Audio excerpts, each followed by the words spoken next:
Felix O'Day. By Francis Hopkinson Smith. Chapter 1. Broadway on dry nights, or rather that part known as the Great White Way, is a crowded thoroughfare, dominated by lofty buildings, the skyline studded with constellations of colored signs penciled in fire. Broadway on wet, rain-drenched nights is the fairy concourse of the wonder city of the world, its asphalt splashed with liquid jewels afloat in molten gold. Across this flood of frenzied brilliance surge hurrying mobs, dodging the ceaseless traffic, trampling underfoot the wealth of the Indies, striding through pools of quicksilver, leaping gutters filled to the brim with melted rubies, horse, car, and man, so many black silhouettes against a tremulous sea of light. Along this blinding whirl blaze the playhouses, their wide portals aflame with crackling globes, toward which swarm bevies of pleasure-seeking moths, their eyes dazzled by the glare. Some with heads and throats bare dart from costly broughams, the mountings of their sleek, rain-varnished horses glittering in the flash of the electric lamps. Others spring from out street cabs. Many come by twos and threes, their skirts held high. Still others form a line, its head lost in a small side door. These are in drab and brown, with worsted shawls tightly drawn across thin shoulders. Here, too, wedged in between shabby men, the collars of their coats muffling their chins, their backs to the grim policemen, stand keen-eyed newsboys and ragged street urchins, the price of a gallery seat in their tightly closed fists. Soon the swash and flow of light flooding the street and sidewalks shines the clearer. Fewer dots and lumps of man, cab, and cart now cross its surface.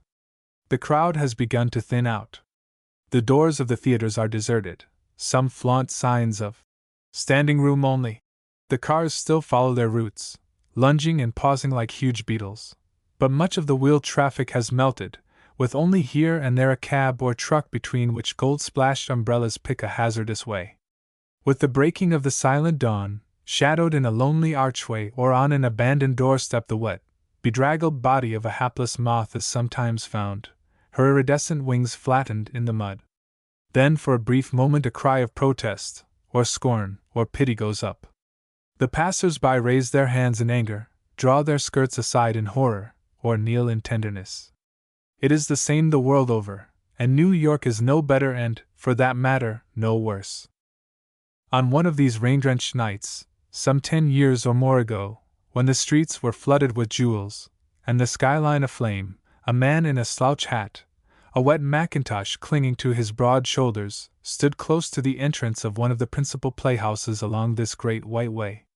He had kept his place since the doors were opened, his hat brim pulled over his brow, his keen eye searching every face that passed.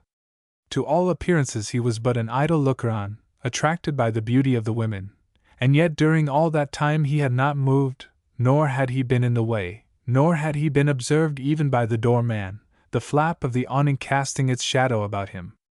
Only once had he strained forward, gazing intently, then again relaxed, settling into his old position. Not until the last couple had hurried by, breathless at being late, did he refasten the top button of his mackintosh, move clear of the nook which had sheltered him, and step out into the open. For an instant he glanced about him, seemed to hesitate, as does a bit of driftwood blocked in the current. Then, with a sudden straightening of his shoulders, he wheeled and threaded his way downtown. At Herald Square, he mounted with an aimless air a flight of low steps, peered through the windows, and listened to the crunch of the presses chewing the cut of the day's news. When others crowded close, he stepped back to the sidewalk, raising his hat once in apology to an elderly dame who, with head down, had brushed him with her umbrella. By the time he reached 30th Street his steps had become slower. Again he hesitated, and again with an aimless air turned to the left, the rain still pelting his broad shoulders, his hat pulled closer to protect his face. No lights or color pursued him here. The fronts of the houses were shrouded in gloom. Only a hall lantern now and then and the flare of the lamps at the crossings, he alone and buffeting the storm, all others behind closed doors. When 4th Avenue was reached he lifted his head for the first time. A lighted window had attracted his attention, a wide corner window filled with battered furniture, ill-assorted china, and dented brass, one of those popular morgues that house the remains of decayed respectability. Pausing automatically, he glanced carelessly at the contents, and was about to resume his way when he caught sight of a small cart propped against a broken pitcher. Choice articles bought and sold, advances made. Suddenly he stopped. Something seemed to interest him. To make sure that he had read the card aright, he bent closer. Evidently satisfied by his scrutiny, he drew himself erect and moved toward the shop door as if to enter. Through the glass he saw a man in shirt sleeves packing. The sight of the man brought another change of mind, for he stepped back and raised his head to a big sign over the front. His face now came into view, with its well-modeled nose and square chin, the features of a gentleman of both refinement and intelligence. A man of 40, perhaps of 45, clean-shaven, a touch of gray about his temples, his eyes shadowed by heavy brows from beneath which now and then came a flash as brief and brilliant as an electric spark. He might have been a civil engineer, or some scientist, or yet an officer on half-pay. Otto Kling for 45 4th Avenue, he repeated to himself, to make sure of the name and location. Then, with the quick movement of a man suddenly imbued with new purpose, he wheeled, leaped the overflowed gutter, and walked rapidly until he reached 13th Street. Halfway down the block he entered the shabby doorway of an old-fashioned house, mounted to the 3rd floor, stepped into a small, poorly furnished bedroom lighted by a single gas jet, and closed the door behind him. Lifting his wet hat from his well-rounded head, with its smoothly brushed, closely trimmed hair, a head that would have looked well in bronze, he raised the edge of the bedclothes and from underneath the narrow cot dragged out a flat, sole-leather trunk of English make. This he unlocked with a key fastened to a steel chain, took out the tray, felt about among the contents, and drew out a morocco-covered dressing case, of good size and of evident value, bearing on its top a silver plate inscribed with a monogram and crest. The trunk was then relocked and shoved under the bed. At this moment a knock startled him. "Come in," he called, covering the case with a corner of the cotton quilt. A bare-headed, coarse-featured woman with a black shawl about her shoulders stood in the doorway. "I've come for my money," she burst out, too angry for preliminaries. "I'm getting tired of being put off. You're 2 weeks behind." "Only 2 weeks? I was afraid it was worse, my dear madam," he answered calmly, a faint smile curling his thin lips. "You have a better head for figures than I, but do not concern yourself. I will pay you in the morning. I've heard that before, and I'm getting sick of it. You'd have been out of here last week if my husband hadn't been laid up with a lame foot. I am sorry to hear about the foot. That must be even worse than my being behind with your rent. Well, it's bad enough with all I got to put up with.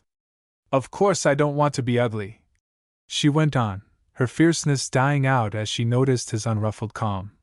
"But these rooms is about all we've got, and we can't afford to take no chances. Did you suppose I would let you? Let me what? Let you take chances. When I become convinced that I cannot pay you what I owe you, I will give you notice in advance. I should be much more unhappy over owing you such a debt than you could possibly be in not getting your money."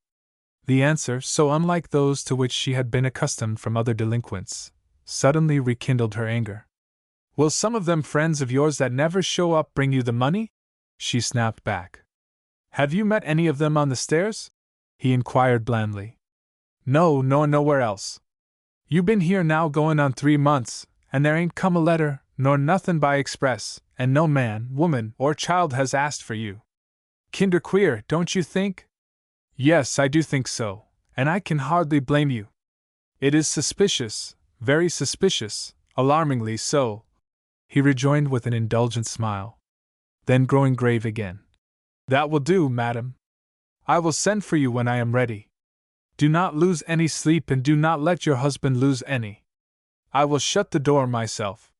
When the clatter of her rough shoes had ceased to echo on the stairs, he drew the dressing case from its hiding place, tucked it inside his mackintosh, turned down the gas jet, locked the door of the room, retracing his steps until he stood once more in front of Kling's sign. This time he went in. "I am glad you are still open," he began, shaking the wet from his coat. "I hoped you would be. You are Mr. Kling, are you not?" "Yes, that is my name. What can I do for you? I passed by your window a short time ago, and saw your card, stating that advances were made on choice articles. Would this be of any use to you? He took the dressing case from under his coat and handed it to Kling. I am not ready to sell it, not to sell it outright. You might, perhaps, make me a small loan which would answer my purpose. Its value is about £60, some $300 of your money. At least, it costs that. It is one of Vicary's, of London, and it is almost new. Kling glanced sharply at the intruder. I don't keep open often so late like this. You must come in the morning. Cannot you look at it now? Something in the stranger's manner appealed to the dealer. He lowered his chin, adjusted his spectacles, and peered over their round silver rims. Away with him when he was making up his mind. Well, I don't mind. Let me see. And opening the case, he took out the silver-topped bottles, placing them in a row on the counter behind which he stood. Yes, that's a good one, he continued with a grunt of approval. Yes, that's London, sure enough. Yes, I see Vicary's name, whose initials is on these bottles. And the arms, the lion and the wings on him, that come from somebody high up, ain't it? Where did you get 'em? That is of no moment. What I want to know is, will you either pay me a fair price for it or loan me a fair sum on it? Is it yours to sell? It is. There was no trace of resentment in his voice, nor did he show the slightest irritation at being asked so pointed a question. Well, I don't keep a pawn shop. I got no license, and if I had I wouldn't do it. Too much trouble all the time. Poor womans, deadbeats, suckers, sneak thieves, all kind of peoples you don't want to come in the door when you have a pawn shop. Your sign said advances made. Which one? The one in the window, or I would not have troubled you. Well, that means anything you please. Sometimes I get alt grandfather watches that way, and alt Sheffield plate and things which alt families sell when everybody is gone dead. Why do you want to give this away? I wouldn't if I was you. You don't look like a man what is broke. I will put back the bottles. You take it home again. I would if I had any home to take it to. I am a stranger here and am 2 weeks behind in the rent of my room. Is that so? Well, that is too bad. 2 weeks behind and no home but a room. I wouldn't think that to look at you. I would not either if I had the courage to look at myself in the glass. Then you cannot help me? I don't say that I can't. Somebody may come in. I have lots of things belong to peoples, and then other peoples come in, sometimes they buy, and sometimes they don't. Sometimes only 1 day goes by, and sometimes a whole year. You leave it vid me. I take care of it. Then I get my little Macy, that little girl of mine what I call Bee-Sphinx, to polish up all the bottles and make everything look like new. Then I will come in the morning? Yes, but give me your name, something might happen yet, and your address. Here, write it on this card. No, that is unnecessary. I will take your word for it. But where can I find you? I will find myself, thank you. And he strode out into the rain. Chapter 2. In the days when Otto Kling's shop windows attracted collectors in search of curios and battered furniture, the avenue, as its denizens always called Fourth Avenue between Madison Square Garden and the Tunnel, was a little city in itself. Almost all the needs of a greater one could be supplied by the stores fronting its sidewalks. If tea, coffee, sugar, and similar stimulating and soothing groceries were wanted, old Bundleton, on the corner above Kling's, in a white apron and paper cuffs, weighed them out. If it were butter or eggs, milk, cream, or curds, the Long Island Dairy, which was really old man Heffern, his daughter Mary, and his boy Tom, had them in a paper bag, or on your plate, or into your pitcher before you could count your change. If it were a sirloin, or lamb chops, or Philadelphia chickens, or a Cincinnati ham, Fat Porterfield, watched over from her desk by fat Mrs. Porterfield, dumped them on a pair of glittering brass scales and sent them home to your kitchen invitingly laid out in a flat wicker basket.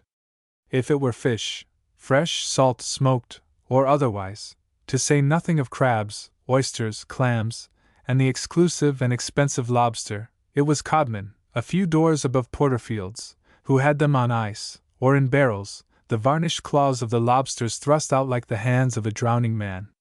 Were it a question of drugs, there was Pessler, the apothecary, with his 4 big green globes illuminated by 4 big gas jets, the joy of the children.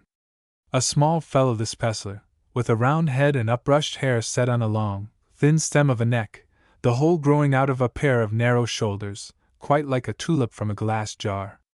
And then there were Jarvis, the spectacle man, and that canny Scotchman Sanderson, the florist, who knew the difference between roses a week old and roses a day old, and who had the rare gift of so mixing the 2 vintages that hardly enough dead stock was left over for funerals, including those presided over by his fellow conspirator Digwell, the undertaker, who lived over his mausoleum of a back room. And of course, there were the bake shop emitting enticing smells, mostly of currants and burnt sugar, and the hardware store, full of nails and pocket knives, and old Mr. Jacobs, the tailor, who sat cross-legged on a wide table in a room down 4 stone steps from the sidewalk, and the grog shops, more's the pity, one on every corner save Kling's. Hardly a trace is now left of any one of them, so sudden and overwhelming has been the march of modern progress. Even the little Peter Cooper house, picked up bodily by that worthy philanthropist and set down here nearly 100 years ago, is gone, and so are the row of musty, red-bricked houses at the lower end of this little city in itself. And so are the tenants of this musty old row, shady locksmiths with a tendency toward skeleton keys, ingenious upholsterers who indulged in paper hanging on the sly, shoemakers who did half-soling and heeling, their day's work set to dry on the windowsill, not to mention those addicted to the use of the piano, banjo, or harp, as well as the wig and dress makers who lightened the general gloom. And with the disappearance of these old landmarks, and it all took place within less than 10 years, there disappeared, also, the old family life of the Avenue, in which each home shared in the good fellowship of the whole, all of them contributing to that sane and sustaining stratum, if we did but know it, of our civic structure, facts that but few New Yorkers either recognize or value. On the block below Kling's in those other days was the quaint book shop owned by Tim Kelsey, the hunchback, a walking encyclopedia of knowledge, much of it as musty and out of date as most of his books, while overtopping all else in importance, so far as this story is concerned, was the shabby, old-fashioned 2-story house known the town over as the express office of John and Kitty Cleary, sporting above its narrow street door a swinging sign informing inquirers that trunks were carried for 25 cents. And not only trunks, but all of the movable furniture up and down the avenue, and most of that from the adjacent regions, found their way in and out of the Cleary wagons. Indeed, Otto Kling's confidence in Kitty, and Kitty was really the head of the concern, was so great that he always refused to allow any of her rivals to carry his purchases and sales, even at a reduced price, a temptation seldom resisted by the economical Dutchman. Nor did the friendly relations end here. Not only did Kitty's man Mike hammer up at night the rusty iron shutters protecting Kling's side window, clean away the snow before his store, and lend a hand in the moving of extra heavy pieces, but he was even known to wash the windows and kindle a fire. That Mike had delayed, or entirely forgotten to hammer up these same iron shutters when the stranger brought in the dressing case accounted for the fact of Otto Kling's shop having been kept open until so late. It also accounted for the fact that when the same stranger appeared early the next morning, Mike was tending the store, and made his way to where the Irishman sat. He found him conning the headlines of the morning paper. That worthy man of all work, never having laid eyes on him before, at once made a mental note of the intruder's well-cut English clothes, heavy walking shoes, and short briarwood pipe, and concluding therefrom that he was a person of importance, stretched out his hand toward the bell rope in connection with the breakfast room above, at the same time saying with great urbanity, "Take a chair, or, if you're cold, come up near the stove. Mr. Kling will be down in a minute. He's upstairs eatin' his breakfast with his little girl. I'm not his man, or I'd wait on ye, Miss. A little fresh, ain't it, after the wet night we had? I left a dressing case here last night," ventured the intruder. Mike's chin went out with a quick movement, his face expressive of supreme disgust at his mistake. "Oh, is it that? Something ye had to sell? Well, then, maybe you'd better call during the day." "No, I will wait, you need not ring. I have nothing else to do, and Mr. Kling may have a great deal. I take it you are from the north of Ireland, either Londonderry or near there." Am I right? I'm from Lifford, within reach of it. How the divil did ye know? I can tell from your brogue. How long have you been in this country? About 5 years, going on 6 now. How long have you been here? How long? Well, here he bent over the table against which he had been leaning, selected a cup from a group of china, turned it upside down in search of the mark, and then, as if he had momentarily forgotten himself, answered slowly. Oh, not long, a few months or so. You do not object to my looking these over? He asked, this time reversing a plate and subjecting it to the same scrutiny. No, so you don't let go of 'em. Fellow come in here last week and broke a teapot foolin' with it. The visitor, without replying, continued his cool examination of the collection, consisting of articles of different makes and colors. Presently, gathering up a pair of cups and saucers, he said, These should be in a glass case or in the safe. They are old spode and very rare. Ah, here is Mr. Kling. I have amused myself, sir, in looking over part of your stock. You seem to have undervalued these cups and saucers. They are very rare, and if you had a full set of them they would be almost priceless. This is old spode, he continued, pointing to the cipher on the bottom of each cup. Vell, I didn't think dot ven I bought it. There was no greeting, no reference to their having met before. One might have supposed that their last talk had been uninterrupted. It vas all in a lump, and der vas a soup tureen in the lot. I don't know vot I did vid it. I tink dat's upstairs. Mike, you go up and ask my little girl Macy if she can find dot big tureen which I bought from old Mrs. Blobbs who keeps dot old clothes place on 2nd Avenue. And you vas sure about dis china? Very sure. How do you know? From the mark. Vot said vorth? The cups and saucers would bring about £2 apiece in London. If there were a full dozen they would bring a matter of £15 or £20, some $100 of your money. Kling stepped nearer and peered intently at the stranger. You give dot for dem? The man's eyebrows narrowed. I am not buying cups at present, he answered, with quiet dignity. But they are worth what I tell you. And now tell me vot dis tureen is vorth? He asked as Mike reappeared and set it on the table, backing away with the remark that he'd go now, Mrs. Cleary would be wanting him. Kling moved the relic toward the expert for closer examination. Don't trouble yourself, Mr. Kling, I can see it. All I can say is that the old lady must have known better days and must have been terribly poor to have parted with it. What, if I may ask, did you pay her for this? $2. Vas it too much? The stranger had suddenly become an important personage. No, too little. It is old Lowestoft, and here he took the lid from the dealer's hand. Yes, without a crack or blemish, yes, old Lowestoft, worth, I should say, 10 or more pounds. They are giving large sums for these things in London. Perhaps you have not made a specialty of china. Otto had now forgotten the tureen and was scrutinizing the speaker, wondering what kind of a man he really was. This fellow who looked and spoke like a person of position, knew the value of curios at sight, and yet who had confessed the night before to being behind with his rent and anxious to sell his belongings to keep off the street. Then the doubt, universal in the minds of second-hand dealers, arose. Come along vid me and tell me some more. Vot is dot chair? And he drew out a freshly varnished relic of better days.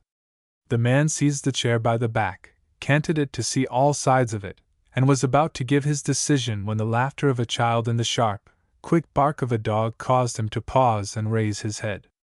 A white fox terrier with a clothespin tail, 2 scissored ears, and 2 restless, shoe-button eyes peering through buttonhole lids, followed by a little girl 10 or 12 years of age, was regarding him suspiciously. He won't hurt you, cried the child. Come back, you naughty fudge! I do not intend he shall, said the man, reaching down and picking the dog up bodily by the scruff of his neck. What is the matter, old fellow? He continued, twisting the dog's head so that he could look into his eyes. Wanted to make a meal of me? Too bad. Your little daughter, of course, Mr. Kling? A very good breed of dog, my dear young lady, just a little nervous, and that is in his favor. Now, sir, make your excuses to your mistress. And he placed the terrier in her arms. The child lifted her face toward his in delight. Most of the men whom Fudge attacked either shrunk out of his way or replied to his attentions with a kick. "You love dogs, don't you, sir?" she asked. Fudge was now routing his sharp nose under her chin as if in apology for his antics. "I am afraid I do, and I am glad you do. They are sometimes the best friends one has." "Yes," broke in Kling. "And so am I glad. Dat dog is more as a brother to my Macy, ain't he, Beesvings? And now you run avy, dear, and play, and take Fudge vid you and say good morning to Mrs. Cleary, and maybe dat fool dog of Bobby's be home." He stooped and kissed her, caressing her cheek with his thumb and forefinger, as he pushed her toward the door, and again turned to the stranger. "And now, VOT about dat chair you got in your hand?" "Oh, the chair. I had forgotten that you had asked. Your little daughter drove everything else out of my head. Let me have a closer look." He swung it round to get a nearer view. "The legs, that is, 3 of them, are Chippendale. The back is a nondescript of something, I cannot tell. Perhaps from some colonial remnant. VOT sit forth? Nothing, except to sit upon." Otto laughed, a gurgling, chuckling laugh, his pudgy nose wrinkling like a rabbit's. "Ain't dot funny?" And he rubbed his fat hands. "Dot's true. Yes, I make it myself, and 5 odors, vich vas sold out of a lot of alt furniture. I got 2 German men downstairs puttin' in new legs and new backs. Dey can do anyting. Nobody but you find dot out. I guess you know 'bout dot China. I must look into dot. Maybe some men's on 5th Avenue buy dot China. Dey never come in here because dey tink dey find only alt furniture. And now about dot dressing case. Don't you sell it. I find somebody pay more as I can give, and you pay me for my trouble. I lend you 20, yes, I lend $25 on it. Will dot be enough? That will be enough for a week, after I pay what I owe. Well, den, when dot is gone we tink out something else, don't we? I look it all over last night. It is all right, no breaks anywhere. And dot 25 only lasts you a week. Why is dot? VOT board do you pay? His interest in the visitor was increasing. $8 with my meals, whenever my landlady is on time. $8. Dot woman's robbing you. $8. She is a skin. It was the best I could do, he replied simply. VOT does she give you? A small bedroom, my coffee in the morning, and my dinner, both served in my room on a tray. Yes, I see, dot's it. She charge about $3 for de tray. I find you something better as dot. Kitty Cleary has a room, you don't know Kitty?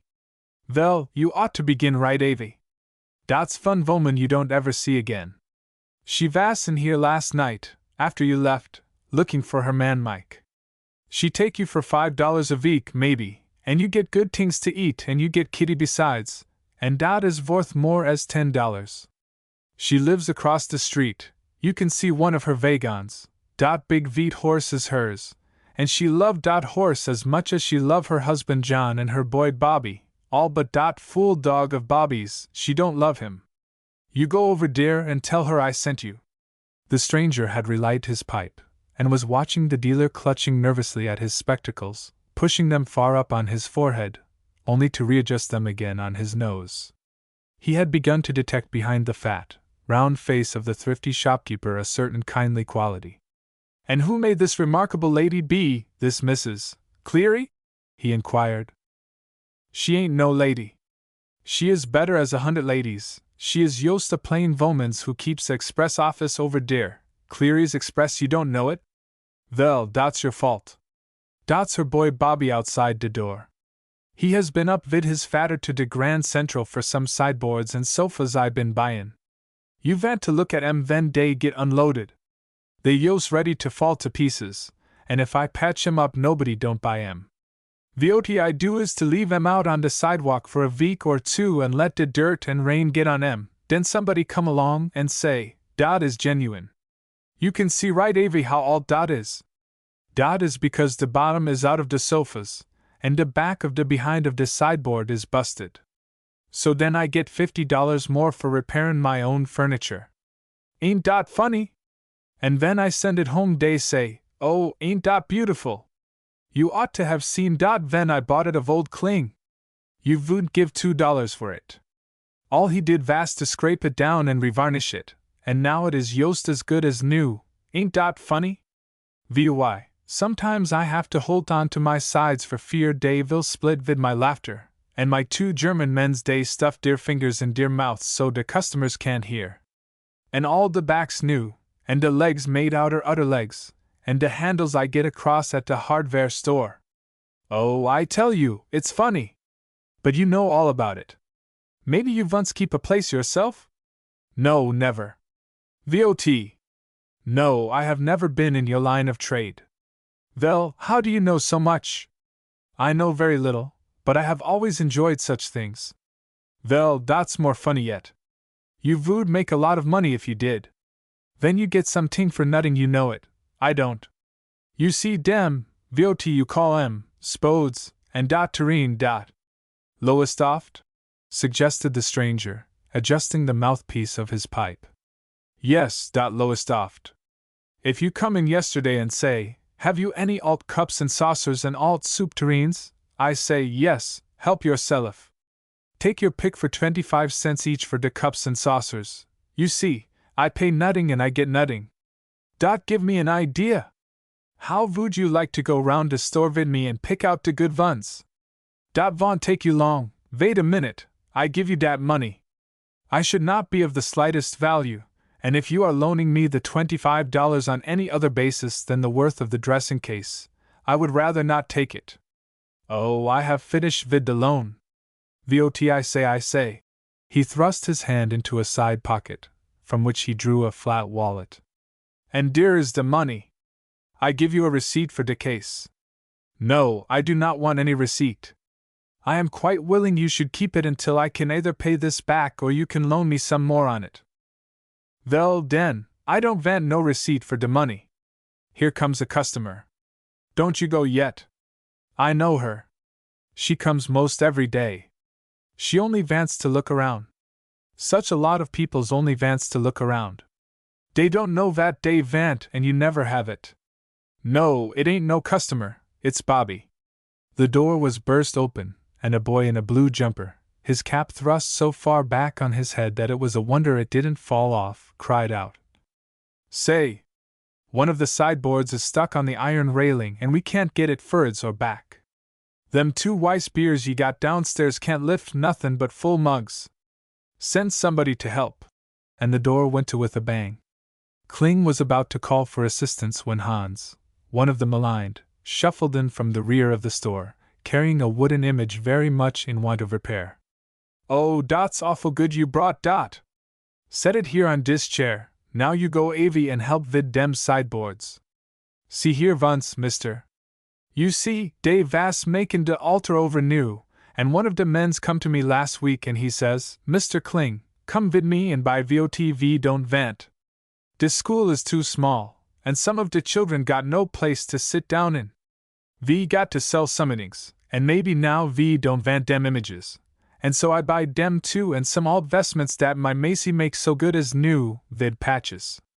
Now, VOT can I do vid dis? Again the door was burst open, shutting off all possibility for conversation. Bobby's voice had now reached the volume of a foghorn. What do ye take us for out here, lobsters? Dad and I can't wait all day.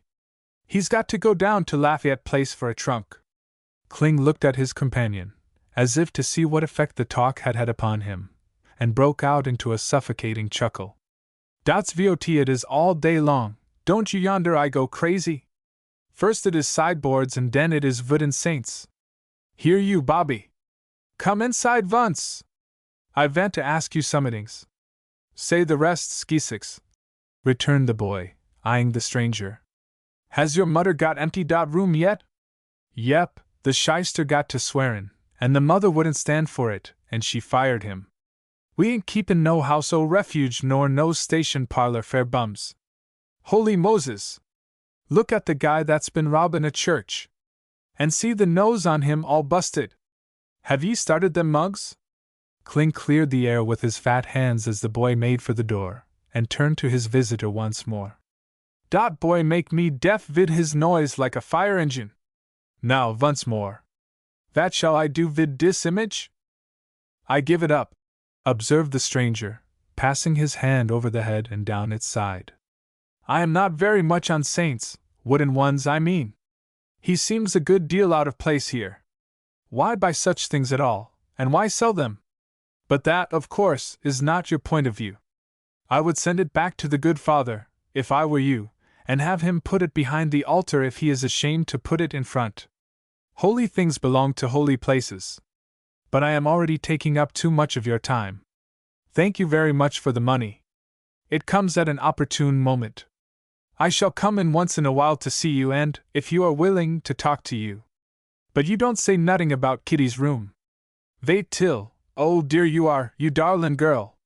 You mind de store, Macy. Now you come vid me and I show you de finest womans you never see in your whole life. Chapter 3. Kitty Cleary's wide sidewalk, littered with trunks, and her narrow, choked-up office, its window hung with theater bills and chowder party posters, all of which were in full view of Kling's doorway, was the halfway house of any one who had 5 minutes to spare.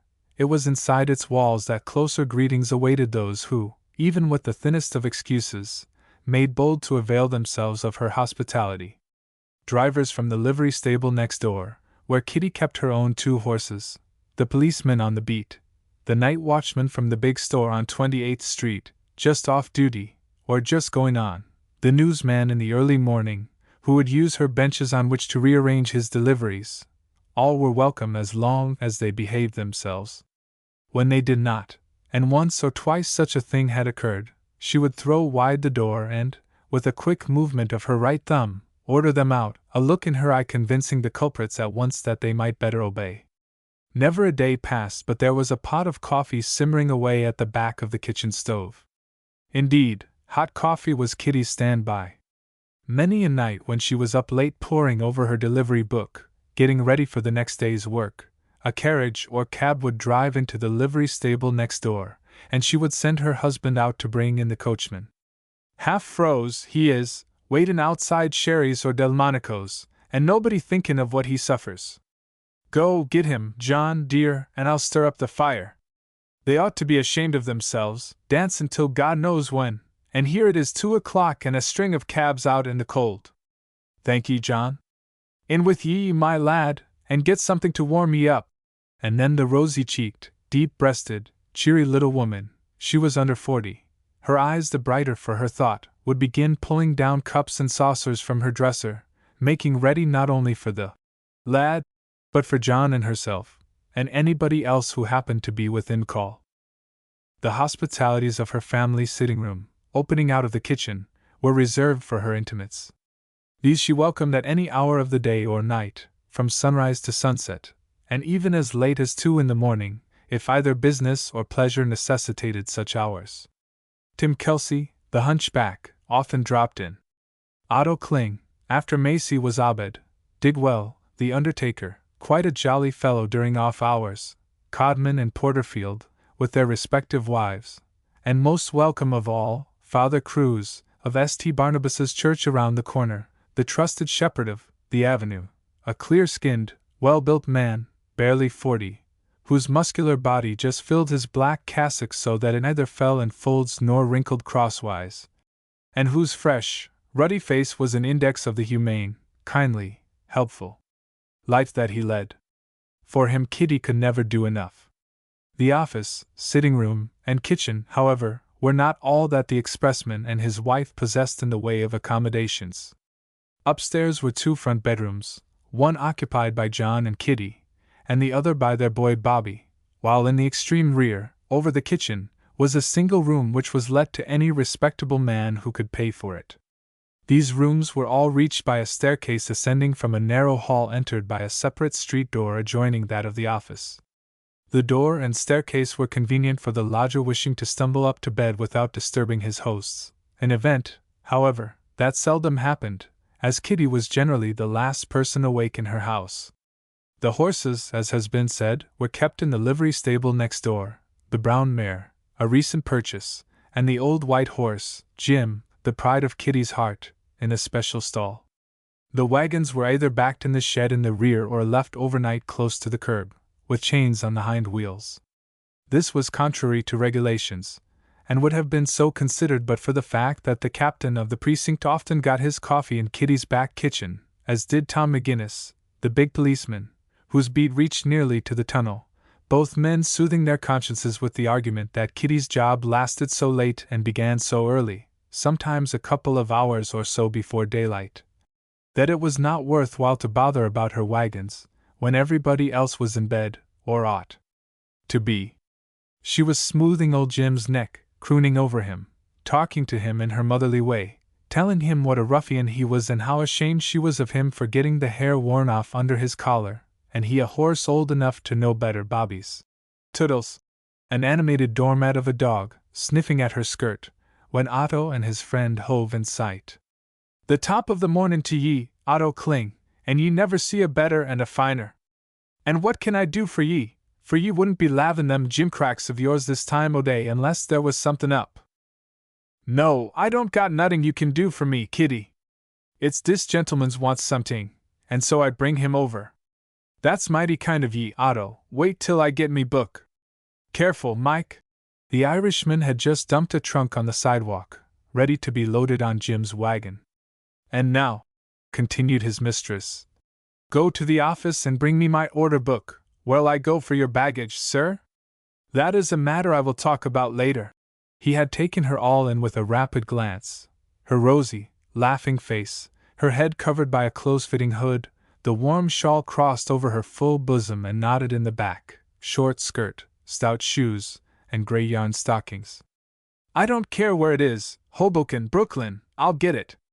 Why, we got a trunk last week clear from Yonkers." "I haven't a doubt of it, my good woman." He was still absorbed in the contemplation of her perfect health and the air of breezy competency flowing out from her, making even the morning air seem more exhilarating. "But you may not want to go for my 2 trunks." "Why not?" She was serious now, her brows knitting, trying to solve his meaning. Kling shuffled up alongside. "It's the room he vants, Kitty. I been tellin' him about it. Bobby says dat otter man skipped and you don't got nobody now." "Skipped? I threw him out, me and John, for swearin' every time he stubbed his toe on the stairs." And up went her strong arms in illustration. "And it isn't you trunks, but me room. Who might ye be wantin' it for?" She had begun to weigh him carefully in return. Up to this moment he had been to her merely the mouthpiece of an order, to be exchanged later for a card, or slip of paper, or a brass check. Now he became a personality. She swept him from head to foot with one of her sizing up examinations, noticing the refinement and thoughtfulness of his clean-shaven face, the white teeth, and the careful trimming of his hair, and the way it grew down on his temples, forming a small quarter whisker. She noted, too, how the muscles of his face had been tightened as if some effort at self-control had set them into a mask, the real man lying behind his kindly eyes, despite the quick flash that escaped from them now and then. The inspection over, and it had occupied some seconds of time, she renewed the inquiry in a more searching tone, as if she had not heard him aright at first. "And who did ye say wanted me room?" "I wanted it." "Yes, but who for?" "For myself." "What? To live in?" "I hope so. I certainly do not want it to die in." A quiet smile trembled for an instant on his lips, momentarily lightening an expression of extreme reserve. "You won't do no dyin' if I can help it, but you don't know what kind of room it is. It's not more'n twice as big as that wagon." "And you want it for yourself?" "Well, you don't look it." "I am sorry. And it's only $5 a week, and all you want to eat, all we can give ye." "I am glad it is not more. I may not be able to pay that for very long, but I will pay the first week in advance, and I will pay the next one in the same way and leave when my money is gone. Can I see the room?" Again she studied him. This time it was the gray waistcoat, the well-ironed shirt and collar, English scarf, and the blackthorn stick which he carried balanced in the hollow of his arm. If he had been in overalls she would not have hesitated an instant, but she saw that this man was not of her class, nor of any other class about her. "I don't know whether ye can or not," came the frank reply. "I'm thinkin' about it." You don't look as if ye were flat broke. If you're goin' to take me room, I don't want to be watchin' ye, and I won't. Once we know ye're clean and decent, ye can have the run of the place and welcome to it. We had one deadbeat here last month, and that's enough. Out with it now! How is it that She hesitated an instant. Yes, a gentleman like you wants to live over an express office and eat what we can give ye? He made a slight movement with his right hand in acknowledgement of the class distinction and answered in a calm, straightforward way. You have put it quite correctly. I am, as you are pleased to state it, flat broke, quite flat. Well, then, how will ye pay me? Her question, a certain curiosity tinged by a growing interest in for all its directness, implied no suspicion, but rather the man. I have just borrowed $25 from Mr. Kling on something which, for the present, I can do without. Pawned it? No, not exactly. Mr. Kling will explain. It vast dot dressin' case, Kitty, that I showed you last night, de vun vid dem bottles vid de silver tops, and dey are real. I found dot out after you vent avy. Kitty's glance softened, and her voice fell to a sympathetic tone. Oh, that was yours, was it? I might have known I was right about ye when I first see ye. Ye are a gentleman, unless ye are a thief, and I don't believe that, nor nobody can make me believe it. Once more his hand was raised, and a smile flashed from his eyes and as quickly died out. That is very good of you, Mrs. Cleary. No, I am not a thief. And now about the room. Can I see it? But before you answer, let me tell you that I have only these $25 on which I can lay my hands. Some of this I owe to my landlady.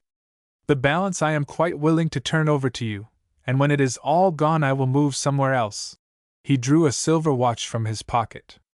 You must decide at once. It is getting late and I must be moving on. Kitty squared herself, her hands on her hips, a favorite gesture when her mind was fully made up, looked straight at the speaker as if to reply, then suddenly catching sight of a strapping-looking fellow in blue overalls, a trunk on one shoulder, a carpet-bag in his hand, called out, John, dear, come here. I want ye. Here, Mike. You and Bobby get that steamer baggage out on the sidewalk, and don't be slack about it, for it goes to Hoboken, and there may be a block in the river and the ferry boats behind time. Wait, I'll lend ye a hand. You'll lend nothing, Kitty Cleary. Get out of my way, came her husband's hearty answer. Ye hurt your back last week. There's men enough round here to stop it, I tell ye. And he loosened her fingers from the lifting strap. I can hiss the two of ye, John. Go along wid ye. No, Kitty, darlin', let go of it. And with a twist of his hand and lurch of his shoulder, John shot the trunk over the edge of the wagon, tossed the bag after it, and joined the group, the stranger absorbed in watching the husband and wife. And now the trunk's in, what's it you want, Kitty? Asked John, squeezing her plump arm, as if in compensation for having had his way. John, dear, here's a gentleman who, what's your name? Ye haven't told me, or if ye did I've forgot it. Felix O'Day. Then you're Irish? I am afraid I am, at least my ancestors were. Afraid? Ye ought to be glad. I'm Irish, and so is my John here, and Bobby, and Father Cruz, and Tom McGinnis, the policeman, and the captain up at the station house, we're all Irish, except Otto, who is as Dutch as sauerkraut. But where was I? Oh, yes. Now, John, dear, this gentleman is on his uppers, he says, and wants to hire our room and eat what we can give him. The expressman, who stood 6 feet in his stockings, looked first at his wife, then at Kling, and then at the applicant, and broke out into a loud guffaw. It's a joke, Kitty. Don't let 'em fool ye. Go on, Otto, try it somewhere else. It's my busy day. Here, Mike. You drop Mike and listen, John. It's no joke, not for Mr. O'Day. You take him upstairs and show him what we got, and down into the kitchen and the sitting room and out into the yard. Come now, hurry. Go 'long with him, Mr. O'Day, and come back to me when ye are through and tell me what you think of it all. And John, take Toodles with you and lock him up. First thing I know I'll be tramplin' on him. Get out, you varmint! John grabbed the wad of matted hair midway between his floppy tail and perpetually moist nose, controlled his own features into a semblance of seriousness, and turned to O'Day. "This way, sir. I thought it was one of Otto's jokes. The room is only about as big as half a box car, but it's got runnin' water in the hall, and Kitty keeps it mighty clean. As to the grub, it ain't what you are accustomed to, maybe, but it's what we have ourselves, and neither of us is starvin', as ye can see." And he thumped his chest. "No, not the big door, sir, the little one. And there's a key, too, for ye, when you're out late, and you will be out late, or I miss my guess." And out rolled another laugh. Kitty looked after the two until they disappeared through the smaller door, then turned and faced Kling. "I know just what's happened, Otto. A baby a month old could see it all. That man is up against it for the first time. He'd rather die than beg, and he'll keep on sellin' his traps until there's nothin' left but the clothes he stands in. He may be a duke, for all ye know, or maybe only a plain Irish gentleman come to grief. Them bottles ye showed me last night had arms engraved on 'em, and his initials. I noticed partic'lar, for I've seen them things before. My father, when he was young, was second groom for a lord and used to tell me about the silver in the house and the arms on the sides of the carriages. What he's left home for the dear God only knows, but it will come out, and when it does it won't be what anybody thinks. And he's got a fine way wid him, and a clear look out of his eye, and I'll bet ye he's tellin' the truth and all of it. Here they come now, and I'm glad they've got rid of that rag baby of Bobby's." She turned to her husband. "And John, dear, don't forget that sewing machine. Oh, yes, I see, you've got it in the wagon. Go on wid ye, then. Well, Mr. O'Day, how is it? Putty small and cramped, ain't it? And there's a chair missin' that I took downstairs, which I'll put back. And there's a cotton cover belongs to the table. Won't suit, will it?" And a shade of disappointment crossed her face. "The room will answer very well, Mrs. Cleary. I can see the work of your deft hands in every corner. I have been living in one much larger, but this is more like a home. And do I get my breakfast and dinner and the room for the pound, I mean for the $5? You do, and welcome, and something in the middle of the day if ye happen to be around and hungry. And can I move in today? Ye can. Then I will go down and pay what I owe and see about getting my boxes. And now here is your money." And he held out 2 $5 bills. Kitty stretched her 2 hands far behind her back, her brown holland over-apron curving inward with the movement. "I won't touch it. Ye can have the room and ye can keep your money. When I want it I'll ask for it. Now tell me where I can get your trunks. Mike will go fare 'em and bring 'em back." A new, strange look shone out from the keen, searching eyes of O'Day. His interest in the woman had deepened. "And you have no misgivings and are sure you will get your rent?" "Just as sure as I am that me name is Kitty Cleary, and that is not altogether because you're an Irishman but because ye are a gentleman." This time O'Day made her a little bow, the lines of his face softening, his eyes sparkling with sudden humor at her speech. He stepped forward, called to the man who was still handling the luggage, and, in the tone of one ordering his groom, said, "Here, Mike, did you say his name was Mike? Go, if you please, to this address, just below Union Square. I will write it on a card, any time today after 6 o'clock. I will meet you there and show you the trunks, there are 2 of them." Then he turned to Otto, still standing by, a silent and absorbed spectator. "I have also to thank you, Mr. Kling. It was very kind of you, and I am sure I shall be very happy here. After I am settled I shall come over and see whether I can be of some service to you in going through your stock. There may be some other things that are valuable which you have mislaid. And then, again, I should like to see something more of your little daughter. She is very lovable, and so is her dog. Vel, why don't you come now?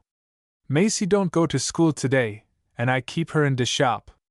I been tinkin' since you and Kitty been talkin'. Kitty don't make no mistakes, Vot Kitty says goes. Look here, Kitty, 1 minute, come close funce, I want to speak to you."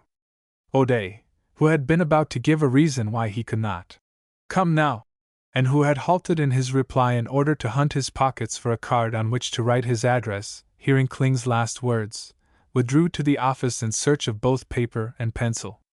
"Now, see here, Kitty. Dat mans is a wonderful man, de most wonderful man I have seen since I been in 445. You know dem cups and saucers that I bought off dot old womans who came up from Baltimore? Do you know dot two of em is worth more as $10? He find dot out yost as soon as he pick him up, and he find out about my chairs, and which vas fakes and which vas gut. What you think of my givin' him a job talking my old cups and my soup tureens and stuff and go sell em somewheres? I don't got nobody since dot tam fool of a Swede go avy. That you think? He can have my room, that's what I think. You heard what I said to him. That's all the answer you'll get out of me, Otto Kling. And you don't think dot he'd get avy vid the stuff you and have to hunt up or down 2nd Avenue in the pawn shops to get em back? No, I don't. Den, by golly, I take him on, you and I give him every week that he pay you in board. Kitty broke into one of her derisive laughs. You will? Ain't that good of ye? You'll give him enough to starve on, that's what it is. Ye ought to be ashamed of yourself, Otto Kling. Vell, but I don't know that he is worth yet. Well, then, tell him so, but don't cheat him out of everything but his bare board, and that's what ye'd be doin'. Ye know he's pawning his stuff, ye know ye got 5 times the worth of your money in the dressin' case he give up to ye. See here, Otto. Before ye offer him that $5 a week ye better get on the other side of Big John there, where you'll be safe, and holler it at him over them trunks, or you'll find yourself flat on your back. All right, Kitty, all right. Don't get excited.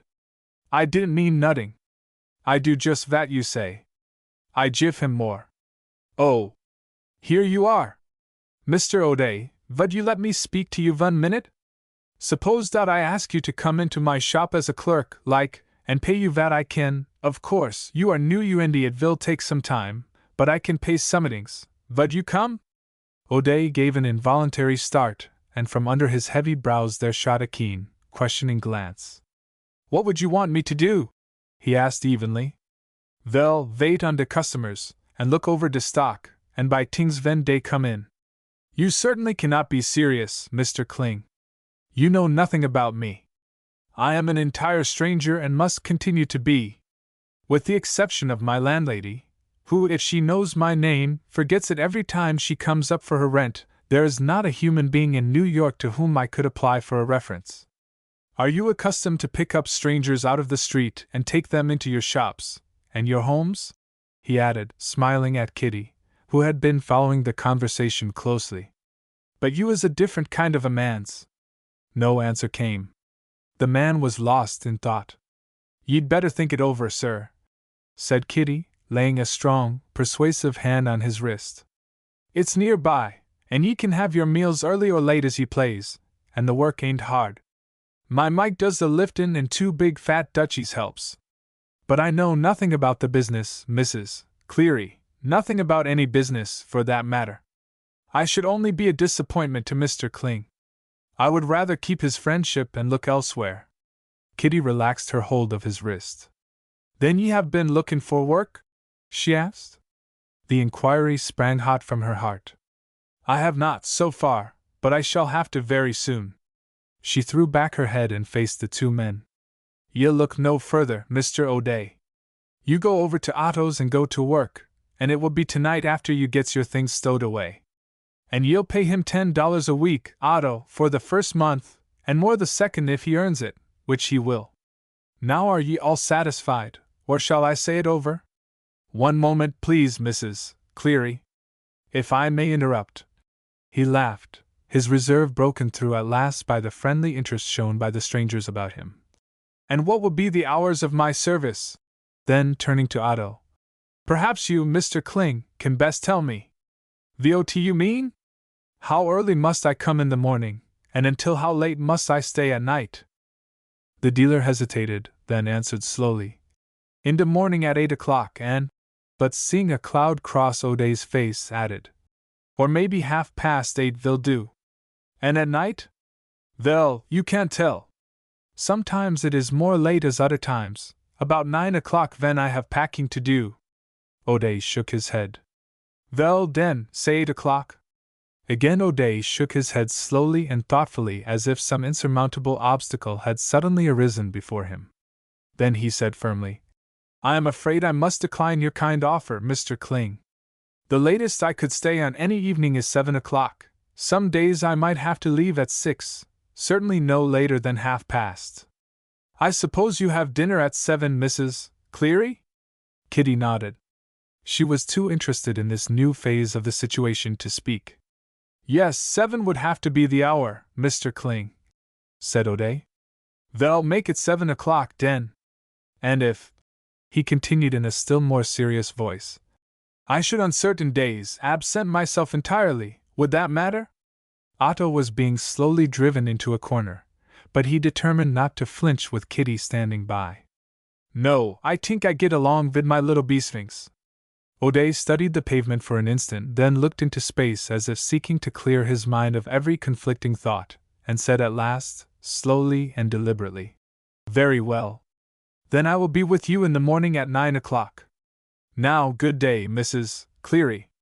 I know we will get on very well together, and you too, Mr. Kling. Thank you for your confidence. Then, turning to the Irishman, don't forget, Mike, that the street door is open and that I'm up 2 flights. You will find the number on this card. Chapter 4.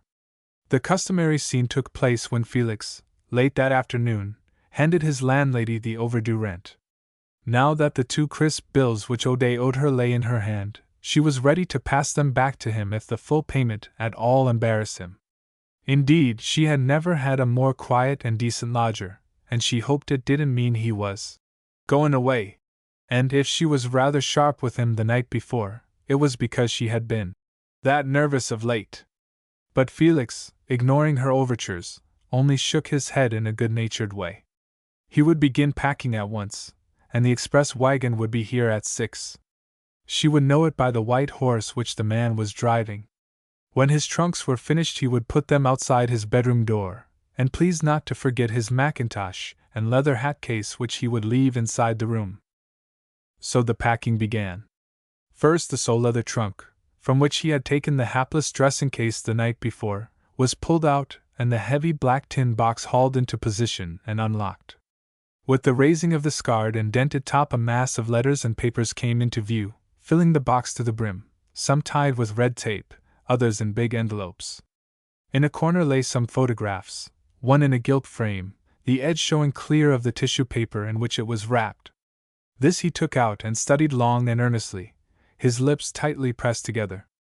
Reading the paper, he tucked them all back into place, turned the key, shook the box to see that the lock held tight, picked it up with one hand by its side handle, and throwing open the door, deposited it on the landing outside.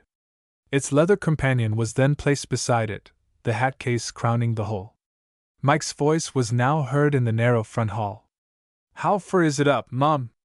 Oh, another flight. Begorra, it's as dark as a coal hole and about as dirty. This was followed by, Oh, is that you, sore? How many pieces have you? Only 2, Mike, and the mackintosh and hat case, answered Felix, who had watched him stumbling up the stairs until his red face was level with the landing. By the way, mind you don't lose the rubber coat, for, although I never wear an overcoat, this comes in well when it rains. I'll never take me eyes off it. I bet ye niver bought that down on the Bowery from a Johnny hand-me-down. And, Mike. Yes, sor? Will you please say to Mrs. Cleary that I may not be in tonight before 11 o'clock? 11? Why, that's the shank o' the evenin' for her, sor. If it was 12 or after, she'd be up.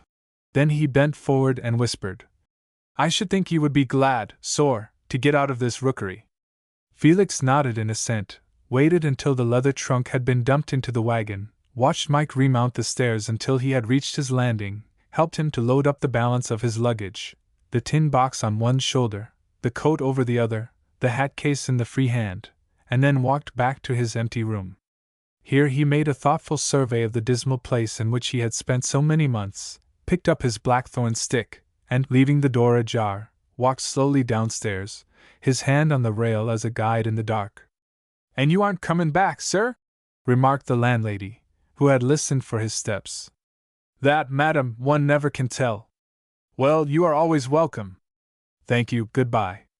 Goodbye, sir. My husband's out or he would like to shake your hand. O'Day bowed slightly and stepped into the street, his stick under his arm, his hands hooked behind his back. That he had no immediate purpose in view was evident from the way he loitered along, stopping to look at the store windows or to scrutinize the passing crowd, each person intent on his or her special business. By the time he had reached Broadway, the upper floors of the business buildings were dark, but the windows of the restaurants, cigar shops, and saloons had begun to blaze out, and a throng of pleasure seekers to replace that of the shoppers and workers. This aspect of New York appealed to him most. There were fewer people moving about the streets and in less of a hurry, and he could study them the closer. In a cheap restaurant off Union Square he ate a spare and inexpensive meal, whiled away an hour over the free afternoon papers, went out to watch an audience thronging into one of the smaller theaters, and then boarded a downtown car. When he reached Trinity Church the clock was striking, and, as he often did when here at this hour, he entered the open gate and, making his way among the shadows, sat down on a flat tomb. The gradual transition from the glare and rush of the uptown streets to the somber stillness of this ancient graveyard always seemed to him like the shifting of films upon a screen, a replacement of the city of the living by the city of the dead. High up in the gloom soared the spire of the old church, its cross lost in shadows. Still higher, their roofs melting into the dusky blue vault, rose the great office buildings, crowding close as if ready to pounce upon the small space protected only by the sacred ashes of the dead. For some time he sat motionless, listening to the muffled peals of the organ.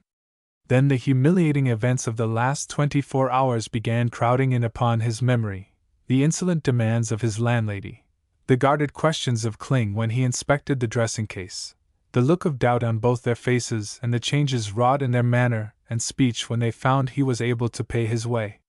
Suddenly something which up to that moment he had held at bay gripped him. It was money, then, which counted, he said to himself, forgetting for the moment Kitty's refusal to take it. And if money were so necessary, how long could he earn it?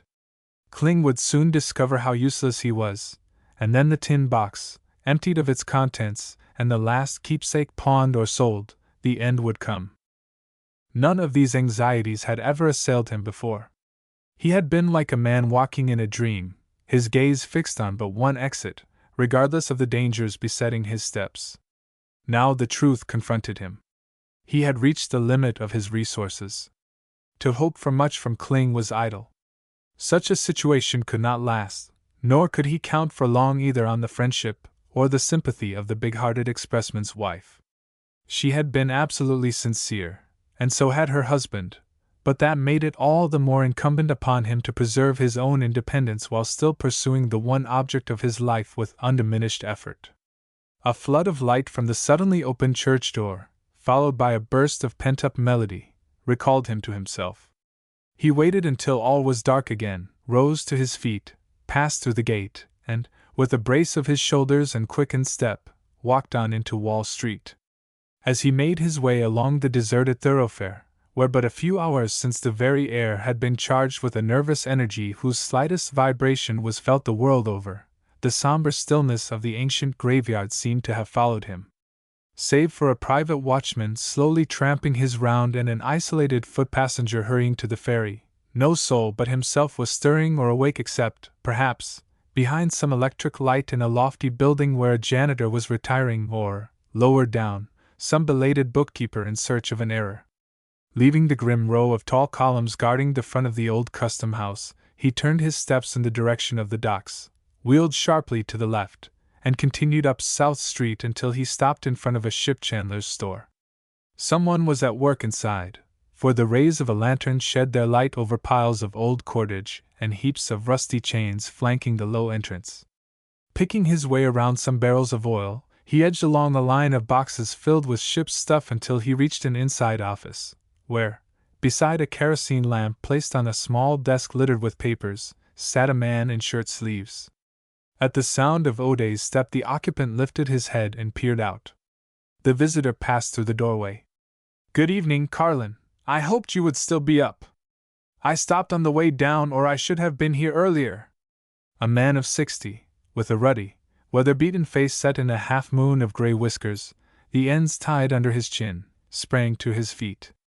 "Ah, is that you, Mr. Felix? I been wonderin' where you been keepin' yourself. Take this chair, it's more comfortable." I was thinking somehow you might come in tonight, and so I took a shy at my bills to have something to do. I suppose," he stopped, and in a whisper added, "I suppose you haven't heard anything, have you?" "No, have you?" "Not a word," answered the ship chandler gravely. "I thought perhaps you might have had a letter," urged Felix. "Not a line of any kind," came the answer, followed by a sidewise movement of the gray head, as if its owner had long since abandoned hope from that quarter. "Do you think anything is the matter?" "Nothin', or I should 'a' heard. My notion is that Martha kep' on to Toronto with that sick man she nursed on the steamer. Maybe she's got work stiddy and isn't a-goin' to come back. But she would have let you know." There was a ring of anxiety now, tinged with a certain impatience. "Perhaps she would, Mr. Felix, and perhaps she wouldn't. Since our mother died, Martha gets rather cocky sometimes. Likes to be her own boss and earn her own living. I've often heard her say it before I left home, and she has earned it, I must say, and she's got to, same as all of us. I suppose you've been keepin' it up same as usual, trampin' and lookin'?" "Yes." This came as the mere stating of a fact. "And I suppose there ain't nothin' new, no clue, nothin' you can work on?" The speaker felt assured there was not, but it might be an encouragement to suggest its possibility. "No, not the slightest clue." "Better give it up, Mr. Felix, you're only wastin' your time. Be worse maybe when you do come up agin it." The ship chandler was in earnest. Every intonation proved it. O'Day arose from his seat and looked down at his companion. "That is not my way, Carlin, nor is it yours, and I have known you since I was a boy." "And you are going to keep it up, Mr. Felix?" "Yes, until I know the end or reach my own." "Well, then, God's help go with ye." Into the shadows again, past long rows of silent warehouses, with here and there a flickering gas lamp, until he reached Dover Street. He had still some work to do uptown, and Dover Street would furnish a short cut along the abutment of the Great Bridge, and so on to the Elevated at Franklin Square. He was evidently familiar with its narrow, uneven sidewalk, for he swung without hesitation into the gloom and, with hands hooked behind his back, his stick held, as was his custom, close to his armpit, made his way past its shambling hovels and warehouses. Now and then he would pause, following with his eyes the curve of the great steel highway, carried on the stone shoulders of successive arches, the sweep of its lines marked by a procession of lights, its outstretched, interlocked palms gripped close. The memory of certain streets in London came to him, those near its own great bridges, especially the city dump at Blackfriars and the begrimed buildings hugging the stone knees of London Bridge, choking up the snake-like alleys and byways leading to the embankment. Crossing under the Elevated, he continued along the side of the giant piers and wheeled into a dirt-choked, ill-smelling street, its distant outlet a blaze of electric lights. It was now the dead hour of the 24, the hour before the dispatch of the millions of journals, damp from the presses. He was the only human being in sight. Suddenly, when within 100 feet of the end of the street, a figure detached itself from a deserted doorway. Felix caught his stick from under his armpit as the man held out a hand. "Say, I want you to give me the price of a meal." Felix tightened his hold on the stick. The words had conveyed a threat. "This is no place for you to beg. Step out where people can see you." "I'm hungry, mister." He had now taken in the width of O'Day's shoulders and the length of his forearm. He had also seen the stick. Felix stepped back one pace and slipped his hand down the blackthorn. "Move on, I tell you, where I can look you over, quick, I mean it. I ain't much to look at." The threat was out of his voice now. "I ain't eaten nothin' since yesterday, mister, and I got that out of a ash barrel. I'm up agin it hard. Can't you see I ain't lyin'? You ain't never starved or you'd know." "You ain't." He wavered, his eyes glittering, edged a step nearer, and with a quick lunge made a grab for O'Day's watch. Felix sidestepped with the agility of a cat, struck straight out from the shoulder, and with a twist of his fingers in the tramp's neckcloth, slammed him flat against the wall, where he crouched, gasping for breath. "Oh, that's it, is it?" he said calmly, loosening his hold. The man raised both hands in supplication. "Don't kill me! Listen to me, I ain't no thief, I'm desperate. When you didn't give me nothin' and I got onto the watch, I got crazy. I'm glad I didn't get it. I'd been walking the streets for 2 weeks looking for work. Last night I slept in a coal bunker down by the docks, under the bridge, and I was going there again when you come along. I never tried to rob nobody before. Don't run me in, let me go this time. Look into my face, you can see for yourself I'm hungry. I'll never do it again. Try me, won't you? His tears were choking him, the elbow of his ragged sleeve pressed to his eyes. Felix had listened without moving, trying to make up his mind, noting the drawn, haggard face, the staring eyes and dry, fevered lips, all evidences of either hunger or vice, he was uncertain which. Then gradually, as the man's sobs continued, there stole over him that strange sense of kinship and pain which comes to us at times when confronted with another's agony. The differences between them, the rags of the one and the well-brushed garments of the other, the fact that one skulked with his misery in dark alleys while the other bore his on the open highways, counted as nothing. He and this outcast were bound together by the common need of those who find the struggle overwhelming. Until that moment his own sufferings had absorbed him. Now the throb of the world's pain came to him and sympathies long dormant began to stir. "Straighten up and let me see your face," he said at last, intent on the tramp's abject misery. "Out here where the full light can fall on it, that's right. Now tell me about yourself. How long have you been like this?" The man dragged himself to his feet. "Ever since I lost my job." The question had calmed him. There was a note of hope in it. "What work did you do?" "I'm a plumber's helper." "Work stopped?" "No, a strike. I wouldn't quit, and they fired me." "What happened then?" "She went away." "Who went away?" "My wife." "When?" "About a month back." "Did you beat her?" "No, there was another man." "Younger than you?" "Yes." "How old was she?" 18. "A girl, then?" "Yes, if you put it that way. She was all I had." "Have you seen her since?" "No, and I don't want to." These questions and answers had followed in rapid succession, Felix searching for the truth and the man trying to give it as best he could. With the last answer the man drew a step nearer and, in a voice which was fast getting beyond his control, said, "You know now, don't you? You can see it plain as day how long it takes to make a bum of a man when he's up agin things like that. You—" He paused, listened intently, and sprang back, hugging the wall. "What's that? Somebody comin'! My God! It's a cop! Don't tell him! Say you won't tell him! Say it! Say it!" Felix gripped his wrist. "Pull yourself together and keep still." The officer, who was idly swinging a club as if for companionship along his lonely beat, stopped short. "Any trouble, sir?" he said as soon as he had Felix's outline and bearing clear. "No, thank you, officer. Only a friend of mine who needs a little looking after. I'll take care of him." "All right, sir." And he passed on down the narrow street. The man gave a long breath and staggered against the wall. Felix caught him by his trembling shoulders. "Now brace up. The first thing you need is something to eat. There is a restaurant at the corner. Come with me. They won't let me in. I'll take care of that." Felix entered first. "What is there hot this time of night, barkeeper?"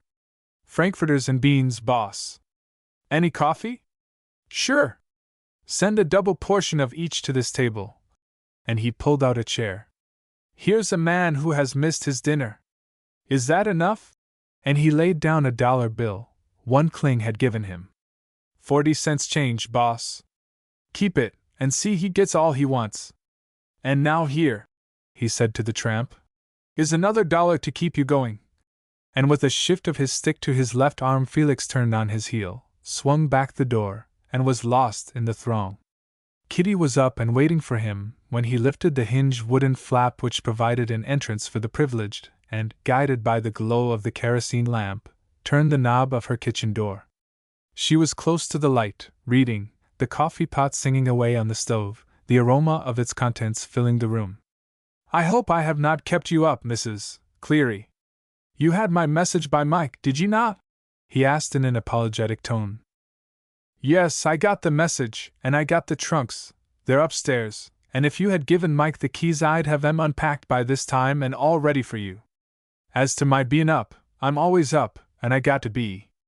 John and Mike is over to Weehawken, and Bobby's been to the circus and just gone to bed, and I've been readin' the mornin' paper, about the only time I get to read it. Will ye sit down and wait till John comes in? Hold on till I get ye a cup of hot coffee and— No, Mrs. Cleary. I will go to bed, if you do not mind. Oh, but the coffee will put new life into ye, and— Thanks, but it would be more likely to put it out of me if it kept me awake. Can I reach my room this way, or must I go outside? Ye can go through this door. Wait, I'll go with ye and show ye about the light and where ye'll find the water. It's dark on the stairs and ye may stumble. I'll go on ahead and turn up the gas in the hall, she called back, as she mounted the steps and threw wide his room door. Not much of a place, is it? But ye can get plenty of fresh air, and the bed's not bad. Ye can see for yourself. And her stout fist sunk into its middle. And there's your trunks and tin chest, and the hat boxes beside the washstand, and the waterproof coats in the closet. We have breakfast at 7 o'clock, and ye'll eat downstairs with me and John. And now good night to ye. Felix thanked her for her attention in his simple, straightforward way, and closing the door upon her, dropped into a chair. The night's experience had been like a sudden awakening. His anxiety over his dwindling finances and his disappointment over Carlin's news had been put to flight by the suffering of the man who had tried to rob him. There were depths, then, to which human suffering might drive a man, depths he himself had never imagined or reached, horrible, deadly depths, without light or hope, benumbing the best in a man, destroying his purposes by slow, insidious stages. He arose from his chair and began walking up and down the small room, stopping now and then to inspect a bureau drawer or to readjust one of the curtains shading the panes of glass. In the same absent-minded way he drew out one of the trunks, unlocked it, paused now and then with some garment in his hand only to awake again to consciousness and resume his task, pushing the trunk back at last under the bed and continuing his walk about the narrow room, always haunted by the tramp's haggard, hopeless look. Again he felt the mysterious sense of kinship and pain that wipes away all distinctions. With it, too, there came suddenly another sense, that of an overwhelming compassion out of which new purposes are born to human souls. The encounter, then, had been both a blessing and a warning. He would now stand guard against the onslaught of his own sorrows while keeping up the fight, and this with renewed vigor. He would earn money, too, since this was so necessary, laboring with his hands, if need be, and he would do it all with a wide-open heart. Chapter 5. If O'Day's presence was a welcome addition to Kitty's household, it was nothing compared to the effect produced at Kling's. Long before the month was out he had not only earned his entire wages 5 times over by the changes he had wrought in the arrangement and classification of the stock, but he had won the entire confidence of his employer. Otto had surrendered when an old customer who had been in the habit of picking up rare bits of china, Japanese curios, and carvings at his own value had been confronted with the necessity of either paying Felix's price or going away without it, O'Day having promptly quadrupled the price on a piece of old Dresden. Not only because the purchaser was compelled to have it to complete his set, but because the interview had shown that the buyer was well aware he had obtained the former specimens at 1/4 of their value. And the same discernment was shown when he was purchasing old furniture, brass, and so-called Sheffield plate to increase Otto's stock. If the articles offered could still boast of either handle, leg, or back of their original state and the price was fair, they were almost always bought, but the line was drawn at the fraudulent and plugged up sideboards and chairs with their legs shot full of genuine wormholes, ancient oriental stuffs of the time of the early Persians, 1 year out of a German loom, rare old English plate, or undoubted George III silver, decorated with coats of arms or initials and showing those precious little dents only produced by long service, the whole fresh from a Connecticut factory. These never got past his scrutiny. While it was true, as he had told Kling, that he knew very little in the way of trade and commerce, nothing which would be of use to anyone, he was a never-failing expert when it came to what is generally known as antiques and bric-a-brac. Macy, Kling's only child, a slender, graceful little creature with a wealth of gold-yellow hair flying about her pretty shoulders and a pair of blue eyes in which were mirrored the skies of 10 joyous springs, had given her heart to him at once. She had never forgotten his gentle treatment of her dog Fudge, whose attack that first morning Felix had understood so well, lifting and putting the refractory animal back in her arms instead of driving him off with a kick. Fudge, whose manners were improving, had not forgotten either, and was always under O'Day's feet except when being fondled by the child.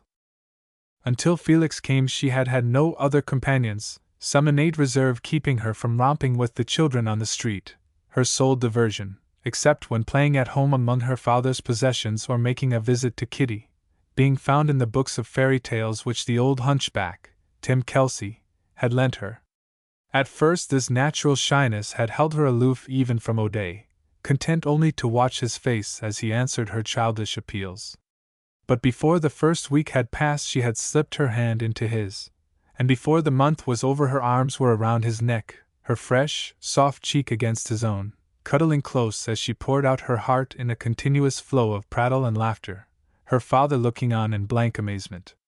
For, while Kling loved her as most fathers love their motherless daughters, Felix had seen at a glance that he was either too engrossed in his business or too dense and unimaginative to understand so winning a child. She was Macy. Little girl of mine. Don't got no mudder. Or, Beesfings, who don't never be still. But that was about as far as his notice of her went, except sending her to school, seeing that she was fed and clothed, and on such state occasions as Christmas, New Year's, or birthdays, giving her meaningless little presents, which, in most instances, were shut up in her bureau drawers, never to be looked at again. Kitty, who remembered the child's mother as a girl with a faraway look in her eyes and a voice of surprising sweetness, always maintained that it was a shame for Kling, who was many years her senior, to have married the girl at all. "Not John, dear, that Otto isn't a decent man, as far as he goes," she had once said to him, when the day's work was over and they were discussing their neighbors. "And that honest, too, that he wouldn't get away with a sample trunk weighing a ton if it was nailed fast to the sidewalk, and a good friend of ours who wouldn't go back on us, and never did. But that wife of his, John! If she wasn't as fine as the best of them, then I miss my guess. She got it from that father of hers, the clockmaker that never went out in the daytime, and hid himself in his back shop. There was something I never understood about the two of them, and his killing himself when he did. Why, look at that little Macy! Can't ye see she is no more Kling's daughter than she is mine? Ye can't hatch out hummin' birds by sittin' on ducks' eggs, and that's what's the matter over at Otto's." "Well, whose eggs were they?" John had inquired, half asleep by the stove, his tired legs outstretched, the evening paper dropping from his hand. "Oh, I don't say that they are not Kling's right enough, John. Macy is his child, I know. But what I say is that the mother is stamped all over the darling, and that Otto can't put a finger on any part and call it his own." Whether Kitty were right or wrong regarding the mystery is no part of our story, but certain it was that the soul of the unhappy young mother looked through the daughter's eyes, that the sweetness of the child's voice was hers, and the grace of every movement a direct inheritance from one whose frail spirit had taken so early a flight. To Felix this companionship, with the glimpses it gave him of a child's heart, refreshed his own as a summer rain does a thirsty plant. Had she been his daughter, or his little sister, or his niece, or grandchild, a certain sense of responsibility on his part, and of filial duty on hers would have clouded their perfect union. He would have had matters of education to insist upon, perhaps of clothing and hygiene. She would have had her secrets, hidden paths on which she wandered alone, things she could never tell to one in authority. As it was, bound together as they were by only a mutual recognition, their joy in each other knew no bounds. To Macy he was a refuge, someone who understood every thought before she had uttered it. To O'Day she was a never-ending and warming delight. And so this man of 45 folded his arms about this child of 10, and held her close, the opening chalice of her budding girlhood widening hourly at his touch, a sight to be reverenced by every man and never to be forgotten by one privileged to behold it. And with the intimacy which almost against his will held him to the little shop, there stole into his life a certain content. Springs long dried in his own nature bubbled again. He felt the sudden, refreshing sense of those who, after pent-up suffering, find the quickening of new life within. Mike noticed the change in the cheery greetings and in the passages of Irish wit with which the new clerk welcomed him whenever he appeared in the store, and so did Kling, and even the two duchies when Felix would drop into the cellar searching for what was still good enough to be made over new. And so did Kitty and John and all at their home. Macy alone noticed nothing. To her, Uncle Felix, as she now called him, was always the same adorable and comprehending companion, forever opening up to her new vistas of interest, never too busy to answer her questions, never too preoccupied to explain the different objects he was handling. If she were ever in the way, she was never made to feel it. Instead, so gentle and considerate was he, that she grew to believe herself his most valuable assistant, daily helping him to arrange the various new acquisitions. One morning in June, when they were busy over a lot of small curios, arranging bits of jade, odd silver watches, seals, and pinchbeck rings, in a glass case that had been cleaned and revarnished, the door opened and an old fellow strolled in, an odd-looking old fellow, with snow-white hair and beard, wearing a black sombrero and a shirt cut very low in the neck. But for a pair of kindly eyes, which looked out at you from beneath the brim of the hat, he might have been mistaken for one of the dwarfs in Rip Van Winkle. Fudge, having now been disciplined by Felix, only sniffed at his trousers. "I see an old gold frame in your window," began the new customer. "Might I measure it?" "Which one, sir?" replied Felix. "There are half a dozen of them, I believe." "Well, will you please come outside? And I will point it out. It is the Florentine, there in the corner, perhaps a reproduction, but it looks to me like the real thing." "It is a Florentine," answered Felix. "There are 2 or 3 pictures in the Uffizi with similar frames, if I recall them aright. Would you like a look at it?" "I don't want to trouble you to take it out," said the old man apologetically. "It might not do, and I can't afford to pay much for it anyway. But I would like to measure it. I've got an Academy picture which I think will just fit it, but you can't always tell. No, I guess I'll let it go. It's all covered up, and you would have to move everything to reach it." "No, I won't have to move a thing. Here, you bunch of sunshine. Squeeze in there, Macy, dear, and let me know how wide and high that frame is, the one next the glass. Take this rule." The child caught up the rule and, followed by Fudge, who liked nothing so well as rummaging, crept among the jars, mirrors, and candelabra crowding the window, her steps as true as those of a kitten. 20 inches by 31, no, 30. She laughed back, tucking her little skirts closer to her shapely limbs so as to clear a tiny table set out with cups and saucers. "You're sure it's 30? repeated the painter. "Yes, sir, 30. And she crept back and laid the rule in O'Day's hand. "Thank you, my dear young lady," bowed the old gnome. "It is a pleasure to be served by one so obliging and bright. And I am glad to tell you," he added, turning to O'Day, "that it's a fit, an exact fit. I thought I was about right. I carry things in my eye. I bought a head once in Venice, about a foot square, and in Spain 3 months afterward, on my way down the hill leading from the Alhambra to the town, there on a wall outside a bric-a-brac shop hung a frame which I bought for 10 francs, and when I got to Paris and put them together, I'll be hanged if they didn't fit as if they had been made for each other. And I know the shop," broke out Felix, to Macy's astonishment. "It's just before you get to the small chapel on the left." "By cracky, you're right! How long since you were there?" "Oh, some 5 years now." "Picking up things to sell here, I suppose? Spain used to be a great place for furniture and stuffs. I've got a lot of them still. Bought a whole chest of embroideries once in Seville, or rather, at that hospital where the big Murillo hangs. You must know that picture, Moses striking water from the rock, best thing Murillo ever did." Felix remembered it, and he also remembered many of the important pictures in the Prado, especially the great Velázquez and the 2 Goyas, and that head of Ribera which hung on the line in the second gallery on the right as you entered. And before the 2 enthusiasts were aware of what was going on around them, Macy and Fudge had slipped off to dine upstairs with her father, Felix and the garrulous old painter still talking, renewing their memories with a gusto and delight unknown to the old artist for years. And now about that frame, the gnome at last found time to say. I've got so little money that I'd rather swap something for it, if you don't mind. Come down and see my stuff. It's only in 10th Street, not 20 minutes walk. Maybe you can sell some of my things for me. And bring that blessed little girl, she's the dearest, sweetest thing I've seen for an age. Your daughter? Felix laughed gently. No, I wish she were. She is Mr. Kling's child. And your name? O'Day. Irish, of course. Well, all the same, come down any morning this week. My name is Ganger. I'm on the 4th floor, been there 22 years.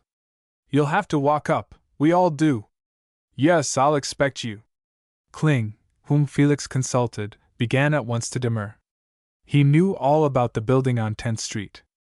More than one of his old frames, part of the clearing out sale of some southern homestead, the portraits being reserved because unsaleable, had resumed their careers on the walls of the Academy as guardians and protectors of masterpieces painted by the denizens of this same old rattletrap, the studio building. Some of its tenants, too, had had accounts with him, which had been running for more than a year.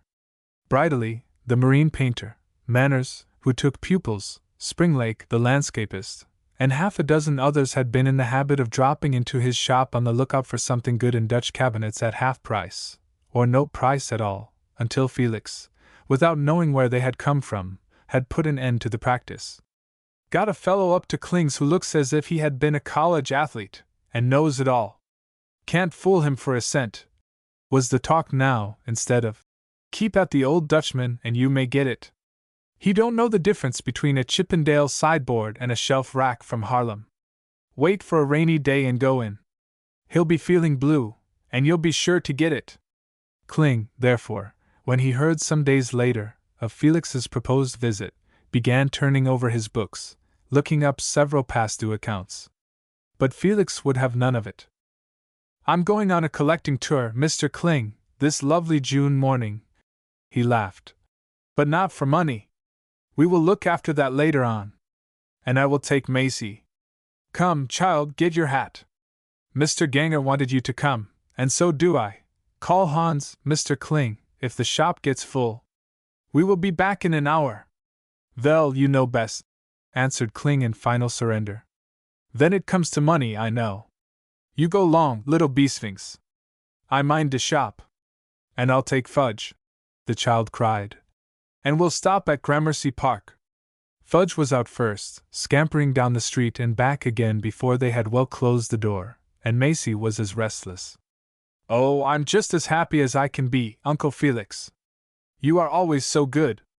I never had anyone to walk with until you came, except old Auntie Gossberger, and she never let me look at anything. Days in June, joyous days with all nature brimful with laughter, days when the air is a caress, the sky a film of pearl and silver, and the eager mob of bud, blossom, and leaf, having burst their bonds, are flaunting their glories. Days like these are always to be remembered the world over. But June days about Gramercy Park are to be marked in big red letters upon the calendar of the year. For in Gramercy Park the almanac goes to pieces. Everything is ahead of time. When little counterpanes of snow are still covering the baby crocuses away off in Central Park, down in Gramercy their pink and yellow heads are popping up all over the enclosure. When the big trees in Union Square are stretching their bare arms, making ready to throw off the winter's sleep, every tiny branch in Gramercy is wide awake and tingling with new life. When countless dry roots in Madison Square are still slumbering under their blankets of straw, dreading the hour when they must get up and go to work, hundreds of tender green fingers in Gramercy are thrust out to the kindly sun, pleading for a chance to be up and doing. And the race keeps up, Gramercy still ahead, until the goal of summer is won, and every blessed thing that could have burst into bloom has settled down to enjoy the siesta of the hot season. Macy was never tired of watching these changes, her wonder and delight increasing as the season progressed. In the earlier weeks there had been nothing but flower beds covered with unsightly clods, muffled shrubs, and bandaged vines. Then had come a blaze of tulips, exhausting the palate. And then, but a short time before, it seemed only yesterday, every stretch of brown grass had lost its dull tints in a coat of fresh paint, on which the benches, newly scrubbed, were set, and each foot of gravelled walks had been raked and made ready for the little tots in new straw hats who were then trundling their hoops and would soon be chasing their first butterflies. And now, on this lovely June morning, summer had come, real summer, for a mob of merry roses were swarming up a trellis in a mad climb to reach its top, the highest blossom waving its petals in triumph. Felix waited until she had taken it all in, her face pressed between the bars. Only the privileged possessing a key are admitted to the gardens within, Fudge scampering up and down, wild to get at the 2 gray squirrels, which some vandal has since stolen, and then, remembering his promise to Ganger, he called her to him and continued his walk. But her morning outing was not over. He must take her to the marble-cutter's yard, filled with all sorts of statues, urns, benches, and columns, and show her again the ruts and grooves cut in the big stone wellhead, and tell her once more the story of how it had stood in an old palace in Venice, where the streets were all water and everybody went visiting in boats. And then she must stop at the florist's to see whether he had any new ferns in his window, and have Felix again explain the difference between the big and little ferns, and why the palms had such long leaves. She was ready now for her visit to the 2 old painters, but this time Felix lingered. He had caught sight of a garden wall in the rear of an old house, and with his hand in hers had crossed the street to study it the closer. The wall was surmounted by a solid, wrought iron railing into which some 50 years or more ago a gardener had twisted the tendrils of a wisteria. The iron had cut deep, and so inseparable was the embrace that human skill could not pull them apart without destroying them both. As he reached the sidewalk and got a clearer view of the vine, tracing the weave of its interlaced branches and tendrils, Macy noticed that he stopped suddenly and for a moment looked away, lost in deep thought. She caught, too, the shadow that sometimes settled on his face, one she had seen before and wondered over. But although her hand was still in his, she kept silent until he spoke. "Look, dear Macy," he said at last, drawing her to him. "See what happens to those who are forced into traps. It was the big knot that held it back. And yet it grew on." Macy looked up into his thoughtful face. "Do you think the iron hurts it, Uncle Felix?" she asked with a sigh. "I shouldn't wonder, it would me," he faltered. "But it wasn't the vine's fault, was it?" "Perhaps not. Maybe when it was planted nobody looked after it, nor cared what might happen when it grew up. Poor wisteria! Come along, darling!" At last they turned into 10th Street, Fudge scurrying ahead to the very door of the grim building, where a final dash brought him to Ganger's, his nose having sniffed at every threshold they passed and into every crack and corner of the 3 flights of stairs. Felix's own nostrils were now dilating with pleasure. The odor of varnish and turpentine had brought back some old memories, as perfumes do for us all. A crumpled glove, a bunch of withered roses, the salt breath of an outlying marsh, are often but so many fairy wands reviving comedies and tragedies on which the curtains of forgetfulness have been rung down these many years. Something in the aroma of the place was recalling kindred spirits across the sea, when the door was swung wide and Ganger in a big, hearty voice cried, "Mr. O'Day, is it? Oh, I am glad! And that dear child, and hello! Who invited you, you restless little devil of a dog? Come in, all of you! I've a model, but she doesn't care and neither do I. And this, Mr. O'Day, is my old friend, Sam Dogger, and he's no relation of yours, you imp!" With a bob of his grizzled head at Fudge. "He's a landscape painter and a good one of those Hudson River fellows, and would be a fine one if he would stick to it. Give me that hat and coat, my chickabiddy, and I'll hang them up. And now here's a chair for you, Mr. O'Day, and please get into it. And there's a jar full of tobacco, and if you haven't got a pipe of your own you'll find a whole lot of corncobs on the mantelpiece, and you can help yourself." O'Day had stood smiling at the painter, Macy's hand fast in his, Fudge tiptoeing softly about, divided between a sense of the strangeness of the place and a certainty of mice behind the canvases. Felix knew the old fellow's kind, and recognized the note of attempted gaiety in the voice, the bravado of the poor putting their best, sometimes their only, foot foremost. "No, I won't sit down, not yet," he answered pleasantly. "I will look around, if you will let me, and I will try one of your pipes before I begin.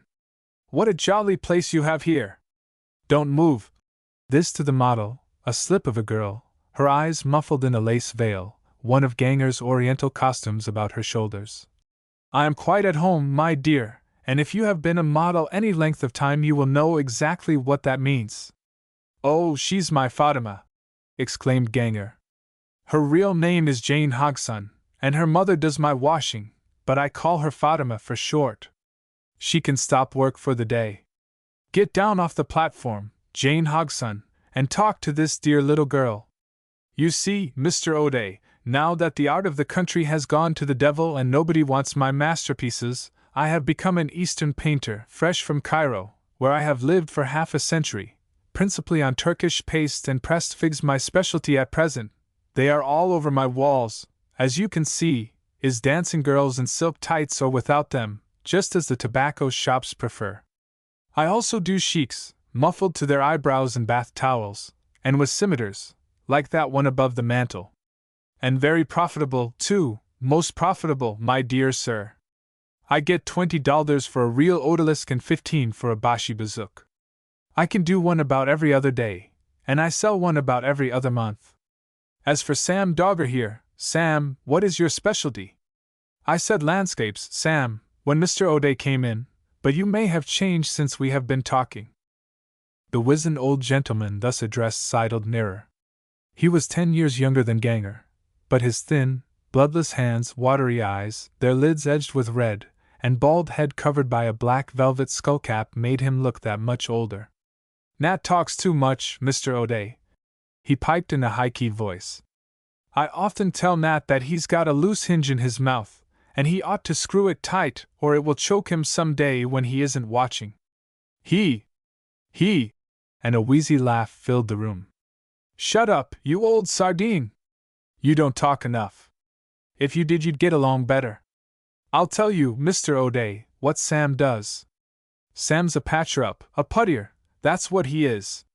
Sam can get more quality out of a piece of sandpaper, a pot of varnish, and a little glue than any man in the business.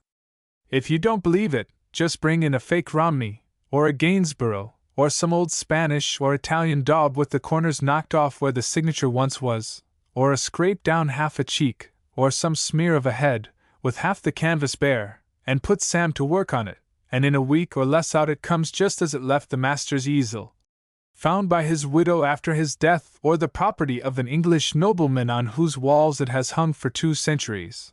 By thunder! Isn't it beautiful? He chuckled.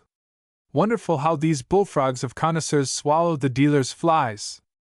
And here am I, who can paint any blamed thing from a hen coop to a battle scene, doing signs for tobacco shops, and there is Sam, who can do Corot's and Rousseau's and Daubigny's by the yard, obliged to stick to a varnish pot and a scraper.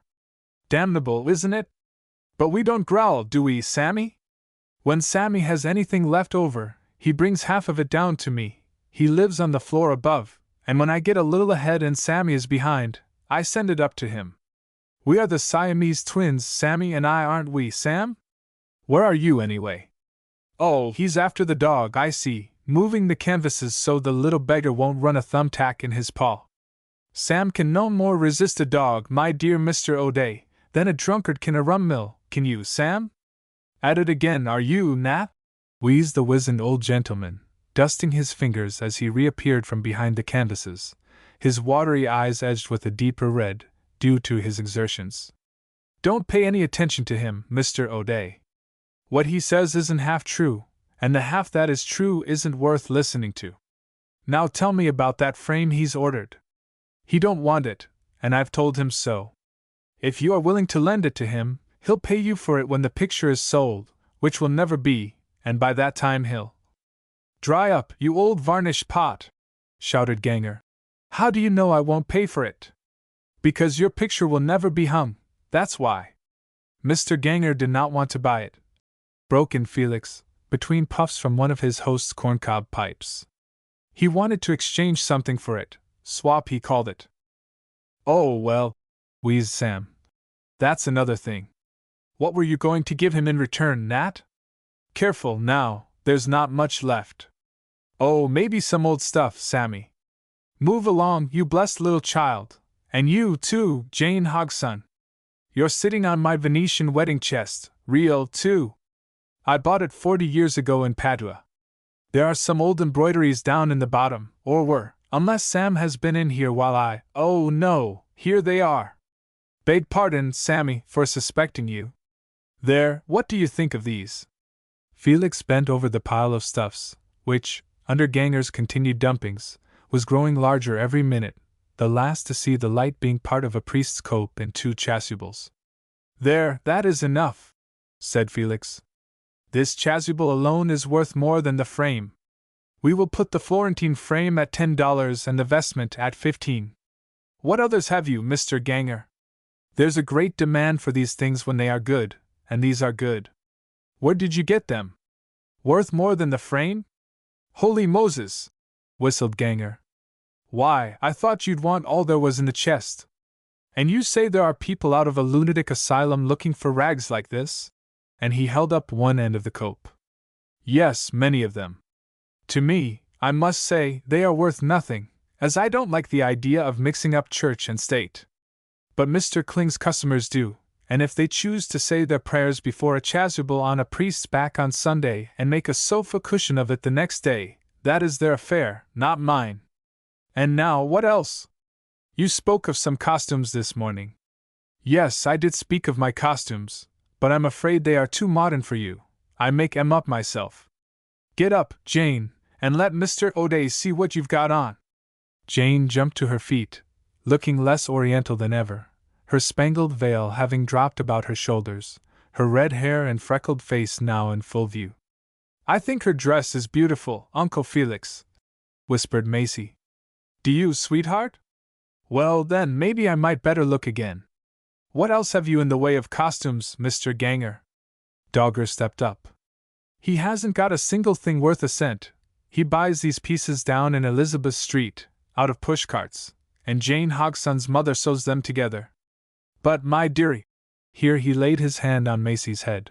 Would you like to see some real ones, all gold and silver lace, and satin shoes, and big, high bonnets with feathers? Macy clapped her hands in answer and began whirling about the room, her way of telling everybody that she was too happy to keep still. Well, wait here. I won't be a minute. Sam's fallen in love with her, too, muttered Ganger, and I don't blame him. Come here, you darling, and let me talk to you. Do you know you are the first little girl that's ever been inside this place forever, and ever, so long? Think of that, will you?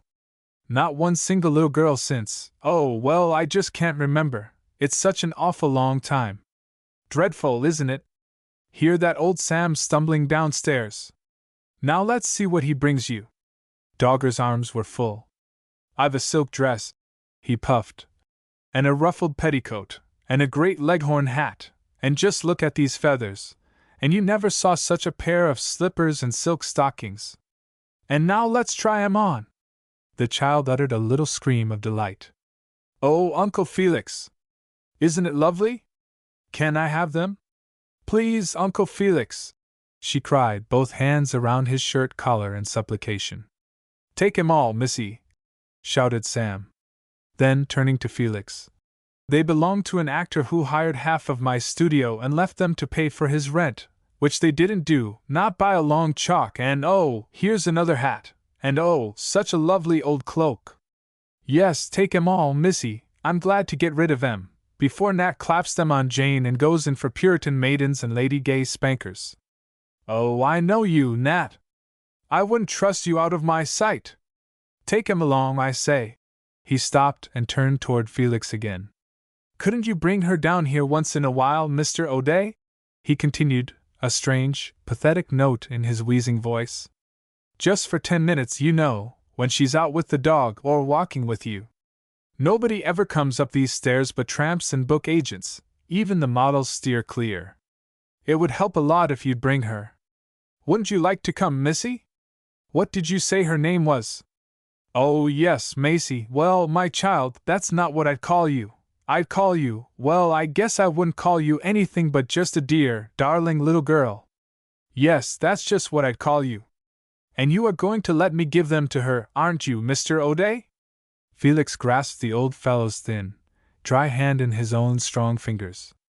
For an instant a strange lump in his throat clogged his speech. "Of course, I'll take the costumes, and many thanks for your wish to make the child happy," he answered at last.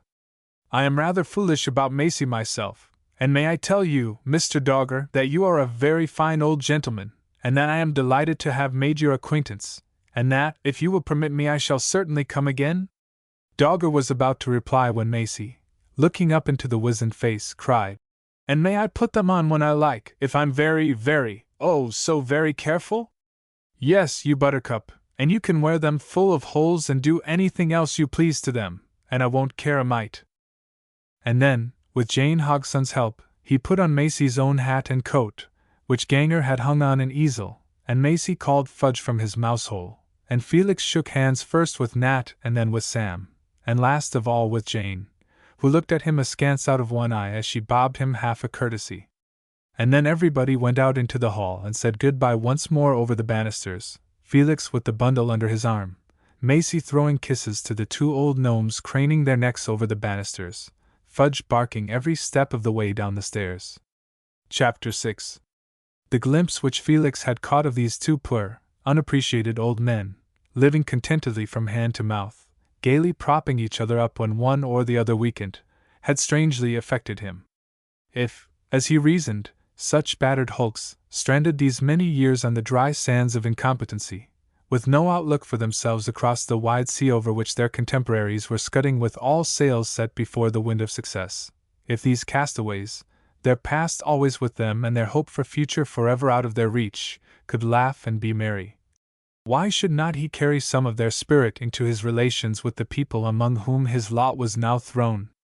That these people had all been more than good to him, and that he owed them in return something more than common politeness now took possession of his mind.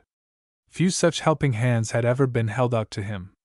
When they had been, the proffered palm had generally concealed a hidden motive. Hereafter he would try to add what he could of his own to the general fund of good fellowship and good deeds. He would continue his nightly search, and he had not missed a single evening, but he would return earlier, so as to be able to spend an hour reading to Macy before she went to bed, or with his other friends and acquaintances of the avenue, especially with Kitty and John. He had been too unmindful of them, getting back to his lodgings at any hour of the night, either to let himself in by his passkey, all the lights out and everybody asleep, or to find only Kitty or John, or both, at work over their accounts, or waiting up for Mike or Bobby or for one of their wagons detained on some dock. And since Kling had raised his salary, enabling him not only to recover his dressing case, which then rested on his mantle, but to take his meals wherever he happened to be at the moment, he had seldom dined at home, a great relief in many ways to a man of his tastes. Kitty, though he did not know it, had demurred and had talked the matter over with John, wondering whether she had neglected his comfort. When she had questioned him, he had settled it with a pat on her shoulders. "Just let me have my way this time, my dear Mrs. Cleary," he had said gently but firmly. "I am a bad boarder and cause you no end of trouble, for I am never on time. And please keep the price as it is, for I don't pay you half enough for all your goodness to me." Now under the impulse of his new resolution, and rather ashamed of his former attitude in view of all her unremitting attentions, he resumed his place at her table. Nor did he stop here. He taught her to broil a chop over her coal fire by removing the stove lid. Until then they had been fried, and a new way with a rasher of bacon, using the carving fork instead of a pan. The clearing of the famous coffee pot with an egg, making the steaming mixture anew whenever wanted instead of letting the dented old pot simmer away all day on the back of the stove, was another innovation, making the evening meal just that much more enjoyable, greatly to the delight of the hostess, who was prouder of her boarder than of any other human being who had come into her life, except John and Bobby. These renewed intimacies opened his eyes to another phase of the life about him, and he soon found himself growing daily more interested in the sweet family relations of the small household. "What do I care for what we haven't got?" Kitty said to him one night when some economies in the small household were being discussed. "I'm better off than half the women who stop at my door in their carriages. I got 2 arms, and I can sleep 8 hours when I get the chance, and John loves me and so does Bobby and so does my big white horse Jim. There ain't one of them women as knows what it is to work for her man and him to work for her. All the other married couples he had seen had pulled apart, or lived apart, mentally at least. These two seemed bound together heart and soul. More than once he contrived to stop at the studio building, where both of the old fellows were almost always to be found sitting side by side, and picking them up bodily, he had set them down on hard chairs in a Rathskeller on 6th Avenue, where they had all dined together, the old fellows warmed up with 2 beers apiece. This done, he had escorted them back, seen them safely upstairs, and returned to his lodgings. It was after one of these mild diversions that, before going to his room, he pushed open the door of the Clearys' sitting room with a cheery, "May I come in, Mistress Kitty?" "Oh, but I'm glad to see ye," was the joyous answer. "I was sayin' to myself, maybe ye'd come in before he went. Here's Father Cruz I've been tellin' ye about, and Father, here's Mr. O'Day that's livin' wid us." A full-chested man of 40, in a long black cassock, standing 6 feet in his stockings, his face alight with the glow of a freshly kindled pleasure, rose from his chair and held out his hand. "The introduction should be quite unnecessary, Mr. O'Day," he exclaimed in the full, sonorous voice of a man accustomed to public speaking. "You seem to have greatly attached these dear people to you, which in itself is enough, for there are none better in my parish." Felix, who had been looking the speaker over, taking in his thoughtful face, deep black eyes, and more especially the heavy black eyebrows that lay straight above them, felt himself warmed by the hearty greeting and touched by its sincerity. "I agree with you, Father, in your praise of them," he said as he grasped the priest's hand. "They have been everything to me since my sojourn among them. And if I am not mistaken, you and I have something else in common. My people are from Limerick." "And mine from Cork," laughed the priest as he waved his hand toward his empty chair, adding, "Let me move it nearer the table." "No, I will take my old seat, if you do not mind." "Please do not move, Mr. Cleary, I am near enough." "And are you an importation, Father, like myself?" continued Felix, shifting the rocker for a better view of the priest. "No, I am only an Irishman by inheritance. I was brought up on the soil, born down in Greenwich Village, and a very queer old part of the town it is. Strange to say, there are very few changes along its streets since my boyhood. I found the other day the very slanting cellar door I used to slide on when I was so high. Do you know Greenwich?" He was sitting upright as he spoke, his hands hidden in the folds of his black cassock, wondering meanwhile what was causing the deep lines on the brow of this high-bred, courteous man, and the anxious look in the deep-set eyes. As priest he had looked into many others, framed in the side window of the confessional, the most wonderful of all schools for studying human nature, but few like those of the man before him. Eyes so clear and sincere, yet shadowed by what the priest vaguely felt was some overwhelming sorrow. "Oh, yes, I know it as I know most of New York," Felix was saying. "It is close to Jefferson Market and full of small houses, where I should think people could live very cheaply." Adding, with a sigh, "I have walked a great deal about your city," and as suddenly checked himself, as if the mere statement might lead to discussion. Kitty, who had been darning one of John's gray yarn stockings, the needle was still between her thumb and forefinger, leaned forward. "That's the matter with him, Father, and he'll never be happy until he stops it," she cried. "He don't do nothin' but tramp the streets until I think he'd get that tired he'd go to sleep standin' up." Felix turned toward her. "And why not, Mrs. Cleary?" he asked with a smile. "How can I learn anything about this great metropolis unless I see it for myself? But it's all Sunday and every night. I get that worried about ye sometimes, I'm ready to cry. And you won't listen to a thing I say. I've been waitin' for Father Cruz to get hold of ye, and I'm goin' to say what's in my mind." Here she looked appealingly to the priest. "Now you just talk to him, Father, won't ye, please?" The priest, laughing heartily, raised his protesting hands toward her. "If he fails to heed you, Mrs. Cleary, he certainly won't listen to me. What do you say for yourself, Mr. O'Day?" Felix twisted his head until he could address his words more directly to his hostess. "Please keep on scolding me, my dear Mrs. Cleary. I love to hear you. But there is Father Cruz, why not sympathize with him? He tramps to some purpose. I am only the wandering Jew, who does it for exercise. Kitty held the point of the darning needle straight out toward Felix. But why must you do it Sundays, Mr. O'Day? That's what I want to know. But Sunday is my holiday. Yes, and there's early mass. Ye'd think he'd come, wouldn't ye, father? One of O'Day's low, murmuring laughs, that always sounded as if he had grown unaccustomed to letting the whole of it pass his lips, filtered through the room. You see what a heathen I am, father, he exclaimed. But I am going to turn over a new leaf. I shall honor myself by visiting St. Barnabas's some day very soon, and shall sit in the front pew, or, perhaps, in yours, Mrs. Cleary, if you will let me, now that I know who officiates. And he inclined his head graciously toward the priest. I hope the service is not always in the morning. Oh, no, we have a service very often at night, sometimes at 8 o'clock. And how long does that last? Perhaps an hour. And so if I should come at 8 and wait until you are free, you could give me, perhaps, another hour of yourself? Yes, and with the greatest pleasure. But why at those hours? Asked the priest with some curiosity. Because I am very busy at other times. But I want to be quite frank. If I come, it will not be because I need your service, but because I shall want to see you. Your church is not my church, and never has been, but your people, especially your priests, have always had my admiration and respect. I have known many of your brethren in my time. One in particular, who is now very old, a dear abbé, living in Paris. Heaven is made up of just such saints. The priest clasped his hands together.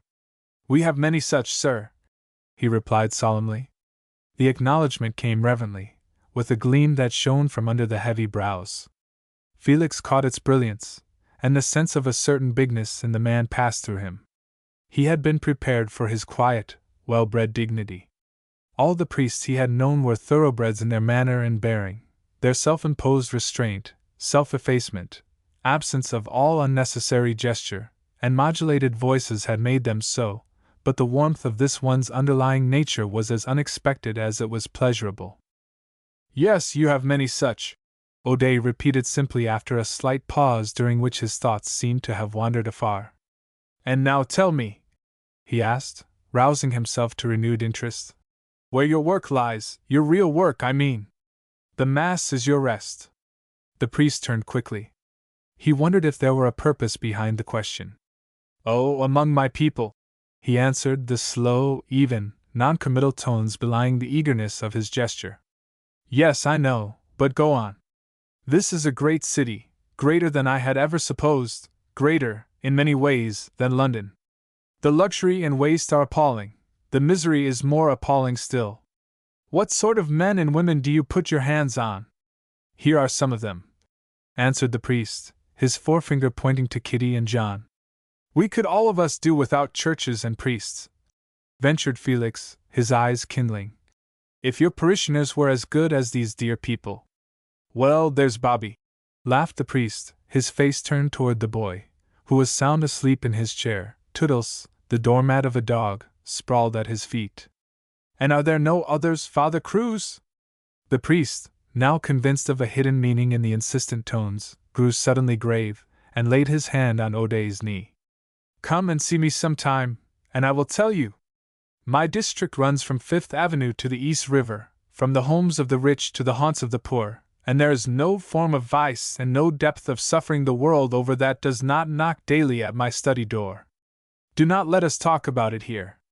Perhaps some day we may work together, if you are willing.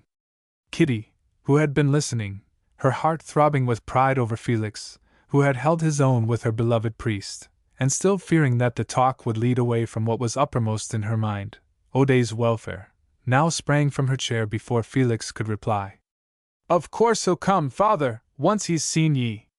Yes, I will, answered Felix cordially. And it will not be very long either, father. And now I must say good night. It has been a real pleasure to meet you. You have been a most kindly grindstone to a very dull and useless knife, and I am greatly sharpened up. After all, I think we both agree that it is rather difficult to keep anything bright very long unless you rub it against something still brighter and keener. Thank you again, father. and with a pat of his fingers on Kitty's shoulder as he passed, and a good night to John, he left the room on his way to his chamber above. Kitty waited until the sound of O'Day's footsteps told her that he had reached the top of the stairs and then turned to the priest. "Well, what do ye think of him? Have I told ye too much? Did ye ever know the beat of a man like that, livin' in a place like this and eatin' at my table, and never a word of complaint out o' him, and everybody lovin' him the moment they clapped their two eyes on him?" The priest made no immediate answer.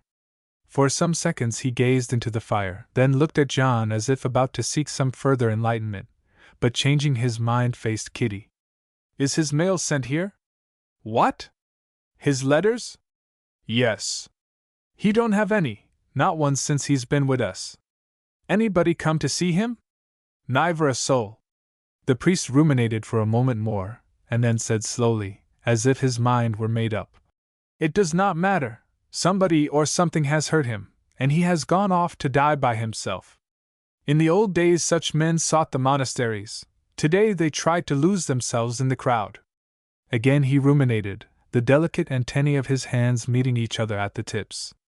"A most extraordinary case," he said at last. "No malice, no bitterness, yet eating his heart out. Pitiful, really, and the worst thing about it is that you can't help him, for his secret will die with him. Bring him to me sometime, and let me know before you come so I may be at home." "You don't think there's anything crooked about him, Father, do you?" said John, who had sat tilted back against the wall, and now brought the front legs of his chair to the floor with a bang. "What do you mean by crooked, John?" asked the priest. "Well, he blew in here from nowheres, bringin' a couple of trunks and a hat box, and not much in 'em, from what Kitty says. And he might blow out again some fine night, leavin' his own full of bricks, carting off instead some I keep on storage for my customers, full of God knows what, but somethin' that's worth money, or they wouldn't have me take care of 'em. There ain't nothin' to prevent him, for he's got the run of the place day and night. And Kitty's that dead stuck on him she'll believe anything he says." Kitty wheeled around in her seat, her big strong fist tightly clinched. "Hold your tongue, John Cleary!" she cried indignantly. "I'd knock any man down, I don't care how big he was, that would be a sayin' that of you without somethin' to back it up, and that's what'll happen to ye if ye don't mend your manners. Can't ye see, Father, that Mr. Felix O'Day is the real thing, and no sham about him? I do, and Kling does, and so does that darlin' Macy, and every man, woman, and child around here that can get their hands on him or a word wid him. Shame on ye, John! Tell him so, Father Cruz!" The priest kept silent, waiting until the slight family squall, never very long nor serious between John and Kitty, had spent itself. "Well, I'm not sayin' anything against Mr. O'Day, Kitty," broke in John. "I'm only askin' for information. What do you think of him, Father? What's he up to, anyhow? There ain't any of 'em can fool ye. I don't want to watch him, I ain't got no time, and I won't if he's all right." The priest rose from his chair and stood looking down at Kitty, his hands clasped behind his back. "You believe in him, do you not?" "I do, up to the handle, and I don't care who knows it." "Then I would not worry, John Cleary, if I were you." "Well, what does she know about it, Father? What every good woman always knows about every good man. And now I must go." Chapter 7. As was to be expected, Kitty's first words to O'Day on the following morning related to his meeting with Father Cruz. "You'll not find a better man anywhere," she had said to him. "And there ain't a trouble he can't cure." Felix had smiled at her enthusiasm for her idol and comforted her by saying that it had given him distinct pleasure to meet him, adding, "A big man with a big soul, that priest of yours, Mistress Kitty. I begin to see now why you and your husband lead such human lives. Yes, a fine man." But no closer intimacy ensued, nor did he pursue the acquaintance, not even on the following Sunday, when Kitty urged him, almost to importunity, to go and hear the Father say Mass. He was not ready as yet, he said to himself, for friendships among men of his own intellectual caliber. In the future he might decide otherwise. For the present, at least, he meant to find whatever peace and comfort he could among the simple people immediately around him, meagerly educated, often strangely narrow-minded, but possessing qualities which every day aroused in him a profounder admiration. With the quick discernment of the man of the world, one to whom many climes and many people were familiar, he had begun to discover for himself that this great middle class was really the backbone of the whole civil structure about him, its self-restraint, sanity, and cleanliness marking the normal and the tide gauge of the city's activities, the hysteria of the rich and the despair of the poor being the two extremes. Here, as he repeatedly observed, were men absorbed in their several humble occupations, proud of their successes, helpful of those who fell by the wayside, good citizens and good friends, honest in their business relations, each one going about his appointed task and leaving the other fellow unmolested in his. Here, too, were women, good mothers to their children and good wives to their husbands, untiring helpmates, regarding their responsibilities as mutual, and untroubled as yet by thoughts of their own individual identities or what their respective husbands owed to them. This was why, instead of renewing his acquaintance with Father Cruz, he preferred to halt for a few minutes' talk with some one of Kitty's neighbors. It might be the liveryman next door who had been 40 years on the avenue, or one of the shopkeepers nearby, most of whom were welcome to Kitty's sitting room and kitchen, and all of whom had shared her coffee. Or it might be that he would call at Digwell's, whose undertaker's shop was across the way and whose door was always open, the gas burning as befitted one liable to be called upon at any hour of the day or night. Or perhaps he would pass the time of day with Pessler, the druggist, or give 10 minutes to Porterfield, listening to his talk about the growing prices of meat. Had you asked his former associates why a man of O'Day's intelligence should have cultivated the acquaintance of an undertaker like Digwell, for instance, whose face was a tombstone, his movements when on duty those of a crow stepping across wet places in a cornfield, they would have shaken their heads in disparaging wonder. Had you asked Felix, he would have answered with a smile, "Why, to hear Digwell laugh!" And then, warming to his subject, he would have told you what a very jolly person Digwell really was, if you were fortunate enough to find him unoccupied in his private den, way back in the rear of his shop. How he had entertained him by the hour with anecdotes of his early life when he was captain of a baseball team, and what fun he had gotten out of it, and did still, when he could sneak away to help pack the benches. Had you inquired about Pessler the druggist, there would have followed some such reply as, "Pessler? Did you say? Because Pessler is one of the most surprising men I know. He has kept that same shop, he tells me, for 22 years. Of course, he knows only a very little about drugs, just enough to keep him out of the hands of the police. But then none of you are aware, perhaps, that Pessler is also a student. You might think, when you saw only the top of his fuzzy, half-bald head sticking up above the wooden partition, that he was putting up a prescription, but you would be wrong. What he is really doing, with the aid of his microscope, is dissecting bugs, and pasting them on glass slides for use in the public schools. And he plays the violin, and very well, too. He often entertains me with his music." Sanderson, the florist, was another denizen who interested him. To look at Sanderson tying ribbons on funeral wreaths, no one would ever have supposed that there was rarely a first night at the opera at which he was not present, paying for his ticket, too, and rather despising Pessler, who got his theater tickets free because he allowed the managers the use of his windows for advertisements. Felix forgave even his frozen roses whenever the Scotchman, having found a sympathetic listener, launched out upon his earlier experiences among opera stars, especially his acquaintance with Patty, whom he had known before she became great, and whom he always spoke of as devotees do of the Madonna, with bated breath and a sigh of despair that he would never hear her again. Then, too, there was Codman. O'Day was always enthusiastic over Codman. "I have taken a great fancy to that fishmonger, and a fine fellow he is," he said one night to Kitty and John. "His shop was shut when I first called on him, but he was good enough to open it at my knock, and I have just spent half an hour, and a very delightful half-hour, watching him handle the sea-food, as he calls it, in his big refrigerator. I got a look, too, at his chest and his arms, and at his pretty wife and children. She is really the best type of the two. American, you say, both of them, and a fine pair they are, and he tells me he pulled a surf boat in your Coast Guard when he was a lad of 20, then took up fishing, and then went into Fulton Market, helping at a stall, And now he is up here with 2 delivery wagons and 4 assistants, and is a member of a fish union, whatever that is. It's astonishing. And yet I have met him many a time pushing his baby carriage around the block. Yes, Kitty answered, putting on a shovel of coal. And I'll lay ye a wager, Mr. O'Day, that Polly Codman will be driving through Central Park in her carriage before 5 years is out, and she deserves it, for there ain't a finer woman from here to the Battery. I am quite sure of it, Mistress Kitty. That is where the American comes in, or perhaps it is the New Yorker. I have not been here long enough to find out. Of all these neighbors, however, it was Timothy Kelsey, the hunchback, largely because of his misfortunes and especially because of his vivid contrast to all the others, who appealed to him most. Tim, as has been said, kept the second-hand bookshop, halfway down the block on the opposite side of the street. He was but a year or 2 older than O'Day, but you would never have supposed it had Tim not told you, and not then unless you had looked close and followed the lines of care deep cut in his face and the wrinkles that crowded close to his deep, hollowed-out eyes.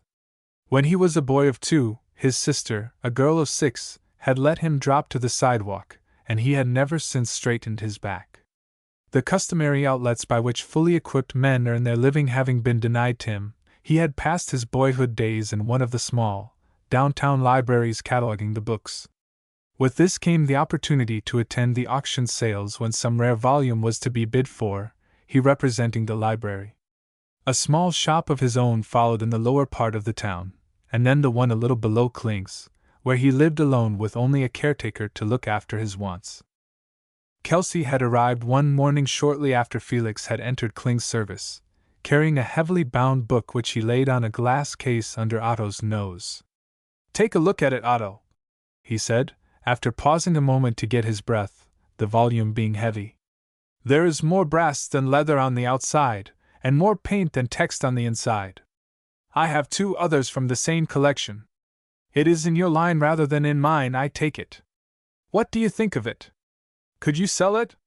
Kling dropped his glasses from his forehead to the bridge of his flat nose. "Vell, dot is a funny-looking book, Tim. Dot is awful old, you know." "Yes, 17th century, I think," replied Tim. "Vo do you think, Mr. O'Day? Ain't dot a caviar book? Oh, you don't have met my new clerk, have you, Tim? Vell, dot's funny, for he lives over at Kitty's. Vell, dis is him, Mr. Felix O'Day. Tim Kelsey is an old friend of mine, Mr. O'Day. You must have seen dot caviar shop which falls down into de cellar from de sidewalk. Vell, dat's Tim's."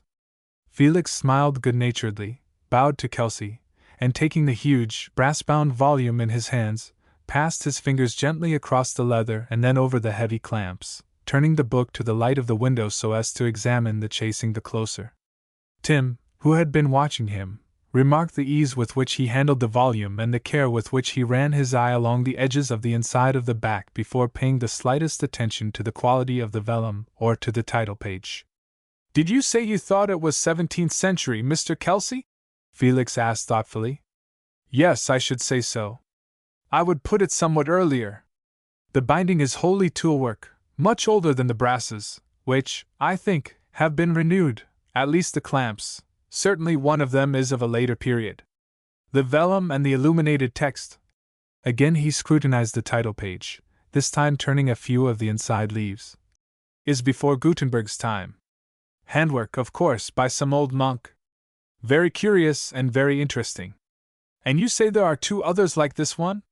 The hunchback, whose big, shaggy head reached but a very little above the case over which the colloquy was taking place, stretched himself upon his toes as if to see Felix the better. "You seem to know something of books, sir," he remarked in a surprised tone. "May I ask where you picked it up?" Again Felix smiled, a curious expression lurking around his thin lips. A way with him, when he intended to be noncommittal. He was now more interested in the speaker than in the object before him, especially in the big dome head and sunken eyes shaded by bushy eyebrows, the only feature of the man which seemed to have had a chance to grow to its normal size. He had caught, too, a certain high-pitched note, one of suffering running through the hunchback's speech, often discernible in those who have been robbed of their full physical strength and completeness. Oh, I don't know, Mr. Kelsey. There are, as you know, but few old clamp books like this in existence. There are some in the Bibliothèque in Paris, and a good many in Spain. I remember handling one some years ago in Cordova. When you have seen a fine example, you are not apt to forget it. Why do you sell it? Kelsey settled down upon his heels, the upper half of his misshapen body telescoping the lower, and shoved both hands into his pockets. I did not come here to sell it. There was a touch of irony in his voice. I came to find out whether Kling could sell it. Do you think you could? I might or I might not. Only a few people about here, so I understand, can appreciate this sort of thing. What is it worth? He was still eyeing him closely. People who praised his things were those who never wanted to buy. Not very much, replied Felix. Oh, but I thought you said it was very rare? So it is, almost too rare, and almost too old. If it had been done 50 or more years later, on one of Gutenberg's presses, Quaritch might give you £2,000 for it. Handwork, which ought really to be more valuable than machine work, is worth pence, where the other sells for pounds. One of Gutenberg's Bibles sold here a year ago for 3,000 guineas, so I am told. What are the other two like? No difference, a clasp is gone from one. The other is. He stopped, his mien suddenly changing to one of marked respect, even to one of awe. Will you do me a favor, sir? With pleasure, again the same quiet smile. He had read the financial workings of the bookseller's mind with infinite amusement, and decided to see more of him. What can I do for you? I want you to come over with me to my shop. You won't object, will you, Otto? I won't keep him a minute. Let me come a little later, sir, say about 9 o'clock. I have work here until 6 and an engagement, which is important, until 9. You are open as late as that? Oh, I am always open, or can be, Kelsey answered. What would I shut up shop for except to keep out the rats, human and otherwise? I live in my place, and as I live alone, nobody ever disturbs me, nobody I want to see, and I do want you, and want you very much. Well, then, come at 9, and if the blinds are up, ring the bell. And so the acquaintance began. And yet, interesting as he found these diversions with his neighbors, there were moments when, despite his determination to be cheerful and to add his quota to the general fund of good fellowship, he had to summon all his courage to prevent his spirit sinking to its lowest ebb. It was then he would turn to the thing that lay nearest to hand, his work often so irksome to him that, but for his sense both of obligation and of justice to his employer and his love for Macy, he would have abandoned it altogether. A possible relief came when through the protests of a customer he had begun to realize the clearer Kling's deficiencies and had, in consequence, cast about for some plan of helping him to do a larger and more remunerative business. Several ways by which this could be accomplished were outlined in his mind. The disorder everywhere apparent in the shop should first come to an end. The present chaos of tables, chairs, bureaus, and sideboards, heaped higgledy-piggledy one upon the other, the customers edging their way between lanes of dusty furniture, must next be abolished. So must the jumble of glass, china, curios, and lamps.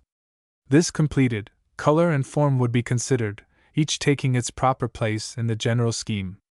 To accomplish these results, all the unsaleable, useless, and ugly furniture taking up valuable space must be carted away to some auction room and sold for what it would bring. Light, air, and much-needed room would then follow, and prices advanced to make up for the loss on the rattletrap and the rickety stuffs which had been poked away in worthless bureau drawers for years, as being too ragged even to show, were next to be hauled out, patched, and darned, and then hung on the bare white walls, concealing the dirt and the cracks. And these improvements, strange to say, Kling being as obstinate as the usual Dutch cabinetmaker, and as set in his ways, were finally carried out, slowly at first, and with a rush later when every customer who entered the door began by complimenting Otto on the improvement. Soon the sales increased to such an extent and the stock became so depleted that Kling was obliged to look around for articles of a better and higher grade to take its place. At this juncture a happy and unforeseen accident came to his aid.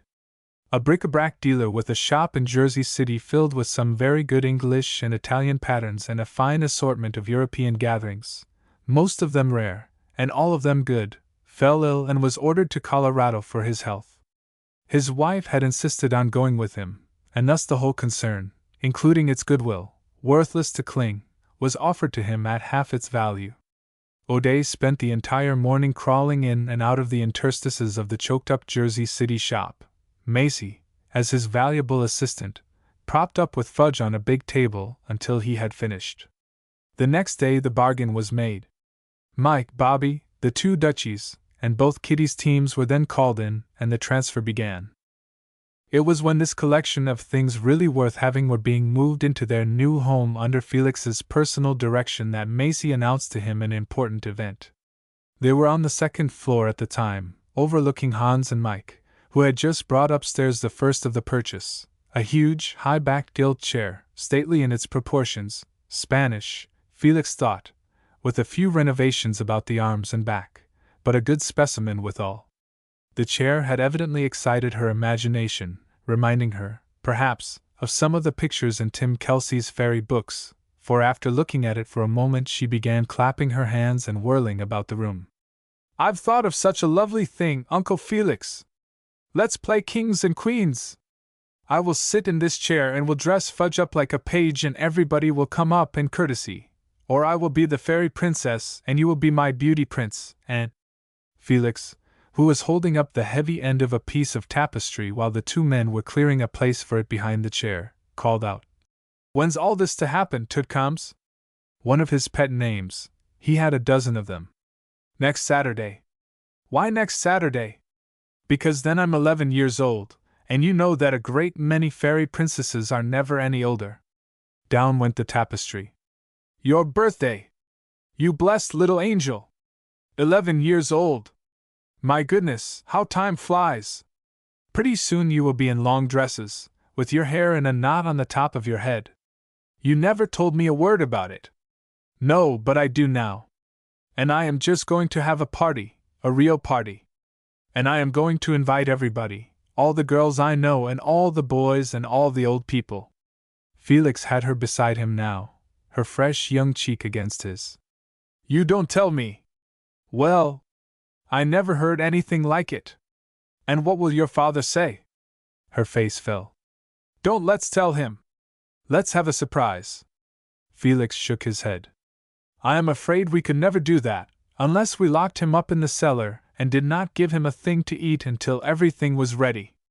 Oh, just think how he would beg for mercy!" Macy rubbed her cheek up and down at Felix in disapproval. "No, you wouldn't be so mean to poor Popsy." "Well, then, suppose, and he held her teasingly from him to note the effect of his words. "Suppose we make him go away, way off somewhere, to buy something, so far away that he could not come back until the next day. How would that do?" "No, that won't do, not a little bit. I've got a better plan. You go right downstairs this minute and tell him it's all fixed, and that I'm going out this very afternoon to invite everybody myself." Felix made a wry face. "Suppose he sends me about my business?" "He won't. He thinks you are the most wonderful man in the world. He told Mr. Kelsey so. I heard him, and he won't refuse you anything. Oh, Uncle Felix." Both arms were around his neck now, always her last argument. "I do so want a birthday party, and I want it right here in this room." Felix smoothed back the hair from her pleading eyes and kissed her tenderly on the forehead.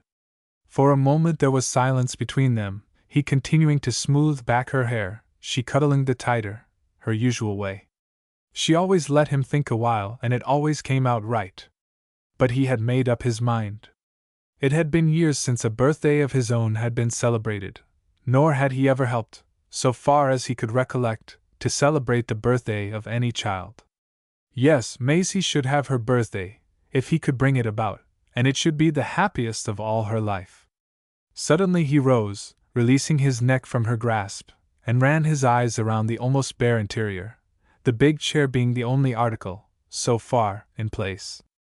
"It will make a grand banquet hall, Macy," he said, as if speaking more to himself than to her. "Let me see." He walked half the length of the floor and began studying the walls and the bare rafters of the ceiling. These last had once been yellow-washed, age and dust having turned the calcimine to an old gold tint, reminding him of a ceiling belonging to a Venetian palace. Yes, he continued, with the same abstracted air, his head upturned. There's a good place for hanging a big lamp, if there is one in the new lot, and there are spots where I can hang 20 or more smaller ones. I will cover the side walls with stuffs and embroideries and put those long Italian settees against. Yes, Tweedykins, it will come out all right. It will make a splendid banquet hall. And after the party we will leave it just so. Fine, my child.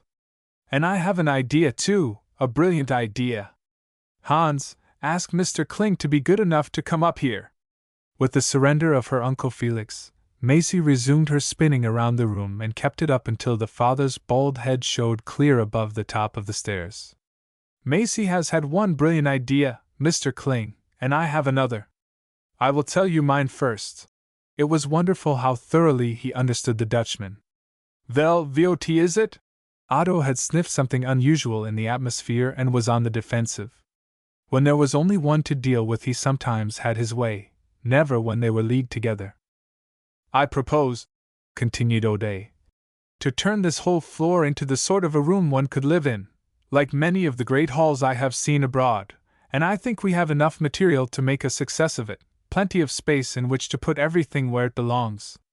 Leave that big chair where I have placed it, throw some rugs on the floor, nail the stuffs and tapestries to the walls, fasten the brackets and sconces and appliques on top of them, filled with candles, and hang the lanterns and church lamps to the rafters. When I finish with it, you will have a room to which your customers will flock. Kling, bewildered, followed the play of O'Day's fingers in the air as if he were already placing the ornaments and hangings with which his mind was filled. Vel, votv du vid de stuff dots comin, all dem sideboards and chairs and de pig tables. V ain't got de space. Half of them will go here, and the balance we will pile away on the top floor. When these are sold then we'll bring down the others, always keeping up the character of the room. That is my idea. What do you think of it? The shopkeeper hesitated, his fat features twisted in calculation. Every move of his new salesman had brought him in double his money. The placing of his goods so that a customer would be compelled to crawl over a table in order to see whether a chair had 3 whole legs or 2, dust and darkness helping, had always seemed to him one of the tricks of the trade and not to be abandoned lightly. You mean v walk round loose in the middle, and everything is shoved back to wall behind, so you can see it all over? Felix smothered a smile. Certainly, why not? Well, Mr. O'Day, I don't know. Then, noticing the quickly drawn brows of his clerk's face and the shadow of disappointment. Of course, V can try it, and if it don't work V do it over, don't V? Macy slipped her arm through O'Day's and began a joyous tattoo with her foot. She knew now that Felix had carried the day. And now for Macy's idea, Mr. Kling. Oh, dear is something else, eh? I thought dear vood be when you puts your 2 noddles together. Well, what is that all about, eh? She is to have a birthday. She will be 11 years old next Saturday. By Gemini, yes, that's so. I forgot that, Macy. Yes, it comes on the 21st. Why you don't tell me before, little beeswings? Yes, next Saturday, only 4 days off, continued Felix, forging ahead to avoid any sidetracking of his main theme. And what are you going to do for her? Not many more of them before she will be out of the window like a bird, and off with somebody else. Otto ruminated. He loved his daughter, even if he did sometimes forget her very existence. Oh, I don't know. I guess by her summonings putty, what you like to have, beeswings? Or maybe you like to go to de Teeter vid Anti-Gospiger. I get de tickets. The child disengaged her hand from O'Day's arm, pushed back her hair and tiptoed to her father. I want a party, Popsy, a real party, she whispered, tipping his chin back with her fingers, so he could look at her through his spectacles, not over them, like an ogre. Veer you have it? This came in a bewildered way, as if the pair had the big ballroom at Delmonico's in the back of their heads. Here, in this very place, broke in Felix. After I get it in order. Kling, gently freeing himself from Macy's hold, stared at his clerk. "That will cost a lot of money, don't it?" "No, I do not think so." "Well, who is coming? The children all around?" "Everybody is coming, big, little, and middle-sized," answered Felix. The cat was all out of the bag now.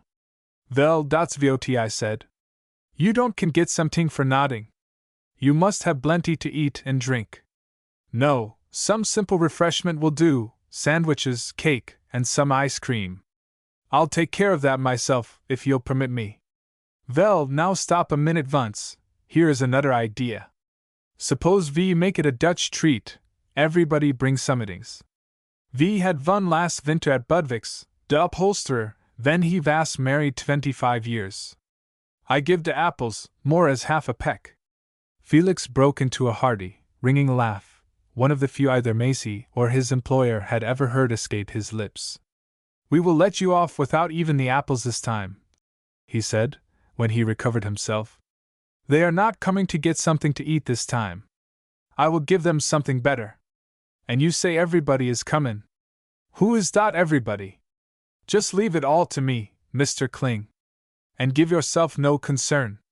I am going to use everything we have, all our cups and saucers, no matter whether they are Spode, Lowestoft, or Worcester, all the platters, German beer mugs, candlesticks, even that rare old tablecloth trimmed with church lace. This is an entertainment to be given by a distinguished antiquary in honor of his lovely daughter." And he bowed to each in turn. The whole conducted under the management of his junior clerk, Mr. F. O'Day, who is very much at your service, sir. Chapter 8. Bright and early the following morning Felix began work, and for the next 2 days took entire charge of the room, walking up and down its length, an absolute dictator, brooking no interference from anyone. When Mike's frowsy head or Hans's grimy hands appeared above the level of the landing from the floor below, steadying with their chins some new possession, it was either "Here, in the middle of the room, men!" or, if it were big and cumbersome, "Upstairs, out of the way!" This had gone on until the banquet hall was one conglomerate mass of mixed chattels from the Jersey shop, Kling's old stock being stowed in some other part of the building. Then began the picking out. First the doubtful, but rich in color, tapestries, then the rugs, some fairly good ones, stuffs, old and new, and every available rag which would hold together were spread over the 4 walls and the front windows. The heavier and more decorative pieces of furniture came next, among them a huge wooden altar which had never been put together, and which was now backed close against the tapestries and hanging rugs in the center of the long wall. 2 Venetian wedding chests, low enough to sit upon, were next placed in position, and between them 3 Spanish armchairs in faded velvet and 1 in crinkly leather, held together by big Moorish nails of brass. Above these chests and chairs were hung gilt brackets holding church candles, Spanish mirrors so placed that the shortest woman in the party could see her face, and big Italian discs of dull metal. The walls were wonderful in their rich simplicity, and so was the disposition of the furniture, Felix's skillful eye having preserved the architectural proportions in both the selection and placing of the several articles. More wonderful than all else, however, was the great gold throne at the end of the room, on which Macy was to sit and receive her guests, and which was none other than the big cardinal's chair, encrusted with moldy gilt, that had first inspired her with the idea of the party. This was hoisted up bodily and placed on an auctioneer's platform which Mike had found tilted back against the wall in the cellar. To hide its dirt and cracks, rugs were laid, pieced out by a green drugget which extended half across the floor, now swept of everything except 2 refreshment tables. Next came the ceiling.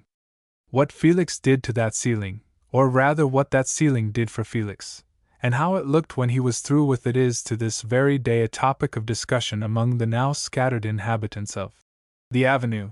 Macy knew, and so did deaf Auntie Gospiger, who often spent the day with the child. She, with Macy, had been put in charge of the china and glass department, and when the old woman had pulled up from the depths of a barrel first 1 red cup without a handle and then a dozen or more, and had asked what they were for, Felix had seized them with a cry of joy. "Oil cups! They fit on the tops of these church lamps. I never expected to find these. Mike! Go over to Mr. Peslis and tell him to send me a small box of floating night tapers, the smallest he has. Now, Tidkins, you wait and see."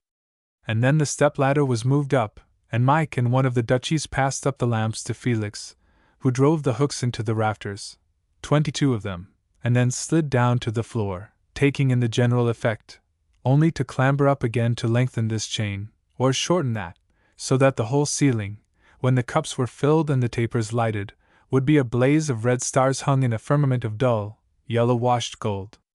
The final touch came last. This was both a surprise and a discovery.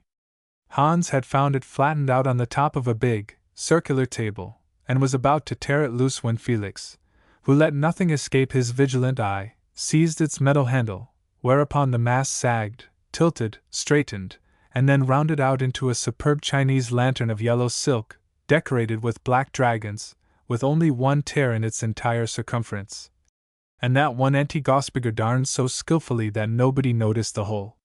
This, Felix, after much consideration, swung to the rafter immediately over the throne, so that its mellow light should fall directly on the child's face. Kling, while these preparations were in progress, was in a state of mind bordering on the pathetic. Felix had made him promise not to come up until the room was finished, but every few hours his head would be thrust up over the edge of the stairs, his eyes screwed up in his fat face, an expression of wonder, not unmixed with anxiety, flitting across his countenance. Then he would back downstairs, muttering to himself all the time, his chief cause of complaint being the hiding of so many things his customers might want to buy, and the displaying of so many others at which they might only want to look. There was, however, even after the decorations seemed complete, a bare corner to be filled with something neither too big, nor too small, nor too insistent in color or form. Felix went twice over the stock, old and new, twisted and turned, and was about to give up when he suddenly called to Macy, his face lighting under the glow of a fresh inspiration. "I have it now! Come, Tidkins, with me. Mr. Sanderson will help us out." All of which came true, for Mr. Sanderson, 10 minutes later, had bent his head close to the child's lips to hear the better, and had said, "Only 2? Why, Macy, you can have the lot." And that was how the bare corner was filled with 3 great palms, the biggest he had in his shop, and the grand salon of the Grande Duchesse Macy Beeswings de Kling at last made ready for her guests. This done, Felix made a final inspection of the room, adding a touch here and there, shifting a piece of pottery or red-draping the frayed end of a square of tapestry, and finding that everything kept its place in the general effect, without a single discordant note, drew Macy to a seat beside him on one of the old Venetian chests. Here, with his arms about the enthusiastic child, he laid bare the next and to him the most important number on the program.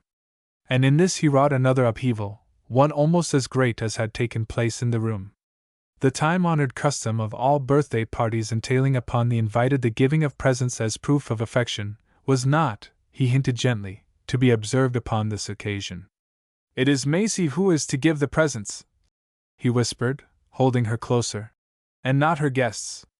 The child at first had protested.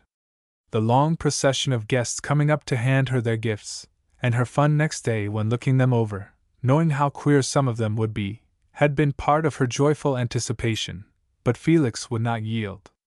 "You see, Macy, darling," he coaxed, "now that you are going to be a real princess," he was smoothing back her curls as he spoke, "you are going to be so high up in the world that nobody will dare to give you any presents. That is the way with all princesses. Kings and queens are never given presents on their birthdays unless their permission is asked, but, just because they are kings and queens, they give presents to everybody else. And then again, Macy, dear, if you stop to think about it, people really get a great deal more fun out of giving things than they do of having things given to them." She succumbed, as she always did, when her Uncle Felix, with his voice lowered to a whisper, his lips held close to her ear, either counseled or chided her, and a new joy thrilled through her, as he explained how his plan was to be carried out. Kling lifted up his hands in protest when he heard of O'Day's innovation, but was overruled and bowled over before he had framed his first sentence. It was the sentiment, Felix insisted, which was to be considered, the good feeling behind the gift, not the cost of it. He and Macy had worked it all out together, and pleased not to interfere. But Kling did interfere, and right royally, too, when he found time to think it over. Some one of the old German legends must have worked its way through the dull crust of his brain, bringing back memories of his childhood. Perhaps his conscience was pricked by his clerk's attitude. Whatever the cause, certain it is that he crept upstairs a few hours before his house was to be thrown open to Macy's guests, and finding the banquet hall completely finished and nobody about, Felix and Macy having gone out together to perfect some little detail connected with the gifts, walked around in an aimless way, overwhelmed by the beauty and charm of the interior as it lay before him in the afternoon light. On his way down he met the deaf Gosberger coming up. "Dot is awful nice," he shouted. "I couldn't believe dot was possible. Dot is a wonderful, wonderful man. I don't see how dem rags and dot stuff look like dot when you get em together and out of a. And now there is one thing I don't got in my head yet, what is it about dese presents?" The old woman recounted the details as best she could. "And dot is all, is it, Auntie Gosberger? Only of pasteboard boxes vid candies in em, and little pieces paper vid writings on em dot Mr. O'Day makes. Is dot what you mean?" The old woman nodded. Kling turned suddenly, went downstairs with his head up and shoulders back, called Hans to keep shop, and put on his hat. When he returned an hour later, he was followed by a man carrying a big box. This was placed behind Macy's throne, and so concealed by a rug that even Felix missed seeing it. That everybody had accepted, everybody who had been invited. Big, little, and middle-sized, goes without saying. Macy had called at each house herself, with Felix as cavalier, just as he had promised her. And they had each and every one immediately abandoned all other plans for that particular night, promising to be there as early as could be arranged, it being a Saturday and the shops on the avenue open an hour later than usual, an indulgence counterbalanced by the fact that next day was Sunday and they could all sleep as long as they pleased. And not only the neighbors, but Nat Ganger and Sam Dogger accepted. Felix had gone down himself with Macy's message, and they both had said they would come, Sam to be on hand half an hour before the appointed hour of 9 so as to serve as High Lord of the Robes, Macy having determined that nobody but dear old Mr. Dogger should show her how to put on the costume he had given her. As for these two castaways, when they did enter the gorgeous room on the eventful night they fairly bubbled over. "Don't let old Kling touch it," Ganger roared out as soon as he stepped inside, before he had even said, "How do you do?" to anybody. "Keep it as an exhibit. Better still, send circulars up and down Fifth Avenue, and open it up as a school. Not one of 'em knows how to furnish their houses. How the devil did you? Oh, I see. Just plain yellow wash and the reflected red light. Looks like a stained glass window in a measly old church. Where's Sam?" "Oh, behind that screen." "Well, come out here and look at that ceiling." Sam didn't come out, and didn't intend to.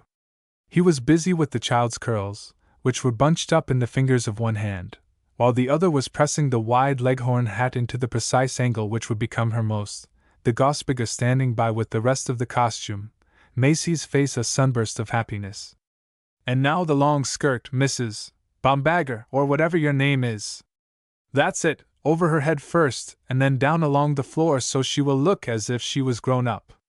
And now the big ostrich plume fan, a little seedy, my dear, and yellow as a kite's foot, but nobody'll see it under that big, yellow lantern. Now let me look at you. Nat, Nat! Where are you, you beggar? Stop rummaging around that dead stuff and come behind here and look at this live child. Yes, right in here. Now look. Did you ever in all your born days see anything half so pretty?" The outburst ending with, "Scat, you little devil of a dog!" when Fudge gave a howl at being stepped upon. Macy, as she listened, plumed her head as a pigeon would preen its feathers, stood up to see her train sweep the floor, sat down again to watch the stained satin folds crumple themselves about her feet, and was at last so overcome by it all that she threw her arms around Sam, to his intense delight, and kissed him twice, and would have given Nat an equal number had not Felix called to him that the guests were beginning to arrive. As to these guests, You could not have gotten their names on one side of Kitty's order book, nor on both sides, for that matter. There was brisk, bustling Bundleton the grocer in a green necktie, white waistcoat, and checked trousers, arm in arm with his thin wife in black silk and knits. There was Heffern the dairyman in funeral black, relieved by a brown tie, and his daughter, in variegated muslin, accompanied by two young men whom neither Kling nor Felix nor the Gosbiger had ever heard of or seen before, but who were heartily welcomed. There were fat Porterfield the butcher in his everyday clothes, minus his apron, with his two girls, aged 10 and 14, their hair in pigtails tied with blue ribbons. There were Mr. and Mrs.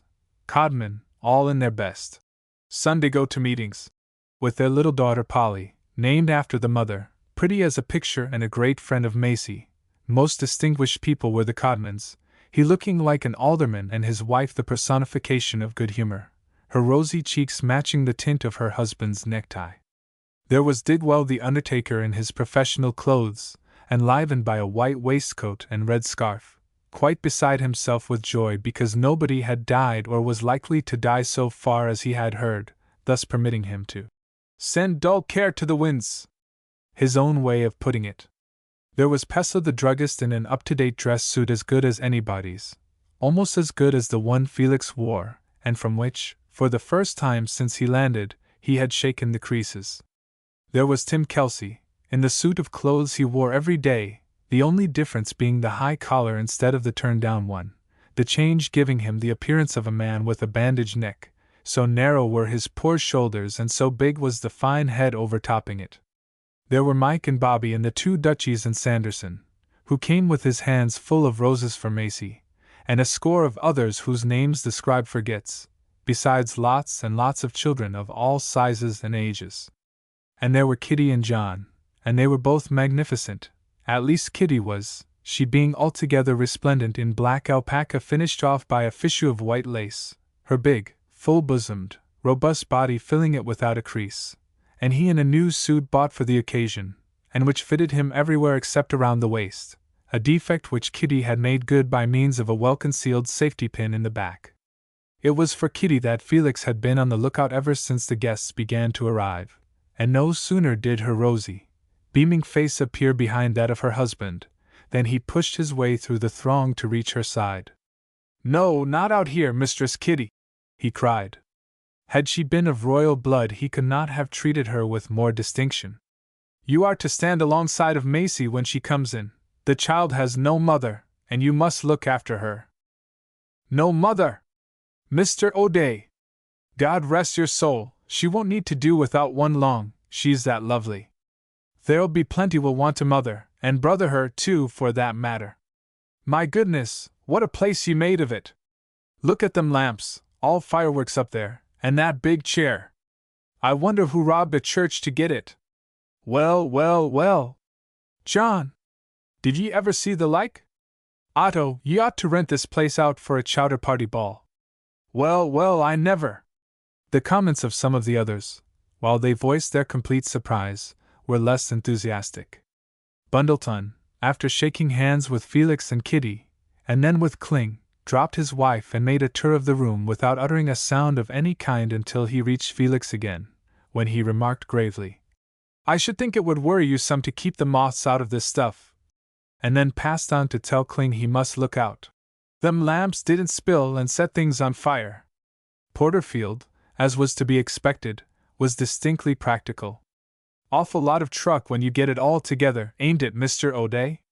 I was just tellin' my wife that them two chairs up t'other side of the room wouldn't last long in my parlor, they're that wobbly. But maybe these Fifth Avenue folks don't do no sittin', just keep 'em in a glass case to look at." Pessler was more discerning. He had come across an iridescent glass jar, and was edging around for an opportunity to ask Kling the price without letting Felix overhear him, it being an occasion, he knew, in which Mr. O'Day would feel offended if business were mentioned. "Might do to put in my window, if it didn't cost too much," he had begun, and as suddenly stopped as he caught Felix's eyes fastened upon him. There were others, however, whose delight could not be repressed. Tim Kelsey, after the proper greetings were over, had wandered off down the room, stopping to examine each article in its place on the walls. Finally some pieces of old Delft caught his eye. He made a memorandum of 2 in a little book he took from his inside pocket, and later on, when a break in the surrounding conversation made it possible, remarked to Felix, "They seem to get everything in the new Delft but the old delicious glaze. On a wall it doesn't matter, but you don't feel like putting real old Delft on a wall. I like to stroke it, as I would a friend's hand."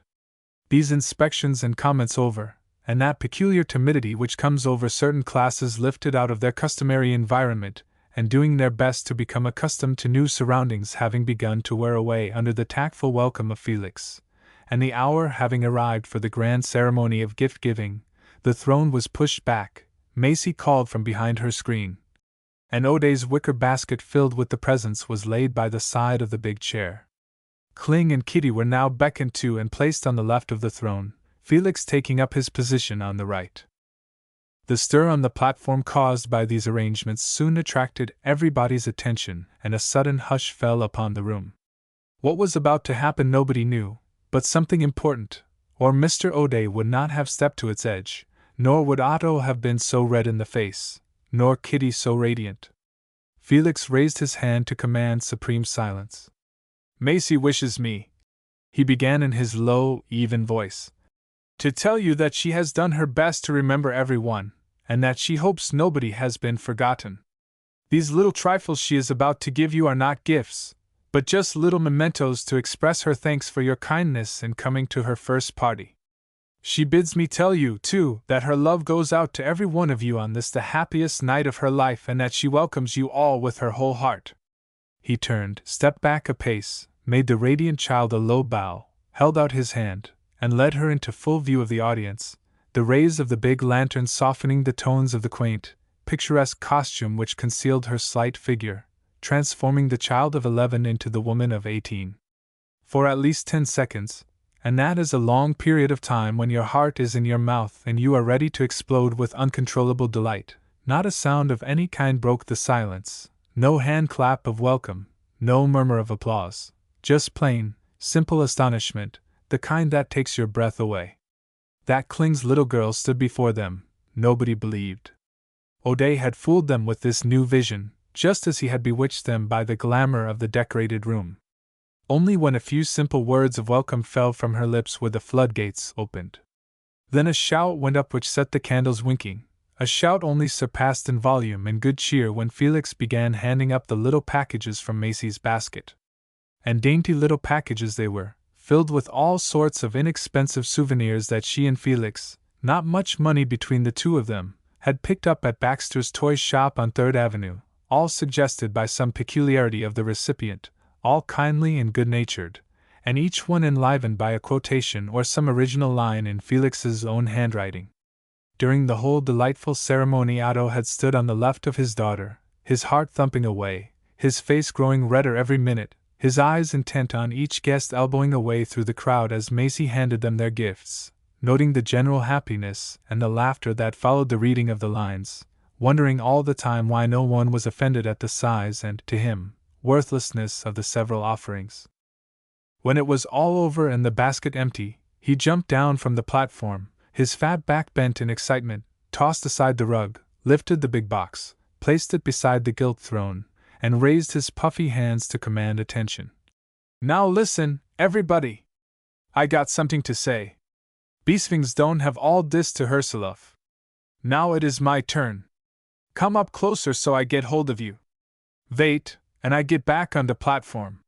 Here, you old friend of mine, Dan Porterfield, here is a new butcher knife sharpener for you, to sharpen your knives on when you cuts dem beefsteaks. And Heffern, come close. Here is a silver-plated skimmer for dot cream you make, and a pig fan for your daughter. And Polly Codman, get out of the way, dear, and let Polly Codman come up. Here, Polly, is a pair of gloves for you and a muffler for Codman, and here is more gloves and neckties, and I got a lot more.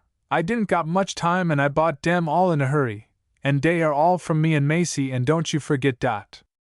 I ain't never been so happy as I am tonight. And you vas awful good to come and see my little girl dot don't got no mudder. And you must all thank Mr. O'Day for de great help he vas. Now dot's all I got to say." He drew his hand across his eyes, made an awkward bow, and sat down. Everybody gasped in amazement. Many of them had known him for years, ever since he moved into the avenue, 20 years, at least, but nobody had ever seen him as he was tonight. That he had in his intended generosity overlooked half of his friends made no difference. Those who received something showed it for weeks afterward to everybody who came. Those who had nothing forgave him in their delight over the goodwill he had shown to the others. Even Felix, who had been watching him soften and thaw out under the warmth of the child's happiness, and who thought he knew the man and his nature, was astounded, and showed it by grasping for the first time his employer's hand, looking him in the eyes as he said, "I owe you an apology, sir," a proceeding Otto often pondered over, its meaning wholly escaping him.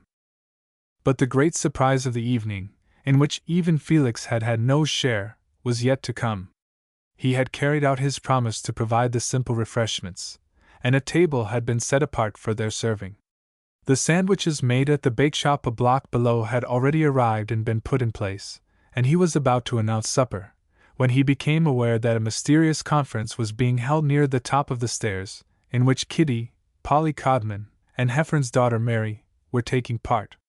He had already noticed, with some discomfiture, the absence of a number of male guests, half of them having left the room without presenting themselves before Macy to bid her good night, and was about to ask Kitty for an explanation, when a series of thumping sounds reached his ear. Something heavy was being rolled along the floor beneath his feet.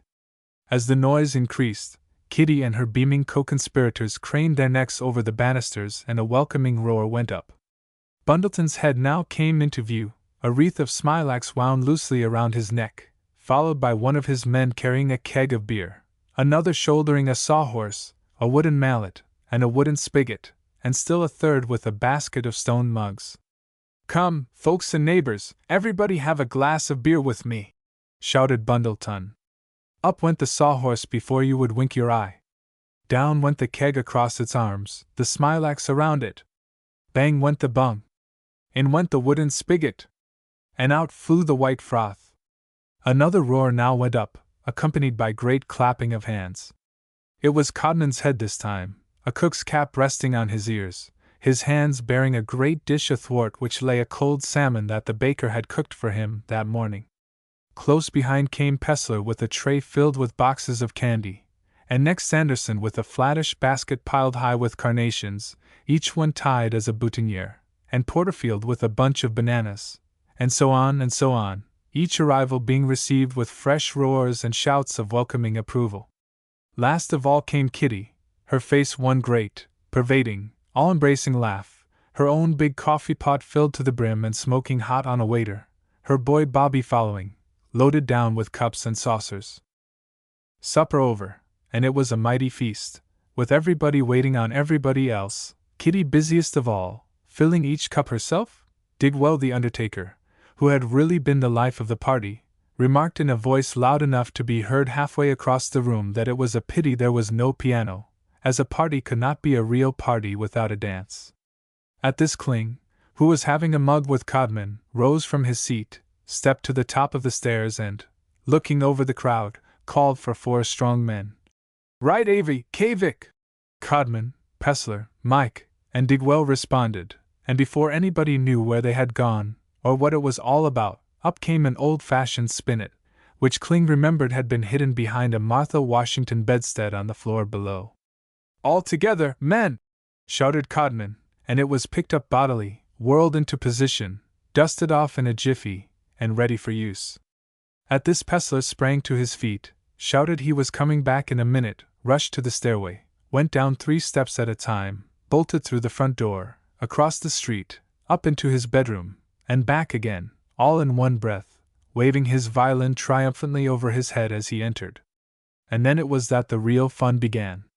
And then it was that virtue had its own reward, for not a living soul in the room could play a note on the spinet except the tallest and spookiest, and, to all appearances, the stupidest of the 2 young men, whom the Heffern girl had brought, and who turned out to have once been the star pianist in some dance hall on the Bowery. And the scribe remarks, parenthetically and in all seriousness, that the way that lank, pin-headed young man revived the soul of that old, worn-out harpsichord, digging into its ribs, kicking at its knees with both feet, hand massaging every one of the keys up, down, and crossways, until the ancient fossil fairly rattled itself loose with the joy of being alive once more. Was altogether the most astounding miracle he has ever had to record. And Pesla with his violin was not far behind. Everything had now broken loose. At the first note, up jumped Kitty, caught John around the neck, and went whirling around the room. At the second note, up jumped Codman, made a dive for Polly, missed her in the mix-up and grabbing Mrs. Digwell instead, went sailing down the room as if he had done nothing else all his life. At the third note, away went Sanderson and Bundleton, Heffern, everybody but the two castaways and Tim Kelsey, who beat Juba on their knees, old Sam Dogger playing a tattoo all by himself with two knife handles and a plate. Some danced with their own wives, some with anybody's wife or daughter or child, a grand hullabaloo, down the middle, across, back, and up again, until everybody was exhausted and fell in a heap into Felix's Spanish chairs, or on his Venetian wedding chests, or wherever else they could find resting places in which to catch their breaths. And now comes the crowning touch of all, the last of the evening's surprises, and one remembered the longest because of its simplicity and its beauty.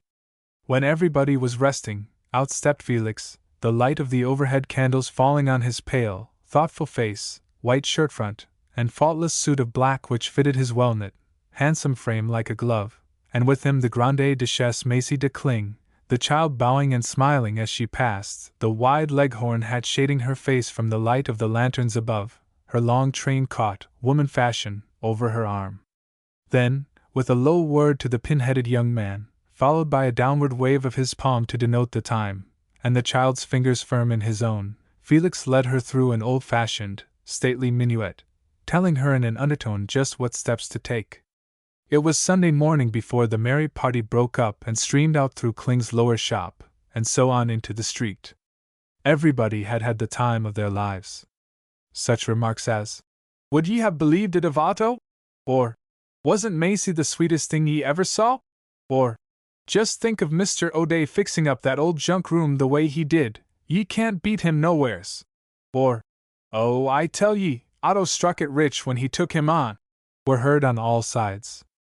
So loud were the laughter and chatter, the good nights and goodbyes, that big Tom McGinnis moved over from the opposite curb.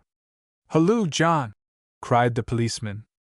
"I thought I couldn't be mistaken. And Kitty, that you with your coffee pot? I just come up from Lexington Avenue and heard the row, wondering what was up. Is it upstairs ye were? What? Dutch ye given a ball? Oh, ye can't mean it.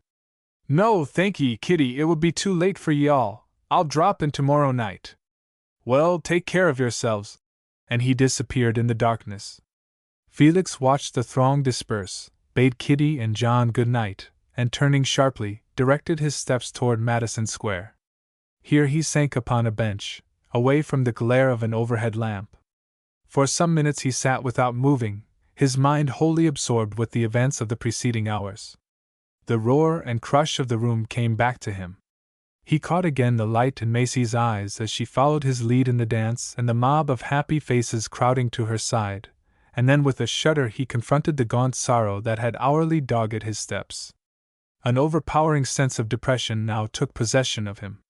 Pushing back his hat as if to give himself more air, he was about to resume his walk when he became conscious that something had stirred at the far end of the seat. Straightening his broad shoulders, his quick, alert manner returning, he moved nearer, his eyes searching the gloom. A newsboy, a little chap of 7 or 8, his papers under him, lay fast asleep. For an instant he watched the rise and fall of the boy's breath, adjusted the short, patched coat about the little fellow's knees, and then slid back to his end of the bench. "Same old grind," he said to himself. "No home, no money, cold, maybe hungry. Never too young to suffer, never too old to eat your heart out. What a damnable world it is!" Rising to his feet, he felt in his pocket for a coin, widened the pocket of the waif's jacket, and slipped it in. The boy stirred, tightened his grasp on his papers, and lay still. Felix looked down at him for a moment, turned, and with lightened steps continued his walk. "Well, thank God," he said as he neared. The Avenue. Macy was happy one night in her life. Chapter 9. That the memories of Macy's birthday party should have been revived again and again, and that the several incidents should have been discussed for days thereafter, every eye growing the brighter in the telling, was to have been expected. Kitty could talk of nothing else. The beauty of the room, the charm of Macy's costume, Kling's generosity, and last, O'Day's bearing and appearance as he led the child through the stately dance, looking, as Kitty expressed it, that fine and handsome you would have thought he was a Lord Mayor, were now her daily topics of conversation. Macy was equally enthusiastic, rushing downstairs the next morning to throw her arms around his neck with an "Oh, Uncle Felix, I never was so happy in all my life." Kling was still more jubilant. The success of Macy's banquet room had established him at once among bric-a-brac dealers as a competitor quite out of the ordinary. His old customers came in flocks, walking about with gasps of astonishment.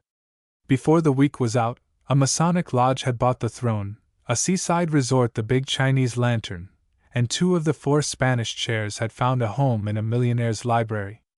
Moreover, and this was all the more remarkable in view of his early training, a certain deference became apparent in the Dutchman's manner not only toward Felix but toward his customers. He no longer received them in his shirt sleeves. He bought some new clothes and sported a collar, necktie, and hat duplicating those worn by Felix as near as his memory served. Still more remarkable were the changes wrought among the neighbors in their attitude toward O'Day. Until then they had, in their independent fashion, treated him like any of the other men who came in and out their several stores, pleased with his interest in the business, but quickly forgetting him as they became reabsorbed in the affairs of the day.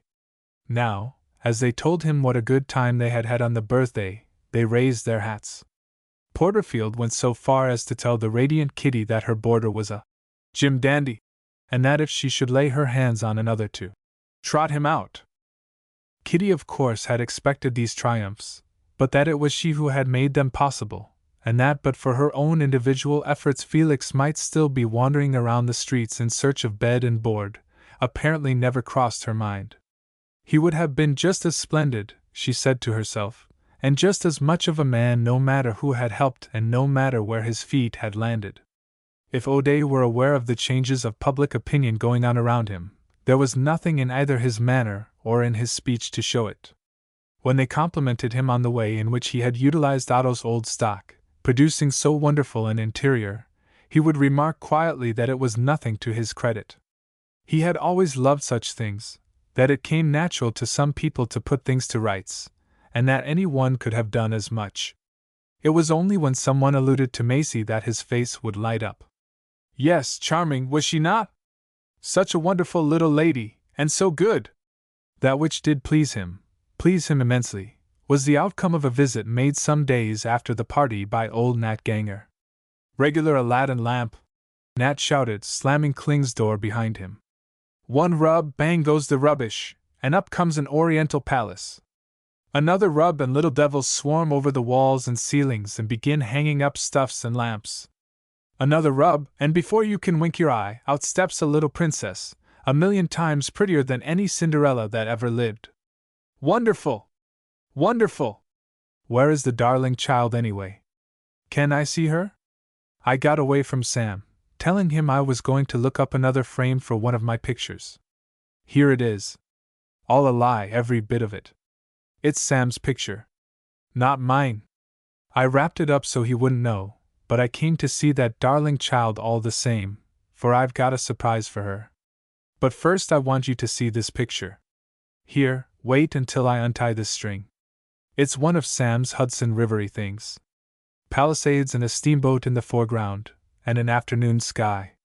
Easy dodge, don't you see? Yellow sky and purple hill, and short streak for the steamboat, and its wake, and a smear of white steam straggling behind.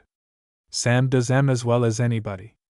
Sometimes he puts in a pile or 2 in the foreground for a broken dock and a rowboat with a lone fisherman squatting on the hind seat.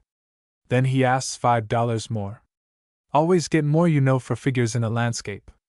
He had unwrapped the canvas by this time, and was holding it to the light of the window that Felix might see it better. Felix studied it carefully, even to the cramped signature in the corner. Samuel Dogger A.N.A. and with an appreciative smile said, "Very good, I should say." "Yes, very good." "Good! It's really very bad, and you know it." "So do I. But you're too much of a gentleman to say so. Can't be worse, really, but puttying up is down by the heels, and there hasn't been an old master from Flushing, Long Island, or Weehawken, New Jersey, lugged up our stairs for a month. 2 months, really. We had one last week from a dealer downtown which turned out to be genuine after Sam had looked it over. And, of course, Sam wouldn't touch it and sent for the auctioneer and told him so. And the beggar made Sam hunt for the signature, and Sam found it at the top of the canvas instead of at the bottom. One of the early Dutchmen, Sam said it was. Some kind of a beck or a coven. And would you believe it, the very next day the fellow got a whacking price for it from a collector up in one of the side streets near the park. So Sam has gone back to the early American school. This means that he's getting down to his last $5 bill, and I want to tell you that I'm not far from it myself. I'd have been dead broke if I hadn't sold 2 Fatimas. One in pink pants and the other a flying angel in summer clothes to fit an alcove in an uptown barroom over the cigar stand. But my money isn't Sam's money," he went on without pausing, "and Sam won't touch a penny of it. Never does unless I fool him on the sly. And I've come up here to fool him now, and fool him bad. I want you to hold on to this bust. Wait until I get it out of my pocket." Here he pulled out a small bronze, a head of Augustus, beautifully wrought. "If you buy the picture, I'll throw in the ancient Roman." And he laid it on the counter. "And I want you to write Sam a note, asking him if he can't look around for one of his masterpieces, something say 10 by 14, wanted for a customer who only buys good things. That any little landscape with water in it will do. Remember, don't leave out the water. Then Sam will come thumping downstairs with the note, and I'll be awfully astonished, and we'll talk it over, and I'll pull this out from under a pile of stuff where I'll hide it as soon as I get home. Then I'll say, well, I'm going uptown and have Mr. O'Day look at it, and maybe it will suit him, and that if it does, I'll make him pay $50 for it. How do you think that will work?" Felix, who had been looking into the old fellow's eyes, reading his mind in their depths, seeing clear down into the heart beneath, now picked up the bronze and began passing his hand over it. "Very lovely," he said at last, "and a marvelous pattern. Where did you get it?" Spoken like a gentleman and a man of honor, and this time you tell the truth. "It's just what you say, marvelous. I swapped a 20 by 30 for it. Will you take it?" Felix shook his head, a smile playing about his lips. "I would if I wanted to be unfair. Here, take your bronze and leave the picture. I will find a frame for it, and have one of the men give it a coat of varnish." "And you'll write the note? Is that necessary?" "Of course, it's necessary. You don't know Sam. He's as cunning as a weasel and can get away before you know it. Got to fool him. I always do. Told him more lies in 1 minute this morning than a horse can trot. Will you write the note?" Felix laughed. "Yes, just as soon as you go. And you won't hold on to the bronze?" "No, I won't hold on to the bronze." "And you can get $50 for this unexampled work of art?" "That, of course, is the asking price. 10 would do a whole lot of good. I cannot say positively, but I will try." "All right. And now where's that darling child?" A laugh rang out from the top of the stairs, the laugh of a child overjoyed at meeting someone she loves, followed by, "Do you mean me?" "Of course I mean you, Toddlekins. Come down here and let me give you a big hug. And I've got a message for you from that dried-up old fellow with the shaggy head. He sent you his love, every bit of it, he said. And he's found some more gewgaws he's going to bring up some day. Told me that, too." Macy had reached the floor and was running toward him with her hands extended, Fudge springing in front. The old painter caught her up in his arms, lifting her off her little feet, and as quickly setting her down, his eyes snapping, his whole face aglow. The joy bottled up in the child seemed to have swept through him like an electric current. "And wasn't it a beautiful party?" she burst out when she found her breath. "And wasn't Uncle Felix good to make it all for me?" She had moved to O'Day's side and had slipped her hand in his. "Yes, of course it was," roared Ganger. Why, old Sam Dogger was so excited when he went to bed, he didn't sleep a wink all night. He's thought of nothing else but parties ever since. He's getting up one for you. Told me so this morning. The child's eyes dilated. What sort of a party? Oh, a dandy party, but it's not going to be at night. It's going to be in the daytime. All out in the blessed sunshine and under the trees. And everybody is going to be invited, everybody who belongs. The child's brow clouded. Everybody who belongs? Why, can't Uncle Felix come? Certainly he can come. He belongs. And Fudge? What, that little devil of a dog? Yes, he can come, if he promises to behave himself. And he shook his head at the culprit. And all the Chippas can come. Lots of 'em, and perhaps a couple of Robins, if they haven't gone away south. And there's a big Newfoundland dog, or was before he was stolen, that could have swallowed this gentleman down at one gulp, but he won't now. He belonged and always has.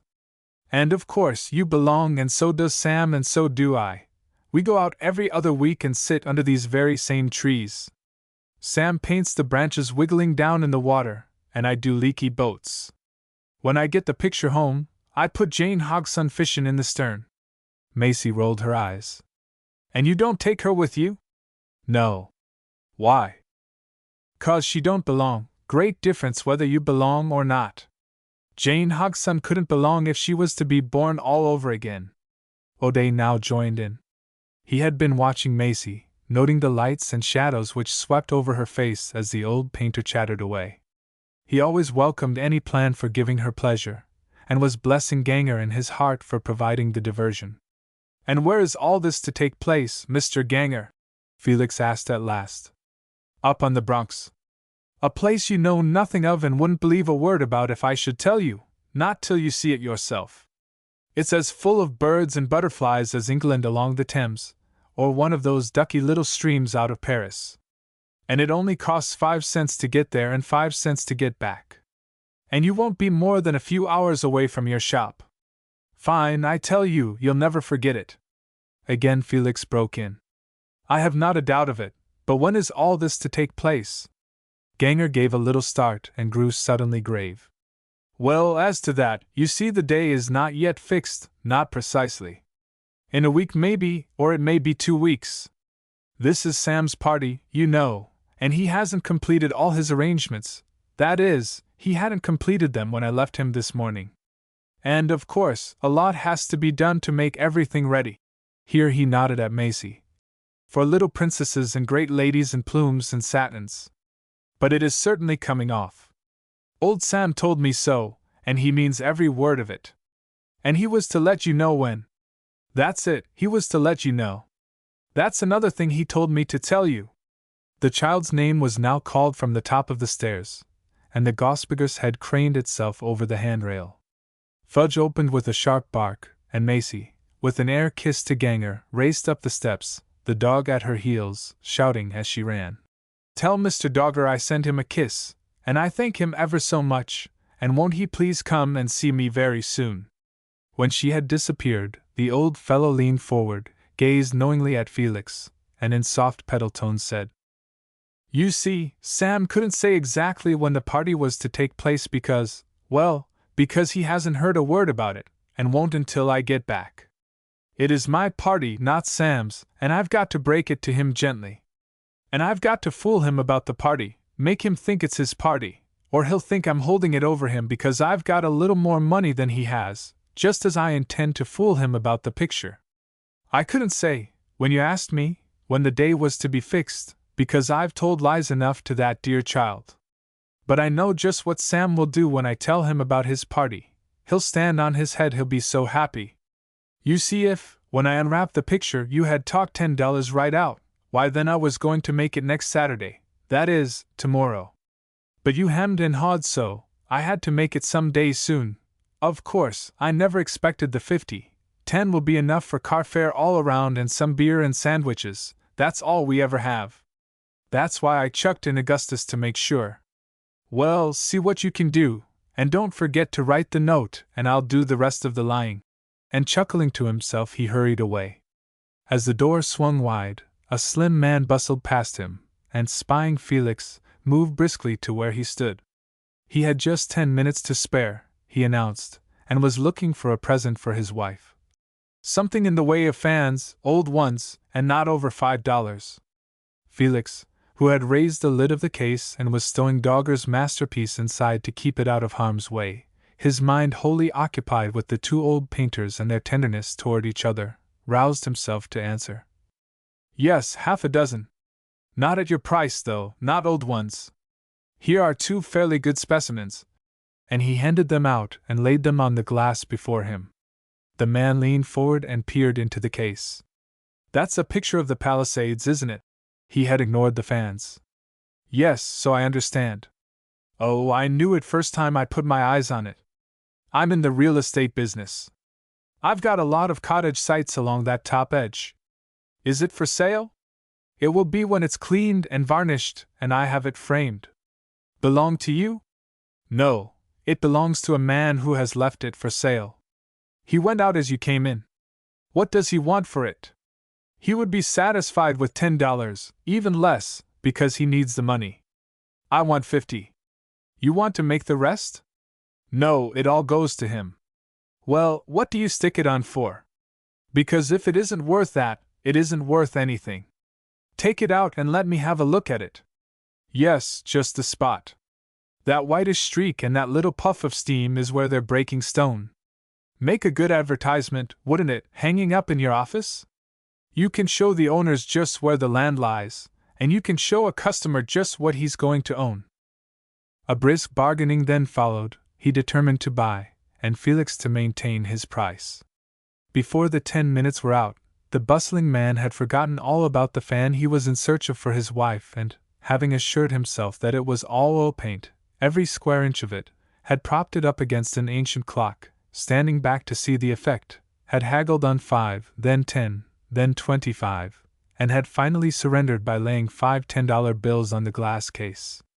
After which he tucked the picture under his arm, and without a word of any kind disappeared through the street door.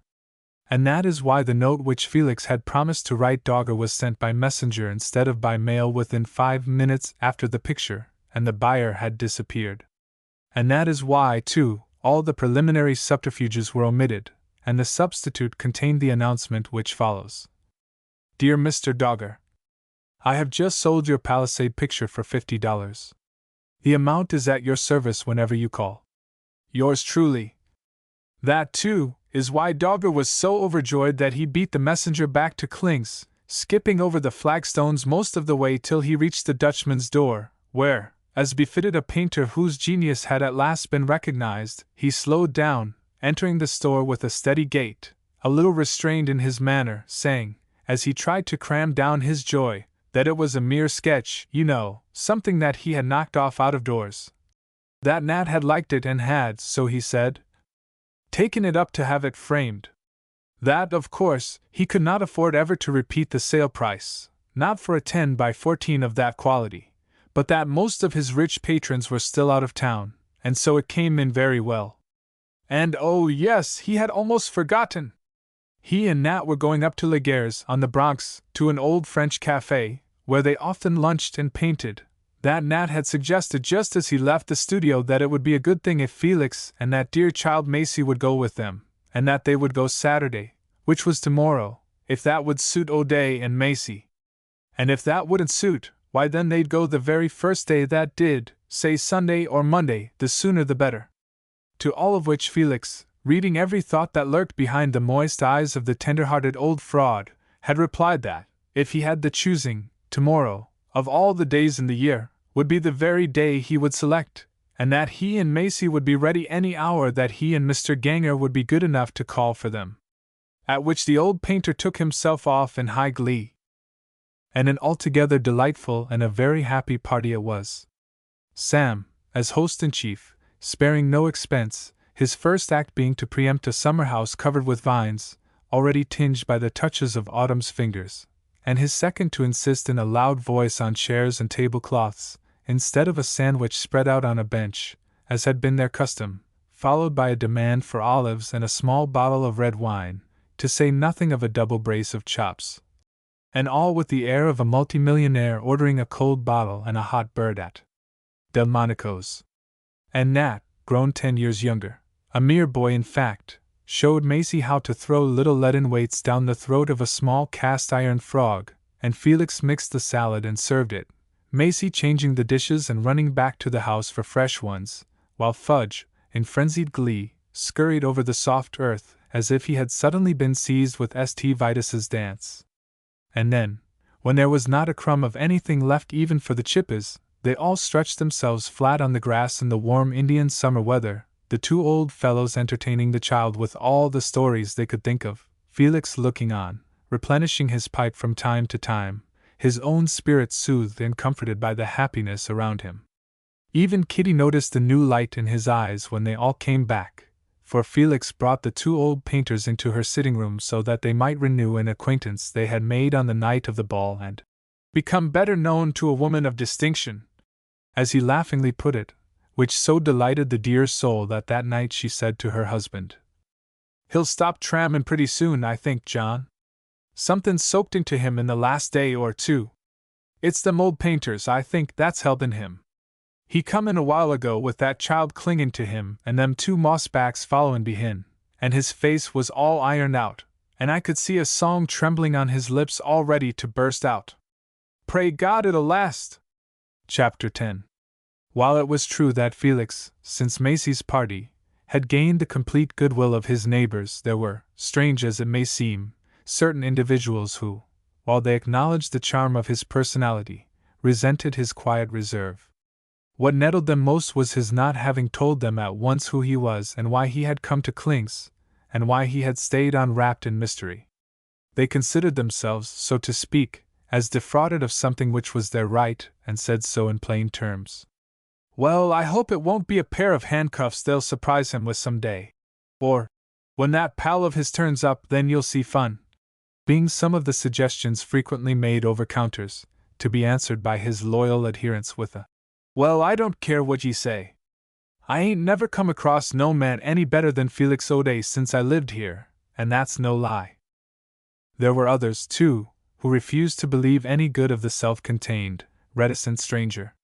The nephew of somebody's brother-in-law, who lived in Lexington Avenue, was one. He had been promised, by the cousin of somebody else, the position of clerk with Otto Kling, and although Otto had never heard of it, he would have heard of it, and the nephew been duly installed but for a galoot who said his name was O'Day. And another thing. What was a fellow, who would work under a Dutchman like Kling, for only enough to pay his board, doing with a dress suit anyhow? The fact was that O'Day was either here, on the quiet, to escape his creditors, while his friends were trying to patch things up for his return, or he was an English valet who had stolen his master's clothes. A new rumor now filled the air. O'Day was a spy sent by some foreign government to look after important interests, like that Russian who had been employed in a publishing house, where he wrote articles for an encyclopedia, only to be recognized later, whereupon he had disappeared and was never seen again. Tim Kelsey had known him. In fact, he had visited often Tim's bookstore at night, just as O'Day was visiting it, and where a lot of other queer-looking people could be found if anybody would take the trouble to knock at Kelsey's door and peer in through the tobacco smoke some night. All this gossip rolled off Kitty's mind as rain from a tin roof. Only once did she rise up in anger with a, "Get out of my place!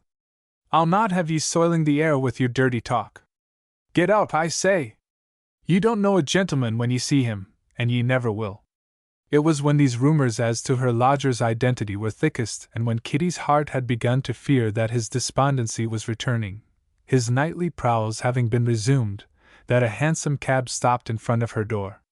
It was one of her busy days, the sidewalk being blocked up with 20 or more trunks, parcels, cribs, and baby carriages on their way, by the aid of Mike, the big white horse, and John, to the ferry for shipment to Lakewood.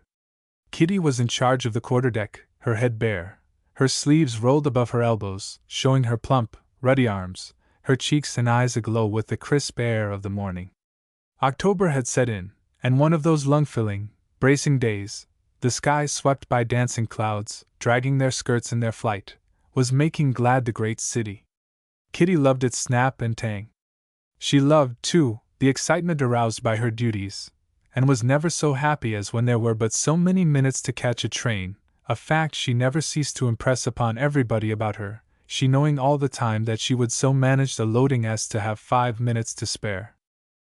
In with those handbags, Mike, in the front, where that Saratoga trunk won't smash 'em.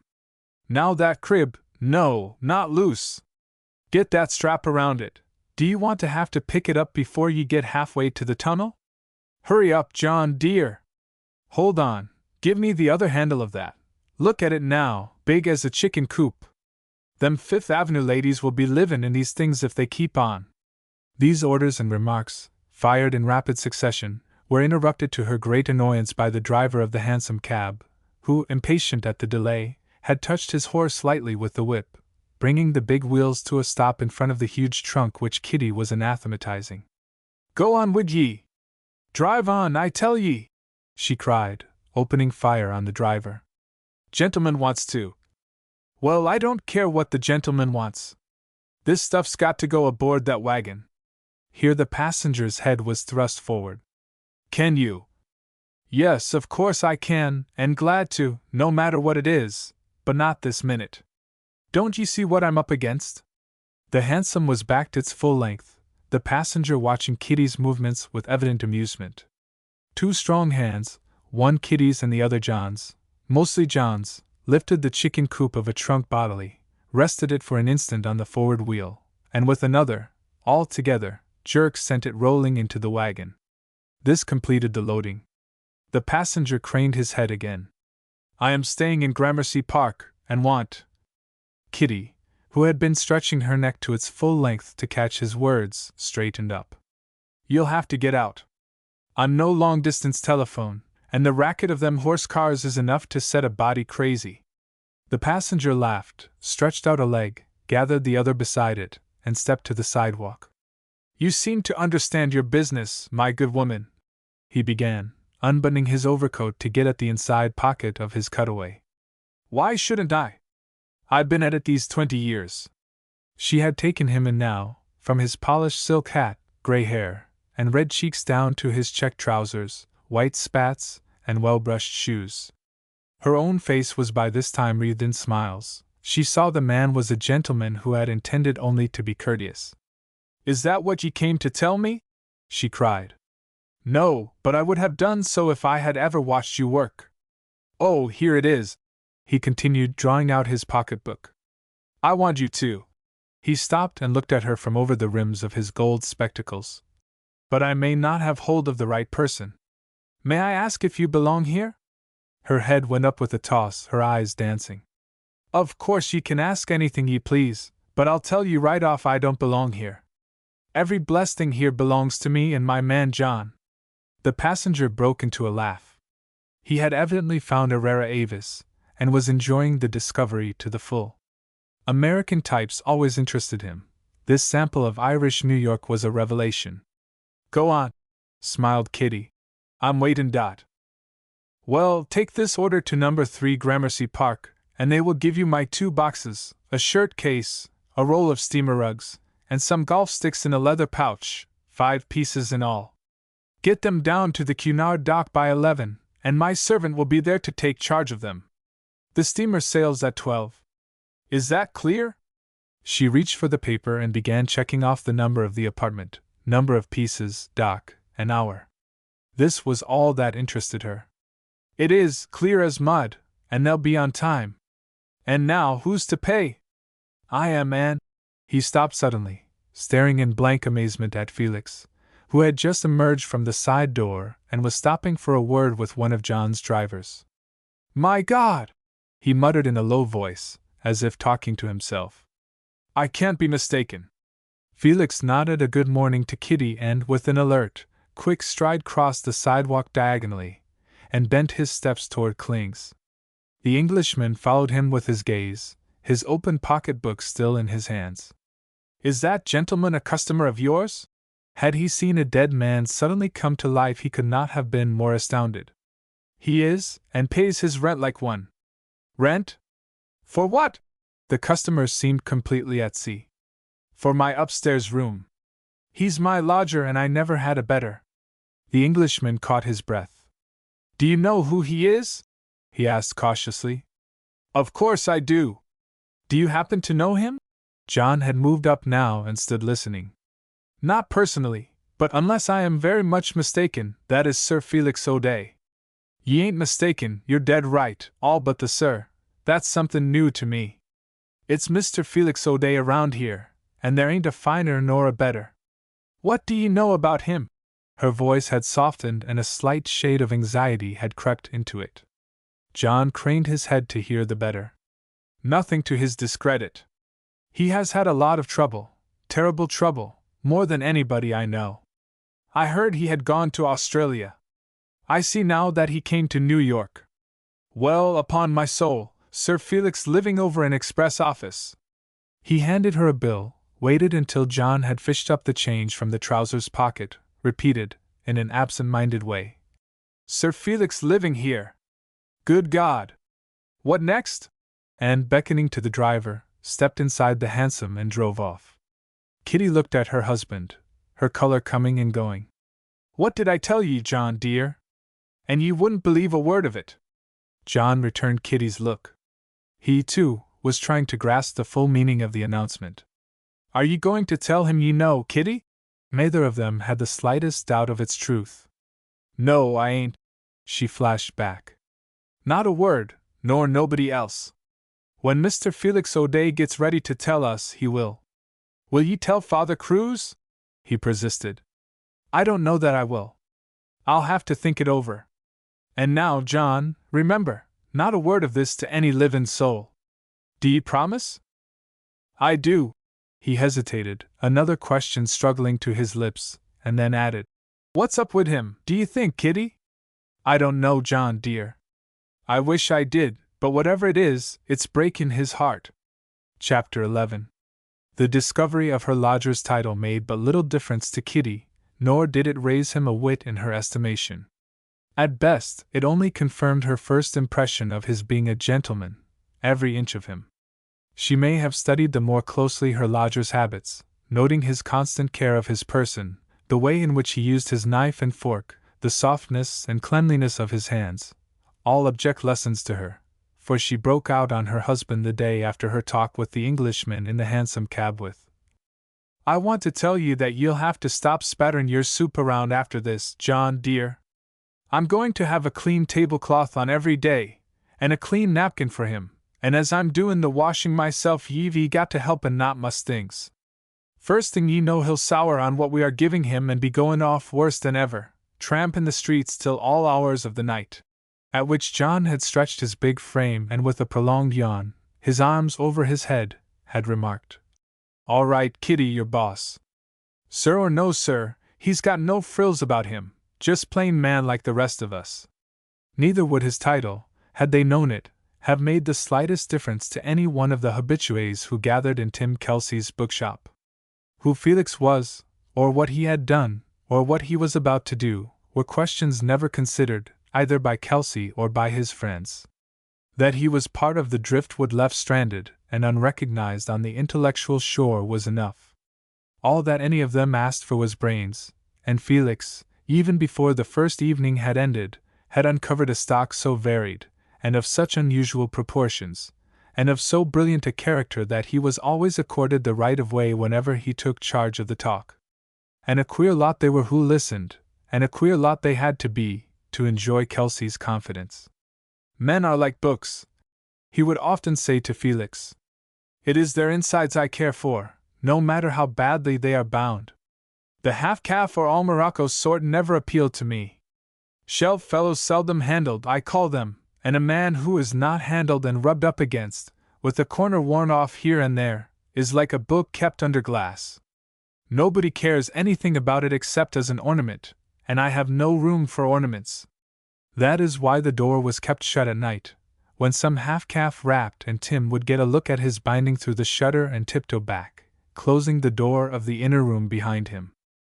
Among Kelsey's collection was old Silas Murford, the custom-house clerk, a fat, stupid-looking old fellow whose chin rested on his shirt-front and whose middle rested on his knees, the whole of him, when seated, filling Tim's biggest chair. Tim prized this volume most, for when Silas began to talk, the sheepish look would fade out of his placid face, his little pig eyes would vanish, and the listener would discover to his astonishment that not only was this lethargic lump of flesh a delightful conversationalist, but that he had spent every hour he could spare from his custom house in a study of the American system of immigration, and had at his tongue's end a mass of statistics about which few men knew anything. Crackburn, an authority on the earlier printers then in charge of the prints in the Astor Library, and who, for diversion, ground lenses on the sly, was another prized document. And so was Lockwood, the lapidary, famous as a designer of medals and seals, and many more such oddities. Fine old copies, Kelsey would say of them. Hand-printed, all of them, one or two, like old Silas, extremely rare. That he considered Felix entitled to a place in his private collection had been decided at their first meeting. Met a mask with a man behind it, he had announced to his intimates that same night. Got a fine nose for what's worth having. Located that chant book as soon as he laid his hands on it. I didn't get any farther than the skin of his face, and you won't either. He has promised to come over, and when you have rubbed up against him for half an hour, as I did this morning, you will think as I do.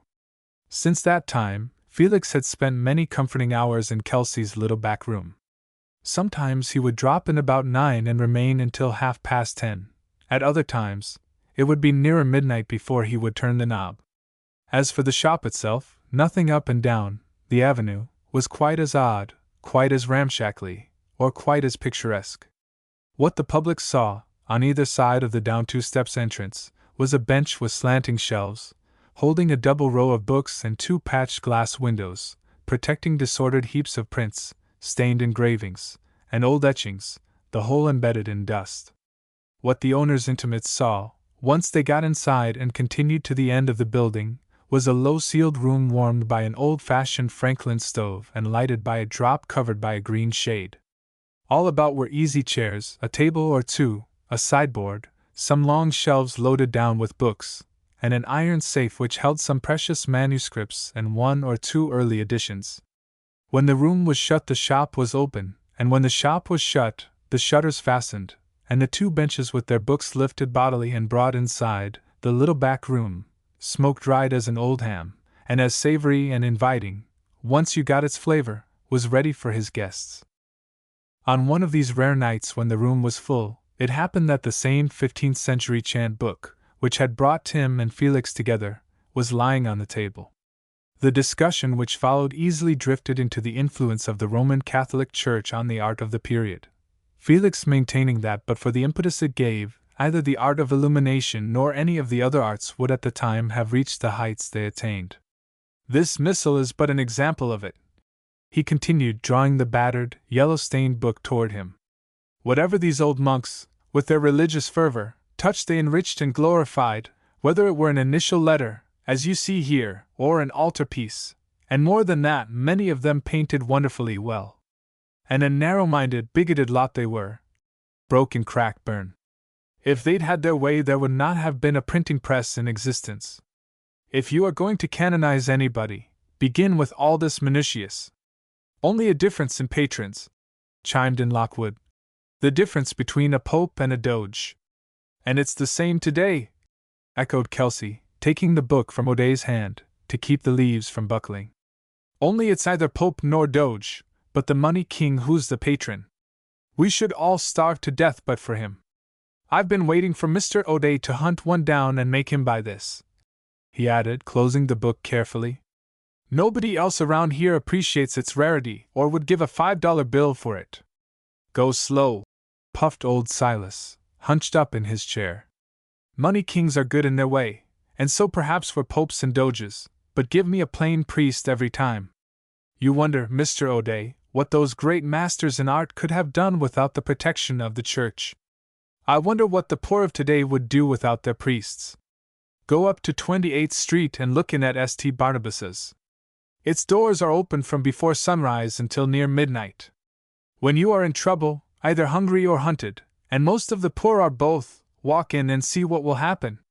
You'll find that a priest in New York is everything from a policeman to a hospital nurse, and he is always on his job. When nobody else listens, he listens. When nobody else helps, he holds out a hand. I haven't lived here 60 years for nothing. When you say listen, asked Felix, whose attention to the conversation had never wavered, do you refer to the confessional? I do not. That's the least part of it. So are the mass and the candles and choir boys and the rest of the outfit, all very well in their way, for Sundays and fast days, but just so much stage scenery to me, though it's heaven to the poor devils who get color and music and restful quiet in contrast to their barren homes. But praying before the altar is only 1/4 of what these priests are doing every hour of the day and night. It's part of my business to follow them around, and I know. Hand me a light, Tim, my pipe's out. Felix, being nearest the box, struck a match and held it close to Silas's bowl, a cloud of smoke rising between them. When it had cleared, O'Day remarked quietly, Don't stop, Mr. Murford, go on, I am listening. You have, as you said, only told us 1/4 of what these priests are doing. Where do the other 3/4 come in? Silas rapped the bowl against the arm of his chair to clear it the better, and twisting his great bulk toward O'Day, said slowly, If I tell you, will you listen and keep on listening until I get through? Felix bowed his head in acquiescence. The others, knowing what a story from Silas meant, craned their necks in his direction. Well, one night last winter, over on Avenue A, snow on the ground, mind you, and cold as Greenland, a row broke out on the 3rd floor of a tenement house. In the snow on the sidewalk shivered a half-naked girl. She was sobbing. Her father had come in from his night shift at the gas house, crazy drunk, a piece of lead pipe in his hand. 2 or 3 people had stopped, gazed at the girl, and passed her by. Tenement house rows are too common in some districts to be bothered over. A policeman crossed the street, peered up the stairway, listened to the screams inside, looked the sobbing girl over, and kept on his way, swinging his club. A priest came along, one I know, a well-set-up man, who can take care of himself, no matter where. He touched the girl's arm and drew her inside the doorway, his head bent to hear her story. Then he went up, in jumps, 2 steps at a time, stumbling in the dark, picking himself up again, catching at the rail to help him mount the quicker, the screams overhead increasing at every step. When he reached the door, it was bolted on the inside. He let drive with his shoulder and in it went. The girl's mother was crouching in the far corner of the room, behind a heavy sofa. The drunken husband stood over her, trying to get at her skull with the piece of lead pipe. At the bursting in of the door, the brute wheeled and, with an oath, made straight for the priest, the weapon in his fist. The priest stepped clear of the door jamb, moved under the single gas jet, drew out his crucifix, and held it up. The drunkard stood staring. The priest advanced step by step. The brute cowered, staggered back, and fell in a heap on the floor. Magnificent! Broke out Lockwood. Superb! And well told.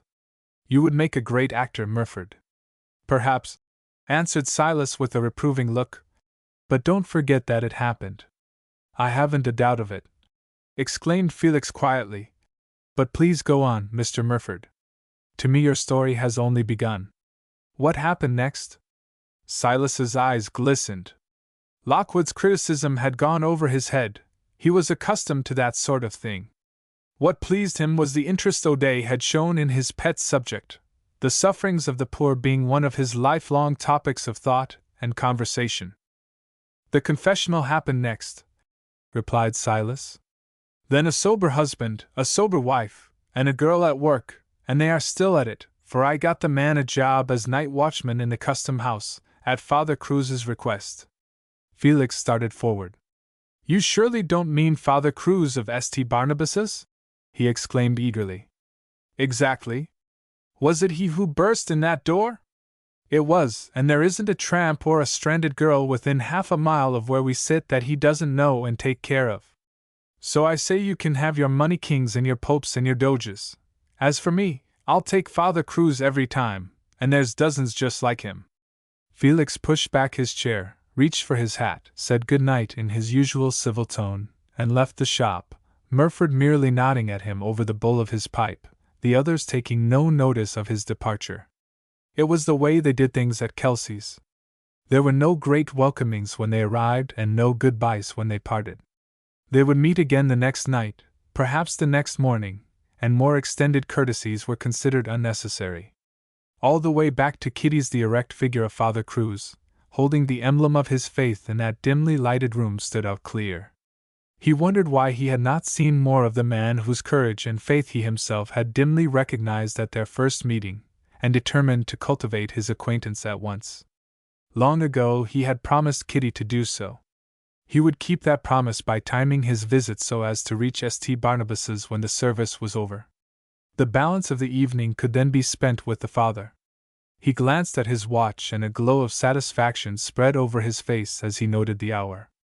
Kitty would be up, and he would have the opportunity of delighting her with the details of the tribute Murford had paid her beloved priest. The more he pictured the effect upon her, the lighter grew his heart. He began before the knob of the sitting-room had left his hand and had gone as far as, "Oh, I heard something about a friend of yours who," when she checked him by rising to her feet and exclaiming, "Hold on a minute and listen to me first. I have something that belongs to ye. I found it after ye'd gone out, and ran after ye. I thought ye'd miss it and come back. I wonder ye didn't. Ye see, I was tidying up your room, and your brush dropped down behind the bureau, and when I pushed it out from the wall I found this under the edge of the carpet. Ye better keep these little things in the drawer." Her hand was in the capacious pocket of her apron as she spoke, her plump fingers feeling about its depths. "Oh, here it is!" she cried. "I was gettin' nigh scared ter death fair fear I'd lost it. Here, give me your cuff and I'll put it in fair ye." "What is it? A cuff button?" he asked, controlling his disappointment but biding his time. "Yes, and a good one." "I'm sorry, Mistress Kitty, but it cannot be mine," he returned with a smile. "I have but one pair, and both buttons are in place, as you can see," and he held out his cuffs. "Well then, who can this one belong to? Take a look at it. It's got arms on one button and two letters mixed up together on the other." And she dropped it into his hand. Felix held the sleeve links to the light, smothered a cry and, with a quick movement of his hands, steadied himself by the table. "Where did you get this?" he breathed rather than spoke. "I just told ye. Down behind the bureau where you dropped it, along with your hairbrush." Felix tightened his fingers, straining the muscles of his arms, striving with all his might to keep his body from shaking. He had his back to her, his face toward the lamp, and had thus escaped her scrutiny. "I haven't lost it," he faltered, prolonging the examination to gain time and speaking with great deliberation. "Ye haven't? Oh, I am that disappointed. And ye didn't drop it? Well then, who did drop it?" she cried, looking over his shoulder. She had been thinking all the evening how pleased he would be when she returned it, and in her chagrin had not noticed the mental storm he was trying to master. "And ye're sure ye didn't drop it?" she reiterated. "Quite sure," he answered slowly, his face still in the shadow, the link still in his hand. "Well, that's the strangest thing I ever heard. We don't have nobody.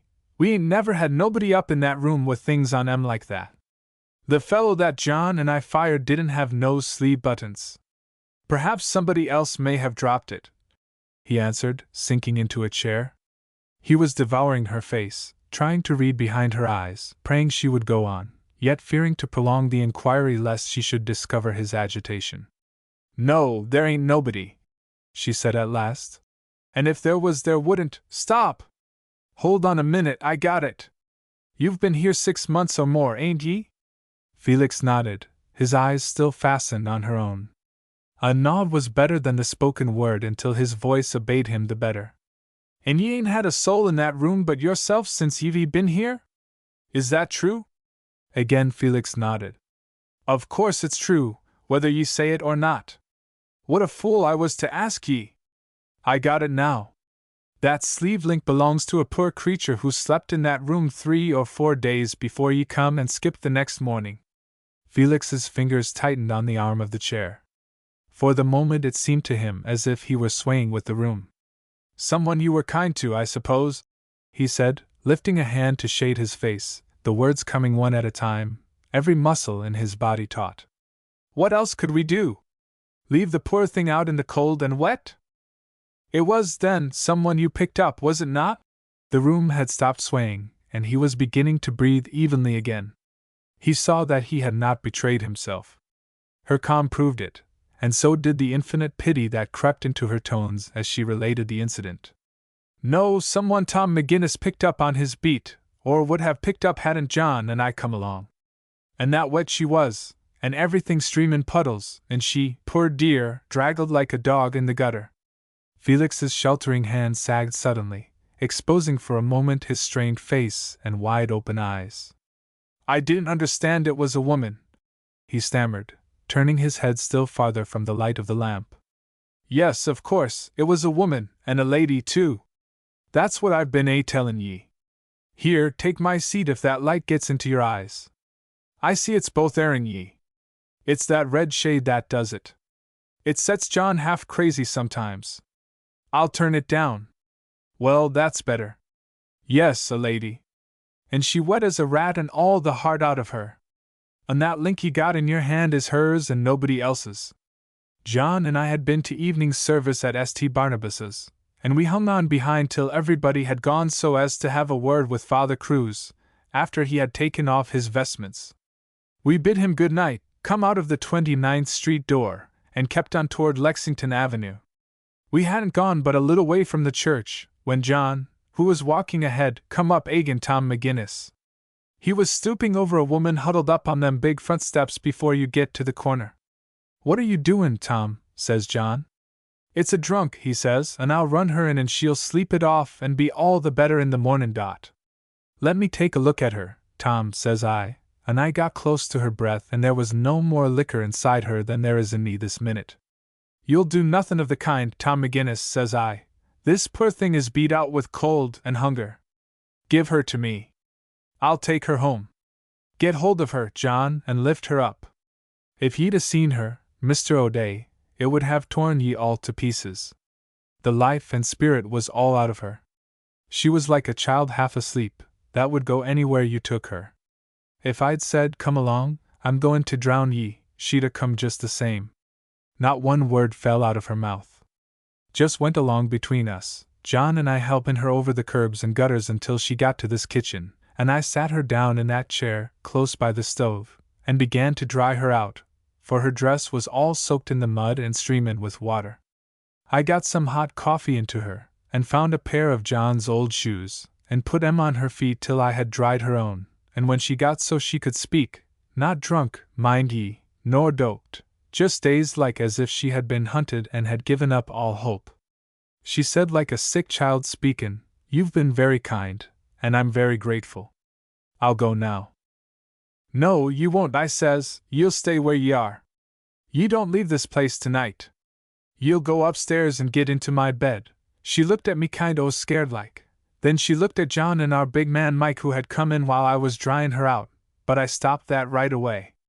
"No, ye needn't worry," I said, "and ye won't. Ye're just as safe here as ye would be in your mother's arms. Ye ain't the first one my man John and I have taken care of, and ye won't be the last. Take another sip o' that hot coffee and come with me."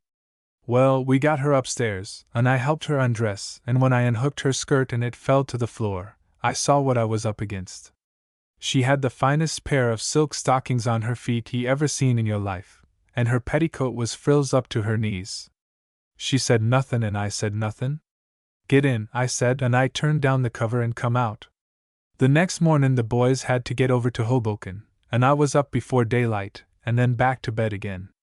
At 7 o'clock I went to her room and pushed in the door. She was gone, and I've never seen her since.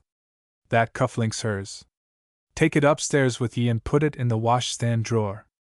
I'll lose it if I keep it down here, and she's bound to come back for it some day. What time is it? 12 o'clock, if I'm alive. Well, then, I'm goin' to bed, and you're goin' too? John's got his key, and there's his coffee, but he won't be long now. Felix sat still. Only when she had finished busying herself about the room making ready to close the place for the night did he rouse himself. So still was he, and so absorbed that she thought he had fallen asleep, until she became aware of a flash from under the overhanging brows and heard him say, as if speaking to himself. "It was very good of you." "Yes, very good of you to do it, and I suppose she never came back?"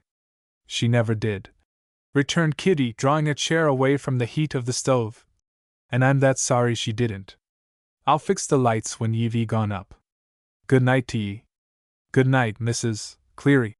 And he left the room. In the same absorbed way he mounted the stairs, opened his own door, and without turning up the gas, sank heavily into a chair, the link still held fast in his hand. A moment later he sprang from his seat, stepped quickly to the gas jet, turned up the light, and held one of the small buttons to the flame, as if to reassure himself of the initials, then with a smothered cry fell across the narrow bed, his face hidden in the quilt.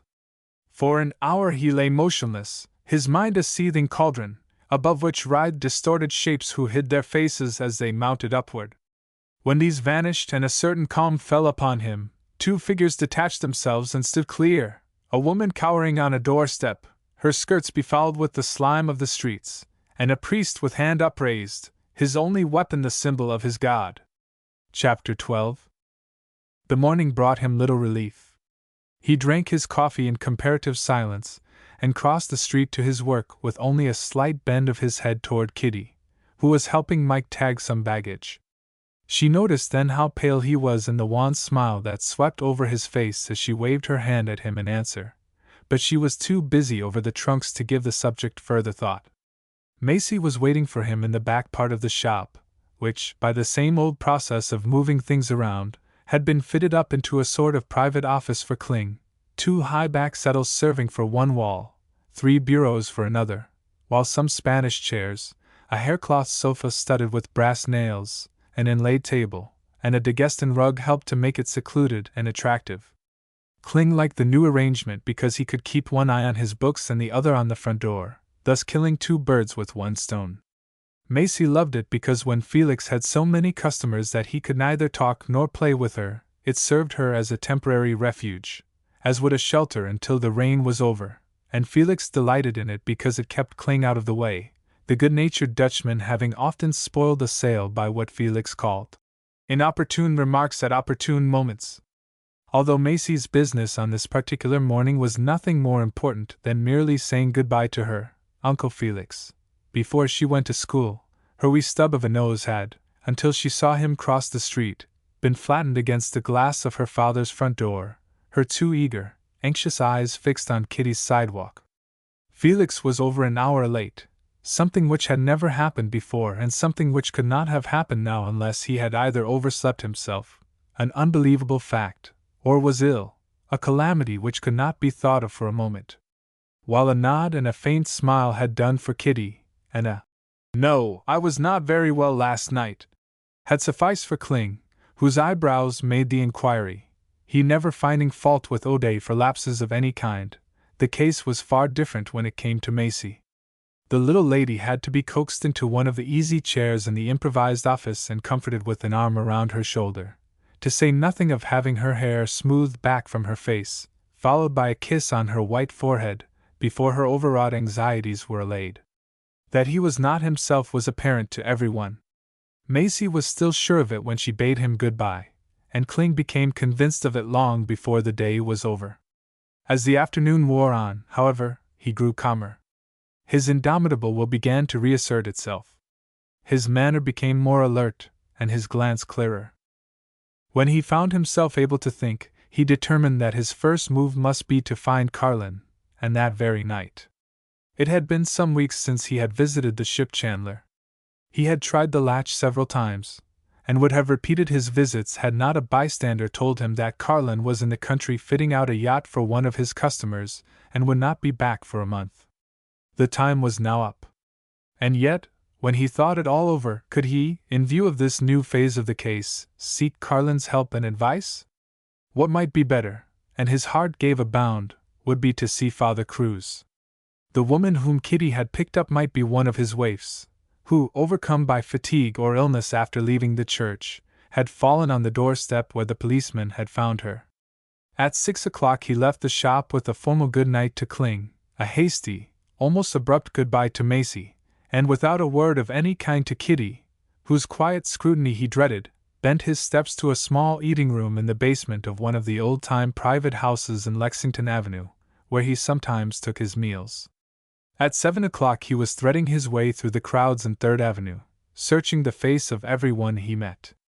At 8 o'clock, his impatience growing, he turned into 28th Street and mounted the short flight of steps in front of St. Barnabas's. The tones of the organ, as well as the illumined stained-glass windows and the groups of people around the swinging doors of the vestibule, showed that a service was being held.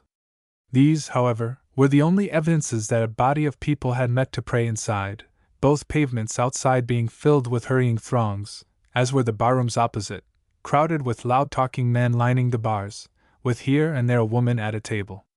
Passing through the vestibule doors, he entered the church and found a seat near the entrance. Father Cruz, in full vestments, was officiating.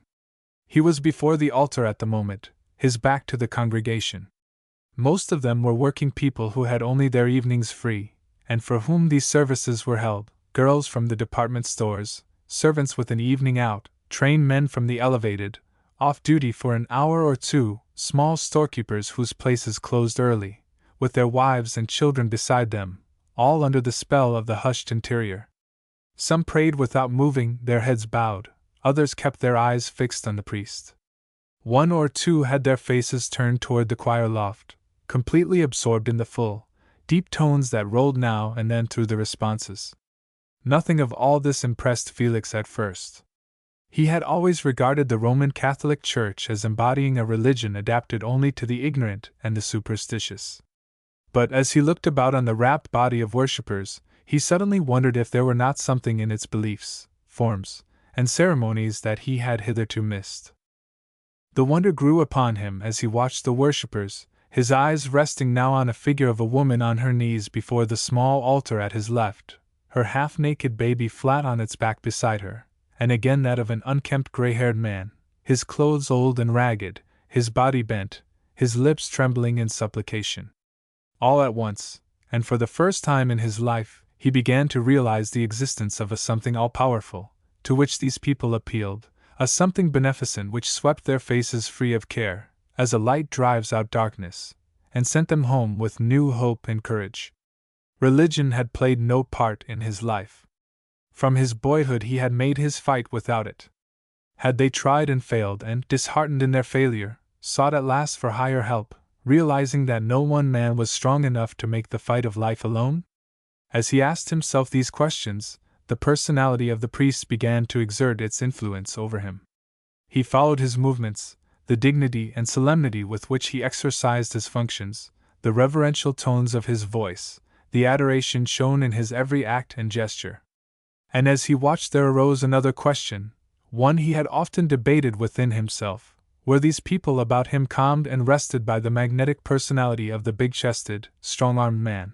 Were they aided by the seductions of music, incense, and color, including the very vestments that hung from his broad shoulders? Or did the calm and rest and aid proceed from a source infinitely higher, more powerful, more compelling, as had been shown in the case of the would-be murderer cowed by the sight of a sacred emblem? And if there were two personalities, two influences, two dominant powers, one of man and the other of God, which one had he, Felix O'Day, come here to invoke? At this mental question, the more practical side of his nature came to the fore. Either of them, he said firmly to himself. Neither God nor priest. What he had come for had nothing to do with religion or with its forms. A woman had been found lying on a doorstep near this church, who might have attended the same evening service. If so, Father Cruz might have seen her, no doubt knew her, in fact, must have both seen and recognized her. She was the kind of woman whom Murford said Father Cruz helped. What he was here for was to ask the priest a simple, straightforward question. This over, he would continue on his way. Then a sudden check arose. How was he to describe this woman? He had not dared probe Kitty for any further details than those she had given him. To waste, therefore, the valuable time of Father Cruz with no more information than he at present possessed would be as inconsiderate as it was foolish. With this new view of the difficulty confronting him, he reached for his hat, so as to be ready at the first break in the service to tiptoe noiselessly out. He would then go back to Kitty and, without exciting her suspicions, learn something more of the outward appearance of the object of her tender sympathy. As he was about to leave the pew, the tones of a tiny bell were heard through the aisles. Instantly a deep, almost breathless, silence fell upon the church. The penitents, who were on their knees beneath the clusters of candles lighting the side chapels, remained motionless. Those in the seats bowed their heads, their foreheads resting on the backs of the pews. As he listened with lowered head, a dull, scuffling sound was heard near the swinging doors of the vestibule, as if someone were being roughly handled. Then an angry voice. "She shan't go in!" followed by high-pitched, defiant tones. "Get out of my way! I shan't go in, shan't I? I'd like to see you or anybody else keep me out. This place is free, and so am I. Jim hasn't showed up, and I'm going to wait for him here. I've got a date." She was abreast of Felix now, a girl of 20, maudlin drunk, her hat awry, her hair in a frouse, her dress open at the neck. She steadied herself for a moment, and became conscious of Felix, who had risen, horror-stricken, from his seat. "Jim ain't showed up. He is all right, and don't you forget it. Them guys wanted to give me the grand bounce, but I got a date, see?" She reeled on up the aisle until she reached the steps of the altar. There she stood, swaying before the lights, repeating her cry. "They dasn't touch me. I got a date, I tell you!" Father Cruz, without turning, continued his ministrations with the same composure he would have maintained at a baptism had its solemnity been disturbed by the cry of a child. By this time, several women, appalled by the sacrilege, left their seats and moved toward her, begging, then commanding, her to stop talking, all fearing to add to the noise yet not daring to let it continue, until they gently but firmly pushed her through the door at the end of the church and so on into the street. Felix had followed every movement of the girl with an intensity that almost paralyzed his senses. He had looked into her bloodshot eyes, noted the hard lines drawn around the corners of her mouth, the coarse, painted lips, dry hair, and sunken cheeks. He had heard her harsh laugh and caught the glint of her drunken leer. A cold shiver swept through him. It was as if he had stepped on a flat stone covering a grave which had tilted beneath his feet, revealing a corpse but a few months buried. Had he been anywhere else he would have sunk to the floor, not to pray, but to rest his knees, which seemed giving out under him. When service was over, he made his way down the aisle, waited until the last of the worshippers had had their final word with their priest, and with a respectful bend of the head in recognition, followed Father Cruz into the sacristy. "You remember me?" he said in a hoarse, constrained voice when the priest turned and faced him. "Yes, you are Mr. O'Day, Kitty Cleary's friend, and I need not tell you how glad I am to see you."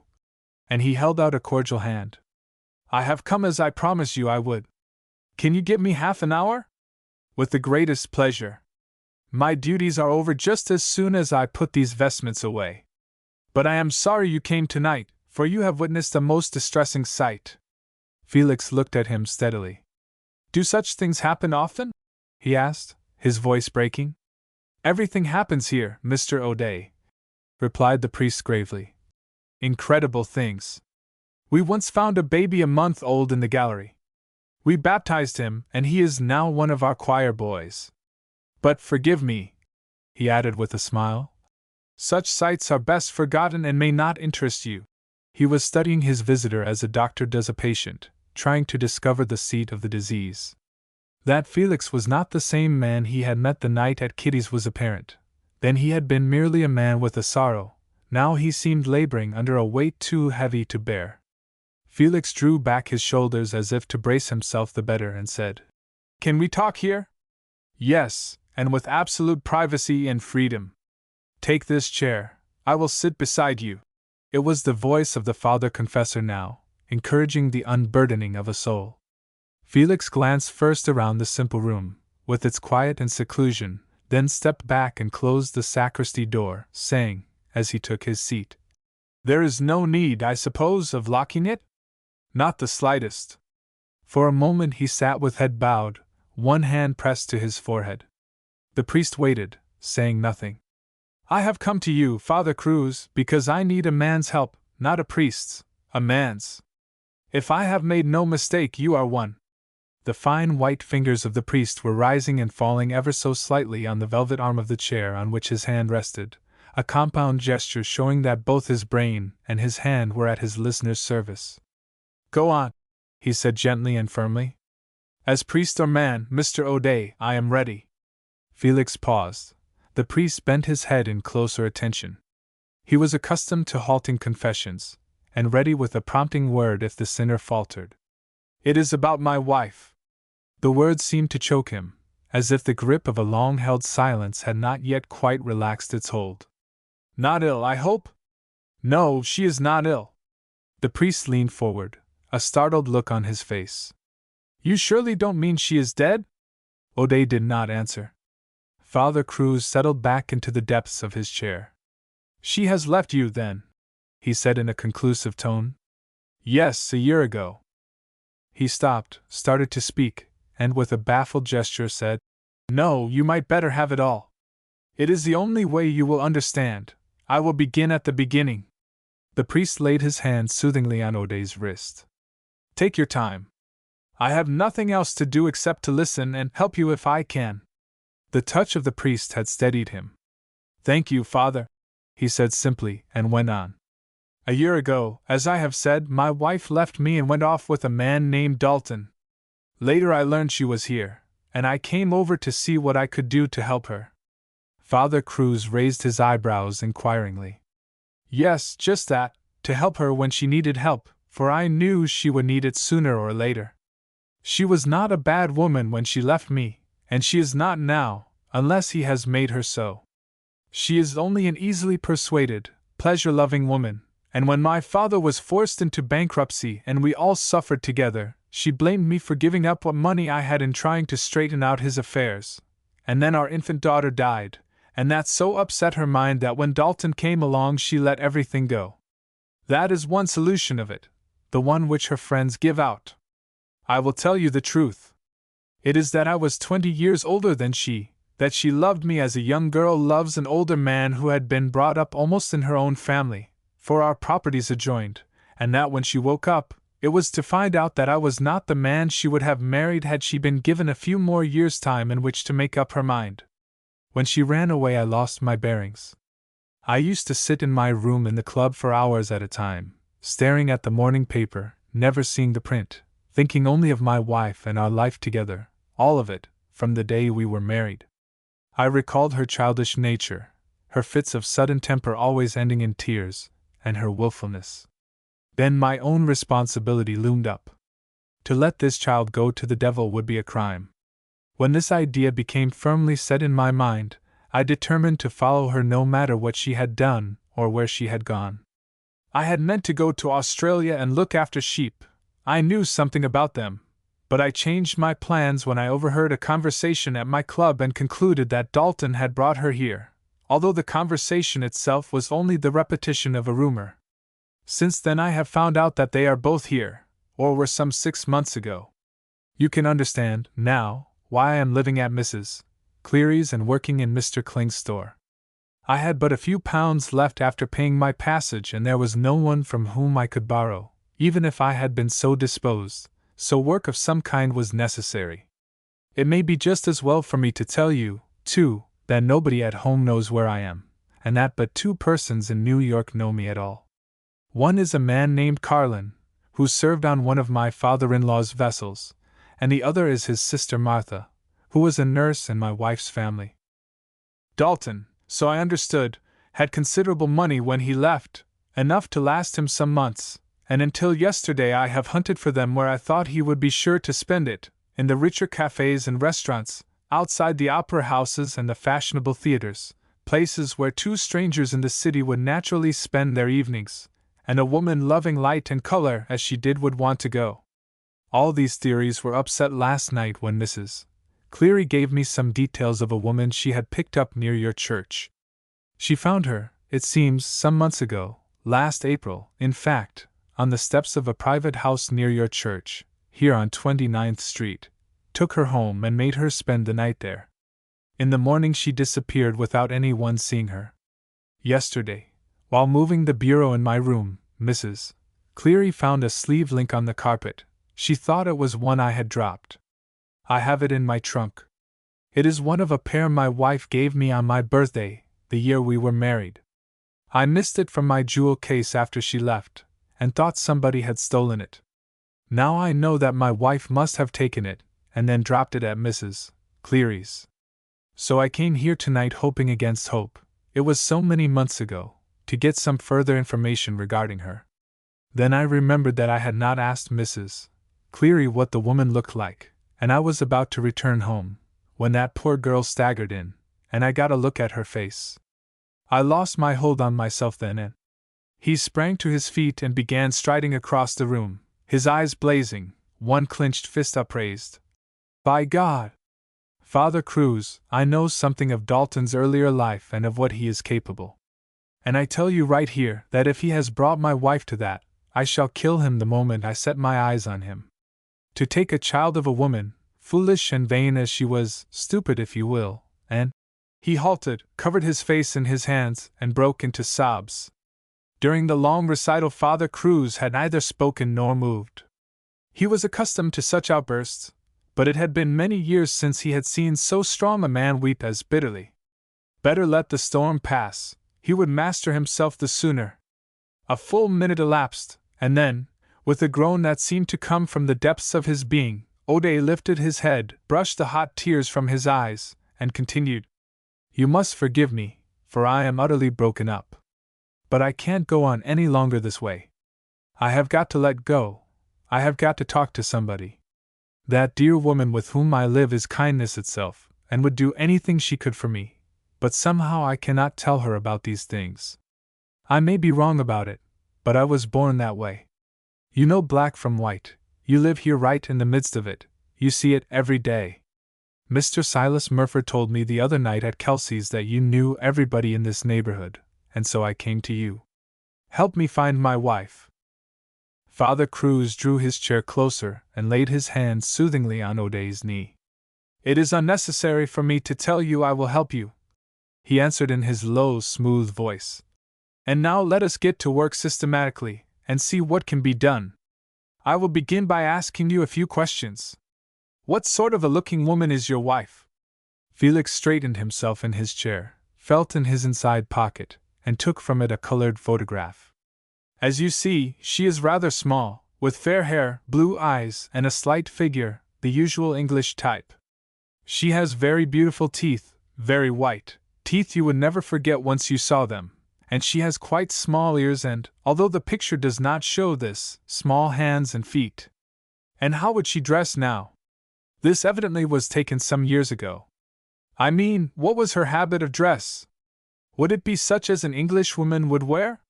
Felix pondered. Well, when Lady Barbara left she had. An expression of surprise on the priest's face cut short the sentence. O'Day looked at him in a startled way, then he recalled his words. Pardon me, but it is only fair that you should know that Lady Barbara is the daughter of Lord Carnarvon, and that since my father's death they call me Sir Felix. I have never used the title here and may never use it anywhere. I would have assumed some other name when I arrived here, except that I could not bring myself to give up my own and my father's. He never did anything to disgrace it. He was caught in a trap, that is all, and I signed away everything I could to help him out. He stood by me when I was in India, and when he had a shilling he gave me half. I would rather have died, much as my wife blamed me, than not to have done what I did. And I would do it all over again, although I did not realize how big the load was until settling day came. Dalton was at the bottom of it all. He floated the company.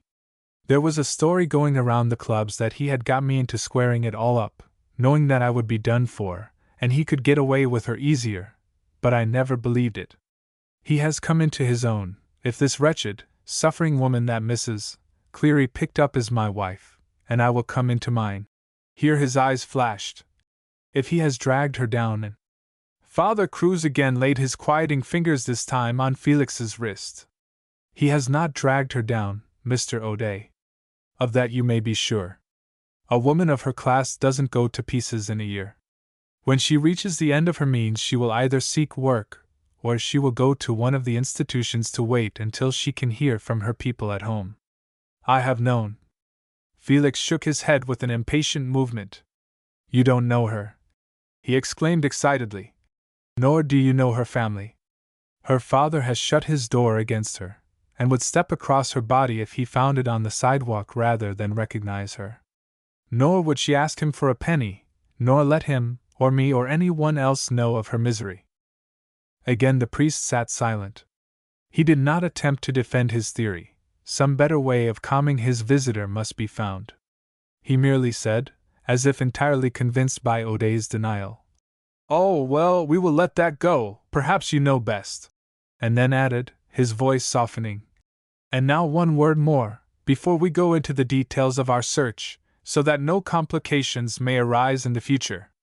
You, of course, are hunting for Lady Barbara to reinstate her as your wife if—" O'Day sprang from his chair and stood over the priest. The suggestion had come as a blow. "I will take her back." The priest looked up in astonishment. "Yes, is it not so?" The answer came between closed teeth. "I did not expect that of you, Father Cruz. I thought you were bigger, much bigger. Can't you understand how a man may want to stand by a woman for herself alone without dragging in his own selfishness and— No, I forgot. You cannot understand. You never held a woman in your arms. You do not realize her many weaknesses, her childishness, her whims, her helplessness. But take her back? Never! That chapter in my life is dosed. My hunt for her all these months has been to save her from herself and from the scoundrel who has ruined her. When that is done, I shall pick up my life as best I can, but not with her." For some seconds the priest did not speak. Then he said gently, again avoiding any disagreement, "Let us hope that so happy an ending to all your sufferings is not far off, my dear Mr. O'Day. And now another question before we part for the night, one I perhaps ought to have asked you before. Are you quite positive that Kitty's visitor was your wife?" He had reserved this hopeful suggestion, one he himself believed in, for the last. It would help lift the dead weight of bitter anxiety which was sure to overwhelm his visitor in the wakeful hours of the night.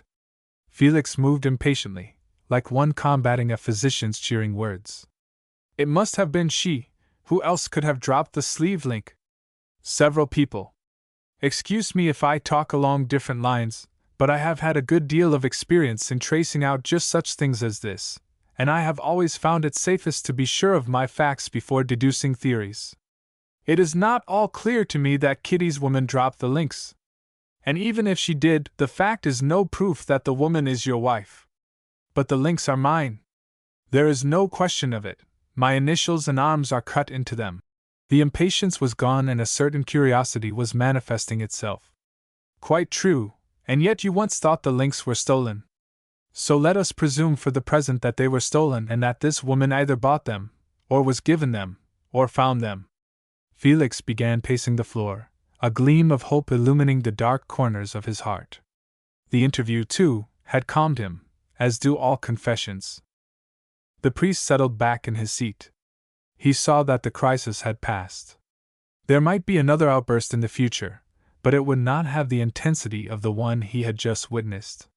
He waited until Felix was opposite his chair and then asked, in a low voice, "Well, may I not be right, Mr. O'Day?" Felix paused in his walk and gazed down at the priest. "I don't know," he answered slowly. "My head is not clear enough to think it out. Mrs. Cleary might help unravel it. She saw her and will remember. Shall I sound her when I go home, not to excite her suspicions, of course, but so as to find out whether her visitor were large or small, details like that? No, I will ask her, and in a way not to make her suspect. She will think I am hunting for one of my own people. It is wiser that she should not know yet what you have told me. I would rather wait for the time when this poor creature, whoever she is, needs a sister's tenderness. She will get it there, for no finer woman lives than Kitty Cleary." A sigh of intense relief escaped Felix. "And now tell me where you will begin your hunt?" he asked, one of his old searchlight glances flashing from beneath his brows. "Nowhere in particular. On the east side, perhaps, where I have means of knowing what strangers come and go. Then among my own people here. I shall know within 24 hours whether she has been in the habit of attending evening service, that is, within the last 6 months. A woman of the poorer class would be difficult to locate, but there should not be the slightest trouble in picking out one who, less than a year ago, occupied your wife's social position, no matter how badly she were dressed. Felix stood musing. He had reached the limit of the help he had come for. And what can I do to assist? Nothing. Go home, and when I need you I will send word. Good night. Chapter 13. Had Felix continued his visits to Stephen Carlin's shop, he might have escaped many sleepless hours and saved himself many weary steps. Fate had doubtless dealt him one of those unlucky cards which we so often find in our hands when the game of life is being played. If, for instance, the book to the right, holding the lost will, had been opened instead of the book to the left, or if we had caught the wrecked train by a minute or less, or had our penny come up heads instead of coming up tails, how many of the ills of life would have been avoided. And so I say that had Felix continued his visits to Stephen as he should have done, he would, one December afternoon, have found the ship chandler standing in the door, spectacles on his nose, checking off a wagon load of manila rope which had just been discharged on his pavement, stopping only to nod to the postman who had brought him a letter. The delay in breaking the seal was due entirely to the fact that a coil of light cordage, used aboard the yachts he was accustomed to fit out, had just been reported as missing, and so the unopened letter was tossed on top a barrel of sperm oil to await his convenience. But it was when Stephen caught sight of the small cramped writing scrawled over the cheap yellow envelope, the stamp Askew, his own name and address crowded in the lower left-hand corner, that the supreme moment really arrived, for at that instant, had Felix been there, he would have seen Carlin slit the covering with his thumbnail, lay aside his invoice, and drop on the first seat within reach, to steady himself. Indeed, had Felix on this same December afternoon surprised him even an hour later, say at 6 o'clock, which he could very well have done, for Carlin did not close his shop until 7, he would have come upon him with the same letter in his hand, his whole mind absorbed in its contents, especially the last paragraph. Be here at 7 o'clock sharp, don't ring the bell below, just rap twice and I shall know it is you. I have to be very careful who I let in. It had been several weeks since Carlin had heard from his sister. She had called at the store on her return from Canada, where she had spent the summer, and he had helped her find a small suite of rooms on a side street off St. Mark's Place, which she subsequently occupied, but since then she had never crossed his threshold. At first she had kept him advised of her nursing engagements, the days when her work carried her out of town, or the addresses of those who needed her in the city. These brief communications having entirely ceased, he had decided in his anxiety to look her up and, strange to say, on that very night, that his hand trembled and his rough, weather-browned face became tinged with color as he read her letter to the end, turning the page and reading the whole a second time, would have surprised anybody who knew the stern, silent old sailor. His clerk, a thin, long-necked young man wearing a paper collar and green necktie, noticed his agitation and guessed wrong, Carlin being a confirmed old bachelor. And so did the driver of the wagon, who had to wait for his receipt and who, wondering at Stephen's emotion, would have asked what the letter was all about had not the ship chandler, after consulting his watch, crammed the envelope into his side pocket, jumped to his feet, and shouted to the paper collar to roll the stuff off that sidewalk and get everything stowed away, as he was going up to St. Mark's Place. Here and there in the whir of the great city a restful breathing spot is found, its stretch of grass dotted with moss-covered tombs grouped around a low-pitched church. At certain hours the sound of bells is heard and the low rhythm of the organ throbbing through the aisles. Then lines of quietly dressed worshippers stroll along the bordered walks, the children's hands fast in their mothers, the arched vestibule door closing upon them. Most of these oases, like Trinity, St. Paul's, and St. Mark's, differ but little, the same low-pitched church, the same slender spire, the same stretch of green with its scattered gravestones. And outside, the same old demon of hurry, defied and hurled back by a lifted hand armed with the cross. Of these three breathing spaces, St. Mark's is, perhaps, a little greener in the early spring, less dusty in the summer heat, less bare and uninviting in the winter snow. It is more restful, too, than the others, a place in which to sit and muse, even to read. Out from its shade and sunshine run queer side streets, with still queerer houses, rising 2 stories and an attic, each with a dormer and huge chimney. Dried-up old aristocrats, these, living on the smallest of pensions, taking toll of notaries public, shyster lawyers, peddlers of steel pens, die-cutters, and dismal real estate agents in dismal offices boasting a desk, 2 chairs, and a map. Stephen's course lay in the direction of one of these relics of better days, a wide-eyed house with a pieced-out roof, flattened like an old woman's wig over a sloping forehead, the eyebrows of eaves shading 2 blinking windows. A most respectable old dowager of a building, no doubt, in its time, with the best of Madeira and the choicest of cuts going down 2 steps into its welcoming basement.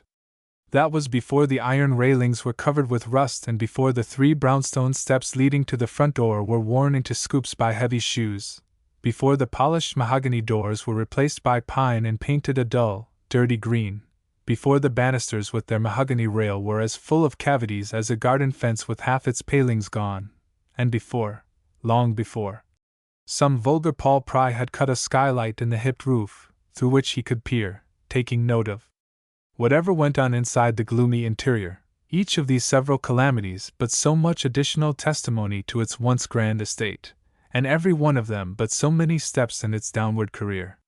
For it had become anything but a happy house, this old dowager dwelling of the long ago.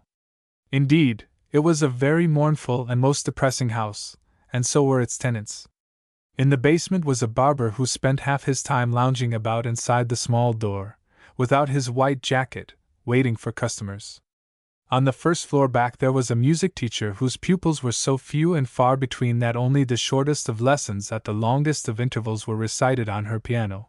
On the second floor front was a wood engraver who took to photography to pay his rent. On the second floor back was a dressmaker who could not collect her bills, while in the rear was a laundress who washed for the tenants. Lastly, there was Mrs.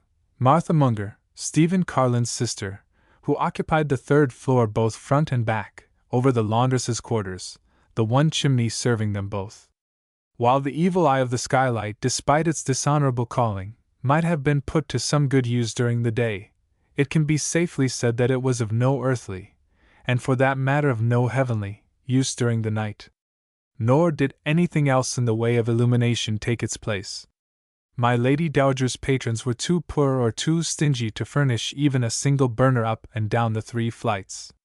The excuse was that the rays of the arc light, blazing away on the opposite side of the street, were not only powerful enough to shine through the weather-beaten hall door covering the entrance but, still further, to illuminate the rickety staircase, the very staircase up which Stephen Carlin was now groping in answer to Martha's letter.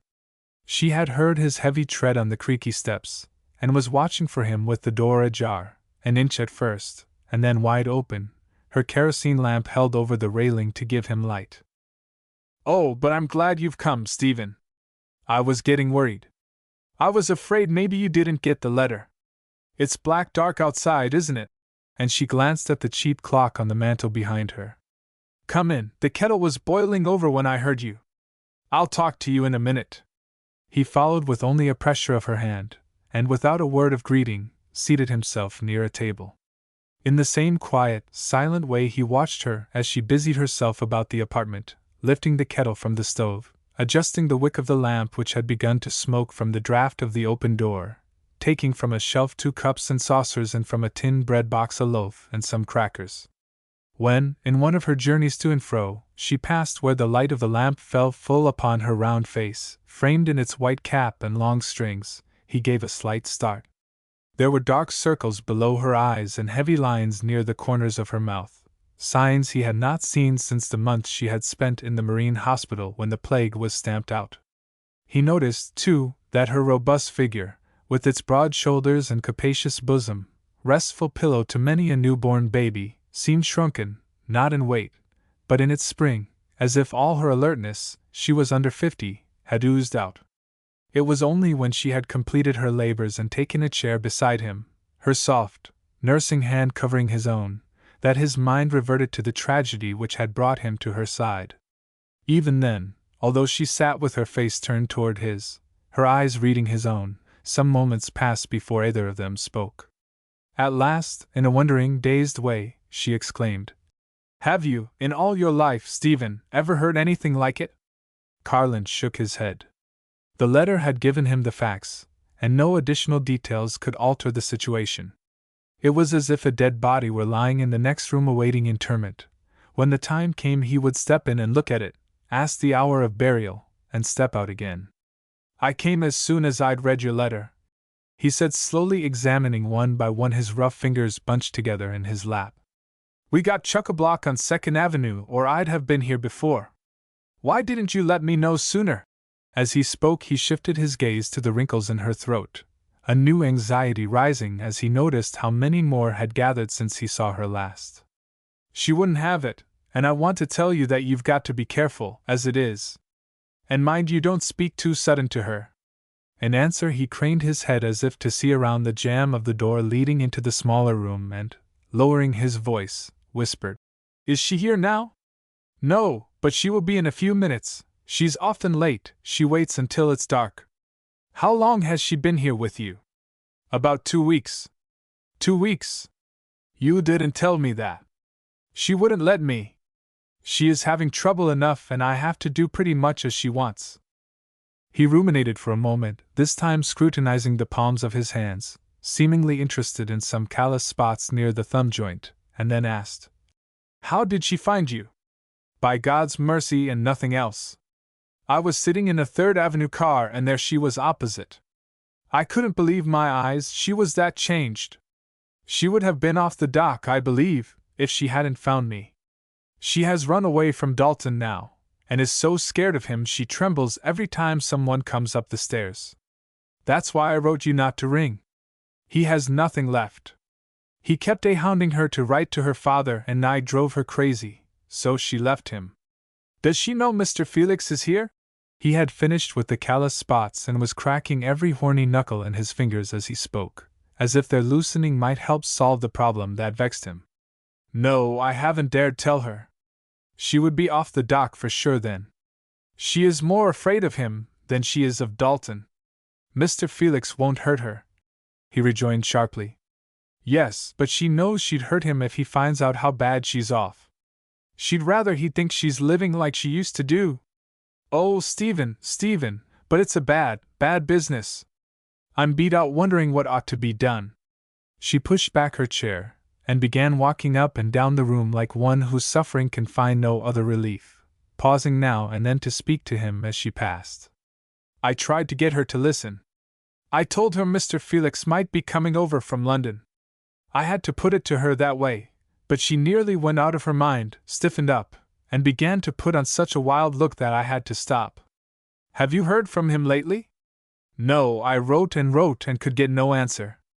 Then I went up to where he boarded, and the woman told me he'd been gone some months, she didn't know where. He left no word, and she forgot to get the name of the express that came for his trunk. He is down with sickness somewheres, or he'd have showed up. He was not himself at all when I last saw him, that's long before you got back from Canada. He's done nothing but walk the streets since he come ashore. Stephen stopped, as if it were too painful for him to continue, looked around the room, noting its bareness, and asked, with a break in his voice, Where do you put her? In the little room. She wouldn't take mine and she won't let me help her. She got work at first on 14th Street, in that big store near the square, and worked there for a while, that was when she was with Dalton. But Dalton drove her out. And when she was near dead, with nothing to eat, some people picked her up and she stayed with them all night, she never told me where. That was last spring. She stood it for some months living from hand to mouth, she working her fingers to the bone for him, until she was afraid of her life and left him again. She was going she didn't know where when I looked at her cross the car and she saw me. Martha, she cried, and was on the seat next me, my 2 arms about her. She was sobbing like a lost child who has found its mother again. There were 2 other women in the car, and they wanted to help, but I told them it was only my baby back again. We were near 10th Street at the time and I got her out and brought her here and put her to bed. Listen. Keep still a moment. That's her step. Yes, thank God she's alone. I'm always scared lest he should come with her. Get in there behind the curtain. Martha had lifted the lamp again as she spoke, and was holding it over the banister, one hand downstretched toward a woman whose small white fingers were clutching the mahogany rail, pulling herself up one step at a time. "Don't hurry, my child. It's a hard climb, I know. Give me the box." I began to get worried. "Are you tired?" "A little. It has been a long day." She sighed as she passed into the room, the nurse following with a large pasteboard box. "It's good to get back to you," she continued, sinking into a chair near the mantel and unfastening her cloak. "The stairs seem to grow steeper every time I come up." "Thank you. Just hang it behind the door. And now my hat, please." She lifted the cheap black straw from her head, freeing a fluff of light golden hair, and with her fingers combed it back from her forehead. "And please bring me my slippers.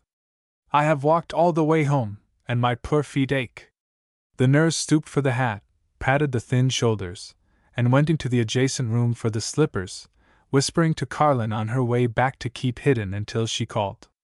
He was still standing concealed by the folds of the calico curtain dividing the apartment, a choke in his throat as he watched the frail woman, her sharpened knees outlined under the folds of the black dress, and below it, the edge of a white petticoat bespattered with mud, the whole figure drooping as if there were not strength enough along its length to hold the body upright.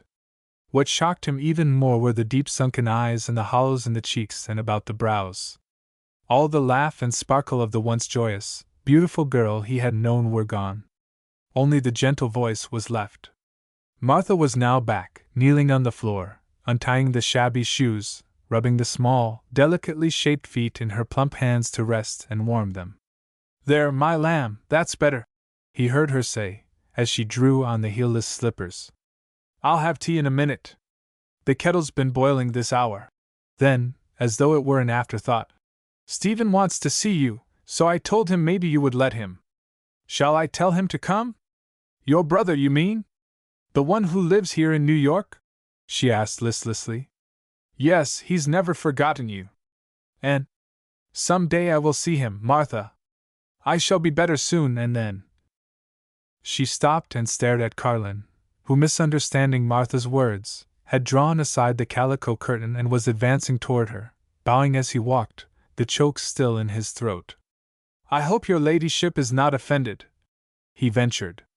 "It was all one family once, if I may say so, and there is only Martha and me." She had straightened as she saw him coming, and then, remembering that she was in Martha's room, and he Martha's brother, she held out her hand. "No, Stephen, I am very glad. I was only a little startled. It is a long time since I saw you, but I remember you quite well, and you have not changed. A little grayer, perhaps. When was it?" "When I came back from Calcutta, your ladyship, and the rover was wrecked.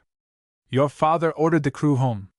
I was first mate, your ladyship remembers, and had to look after them. Some 6 years agone, I take it." "Yes, it all comes back to me now," she answered dreamily. 6 years, is it not more than that?" "No, your ladyship. Just about 6. She paused, rested her head on her hand, and looked at him intently from beneath the wave of hair that had dropped again about her brow, and asked, "Why do you still call me your ladyship, Stephen?" "Well, I don't know, your ladyship. Meb it's because I've always been used to it. But I won't if your ladyship doesn't want me to." "Never mind, it does not matter. It has been so long since I have heard it that it sounded odd, that was all." She roused herself with an effort and added, in a brighter tone, changing the topic, "It was very good of you to come to see Martha. She has me to look after now, and I am afraid she gets unhappy at times. You cannot think how good she is to me, so good, so good. I often wake in the night dreaming I am a child again and stretch out my hand to her, just as I used to do years ago when she slept beside me. She often speaks of you. I am glad you came today." Carlin had been standing over her all the time, his rough pea jacket buttoned across his broad chest, his ruddy sailor's face with its fringe of gray whiskers, bushy eyebrows, and clear, steady gaze in vivid contrast to her own shrinking weakness.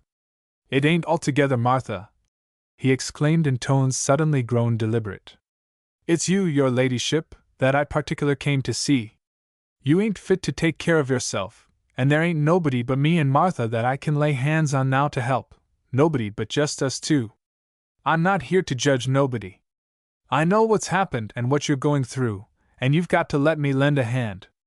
If I lived to be 100, I could never forget his lordship's kindness to me, and things can't go on as they are with you. There is a way out of it if you only knew it. She threw back her head quickly. Not my father? No, not your father. Although his lordship would haul down his colors mighty quick if once he saw you as I do now. But there are others who would be glad to take a hand at the wheel and help you steer out of all this misery. You ain't accustomed to it, and you don't deserve it, and I'm going to put a stop to it if I can. This last came with still greater emphasis. The first mate was speaking now. Thank you, Stephen. You and Martha are very much alike. She has the loyalty of an old servant, and you have the loyalty of an old friend. But we must all pay for our mistakes. She halted, drew in her breath, and added, picking at her dress, and our sins. Everybody condemns us but God. He is the only one who forgets, when we are sorry. Not so many remember as you may think, your ladyship. Some of them have forgotten everything, and are standing by ready to catch a line or man a boat. Yes, there are always kind people in the world. Well, there mayn't be such an awful lot of them as you think, but I know one. There's Mr. Felix, for instance, who… She sprang to her feet, her hands held out as a barrier, and stood trembling, staring wildly at him, all the blood gone from her cheeks. Stop, Stephen! Not another word. You must not mention that name to me. I cannot and will not permit it. I have listened too long already. I am very grateful for your kindness and for your offers to me, but you must not touch on my private affairs. I am earning my own living, and I shall continue to do so. And now I would like to be alone. But, your ladyship, I've got something to tell you which… Martha stepped between them. I think, Stephen, you'd better not talk to her ladyship any more. You might come some other night when she's more rested. You see, she's had a very bad day in… Stephen's voice rang out clear. Not say anything more when… Martha dug her fingers into his arm. Hush! She whispered hoarsely, her lips close against his hairy cheek. She'll be on the floor in a dead faint in a minute. Didn't I tell you not to mention his name? She stepped quickly to the side of her charge, who had walked falteringly toward the window and now stood peering into the darkness through the panes of the dormer. It's only Stephen's way, child, and you mustn't mind him. He doesn't mean anything. He hasn't seen much of women, living aboard ship half his life. It's only his way of trying to be kind.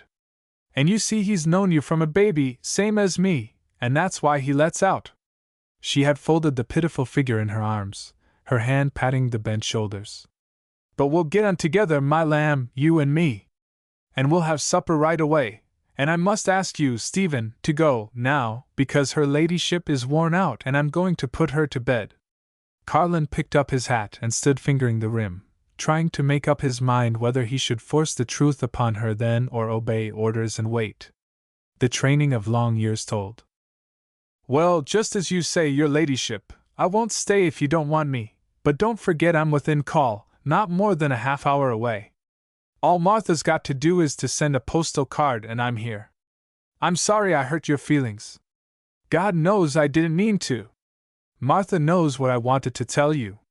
You'll have to come to it sooner or later. Good night.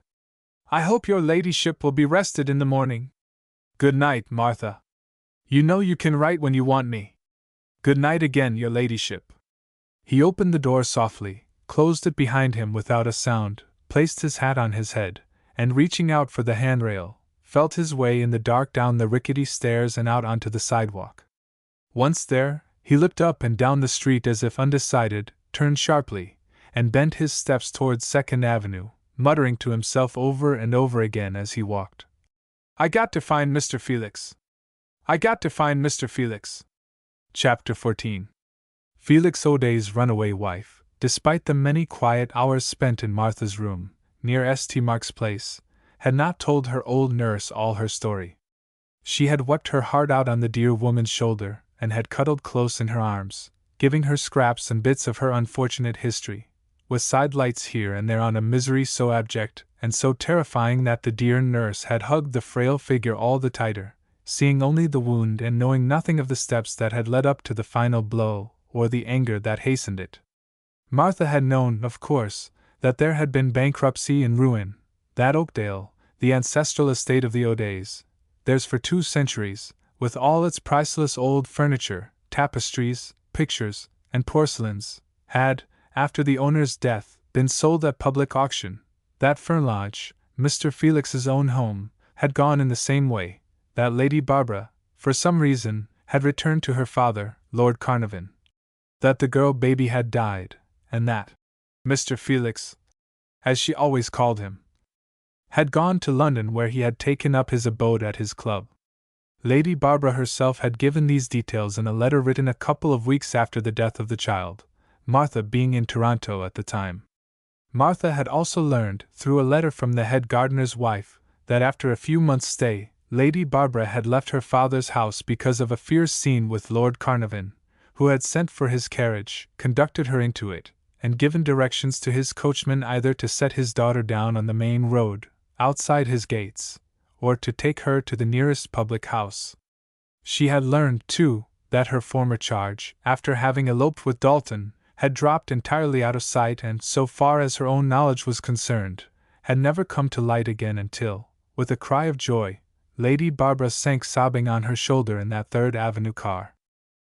Much of this information had been gathered from newspaper clippings that her old uncle, living in London, had mailed to her.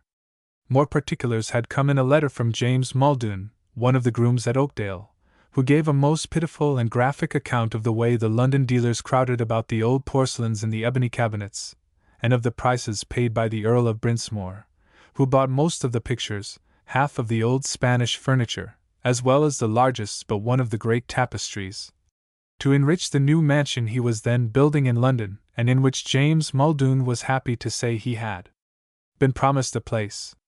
In still other letters, open references had also been made to a much-discussed speculation, entangling many of those whom Martha had formerly known, followed by a grand financial explosion in which some of the same people had been badly injured. In connection with these disasters mention was likewise made of a certain Mr. Dalton, who had disappeared shortly after, leaving rather a bad name behind him, altogether undeserved, according to many of the papers, he always having been a financier of the highest standing. This last ball of gossip was rolled Martha's way by her nephew, who was a clerk in a solicitor's office off the Strand and who had mailed an editorial on the matter to his uncle, who promptly forwarded it to Martha. She had read it carefully to the end and had put it in her drawer without at first grasping the full meaning of the fact that, but for the activities of this same Mr. Dalton, her dear mistress and her dear mistress's husband, Felix O'Day, and her dear mistress's father-in-law, the late Sir Carroll O'Day, would still be in possession of their ancestral estates and in undisturbed enjoyment of whatever happiness they, individually and collectively, could get out of life. What the dear woman never knew, and it was just as well that she did not, were the special happenings which ended in the overwhelming catastrophe. It really began with a tea basket, holding enough for 2, which was opened one lovely afternoon under the big willows skirting that little strip of land bordering the backwater at Cucamontems. My lady at the time was wearing a wide leghorn hat with blue ribbons that matched her eyes and set off the roses in her fair English cheeks. Her companion was in white flannels, a muscular, well-set-up young man of 15 years younger than her husband and with twice his charm, one of those delightful companions who possess the rare quality of making an hour seem but 5 minutes. A gay party had dropped down the river in her father's launch, which had been tied up at Ferry Inn, and Dalton had insisted on taking my lady for just a half-hour's poling in a punt, Felix and the others preferring to take their tea at the inn. Plans readily agreed to and carried out, except that the half-hour prolonged itself into 2 whole ones. Then there had come a week-end at Glenmore Castle and a garden party outside London, and then 5 o'clock teas at half a dozen private houses, including 1 or 2 meetings a trifle more secluded. And all quite as it should be, for a most desirable and valuable guest was this same Mr. Guy Dalton, a man received everywhere with open arms, as one of the rising men of the time, my dear sir. A financier of distinction, indeed, and a promoter of such skill that he had only to issue a prospectus, or wink knowingly on the street, or take you aside at the club and whisper confidentially to you, when everything he had issued, winked at, or whispered about would go up with a rush, and countless men and women, a goodly number were women, would be hundreds, nay, thousands of pounds the richer before the week was out. That his own buoyant imagination, as well as that of those who followed his lead, should have been stretched to the utmost was quite within the possibilities when one recollects that the basis of all this wealth was crude rubber, a substance of pronounced elasticity. This, too, accounts for the vim and suddenness of the final recoil attending the final collapse, a recoil which smashed everything and everybody within its reach. There were words, of course, between Dalton and some of his victims. There always are words when the ball bounces back and you catch it full in the eye. And for salves and soothing plasters there were the customary explanations regarding the state of the market, the tightness of money, the non-arrival of important details, the delaying of dispatches owing to a break in the cable, together with offers of heavy discounts, and increased allotments of stock for renewed subscriptions. But the end came, just as it always does. And so did the aftermath, as was shown by the advertisements in the auction columns of the daily papers and the motley mob of hungry, perspiring dealers, pawing over the household gods, and more disastrous still, because of its rarity, Felix's brave fight to save his father's name, the whole struggle ending in his own ruin. As for the very pretty young woman who had been wearing the hat with blue ribbons, it may be as well to remark that when the milk in the heart of a woman has become slightly curdled, it is to be expected that, under certain exciting influences, the whole will turn sour. When to this curdling process is added the loss of her child and her fortune, calamities made all the more insupportable by reason of an interview lasting an hour in which her two hot hands were held in those of a sympathetic man of 30, her cheeks within an inch of his lips, the quickest, in fact, the only way, yes, really the only way, to prevent any further calamity is to put your best gown in your best dressing-case, catch up your jewels, and exchange your husband's roof for that of your father's. And this is precisely what my lady did do, and there in her father's house she stayed, despite the entreaties of her own and her father's friends. And why not? She had argued, with flashing eyes. I am without a shilling of my own, owing to the quixotic ideas of my husband, who, without thinking of me, has beggared himself to pay his father's debts. And that, too, just when I need to be comforted most. He does not care how I suffer, and now that my father has offered me a home, I will lead my own life, surrounded by the few friends who have loved me for myself alone. That the eminent financier, it might be better perhaps to say the late eminent financier, was one of those same unselfish beings who had loved her for herself alone, and that he had, at once and without the delay of an hour, flown to her side followed as a matter of course, as did the gossip, men and women in and about the clubs and drawing-rooms nodding meaningly or hinting behind their hands.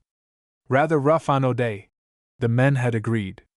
That comes of marrying a woman young enough to be your daughter. She ought to have known better, was the verdict of the women. So many other ways of getting what you want without making a scandal. This from a duchess from behind her fan to a divorcee. But few words of sympathy for the deserted husband escaped any of them, and, except from his old servants, Felix allowed himself to receive none. He had made no move to win her back. To him she was, at the worst, only the sane, wilful, and spoiled child she had always been, while he was over 20 years her senior. What he hoped for was that her common sense, her breeding, and her pride would come to the rescue, and that after her pique had spent itself, she would become once more the loving wife. And it is quite possible that this hope might have been realized had it not been for one of those unfortunate, and greatly to be regretted concurrences which so often precede if they do not precipitate many of life's catastrophes. One of Lord Carnarvon's grooms was the unfortunate match that caused this explosion. He had been sent down to Dorsetshire for a horse and, in an out-of-the-way inn in one corner of the county, had stumbled, early the next morning, into a cozy little sitting-room. When he came to his senses, he never recovered the whole of them until he was safe once more inside his lordship's stables. He told, with bulging eyes and bated breath, what he had seen. Whereupon the head coachman forthwith informed his wife, who at once poured it into the ears of the housekeeper, who, being jealous of my lady, fearing her dominance, lost no time in amplifying the details to Lord Carnarvon. That gentleman had walked his library the rest of the night, and, on my lady's return from Scotland, 2 mornings later, she had spent the night with her aunt, had denounced her in tones so shrill that every word was heard at the end of the long gallery, the tirade, to his lordship's amazement, being cut short by his daughter's defiant answer. "And why not, if I love him?" All of which accounts for the infamous order roared 5 minutes later by the distinguished nobleman to his coachman, who, having known her ladyship from a child and loved her accordingly, had not set her down on the main road, but had taken her to a cottage on an adjoining estate, her second change of roofs, from whence Dalton carried her off next day to Ostend, a refuge she had herself selected, the season there being then at its height. Had either of them kept a diary, it is safe to say that the delirious hours which filled that first week at Ostend would have been checked off in gold letters. Neither of them had ever been so blissfully happy, nor so passionately enamored of the other, nor so overjoyed that the dreary past, with all its misunderstandings, calumnies, and injustice, had been wiped out forever. There had, of course, been a few colorless moments. On a certain Saturday, for instance, the eminent ex-financier, having lost his head after the manner of some born gamblers, had, at the casino, played the wrong number, a series of wrong numbers, in fact, an error which resulted in his pushing a crisp bundle of Bank of England notes, almost all he had with him, toward the spidery hands of a suave gentleman with rat eyes and bloodless face, who gathered them up with a furtive, deadly smile. The gold letters might have been omitted here, and in their stead, my lady could have made a common pinhole to remind her, if she ever cared to remember, that it was on that very night that her passionately enamored lover had helped her unfasten from her throat a string of pearls which O'Day had given her, and which, strange to say, for a woman so injured, so maligned, and so misunderstood, she, with Dalton's advice, had carried off when she deserted both her husband and her husband's bed and board. And she might have inserted just below the pinhole the illuminating note that, after unfastening the string, Dalton had forgotten to return it. And then there had come an August morning, the following Monday, to be exact, when, his coffee untasted, he had sat staring at a paragraph in the financial column of a London paper, not daring to lay it down for fear she would pick it up. It gave a full and detailed account of the discovery of a series of certificates bearing duplicate numbers, said duplicates claiming to be the genuine shares of the Bahadur Rubber Company, Limited. It also hinted at a searching investigation about to be made by a financial committee of the highest standing at its next regular meeting, but a few days off. More important still was a crisp editorial, charging the directors of the aforesaid company, and particularly its promoter, name withheld, with irregularities of the gravest import. And it was on this same Monday morning, another pinhole, made with a big black pin, would serve best here, before the stone-cold coffee and the dry, uneaten toast had been sent away, that there had arrived a most important telegram, that is, Dalton had said it had arrived, ordering him back to London on business of the utmost importance. So urgent were the summons that he was forced to leave at once, so he explained to the manager of the hotel, and as Madame wished to avoid the night journey by way of Ostend, the channel being almost always rough, even in summer, and she easily disturbed, he had decided to take the shorter and more comfortable route, and would the urbane and obliging gentleman please secure 2 tickets to London by way of Calais and Dover? This would give them a day in Paris at the house of a friend, and the next morning would see them safely landed in London, in ample time for the business in question. The pins can be dispensed with now, so can the pencil, and so can any special entries. Henceforth life for these 2 exiles was to be one long toboggan slide, with every post they passed marking a lower level. The sled with its occupants made no stop at Paris, nor did it go by way of Calais, nor did it reach Dover. It swooped on down to Havre. The steamer, sailing an hour after the train arrived, crossed the ocean at full speed, and dumped its 2 passengers one hot August night in front of a cheap and inconspicuous hotel on the East Side, New York, where Mr. and Mrs. Stanton, from Toronto, Canada, would he at home, should anybody call, which, it is quite safe to say, nobody ever did. No, nothing of all this did the heartbroken woman tell the tender old nurse, who had carried her in her arms many a night, and who was now willing to sacrifice everything she possessed to give her mistress 1 hour of peace. Nor did she tell of the shock which she, a woman of quality, had received when she entered the 2 cheaply furnished rooms, her only shelter for months, and which, to a woman accustomed from babyhood to a luxurious home and the care of attentive and loyal servants, had affected her more keenly than anything that had yet happened. Neither did she confide into the willing ears of the sympathetic woman the details of her gradual awakening from Dalton's spell as his irritability, cowardice, and selfishness became more and more apparent. Nor yet of her growing anxiety as their resources declined, an anxiety which had so weighed upon her mind that she could neither sleep nor rest, despite his continued promises of daily remittances that never came and his rose-colored schemes for raising money which never materialized. Neither did she uncover the secret places of her own heart, and tell the old nurse of the fight she had made in those earlier days when she had faced the situation without flinching, nor of her stubborn determination to still fight on to the end. She had even at one time sought to defend him against herself.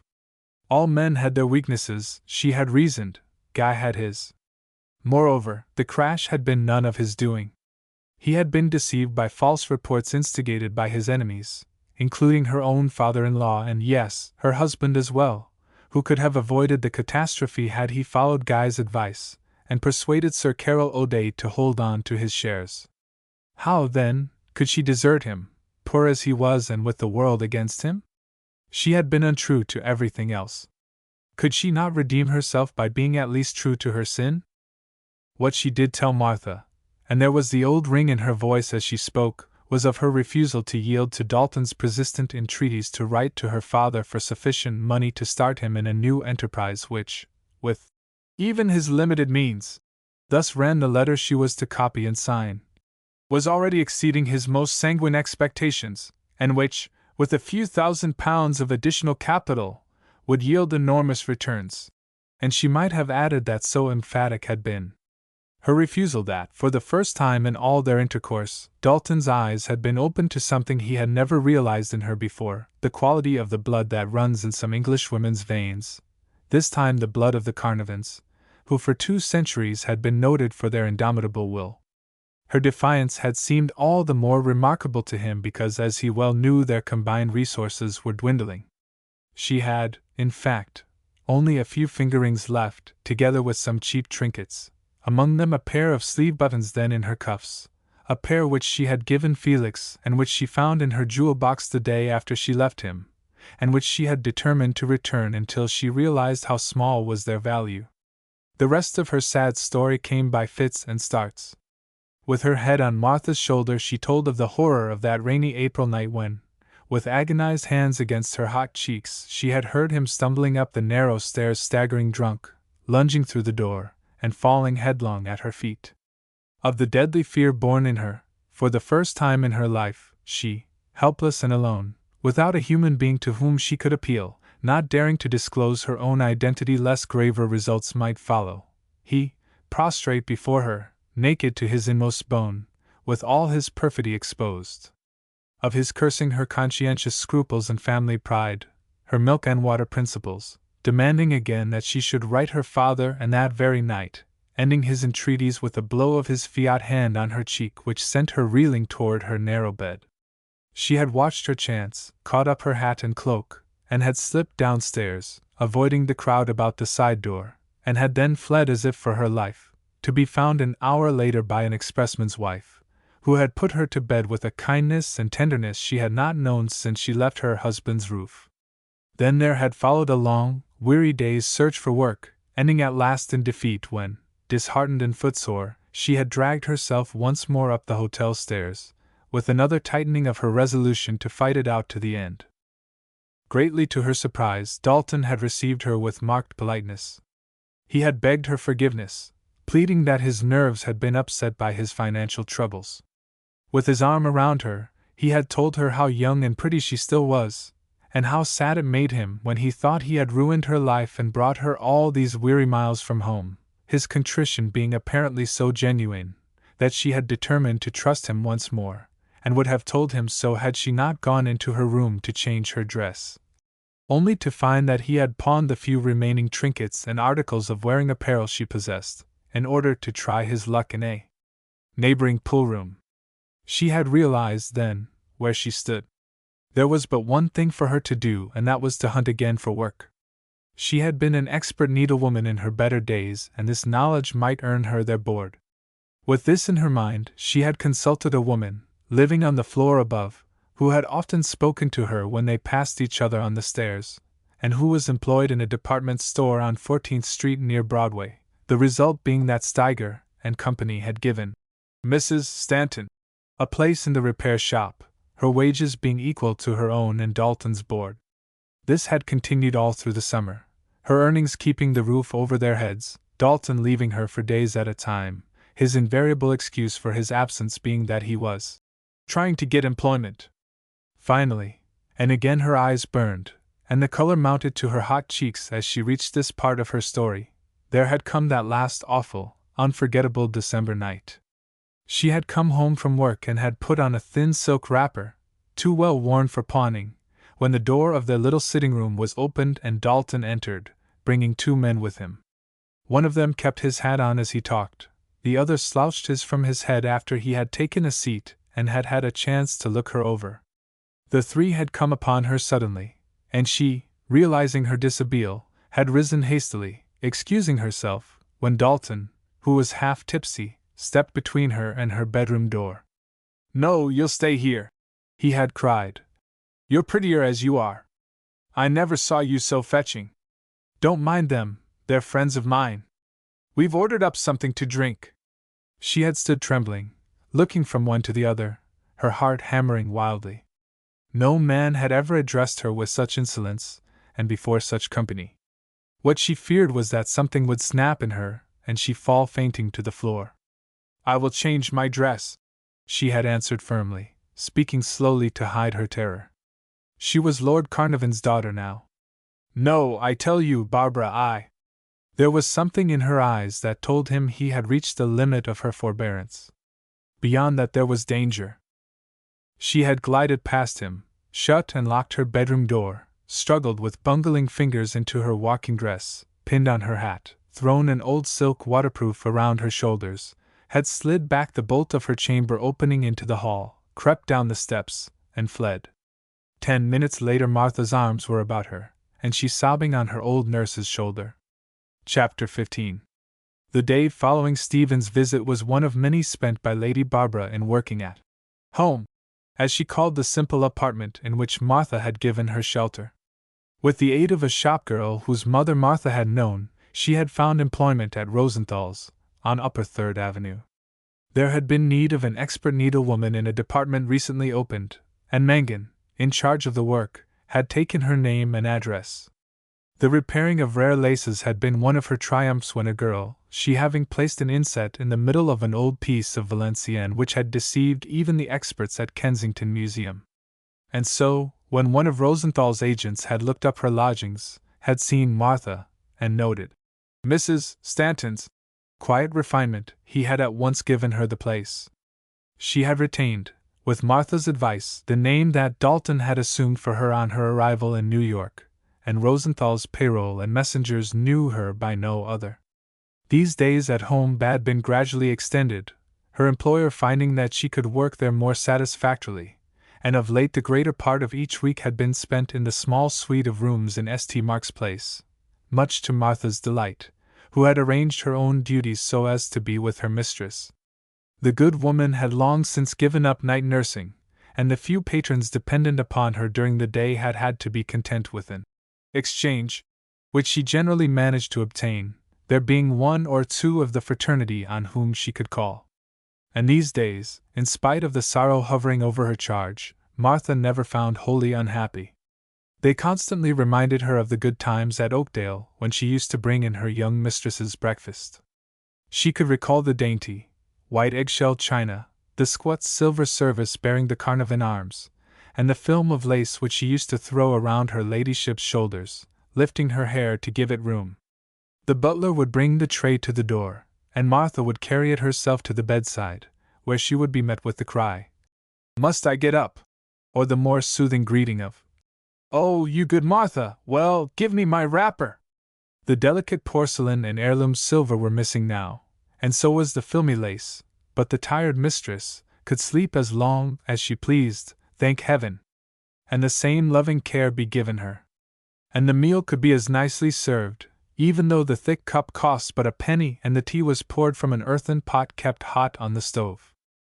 Martha's deft hands relieved her mistress, too, of many other little necessary duties, such as the repair of her clothes, having them carefully laid out for the morning so that the nap might be prolonged and time be given for the care of the beautiful hair and frail hands, helping her dress, serving her breakfast, and getting her ready for the day's work.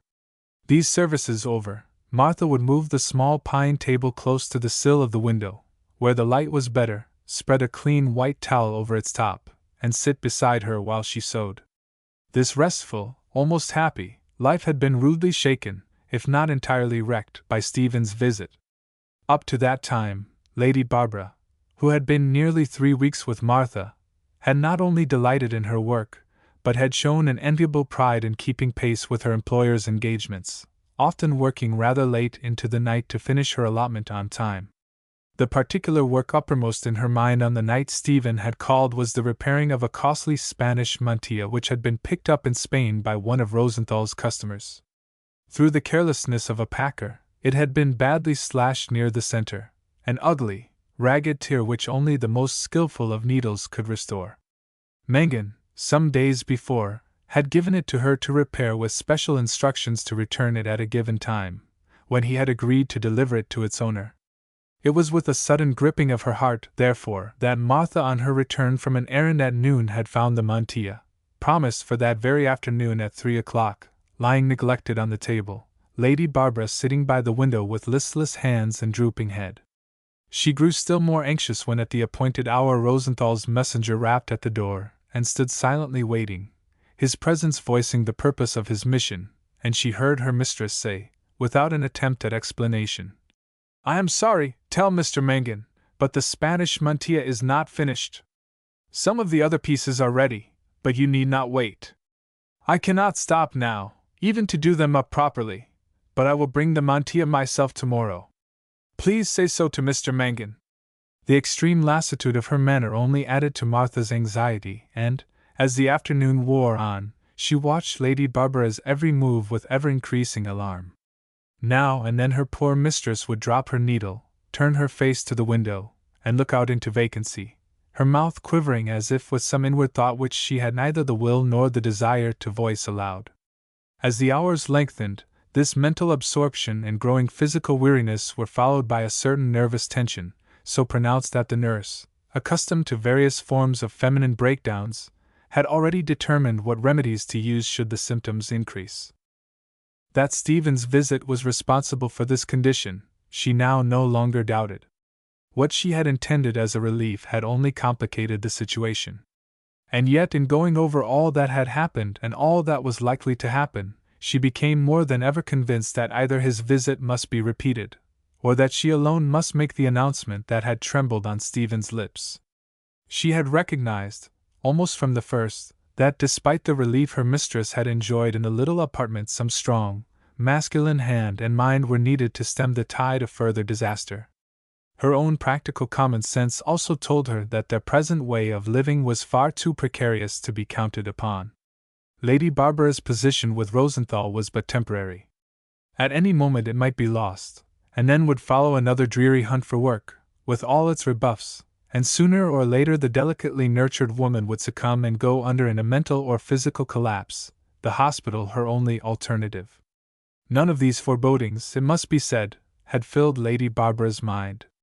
As long as she continued under Martha's care she could rest in peace, free from the dread of the drunken step on the stair or the rude bursting in of her chamber door.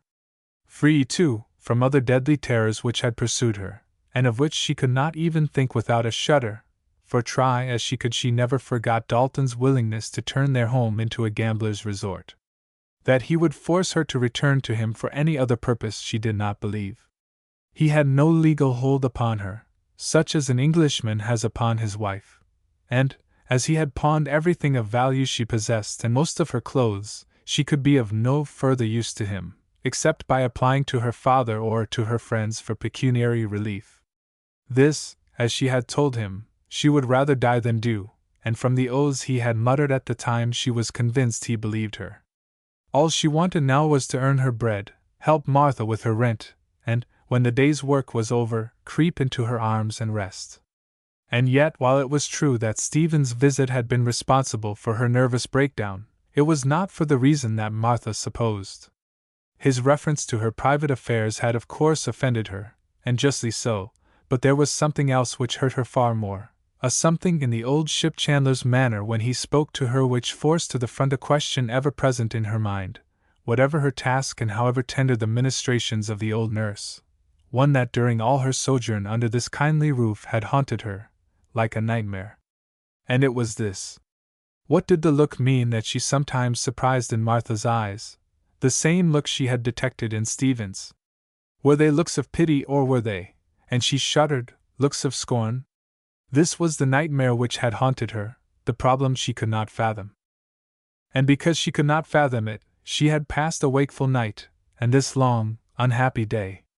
This mystery must end, and that very night. When the shadows fell and the evening meal was ready, she put away her work, smoothed her hair and took her seat beside the nurse, eating little and answering Martha's anxious, but carefully worded questions in monosyllables. With the end of the meal, she pushed back her chair and sought her bedroom, saying that, if Martha did not mind, she would throw herself on her bed and rest a while. She lay there listening until the last clink of the plates and cups and the moving of the table told her that the evening's work was done and the things put away. Then she called, "Martha, won't you come and sit beside me, so that you can brush out my hair? I want to talk to you. You need not bring the lamp, I have light enough." Martha hurried in and settled herself beside the narrow bed. Lady Barbara lifted her head so that the tresses were free from Martha's hands, and sinking back on the pillow said almost in a whisper, "I have been thinking of your brother, and want your help. What did he mean when he said that things could not go on as they were with me? And that he was going to put a stop to them if he could?" Martha caught herself just in time. She was not ready yet to divulge her plans for her mistress's relief, and the question had taken her unawares. "He never forgets, my lady, what he owes your people," she answered at last. "And when he saw you, he was so sorry for you he was all shriveled up." She had the mass of blonde hair in her fingers now, the comb in hand prepared to straighten out the tangle. For a moment Lady Barbara lay still, then turning her cheek, her eyes fixed on Martha's, she said in firmer tones, "You are to tell me the truth, you know, that is why I sent for you." "I have told it, my lady." "And you are keeping nothing back?" "Nothing." The thin hand crept out and grasped the nurse's wrist. "Then you are sure your brother does not despise me, Martha?" "My lady! How can you say such a thing?" exclaimed Martha, dropping the comb. "Well, everybody else does, everybody I know, and a great many I never saw and who never saw me. And now about yourself, and you must tell me frankly, do you hate me, Martha?" "Hate you, you poor lamb!" Tears were now choking her. "You whom I held in my arms? Oh, don't talk that way to me, I can't stand it, my lady. Ever since you were a child Yes, Martha, that is one reason for my asking you. You did love me as a child, but do you love me as a woman? A child is forgiven because it knows no better, a woman does know. Tell me, straight from your heart, I want to know, it will not make any difference in the way I love you. You have been everything to me, father, mother, everything, Martha. Tell me, do you forgive me?" "I have nothing to forgive, my lady," she answered, her voice clearing, her will asserting itself. "You have always been my lady and you always will be. Maybe you'd better not talk any more, you are all tired out and—" "Oh, yes, I will talk and you must listen. Don't pick up my comb. Never mind about my hair now. I know very well that there is not a single human being at home who would not shut the door in my face. Some of them do not understand, and never will, and I should never try to explain my life to them. I have suffered for my mistakes and made myself an outcast, and nobody has any compassion for an outcast.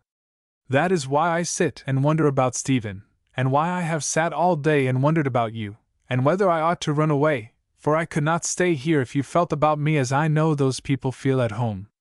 I want you to love me, Martha. Oh! Yes, you prove it. You do everything for me, but way down deep in your heart, how do you feel? Do you love me as you always did? Love, Martha, not just pity, or feeling sorry like Stephen, or blaming me like the others? Yes, yes, yes, I know it, but I have wanted you to tell me. I am so in the dark. There, don't cry. Just one thing more. What did your brother mean when he said there were others who would lift me out of my misery? Again the old servant, brushing away her tears, hesitated to reply. She had sent for Stephen to answer this very question, and her mistress had practically driven him from the room. How, then, was she to meet it? He meant Mr. Felix, and if you had only listened, my lady, he would have. Yes, I knew he did, although he did not dare say it. She cried with sudden intensity, sinking deeper back in her pillow as if to protect herself even from Martha. I did not listen, for I never want to hear his name again. He drove me to what I did. He let me leave his house without so much as a word of regret, and not one line did he write me the whole time I was at my father's. 2 months, Martha! 2 whole months! The words seemed to clog in her throat. All that time he hid himself in his club, abusing me to every man he met. Somebody told me so. What was I to do? He had turned over to his father every shilling he possessed and left me without a penny, or, worse still, dependent on my father, and you know what that means. And then, when I could stand it no longer and went home, he sailed for South Africa on a shooting expedition. Martha listened patiently. The outburst was not what she had expected, but she knew the unburdening would help in the end. She slid one plump hand under the tired head, and with the other stroked back the mass of hair from the damp forehead, very gently, as she might have calmed some fevered patient. May I finish what Stephen tried to tell you, my lady? She crooned, still stroking back the hair. And may I first tell you that Mr. Felix never went to Africa? Oh, but he did! She cried out again. I know the men he went with. He was disgusted with the whole business, so he told one of his friends, and never wanted to see me or England again. You are sure? Yes, I heard about it in Ostend when. She did not finish the sentence. The nurse's free hand now closed on Lady Barbara's thin fingers, with a quiet, compelling softness, as if preparing her for a shock. Mr. Felix came here, to New York, my lady, and is here now, or was some weeks ago, doing nothing but walk the streets. The words had come one by one, Martha's clasp tightening as she spoke. The wasted figure lifted itself from the pillow and sat bolt upright. Martha! What do you mean? Yes, right here in New York, my lady. It isn't so.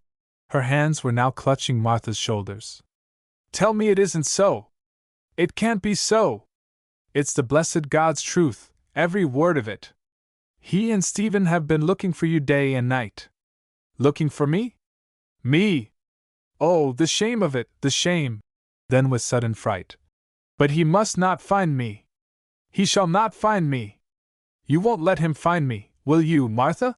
Her arms were now tight about the old woman's neck, her agonized face turning wildly toward the door, as if she thought that Felix were already there. You don't think he wants to kill me, do you? She whispered at last, her face hidden in the nurse's neck. Martha folded her own strong arms about the shaking woman, warming and comforting her, as she had warmed and comforted the child. She would go through with it now to the end. No, it's not you he wants to kill, she said firmly, when the trembling figure was still. Lady Barbara loosened her grasp and stared at her companion. Then what does he want to see me for? She asked, in a dazed, distracted tone. He wants to help you. He never forgets that you were his wife. He'll have his arms around you the moment he gets his eyes on you, and all your troubles will be over. But I do not want his help, and I won't accept his help, she exclaimed, drawing herself up. And I won't see him if he comes. You must not let me see him. Promise me you won't. And he must not find. She hesitated as if unwilling to pronounce the name. He must not find Mr. Dalton. There has been scandal enough. You do not think he wants to find Mr. Dalton too, do you, Martha? She added slowly, as if some new terror were growing on her. That's what Stephen thinks. Find him and kill him. That's why he wanted you to listen last night. That's why he wants to get you and Mr. Felix together. Mr. Dalton won't stay here if he knows Mr. Felix is looking for him. He's too big a coward. Lady Barbara shivered, drew her gown closer, and sank to the bed again, gazing straight before her. Yes, that is what will happen, Martha. He would kill him. I see it all now. That is what would have happened to our gardener who ruined the gatekeeper's daughter, if the man had not left England. She was only a girl, hardly grown. Yes, it all comes back to me. I remember what my husband did. She was still speaking under her breath, reciting the story more to herself than to Martha, her voice rising and falling, at times hardly audible. Nothing happened then, because my husband did not find the man. She faced the nurse again. You won't let him come here, will you, Martha? He'll come, my lady, if Stephen can get hold of him, came the positive reply. He had a room in a lodging house not far from here, but he left it, and Stephen doesn't know where he's gone. But he'll turn up again down at the shop and then. But you must not let him come, she burst out. Again she sat upright. I won't have it, please, please. I will go away if you do, where nobody will ever find me. I could not have him see me like this. She looked at her thin hands and over her shabby gown. Not like this. No, you won't go away, my lady. There was a ring of authority now in the nurse's voice. You'll stay here. It's the only way out of this misery for you. As for Mr. Felix and that scoundrel who has ruined you, Mr. Felix will take care of him. But I'm going to let Mr. Felix in, if the dear Lord will let him come. Mr. Felix loves you, Anne. Her body stiffened. He never loved me. He only loved his father. She cried angrily, and again she sank back on her pillow. All my misery came from that. Martha bent closer. You never got that right, my lady, she returned firmly. You mustn't get angry with me, for I got to let it all out. She was the nurse no longer. No matter what happened, she would unburden her heart. Mr. Felix isn't like other men. He stood by his father and helped him when he was in trouble, just as he'll stand by and help you, just as he helps everybody. Tom Moulton's daughter, for one, that he picked up on the streets of London and sent home to her mother. If he'd killed Sam Lawson, who ruined her, he'd have given him what he deserved, and if he kills this man Dalton, he won't give him half what he deserves or what's coming to him sooner or later. Dalton isn't fit to live. He got Sir Carroll O'Day all tangled up so that his character and all his money was hanging by a thread, and then, when Mr. Felix gave up what he had to save Sir Carroll, Dalton coaxed you away. You didn't know that, did you? But it's true. That man Dalton ruined Mr. Felix's father. Oh, I know it all, and I have known it for a long time. Stephen told me all about it. No, don't stop me, my lady. I'm your old Martha, who's nursed you and sat by you many a night, and I'll never stop loving you as long as I live. I don't care what you do to me or what you have done to yourself. Your leaving Mr. Felix was like a good many other things you used to do when you were crossed. You would have your way, just as your father will have his way, no matter who is hurt. What Lord Carnarvon wants, he wants, and there is no stopping him. Anybody else but his lordship would have hushed the matter up, instead of ruining everybody. But that's all past now. I don't love you any less for it. I'm only sorrier and sorrier for you every time I think of it. Now we've got to make another start. Stephen'll help and I'll work my fingers to the bone for you, and Mr. Felix'll help most of all. Except for the gesture of surprise when Dalton's part in the ruin of her husband's father was mentioned, Lady Barbara had listened to the breathless outburst without moving her head.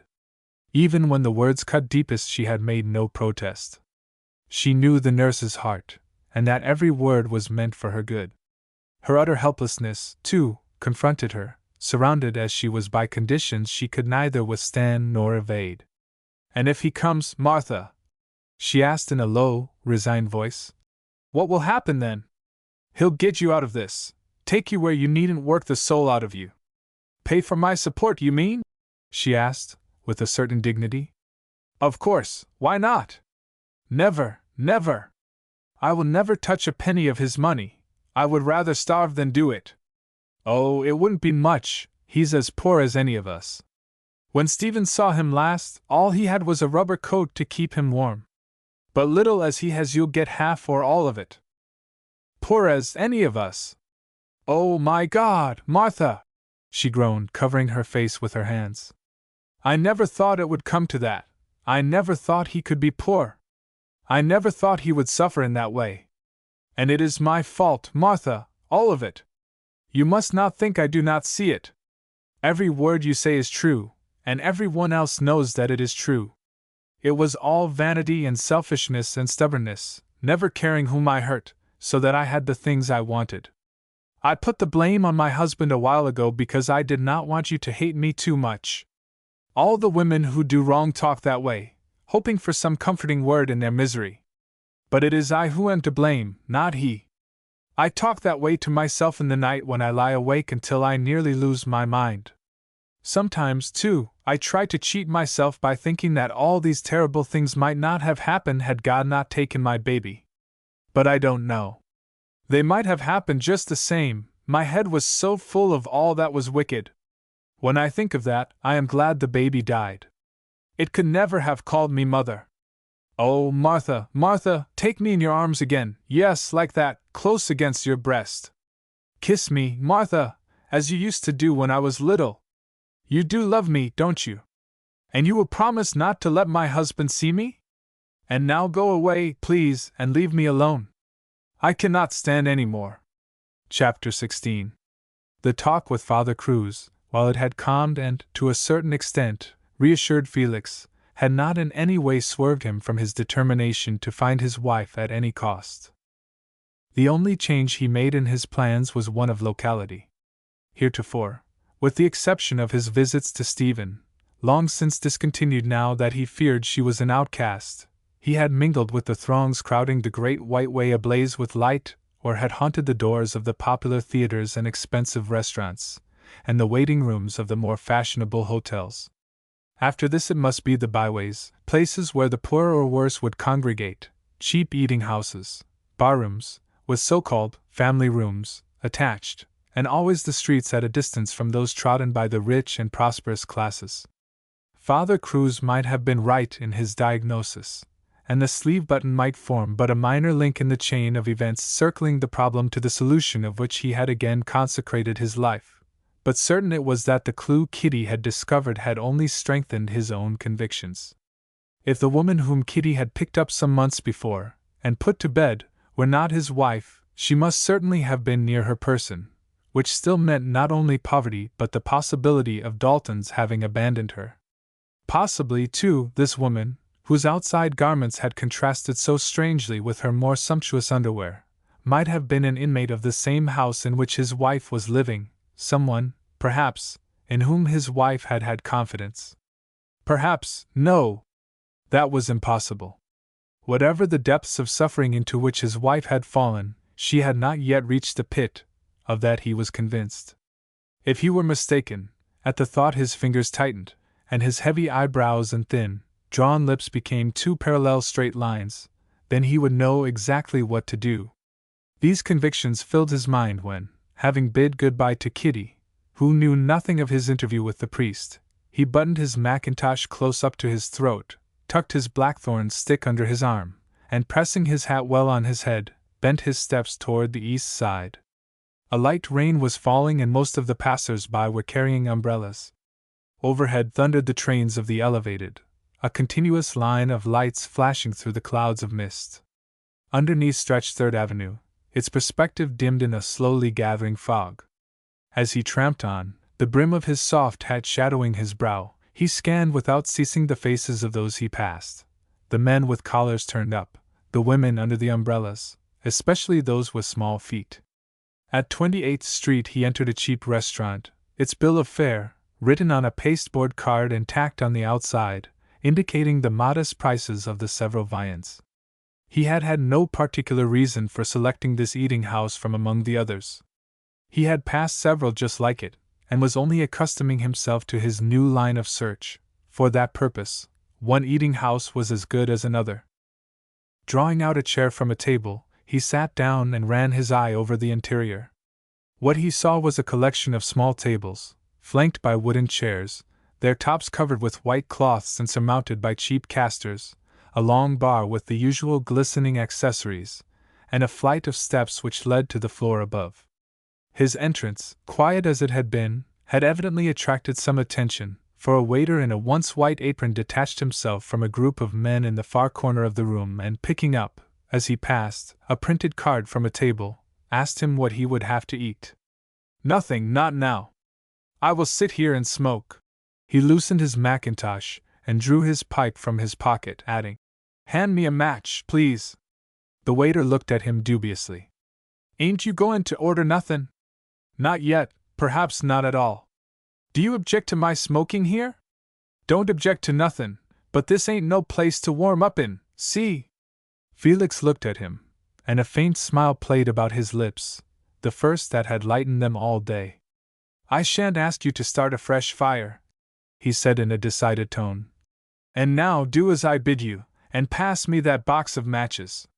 The man caught the tone and expression, placed the box beside him, and joined the group in the rear. There was a whispered conference, and a stout man wearing a dingy jacket disengaged himself from the others and lounged toward Felix.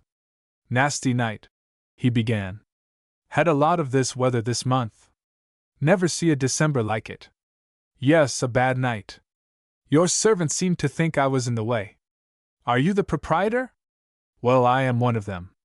"Why?" "Nothing, only I hope to find you more hospitable." "Oh, smoke away, guess we can stand it, if you can. Dinner's over." He looked at the big clock decorating the white wall. "But they'll be piling in here after the theaters is out." "You live around here?" "No, not immediately." "Looking for anyone?" Felix gave a slight start, and, from under his narrowed lids, shot one of his bull's-eye flashes. The man caught the flash and, misinterpreting it, bent down and said in a hoarse whisper, "Come from the central office, don't you?" Felix took a long puff at his pipe. "No, I am only a very tired man who has come in out of the wet to rest and smoke," he answered, with a dry smile. "But if it will add to your comfort and improve your hospitality in any way, you can send your waiter back here and I will order something to eat." The stout man laid his hand confidently on Felix's shoulder. "That's all right, pard, I ain't worryin', and don't you. There's nothin' doin', and I may givin' it to you straight." Felix nodded in dismissal, rested his elbows on the table, and again puffed away at his briarwood. Being mistaken for a Central Office detective might, or might not be of assistance. At present, he would let matters stand. As he smoked on, the room, which had been almost entirely empty of customers, began filling up. A reporter bustled in, ordered a cup of coffee, and clearing away the plates and casters, squared his elbows and attacked a roll of paper. Two belated shopgirls entered laughing, hung their wet waterproofs on a hook behind their chairs, and were soon lost in the intricacies of the printed menu.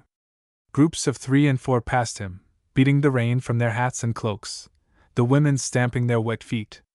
The sudden influx from the outside, bringing in the wet and mud of the streets, had started innumerable puddles over the clean, sanded floor.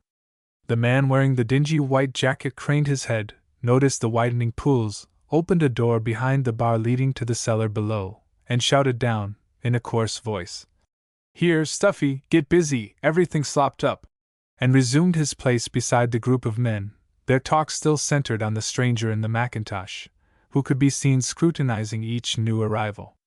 Something in the poise and dignity of the object of their attention as he sat quietly, paper in hand, a curl of blue smoke mounting ceiling-ward from his pipe, must also have impressed the newcomers, for no one of them drew out any of the empty chairs immediately beside him, although the room was now comparatively crowded. Finally, the man who answered to the name of Stuffy appeared from the direction of the group near the bar, and made his way toward Felix. He carried a broom and a bucket, from which trailed a mop used for swabbing wet floors. When he reached O'Day's table, he dropped to his knees and attacked a sluiceway leading to a miniature lake, fed by the umbrellas and waterproofs belonging to the two girls opposite.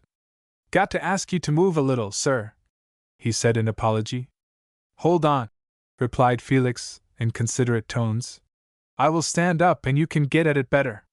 Bad night for everybody. He was on his feet now, his long mackintosh hanging straight, his hat still on his head, and in his hand the blackthorn stick, which he had picked up from beside the table as he rose. The man stared at the mackintosh, the hat, and the cane, and sprang to his feet. I know ye! He cried excitedly. Do you know me? Felix studied him closely. I do not think I do, he answered, frowning slightly. Well, ye ought to. I ain't never forgot ye, and I never will. You give me a meal once and $1 to keep me going. O'Day's brow relaxed. Yes, now I do. You are the man whose wife left him, and who tried to steal my watch. That's it, you got it. You didn't give me away. Say, I've been straight ever since. It's been tough, but I kept on. I work here 3 nights in the week and I got another job in a joint on 2nd Avenue. Say, he added, glancing furtively over his shoulder. Then, finding his suspicions confirmed, and the attention of the group fastened on him, he began to push the broom vigorously, muttering in jerks to Felix.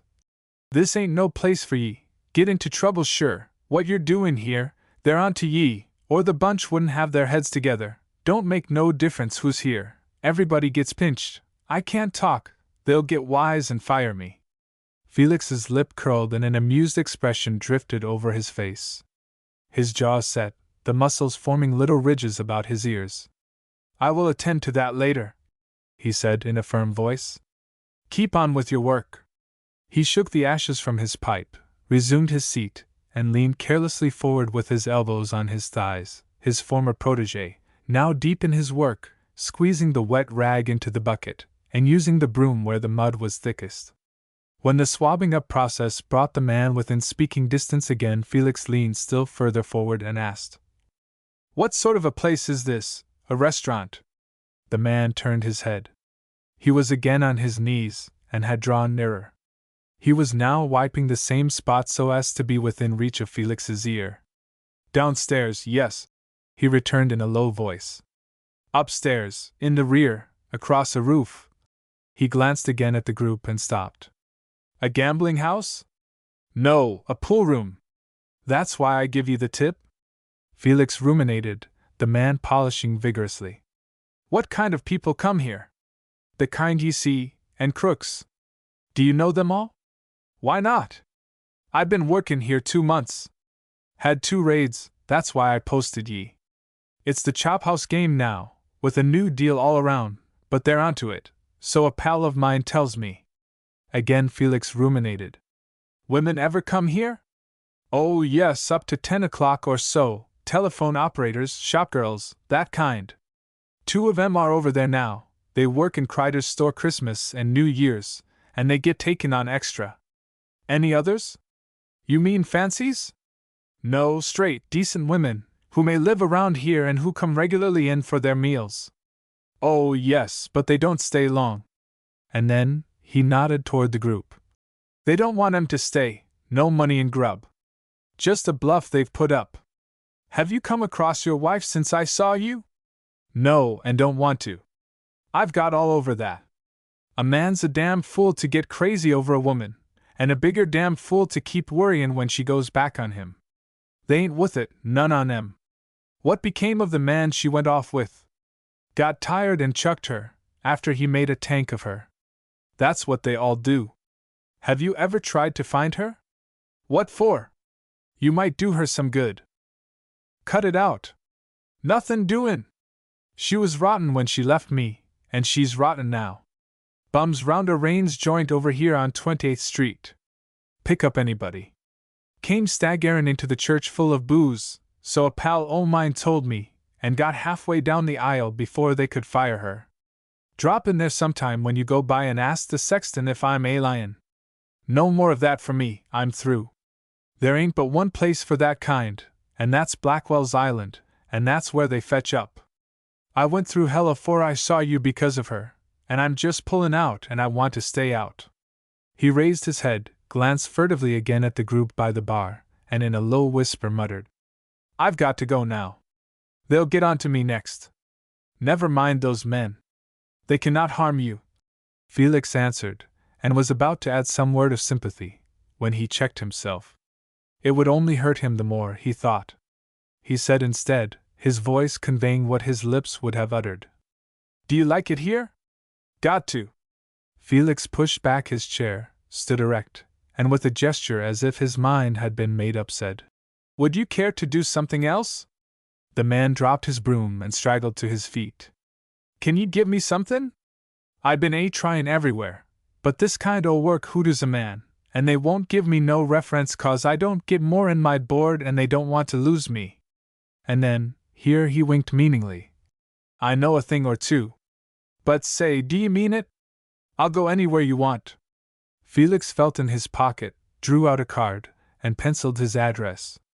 Come some night, say about 8 o'clock. It's not far from here. I am glad you pulled yourself together and went to work. That is a good deal better than the business you tried to follow when we first met. And one of his dry smiles flickered about his mouth. And now good night. And he held out his hand. The man drew back. It was a new experience. You mean it? He asked. Yes, give me your hand. Now that you are decent, I want to shake it. That is the only way we can help each other. Kitty was poring over her accounts when Felix arrived at the express office and made his way to her sitting room. She had had a busy day, the holiday season always bringing a rush of extra work, and her wagons had been kept going since daylight. The trend of travel was to Long Island and Jersey towns, the goods being mainly for the Christmas and New Year's festivities. John was away, somewhere between the Battery and Central Park, and so were Mike and Bobby, the boy having been pressed into service now that his vacation had begun. Are you too busy to talk to me, Mistress Kitty? He said, stripping off his mackintosh and hanging it where its drip would do no harm. Too busy? God rest ye. Mr. O'Day. I'm never too busy to eat, sleep, look after John and Bobby, and listen to what ye've got to say. Hold on till I put these bills away. There ain't one of them'll be paid till after New Year, not then, if the customer can help it. They'll all spend their own money or somebody else's. There! And she laid the pile on a shelf behind her. Now go on, what's it you want? Come out with it, and mind I've said yes, and welcome before ye've asked it. O'Day, from his seat near the stove, studied her face for a moment, his own brightening as he felt the warmth of her loyalty. Don't promise too much till you hear me out. I am looking for a job. Kitty turned quickly, her eyes two round O's, all the ruddiness gone from her cheeks. Mr. O'Day!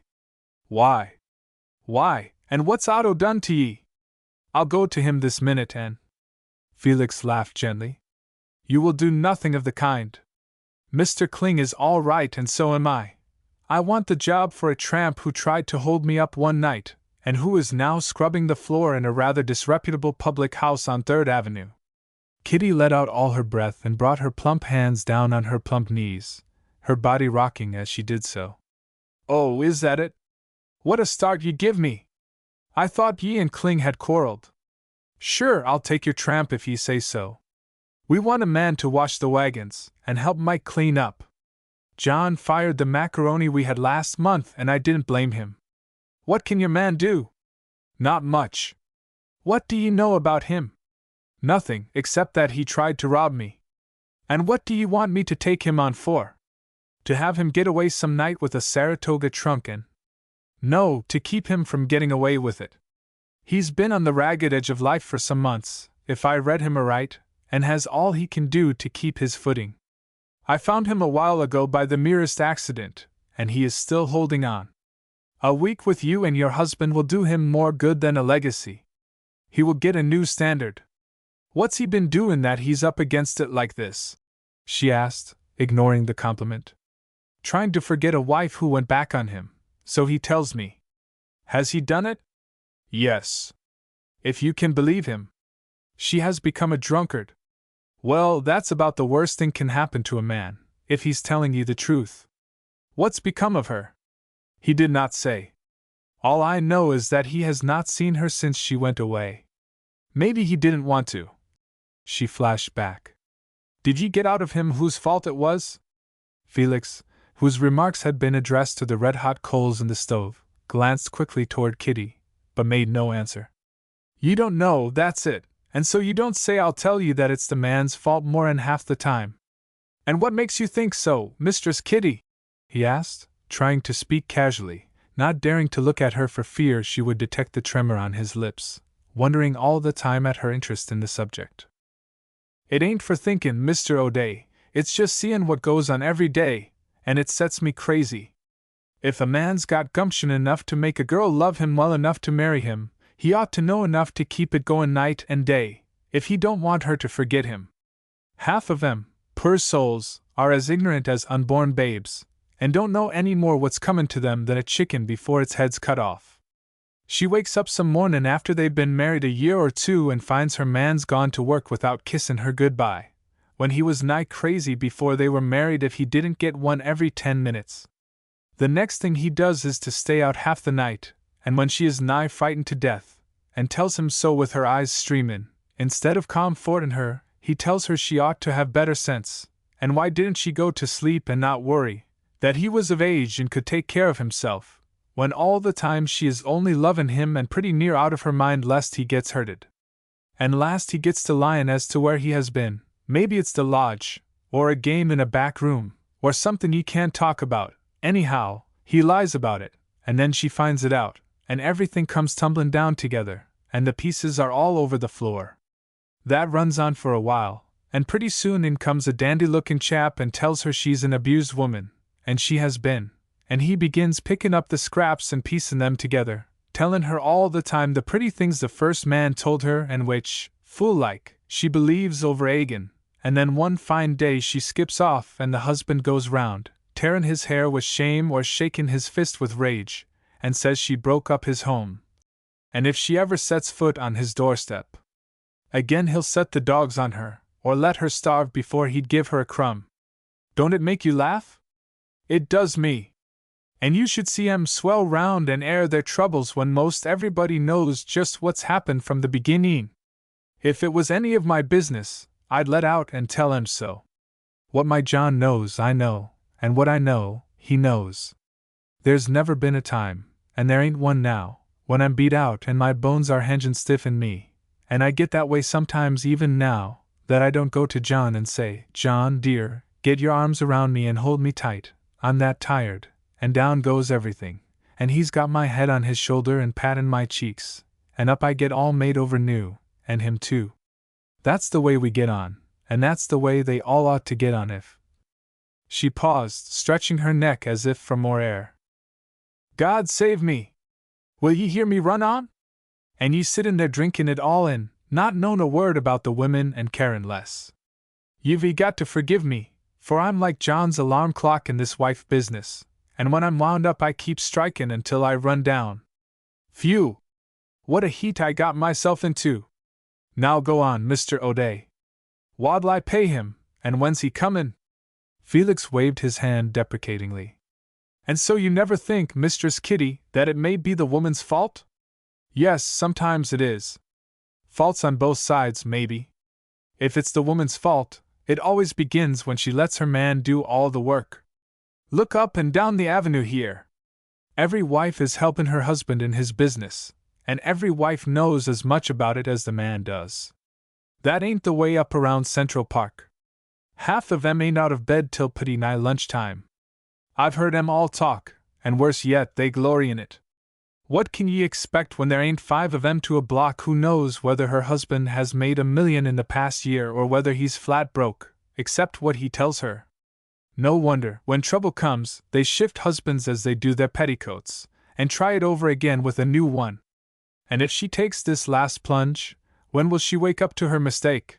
Asked Felix, in a low voice. Oh, ye can't always tell. It'll generally run on for a while until she starts up and stares about her like she's been in a trance or a nightmare, and then the dear God help her after that, for nobody else can, nor will. That's the worst of it, nor will. John was readin' out to me the other night about the Red Cross Society for pickin' up wounded off the battlefield, and carryin' them in where they can be patched up again and join their companies when they get well. Why don't they have a Red Cross for some of the poor girls and wives who are hurted, hundreds of 'em lyin' all over the lot, and patch 'em up and bring 'em back to their homes. Now I'm done. No! Not yet. One more question. After the last nightmare, what? The gutter, or worse, that's what. And when it's all over, most people say, served her right, she had a happy home once, why didn't she stay in it? And somebody else says, she was always wild and foolish, I knew her as a girl.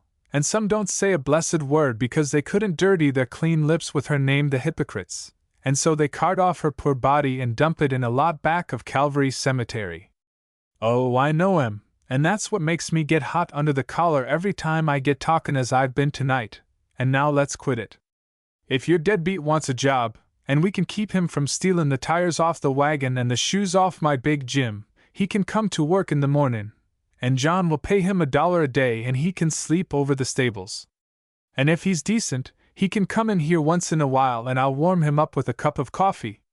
I'm glad to take him on just because ye want it, and ye knew that before I said it, for there's nothin' I wouldn't do for ye, and ye know that too.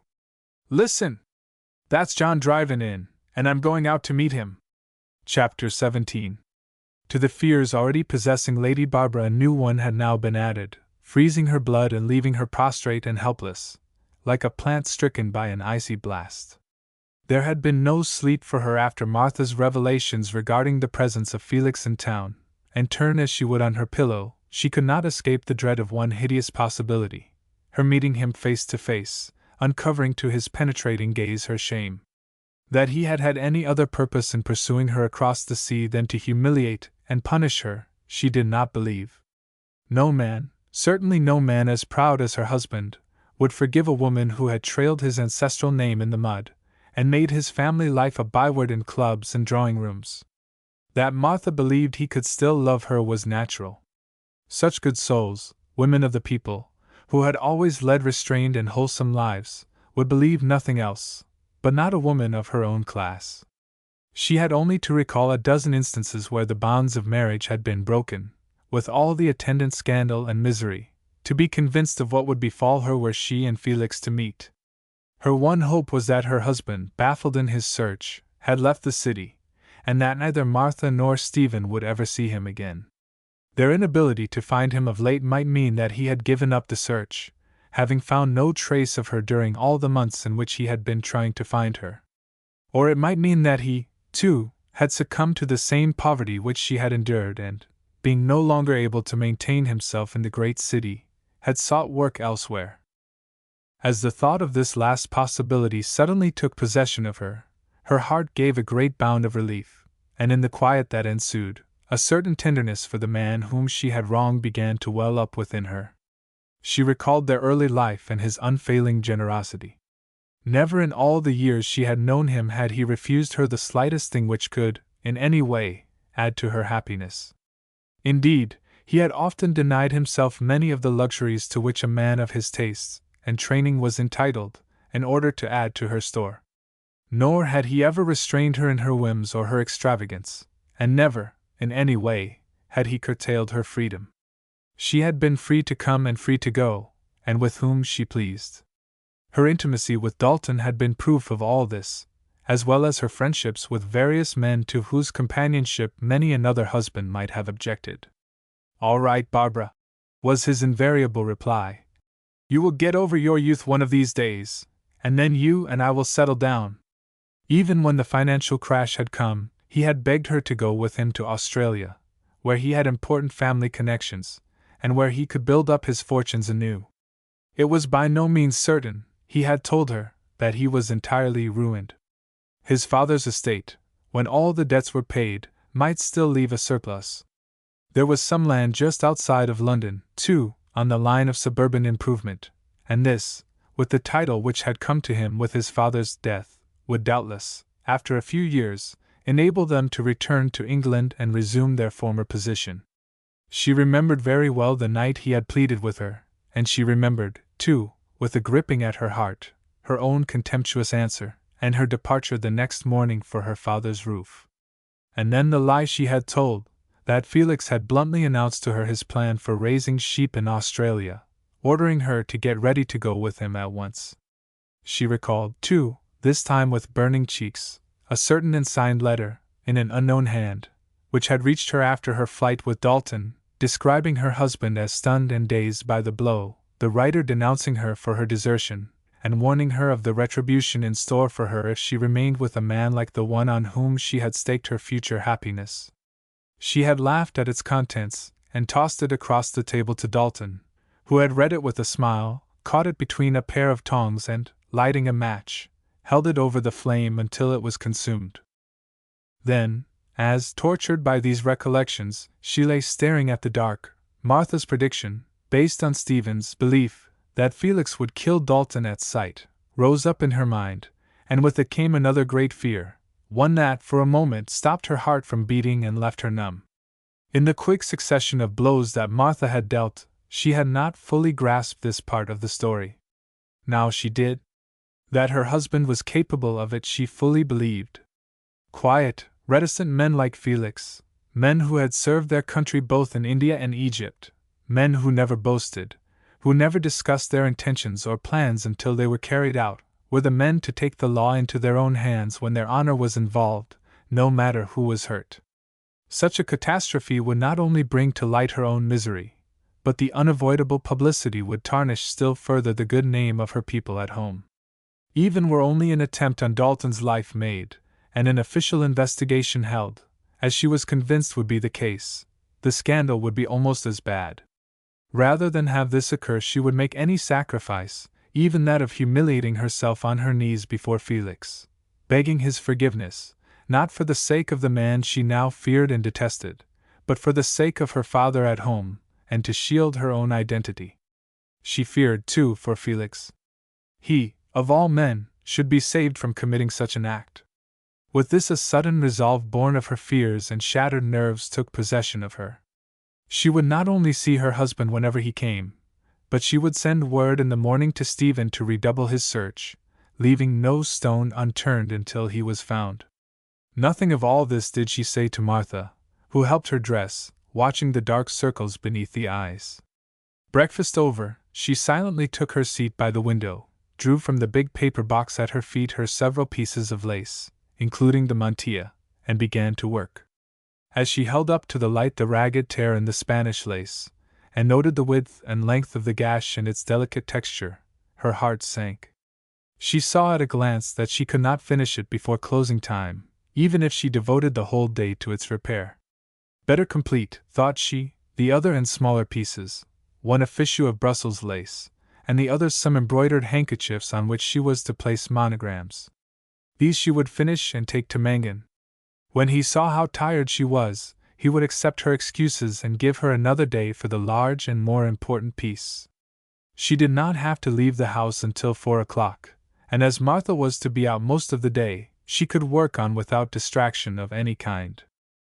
When, at noon, Martha left her, with a caressing pat of the hand, promising to be back in time for supper, the anxious, weary woman picked up her needle again, her fingers darting in and out like shuttles, her shoulders aching with the strain, her mind still intent on the problems which had tortured her all night, and only rousing herself when the clock in a neighboring tower struck 4.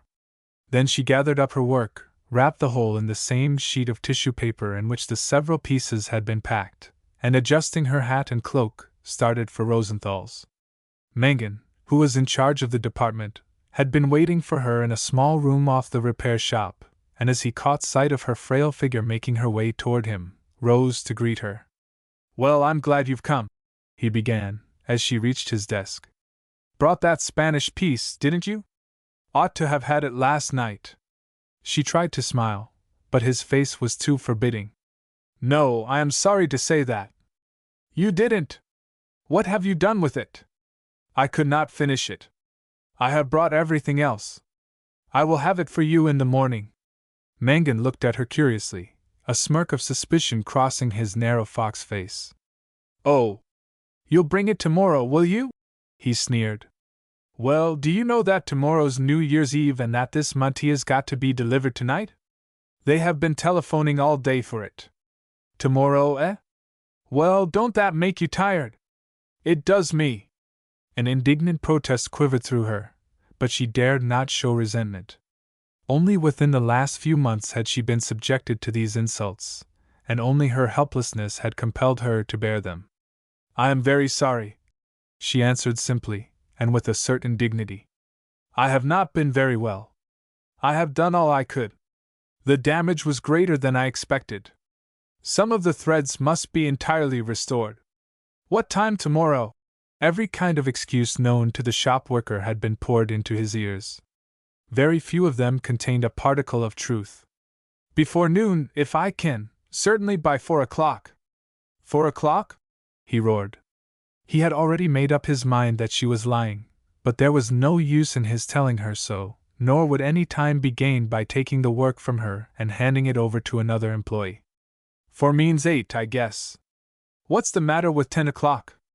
I got to have that sure, and no monkeying. Can't you brace up and jam it through? I will try." Her cheeks were burning under the sting of his coarse lashes. "Try! You bet you'll try!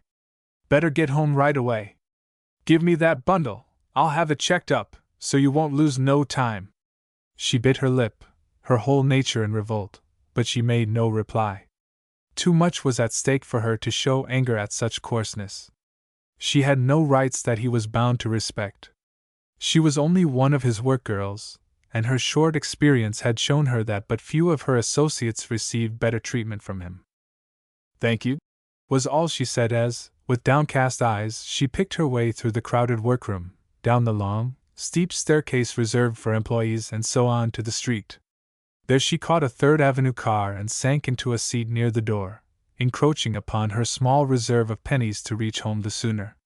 She saw but too clearly that not only did her present position depend on her returning the mantilla at the earliest possible moment, but that, exhausted as she was, she must utilize the few remaining minutes of daylight as well as the earlier hours of the morning to keep her promise.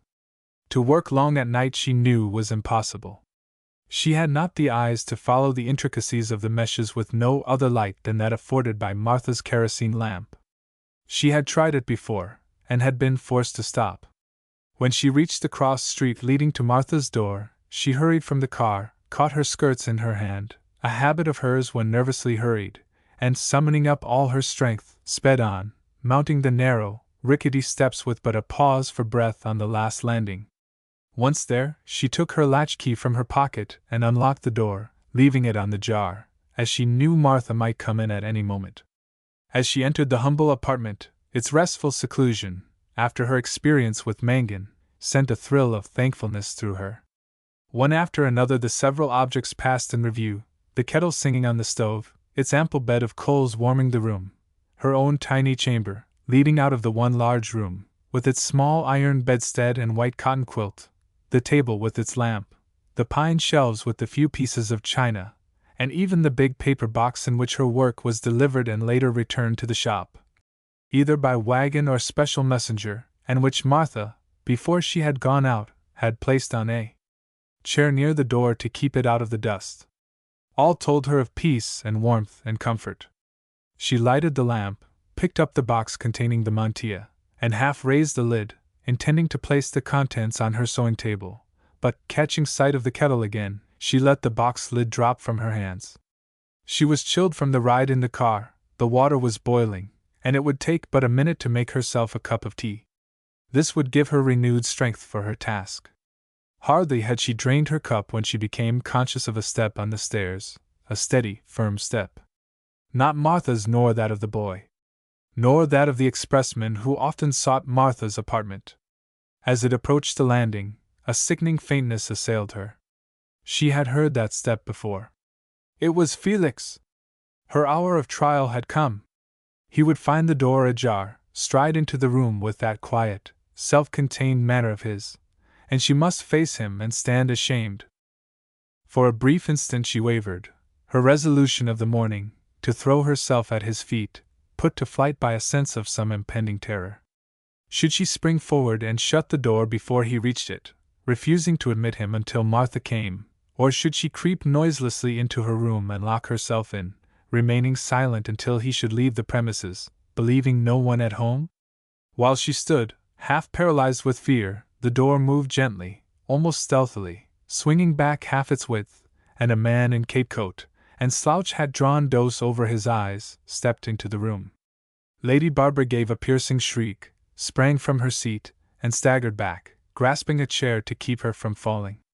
"How dare you, Guy Dalton, to—" The intruder loosened the top button of his cape, watching, meanwhile, the terrified woman, and, with a sneer, said, "Oh, stop that, will you? I've had enough of it. You thought you could get away, did you? Well, you can't, and the sooner you find that out the better for you." He glanced coolly around the room. "So this is where you are, is it? A rotten hole, anyhow. You might better have stayed where you were.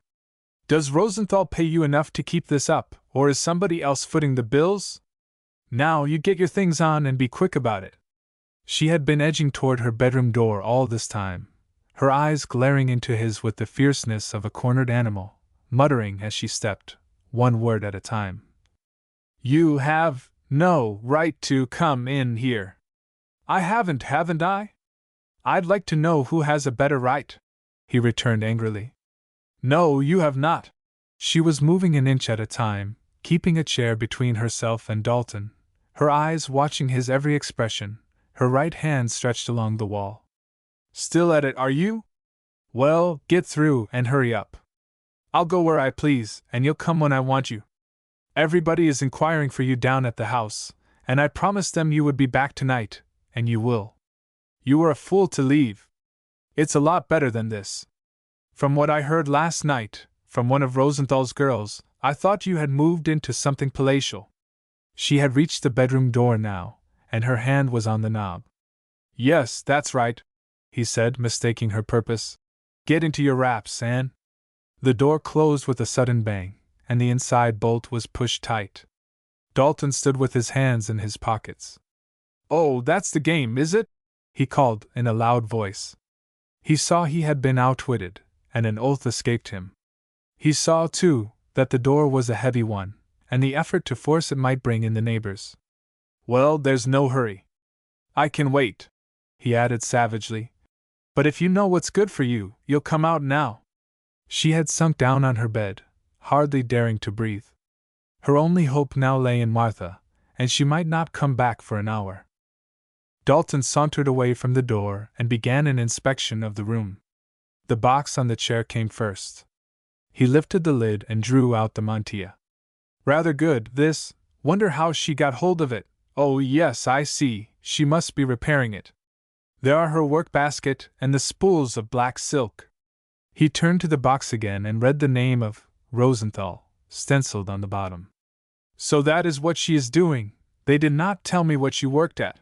He spread out the mantilla again and looked it over carefully.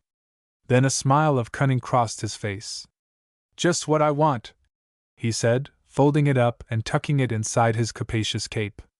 He now made a tour of the room, his tread like that of a cat, lifted the plates on the dresser as if in search of something behind them, rummaged through the work basket, opening and turning the leaves of a book lying on the table. So occupied was he that he did not hear Martha's noiseless step nor know that she had entered the room. For a moment she stood watching his every movement. The man she saw was well-knit and rather handsome, not much over 30, with clean-shaven face, drooping eyelids, and a hard-set lower jaw. She had a suspicion that it might be Dalton, but was not sure, never having seen him but once, when he was much younger. "Who do you want to see?" she asked at last, in a firm voice. Dalton wheeled sharply, and took her in with one comprehensive glance. He had always prided himself on never having been outwitted or taken unawares, and that Lady Barbara could lock herself in her room, and that this woman could creep up behind him unobserved, rather nettled him. "I don't know that it is any of your business, my good woman," he answered, his insolence increasing as he noticed how mild and inoffensive she appeared to be. "But if it makes any difference to you, I will tell you that I am waiting for my wife." "Where is she?" Martha's voice was clear and incisive, with a ring of determination through it that, for the moment, disconcerted him. Dalton pointed to the bedroom door. Martha stepped across the room and tried the knob. "Open the door, Lady Barbara." "It's Martha." "Who is this man?" The bolt shot back and Barbara's frightened face peered out. "Oh, thank God you have come!" she moaned, her teeth chattering. "It is Mr. Dalton." I ordered him from the room, and he would not go, and— Oh, it's Mr. Guy Dalton, is it? Martha cried, facing him. The man who's been a curse to you ever since you met him. I know every crook and turn of you. You ought to be ashamed of yourself to treat a woman as you have treated Lady Barbara O'Day. Now, sir, this is my room and you can't stay in it a minute longer. There's the door. Dalton laughed a dry, crackling laugh. You are a regular virago, are you not, my dear woman? He said. Quite refreshing to hear your defense of a woman on whom I have spent every shilling I had. Now, do not get excited, cool down a bit, and we will talk it over, and while we are at it, please make me a cup of tea. It is about my hour. When my wife comes to her senses, as she will in a minute, she will get over her tantrums and think better of it. Martha strode straight toward him until her capacious body was within a few inches of his shirt front, her hands tightly clinched. Don't make any mistake, Mr. Dalton. Your heirs won't go here. My brother Stephen looks after me and after Lady O'Day, and he and another man you wouldn't care to meet are looking after you. She called to her mistress.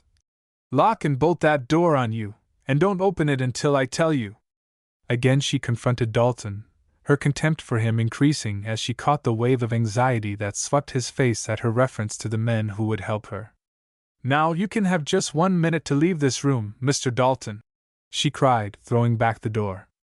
If you're over that time, the policeman on the block will help you downstairs. Dalton hesitated. The allusion to Stephen, whoever he might be, and to the other man, disturbed him. That the woman knew more of his history than she was willing at that time to tell was evident. That she was entirely in earnest, and meant what she said, and that it would be more than dangerous for him to defy her, should she appeal to the police for help, were equally evident. Of course, my dear woman, he said, with assumed humility, his eyes glistening with anger. If you do not want me to stay, I suppose I shall have to go. I did not come to make any fuss. I only came to take my wife home where I can take care of her. She seems to think she can get along without me. All right, I am willing she should try it for a while.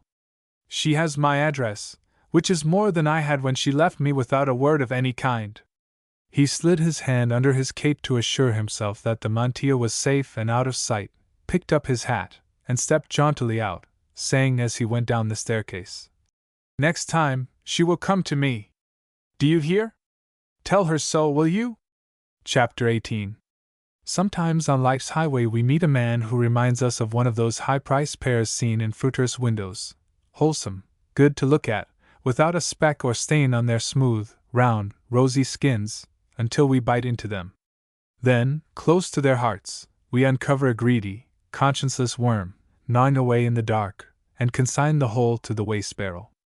Dalton, despite his alluring exterior, had been rotten at heart from the time he was 16 years of age, when he had lied to his father about his school remittances, which the old man had duplicated at once. That none of his associates had discovered this was owing to the fact that no one had probed deeper than the skin of his attractiveness, and with good reason. It was clean, good to look at, bright in color, a most welcome addition to any dinner table. But when the drop came, and very few fruits can stand being bumped on the sidewalk, the revelation followed all the quicker, simply because bruised fruit rots in a day, as even the least qualified among us can tell. And the bruises showed clearer as time went on. The lines in his once well-rounded, almost boyish face grew deeper and more strongly marked, the eyes shrank far back beneath the brows, the lips became thinner and less mobile, the hair was streaked with gray, and the feet lacked their old-time spring. With these there had come other changes. The smile which had won many a woman was replaced by a self-conscious smirk. The debonair manner which had charmed all who met him was now a mere bravado. His dress, too, showed the strain. While his collar and neckwear were properly looked after, and his face was clean-shaven, other parts of his make-up, especially his shoes and hat, were much the worse for wear. This, then, was the man who, with thoughts intent on his last and most degrading makeshift, was forging his way up 2nd Avenue, the mantilla, the various film of old Salamanca lace, pressed into a small wad and stuffed in his inside pocket. And now, while we follow him on his way uptown, It may be just as well for us to note that up to this precise moment our devil-may-care, still rather handsome Mr. Dalton, with the drooping eyelids and cold, hard lips, had entirely failed to grasp the idea that, in so far as public and private morals were concerned, he had in the last 30 minutes fallen to the level of a common sneak thief. His own reasoning in disproof of this theory was entirely characteristic of the man. While the pawning of one's things was of course unfortunate, and might occasion many misunderstandings and much obloquy, such an act was not necessarily dishonest, because many gentlemen, some of high social position, had been compelled to do the same thing. He himself, yielding to force of circumstances, had already pawned a good many things, his wife's first, and then his own, and would do it again under similar conditions. That the article carefully hidden in his pocket belonged to either one of them did not strike him as altering the situation in the slightest. The mantilla was of no value to him, nor, for that matter, to Lady Barbara. He would pawn it not alone for the sake of the money it would bring him, to tide him over his troubles until he could recover his losses, only a question of days, perhaps hours, but because, by means of the transaction, he would be enabled to restore harmony to a home which, through the obstinacy of a woman on whom he had squandered every penny he possessed in the world, had been temporarily broken up. Should she rebel and refuse to join him, and she unquestionably had that right, he would carry out a plan which had come to him in a flash when he first picked it up.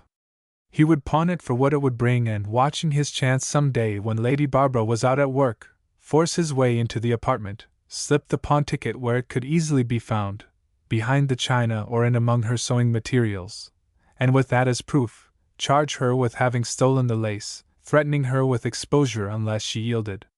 If she relented, he would destroy the ticket and let the matter drop. If she continued obstinate, he would charge her companion with being an accessory. The woman was evidently befriending Lady Barbara for what she could get out of her. Neither of them was seeking trouble. Between the two he could accomplish his purpose.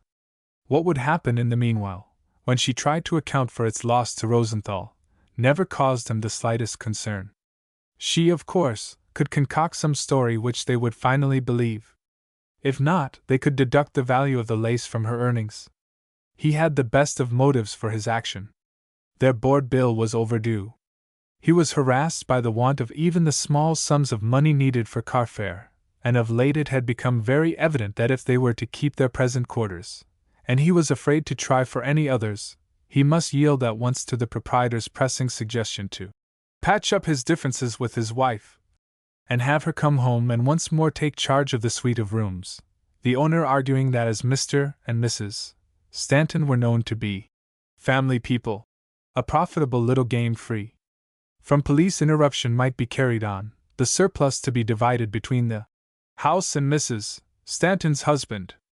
That she should decline again to be party to any such plan seemed to him altogether improbable, since all she had to do to ensure them both comfort was to return home like a sensible woman, put on the best clothes she possessed, the more attractive the better, and she certainly was fetching in that wrapper, and be reasonably polite to such of his friends as chose to drop in evenings for a quiet game of cards. Moreover, she owed him something. He had made every sacrifice for her, shared with her his every shilling, making himself an exile, if not a fugitive, for her sake, and it was time she recognized it. With the recall of these incidents in his checkered career, a new thought blazed up in his mind, rather a blinding thought.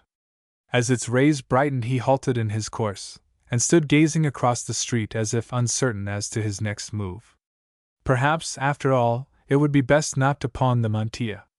An outright sale would be much better. If this were impossible, it would be just as well to destroy the ticket and postpone his scheme for regaining possession of her person. While something certainly was due him, and she of all women in the world should supply it, forcing her to carry out the landlord's plan, now that he thought it over, might result in a certain kind of publicity, which, if his own antecedents were looked into, would be particularly embarrassing. She might, and here a slight shiver passed through him, she might, in her obstinacy, threaten him with the forged certificates, a result hardly possible, for no letters of any kind had reached her, none so far as he knew, either had he ever discussed the incident with her, for the simple reason that women, as a rule, never understood such things. And yet how could he, as a financier, have tided over an accounting which, if allowed to go on, would have wiped out the savings of hundreds who had trusted him and whom he could not desert in their hour of need, except by some such desperate means? Of course, if he had to do it all over again, he would never have locked up the stockbook in his own safe. That was a mistake. He ought to have left it with the treasurer. Then he could have shifted the responsibility. Just here, oddly enough, he began to think of Felix, that cold-blooded, unimaginative man, who knew absolutely nothing about how to treat a woman, and for that matter, knew nothing about anything else in so far as the practical side of life was concerned. The fool, here his brow knit, had not only broken up the final deal, in which everything had been fixed with Mulhausen, the German banker, for an additional loan, but he had unearthed and compared certain certificates, in his fight to protect an obstinate old father. Worse still, he had taken himself off to Australia to starve, instead of saving what he could out of the wreck. Had he only listened to advice, the whole catastrophe might have been averted. And this fool would have ruined his wife as well, had not he, Dalton, stepped in and saved her from burying herself in the wilderness. As the memory of the scene with Felix when the stockbook was unearthed passed through his mind, his hand instinctively sought the bulge in his coat pocket. He must get rid of it, and at once. Just as the certificates had proved to be dangerous, so might this lace. With this idea of his own peril possessing his mind, his whole manner changed. The air of triumph shone in his step and bearing when he left Marta's door, due to his discovery of the fugitive, and the terror his presence had inspired, was gone. The old spectre always pursuing him stepped again to his side and linked arms. His slinking, furtive air returned, and a certain well-defined fear, as if he dreaded being followed, showed itself in every glance. Suddenly he caught sight of a well-patronized retreat, owned and operated by a Mrs. Blobbs, the polished wife of an English Chief John, and with a quick sliding movement, he paused in front of the narrow door. He had already taken in, from under his hat, the single gas jet lighting up its collection of pinchbeck jewelry, watches, revolvers, satin shoes, fans, and other belongings of the unfortunate, and after peering up and down the street, he slipped in noiselessly, his countenance wearing that peculiar, shamefaced expression common to gentlemen on similar missions. That it was not his first experience could be seen from the way he leaned far over the counter, dropped the filmy wad, and then straightened back, the gesture meaning that if any other customer should come in while his negotiations were in progress, he was not to be connected in any way with the article. "Something rather good," he said, pointing to the black roll. The proprietress, a square-built woman, solid as a sack of salt, her waistline marked by a string tightened just above a black alpaca apron, her dried apple face surmounted by a dingy lace cap topped with a soiled red ribbon, eyed him cautiously, and remarked, after loosening out the mantilla, "Dem teeter girls only vant such tings, and dey can pay nuttin'. No, I vould even give $5. Petter take it somewheres else." Dalton hesitated, turning the matter over in his mind. The transfer would bring him the desired pawn ticket, but the $5 was not sufficient to help him tide over the most pressing of his difficulties. He had borrowed double that sum 2 nights before, from the barkeeper of a poolroom where he occasionally played, and he dared not repeat his visit until he could carry him the money. The male Blobbs, the taller and more rotund of the two shopkeepers, especially about the middle, now strolled in, leaned over the counter, and picking up the lace, held it to the overhead light. Looked at from behind, Blobbs was all shirt sleeves and waistcoat, the back of his flat head resting like a lid on his shoulders. Looked at from the front, Blobbs developed into a person with shoebrush whiskers bristling against 2 yellow cheeks, the features being the 5 dots a child always insists upon when drawing a face. Dalton saw at a glance that it was Mrs. Blobbs, and not Mr. Blobbs, who was in charge of the shop, and that any discussions with him as to the price would be useless. "You're an Englishman, I take it," came from the lowest dot of the 5, a blurred and uncertain mouth. Dalton colored slightly and nodded. "Well, what I should advise ye to do is to take this 'ere lace to some of them hold furniture shops. I know what this is. I 'ate to see a chap like ye put to it like this, that's why I tell ye." Art on your woman, but there's a shop hup on 4th Avenue where they buy such things. A Dutchman by the name of Kling, right on the corner, you can't miss it. Take it hup to him and tell him I sent ye, we often helps one another. Dalton crumpled up the black wad, slid the package under his coat, and without a word of thanks left the shop. This was not the first time Blobbs had sent Kling a customer. Indeed, there had always been more or less of a trade between the two establishments. For while Mrs. Blobbs had a license and could advance money at reasonable rates, her principal business was in old clothes and ready-to-wear finery. Being near the avenue, and well known to its denizens, many of their outgrown and out-of-fashion garments had passed across her counter. Here the young man who pounded away on Macy's piano, the night of her birthday party, borrowed, for a trifle, his evening suit. Here Codman had exchanged a 3-year-old overcoat, which refused to be buttoned across his constantly increasing girth, for enough money to pay for the velvet cuffs and collar of the new one purchased on 6th Avenue. Here Mrs. Codman bought remnants of finery with which to adorn her young daughter's skirts when she went to the ball given by the Washington Chowder Party. Here, too, was where the undertaker sold the clothes of the man who stepped off a 10-story building in the morning and was laid out that same night in Didwell's back room, his friends depositing a fresh suit for him to be buried in, telling the undertaker to do with the old one as he pleased. And to this old clothes shop flocked many another denizen of side streets, who at one time or another had reached crises in their careers which nothing else could relieve. Mrs. Blobbs's curt refusal to receive the lace only added fuel to the blazing thought that had flared up in Dalton's mind when he recalled the certificates. Holding on to them had caused one explosion. The mantilla might prove another such bomb. He dared not leave it at home, and he could not carry it for an indefinite time on his person. If the man Kling would pay any decent price for it, he could have it, and welcome. With the grim spectre still linking arms with him, he hurried on, making short cuts across the streets, until he arrived at Kling's corner. At this point he paused. His terror must not betray him. Shaking himself free of the spectre, he assumed his one-time nonchalant air, entered the store and walked down the middle aisle, between the lines of sideboards, bureaus and high desks drawn up in dress parade. Over the barricade of the small office he caught the shine of Otto's bald head, the only other live occupant, except Fudge, who had crept out from behind a bureau, and bounded back with a growl. Fudge had sniffed around the legs of a good many people, and might have written their biographies, but Dalton was new to him. Few thieves had ever entered Kling's doors. "I have just left your old friends, Mr. and Mrs. Blobbs," he began gaily, "who have advised me to bring to you rather a rare piece of lace belonging to my wife. Fine, isn't it?" He loosened the bundle and shook out the folds of the mantilla. Otto put on his glasses, felt the texture of the piece between his fingers, and spread out the pattern for closer examination. "Yes, that's a good piece of lace. What you want to do with it? There's a hole in it, you see." And he thrust a pudgy finger into the gash. "Yes, I know," returned Dalton, who, with his eye still on the dog, had been crushing it together so that the tear might not show. "But that is easily remedied. I want to sell it. Mr. Blobbs tells me it is worth $100. Is that so? Well, $100. That's a good deal of money." He had begun to wrap it up, tucking in the ends. "No, dat fudge dog don't bite. Go away, you. Thank you for letting me see it, tell Mr. Blobbs, but I don't vend it at dat price. And I don't know I vend it at any price. They don't buy dem tings anymore."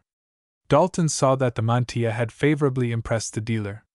He had caught the look of pleasure when the lace was first unrolled, reading the man's brain as he had often read the brains of the men at home who listened to some rose-colored prospectus.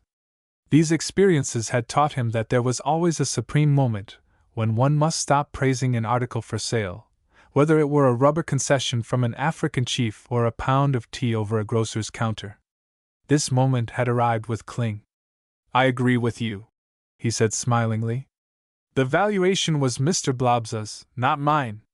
I told him I should be glad to get half that amount, or even less." Otto took the bundle and loosened the roll again. "I got a little girl, Beesving, dat was her dog makes such foolishness, who likes dese tings. But dot is not business, for I don't sell it again once I jiff it to her. I just put it around her shoulders for a New Year's gift. Maybe if you. He re-examined it closely, especially the tear, which had partly yielded to Lady Barbara's deft fingers and tired eyes. Well, I tell you what I do, I jiff you $20.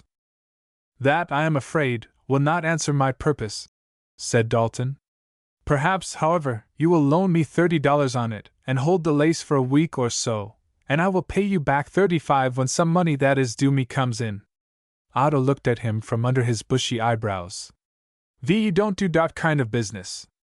If I buy, I buy. If I sell, I sell. Sometimes I pay more as a ting is worth. Sometimes I pay less. I have an expert vid me who knows that this is worth, but he is busy vid a customer on the next floor, and I don't send for him. If you want the $20 you can have it. If you don't, then take Avy de lace. I got a lot of tings to do more as to talk about it. Then you see Blobs, you tell him that I say. Dalton's mind worked rapidly. To take the money would clean off his debt, and leave him a margin which he might treble before midnight. Give me the money, he said. It is not 1/3 of its value, but I see that it is all I can do. Otto smiled, the smile of a man who had hit the thing at which he aimed, felt in his inside pocket, drew out a great flat pocketbook, and counted out the bills. Dalton swept them up as a winner at baccarat sweeps up his coin, apparently without counting them, stuffed the crumpled banknotes into his pocket, and started for the door. Halfway down the long shop he halted opposite a sideboard laden with old silver and glass and, to show that he was not in a hurry, paused for an instant, picking up a cut-glass decanter with a silver top, remarking casually, as he laid it back, "Like one I have at home," continuing his inspection by holding aloft a pipe-stem glass, to see the color the better. As he resumed his walk to the door, Felix, with Macy and a customer ahead of him, was just descending the rear stairs from the banquet hall above. He thus had a full view of the store below. Something in the way with which the bubble-blown glass was handled attracted O'Day's attention. He had seen a wrist with a movement like that, the poised glass firmly held in an outstretched hand. Where, he could not tell, at his own table, perhaps, or possibly at a club dinner. He remembered the quick, upward toss, the slender receptacle held high. He leaned far forward, and watched the nervous step and halting gait. Had Macy and the customer not been ahead of him, he would have hurried past them and called to the man to stop, not an unusual thing with him when his suspicions were aroused. Instead, he waited until he was well down the stairs, then strolled carelessly toward the door, intending to make some excuse to accost the man on the sidewalk. Not that he had any definite conviction regarding his likeness to the man he wanted, more to satisfy his conscience that he had permitted no clue to slip past him. What made him hesitate was the way the slouch hat shaded the intruder's face, the gas jets not revealing the features. Only the end of the chin was visible, and the round of the lower cheek showing above the heavy cape collar of the overcoat. Dalton by this time had reached the street door, which he closed gently behind him, holding it for an instant to prevent its making a noise. Felix lunged forward, reopened it quickly, and gazed out into the night. Dalton had vanished as completely as if the earth had swallowed him. Another man, who had kept his eyes on O'Day as he peered into the dark, an undersized, gaunt-looking man, sidled toward Felix and pulled at his coat sleeve. "I ain't too early, am I? You said 8 o'clock?" Felix looked at him keenly. "Oh, yes, I remember. No, you are all right. How long have you been here?" "About half an hour." "Did you notice which way that man went who has just shut the door?" The tramp looked about him in a helpless way. "I wasn't looking. I was watching you, waiting for you to come out, but I got onto him when he went in a while ago." "Then you have seen him before?" "Of course I've seen him before. He plays pool where I've been working. Felix bent closer. "Do you know his name?" "Sure. His name's Stanton. He's been puttin' sompin to soak, I guess. I heard last week he was up against it. Do you know him?" Felix remained silent a moment, checking his own disappointment, and then answered slowly. "I thought I did, but I see I am mistaken. Come inside the store where it is warmer. I have secured you a job, and will take you with me when I have finished here. Chapter 19. Had a spark of human feeling been left in Dalton's body, it would have been kindled into a flame of sympathy. Could he have seen Lady Barbara when she opened the box early next morning, and stood trembling over the loss of the mantilla? Her first hope was that she had inadvertently taken it to Rosenthal's with the other pieces of lace, and that Mangan had found it when he checked up her work. Then a cold chill ran through her anxiety increasing every moment. Had she dropped it in the street? Had the woman who jostled her on the way up the long staircase to the workroom picked up her package when she stumbled? Perhaps someone had crept in during the night, and finding the box near the door, had caught up the mantilla and escaped without being detected? Could she herself have dragged it into her bedroom, entangled in the folds of her skirt? Was it not near the window, or in her basket, or behind the door, or— Martha, with a shake of her head, put all these theories to flight. No, it isn't in your room at all, and it isn't anywhere else around here, and nobody's been in here from the outside, and they couldn't get in if they tried, for I bolted the door when we went to bed. The only person who has had the run of the place is Mr. Dalton, and he— Martha! Well, I wasn't here when he first came, but when I opened the door he was peeking behind the china. But I had not been inside my room a minute before I heard your voice. How could he have taken it? You don't think? I don't say what I think, because I don't know, but he's mean enough to do anything he could to hurt you. How long had he been talking to you when I came in? Just long enough for me to run past him and lock myself in. And how long do you think it would take him to steal it, if he thought nobody was looking? But he could not have stolen it, Martha. He was on the other side of the room. The box is by the door where I left it. You can see it for yourself. Oh, what shall I do? Where could I have dropped it? It must be at the store in that bundle. Mr. Mangan said I need not wait, and I did not see him open it. He has found it by this time, and he is waiting for me. I will go right away and see him. Anybody could make a mistake like that. He must. He will understand when I explain it all. Get my cloak and hat, please, Martha. I will take the car up and back, and you can have my coffee ready for me upon my return. I won't be half an hour. Oh! How awful it is, how awful! If I had only found it out last night! I had meant to work, but I could not after what happened. Mr. Mangan was very much put out yesterday, and I know he will be furious today. No, you need not come with me. And she was gone. Martha closed the door, walked to the window, and stood looking through the panes until the slight figure had reached the street, where she caught up her skirt, to free her steps the better, and started on a run for the car line. When the fragile form was lost in the whirl of the traffic, Martha walked slowly to the table and sank into a chair, her elbows resting on its top, her face in her hand. The next instant she was on her feet examining Lady Barbara's work-basket, wondering what Dalton had found in it, wondering, too, why he had looked through it. Crossing to the dresser, she moved the plates and cups, as he had done, searching for a possible note, or perhaps for a duplicate key of their former apartment which he might have left for Barbara, and then moved toward the door of the smaller chamber, behind which her mistress had lain shivering. Her eye now fell on the box, the lid awry. She remembered that this lid had been in that same position when she had ordered the intruder from the room, and that, at the time, she had thought it strange that Lady Barbara, always so careful, had not fastened it to keep the dust from its contents.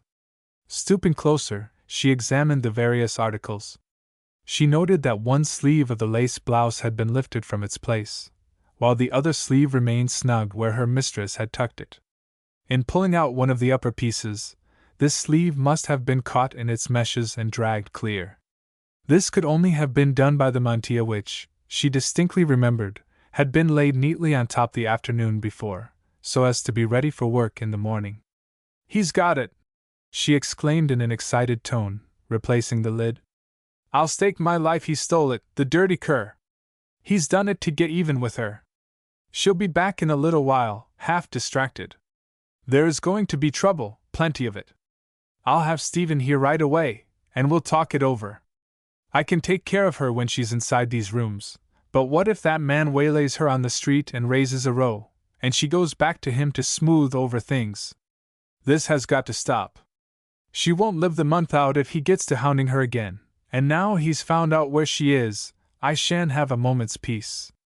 What a hangdog face he's got on him! And he's a coward too, or he wouldn't have slunk out when I ordered him. And he had it on him all the time. I wonder what he'll do with it.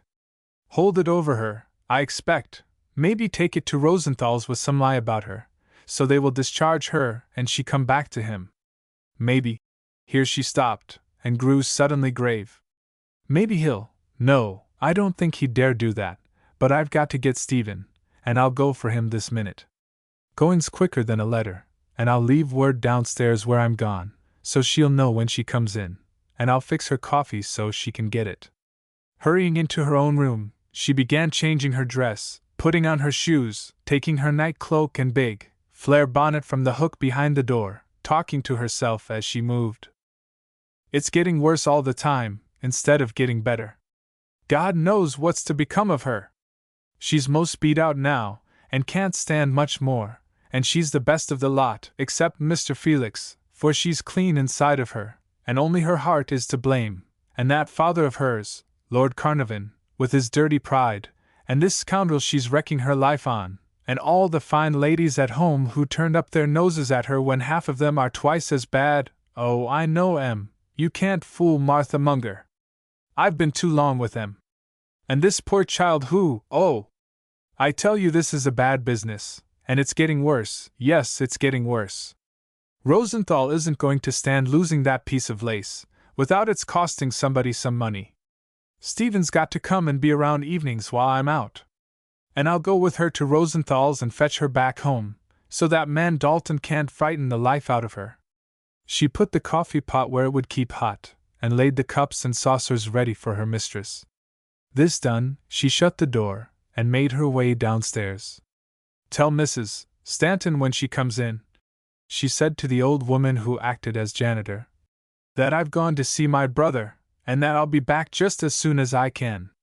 All hopes which had cheered Lady Barbara on her way to Rosenthal's, even when she climbed the long stairs and was ushered into Mangan's small office, died out of her heart when she saw the manager's face. She had anticipated an outburst of anger, followed by a brutal tirade over her carelessness in wrapping up the mantilla with the other pieces and leaving it behind her the night before. Instead, he came forward to meet her, his lean, nervous body twitching with expectation. Well, this is something like. Didn't think you'd turn up for an hour. Let's have it. This with a low chuckle, the nearest he ever got to a laugh. Something dreadful has happened, Mr. Mangan, she began, stumbling over her words, her knees shaking under her. I thought I had wrapped the mantilla up with the pieces I brought you last night, but I see now that. You thought? Say, what are you giving me? Ain't you got it? I have not, and I don't know what has become of it.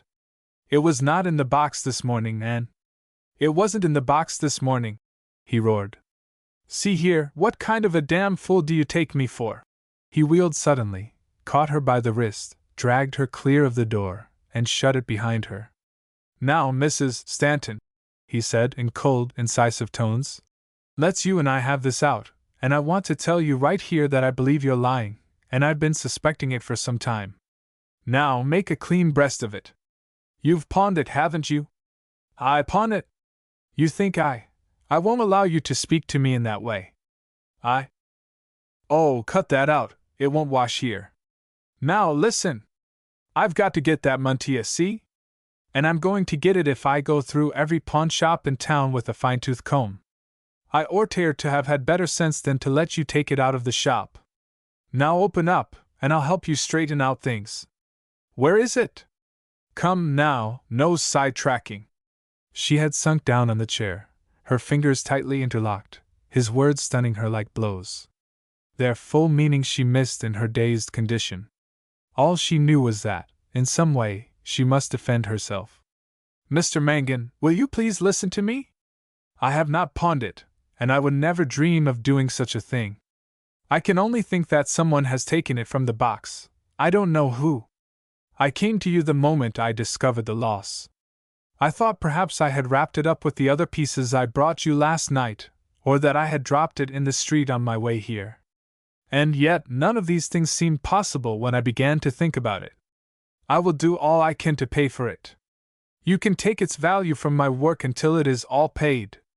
Mangan, who had been pacing the floor, hearing nothing of her explanation, his mind intent upon his next move, dragged a chair next to hers. "Now pull yourself together for a minute, Mrs. Stanton. I'm not going to be ugly. I'm going to make this just as easy as I can for you. You've got a lot of common sense, and you're some different from the women who handle our stuff. I've seen that, and that's why I've trusted you. Now, think of me a little. That mantilla don't belong to Rosenthal's. It belongs to a big customer who lives up near the park, and who left it here on condition we had it mended on time. It's worth $250 if it's worth a cent, and it's worth a lot more to me, because I lose my job if I don't get hold of it today. It's a New Year's present, and has got to be sent home tonight. Now, don't that make things look a little different to you? And now, one thing more, and I'm going to put it up to you, just between ourselves, and nobody will get onto it, nobody around here. If it's a matter of $10 or $15, I've got the money right here in my clothes. And you can slip out and I'll keep close behind, and you can go in and get it, and I'll bring it back here, and that's all there will be to it. Now be decent to me. I've been decent to you ever since you come here. Ain't that so?" Lady Barbara had now begun to understand. This man was accusing her of lying, if not of theft, while she sat powerless before him, incapable of speech. Once, as the horror of his suspicion rose before her, she felt a wild impulse to cry out, even to throw herself on his mercy, telling him her story and Martha's suspicions. Then the recollection of the cunning of the man, his vulgarity, his insincerity, slowly steadied her. Her secret must be kept, and she must not anger him further. "Perhaps, Mr. Mangan, if you came with me to my rooms and saw my old—" She paused, then added softly, "the old woman I live with, and I showed you where the box is always kept and the way the door opens, perhaps you could help us to find out how it could have happened." Mangan rose and pushed back his chair. "Well, you are the limit," he gritted between his teeth. "I guess I'm in for it. The old man will be howling mad, and I don't blame him." He walked to his desk, picked up his telephone, and in a restrained voice said, "Send Pickard up here. I'm in my office. Tell him there's something doing." Lady Barbara rose from her chair and stood waiting. She did not know who Pickard was nor whether her pleading had moved Mangan, who had now resumed his seat at the desk, piled high with papers, one of which he was studying closely. "And you don't think it will do any good if you come to my room?" Mangan shook his head. "And shall I wait any longer?" she continued. The words were barely audible. She knew her dismissal had come and that she must face another dreary hunt for new work. Mangan did not raise his head. "Sit down. I'll tell you when I'm through." The door opened and a thick-set man, in a brown suit and derby hat, stepped in. Mangan wheeled his chair and fronted the two. "This woman, Pickard, is carried on our payroll as Mrs. Stanton. She's got a room off St. Mark's Place. Here's the number. About a week ago I gave her a lace mantilla to fix, something good, worth over $200, and every day she's been coming here with a new lie. Now she says she's lost it. She's either got it down where she lives or she's pawned it. I've done what I could to save her, but she sticks to it. Better take someone from the office downstairs with you. Maybe when she thinks it over she'll come to her senses. Take her along with you. I'm through." As the man stepped forward, Lady Barbara sprang away from his touch. "You do not mean you are going to let this man take me, Mr. Mangan? You must not, you shall not! You would not commit that outrage. Do you mean?" Pickard made a gesture of disgust, his fingers outspread. "Keep all that for the captain. It won't cut any ice here, and you'd better not talk. Now come along, and don't make any fuss. If it's a mistake, you can clear it up at the station house. I ain't going to touch you. You keep ahead until you get to the street door. I'll be right behind, and meet you on the sidewalk." Lady Barbara drew herself up proudly. "I won't allow it!" she cried, What I told you. Pickard swaggered closer. Drop that, will you? I got my orders. You heard 'em, didn't you? Will you go easy, or shall I have to? And he half dragged a pair of handcuffs from his side pocket. Now you do just as I tell you. It'll all come right, and there won't nobody know what's going on. You get to hollerin' and mussin' up things and there'll be trouble, see? Open that door now, and walk out just as if everything was reg'lar. Chapter 20. The routine of Felix's daily life had been broken this morning by the receipt of a letter. The postman had handed it to him as he crossed the street from Kitty's to Kling's, the tramp who was sweeping the sidewalk having pointed him out. That's him, cried the tramp. That's Mr. O'Day. Catch him before he gets inside his place, or you'll lose him. Here, I'll take it. You'll take nothin'. Get out of my way. For me? Asked Felix, coloring slightly as the postman accosted him. Yes, if you're Mr. O'Day. I'm afraid I am. Thank you. If you have any others, bring them here to Mr. Kling's, where I can always be found during the day. He glanced at the seal and the address, but kept it in his hands until he reached Kling's counter, where he settled into a chair, and with the greatest care slit the envelope with his knife. A year had passed since he had received a letter, nor had he expected any. He read it through to the end, turning the pages again, rereading certain passages, his face giving no hint of the contents, folded the sheets, put them back in the envelope, and slid the whole into his inside pocket. After a little he rose, stood for a moment watching Fudge, who, now that Macy had gone to school, had taken up his customary place in the window, his nose pressed against the pane. Then, as if some sudden resolve had seized him, he walked quickly to the rear of the store in search of his employer. Otto was poring over his books, his bald head glistening under the rays of the gas jet, which he had lighted to assist him in his work, the morning being dark. I have been wanting to talk to you for some time, Mr. Kling, about Macy, he began abruptly. I may be going home to England, perhaps for a few weeks, perhaps longer, and I should like to take her with me. I have a sister who would look after her, and the trip would do her a world of good. I have been wanting to do this for a long time, but I am a little freer now to carry out the plan I had for her. And so I have come to propose it to you. Otto listened gravely, his fat features frozen into calm.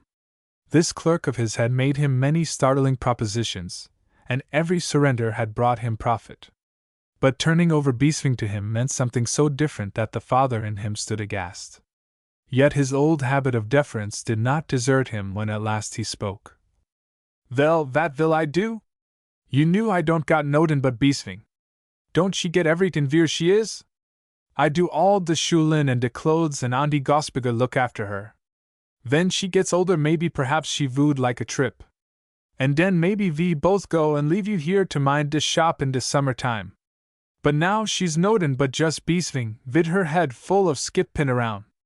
No, I don't think I can do dat for you. I do most anything for you, but my little girl, you see, dat come pretty close. Dat make a awful hole in me if Bieswing go avy. No, you mustn't ask me dat. Not if it were for her good. Yes, well, of course, but how do I know dat? And vot you vant to go avy for? Dat's more vorse as Bieswing. Ain't I pay you enough? Maybe you vants a little interest in de business? I vast tinkin about dat only yesterday. We will talk about dat sometimes. Felix laughed gently. No, I don't wish any interest in the business. You pay me quite enough for the work I do, and I am quite willing to continue to serve you as long as I can. But Macy should not be brought up in these surroundings much longer. Perhaps you would be willing to send her to a good school away from here, if I could arrange it. Either here or in England. Otto threw up his hands. He was becoming indignant, his mind more and more set against Felix's proposition. Well, but vat's de matter vid de school she has now? She is more dan on de top of all de classes. De superintendent told me so when he was in here last week buying Christmas presents. I sold him dat old chair you got Hans to put a new leg on. You remember dat chair? Well, dat was better as a new von when Hans got trough. Hadn't been for you, dat old chair would be kicking around now, and I wouldn't have the $15 he paid me for it. I wish sometimes you look around for more chairs like that. Felix nodded in assent, reading the Dutchman's obstinate mind in the shopkeeper's sudden return to business questions. If Macy's future was to be helped, another hand than his own must be stretched out. He turned on his heel, and was about to regain his chair, when Otto, craning his head, called out, "Dot's Father Cruz comin' in. You asked him now vonce about dis goin' avy business. He tell you same as me." The priest was now abreast of Felix, who had stepped forward to greet him, Otto watching their movements. The two stood talking in a low voice, Felix's eyes downcast as if in deep thought, the priest apparently urging some plan, which O'Day, by his manner, seemed to favor. They were too far off, and spoke too low, for Otto to catch the drift of the talk, and it was only when Felix, who had followed the priest outside the door, had returned that he called, from his high seat under the gas jet, "Well, that did Father Cruz say?" Felix drew his brows together. "Say about what?" he asked, as if the question had surprised him. "About Beesving. Didn't you ask him?" "No, we talked of other things," replied Felix, and turning on his heel, occupied himself about the shop. Across the street meanwhile Kitty's own plans had also gone astray this winter's morning, so many of them, in fact, that she was at her wits' end which way to turn. A trunk had been left at the wrong address, and John had been 2 hours looking for it. Bobby had come home from school with a lump on his head as big as a hen's egg, where some gashouse kid, as Bobby expressed it, had fetched him a crack. Mike, on his way down from the Grand Central, knowing that John was away with the other horse and Kitty worrying, had urged Big Jim to gallop, and in his haste, had bowled over a 10-year-old boy astride of a bicycle, and worse yet, the entire outfit, Big Jim, wagon, Mike, boy, bicycle, and the boy's father, were at that precise moment lined up in front of the captain's desk at the 35th Street Police Station. The arrest did not trouble Kitty. She knew the captain and the captain knew her. If bail were needed, there were half a dozen men within 50 yards of where she stood who would gladly furnish it.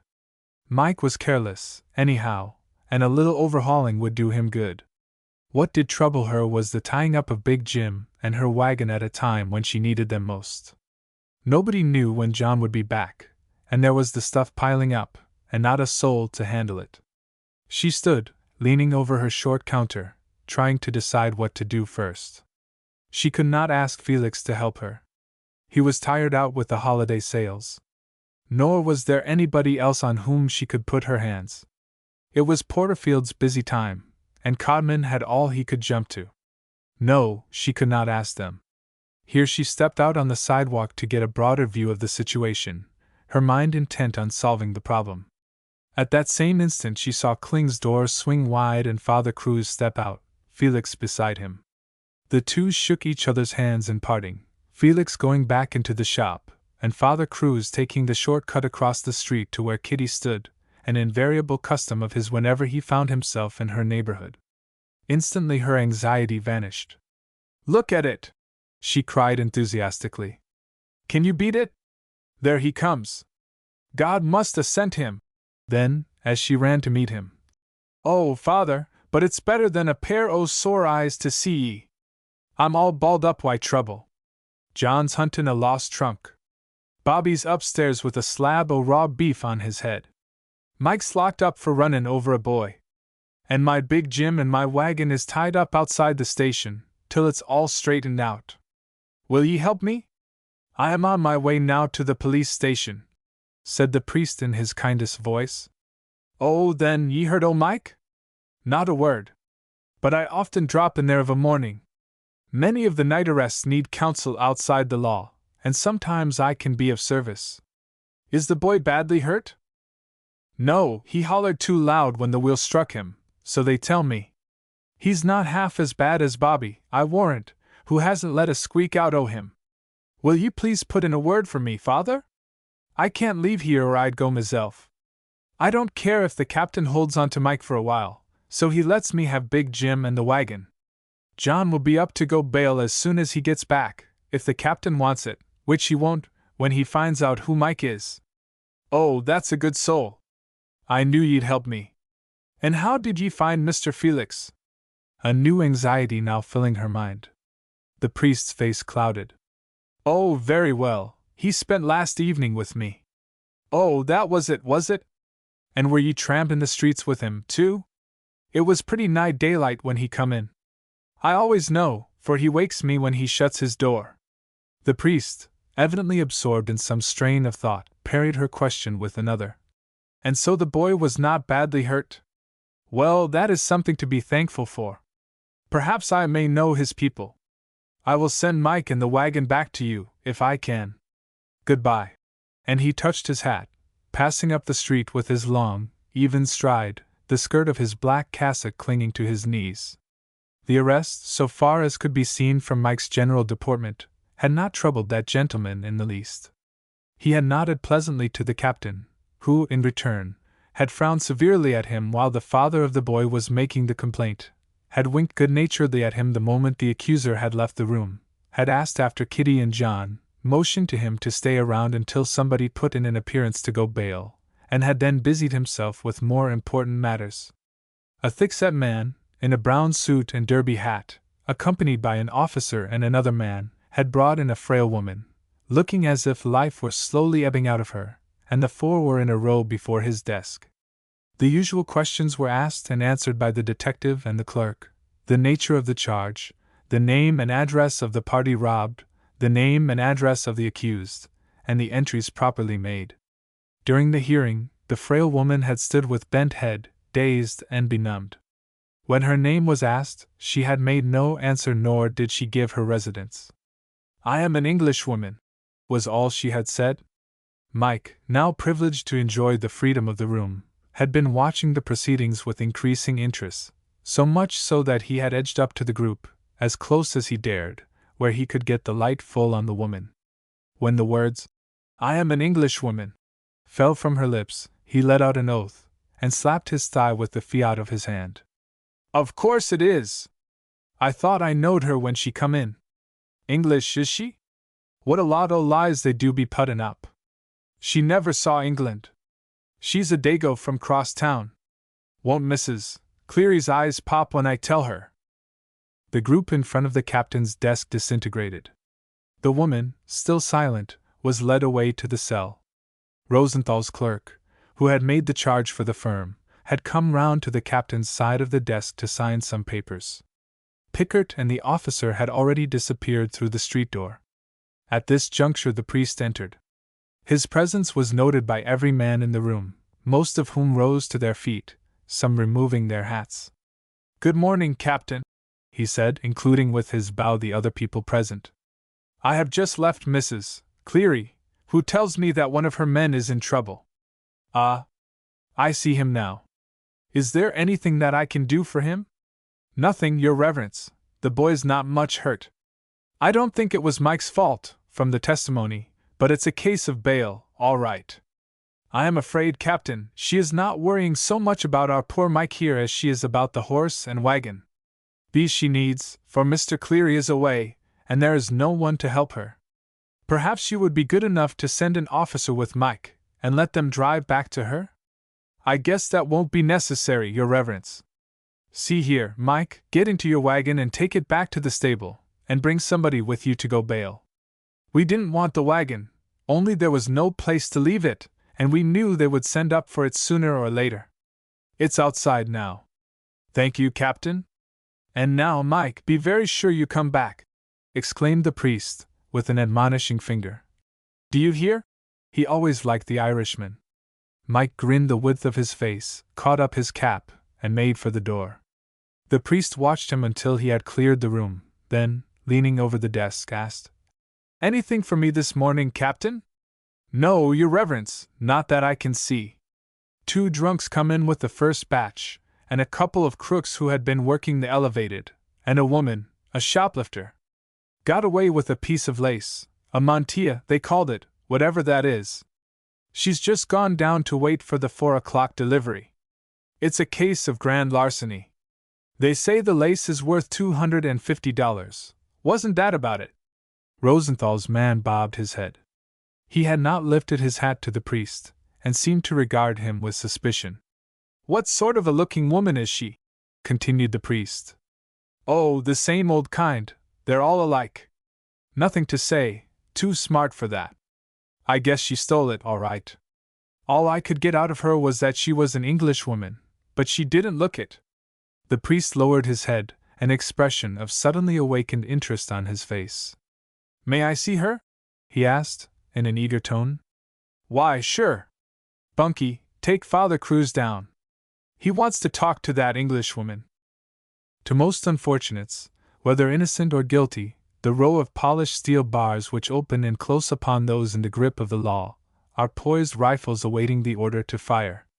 To a woman like Lady Barbara, these guarded a dark and loathsome tomb, in which her last hope lay buried. That she had not deserved the punishment meted out to her did not soothe her agony. She had deserved none of Dalton's cruelty, and yet she had withered under its lash. This was the end. Beyond lay only a slow, lingering death, with her torture increasing as the hours crept on. The sound of the turnkey's hand on the lock roused her to consciousness. "Bring her outside where I can talk to her," said Father Cruz, pointing to a bench in the corridor. She followed the guard mechanically, as a whipped spaniel follows its master, her steps dragging, her body trembling, her head bowed as if awaiting some new humiliation. She had no strength to resist. Something in the priest's quiet, and the way he trod beside her, seemed to have reassured her, for as she sank on the bench beside him, she leaned over, laid one hand on his sleeve, and asked feebly, "Are they going to let me go?" "That I cannot say, my good woman. I can only hope so." He looked toward the guard. "Better leave us for a while, Bunky."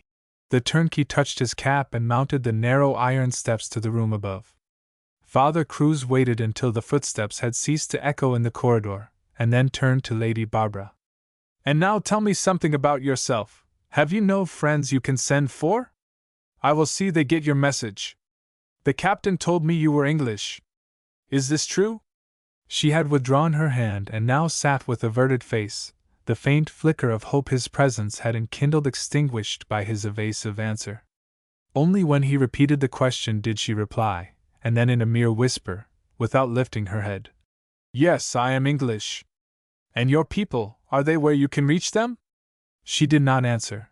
There was nothing to be gained by yielding to his curiosity. Nor did she intend to reply to any more of his questions. He was only one of those kind priests who looked after the poor and whose sympathy, however well meant, would be of little value. If she told him how cruel had been the wrong done her, and how unjust had been her arrest, it would make no difference. He could not help her. "There must be somebody," he urged. He had read her indecision in the nervous play of her fingers, as he had read many another human emotion in his time. "There must be somebody," he repeated. "There is only Martha," she answered at last, yielding to his influence. "She was my nurse when I was a child. She is as poor as I am. She will come to me if you will send word to her. They would not listen to me at Rosenthal's when I begged them to bring her to the store." She lifted her head and stared wildly about her. "Oh, the injustice of it all, and the awful horror of this place. How can men do such things? I told them the truth, Father, I told them the truth. I never stole it. How could I ever steal anything? How dared he speak to me as he did?" She turned, straining her whole body as if in mortal anguish.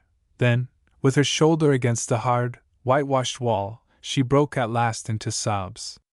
The priest sat still, waiting and watching, as a surgeon does a patient slowly emerging from delirium. "Men are seldom reasonable, my good woman, when they lose their property, and they often do things which they regret afterward. Of what were you accused?" His tone reassured her, and for the first time, she looked directly at him. "Of stealing a mantilla which I had taken to my rooms to repair." "Whose was it?" "Rosenthal's, for whom I worked." "The large store nearby here, on 3rd Avenue?" "Yes." Father Cruz lapsed once more into silence, absorbed in a study of certain salient points of her person, her way of sitting and of folding her hands, her thin, delicately modeled frame, the pallor of her oval face, with its mobile mouth, the singular whiteness of her teeth, and the blue of her eyes shaded by the cheap, black straw hat which hid her forehead. Then he glanced at her feet, one of which protruded from her coarse skirt, no larger than a child's.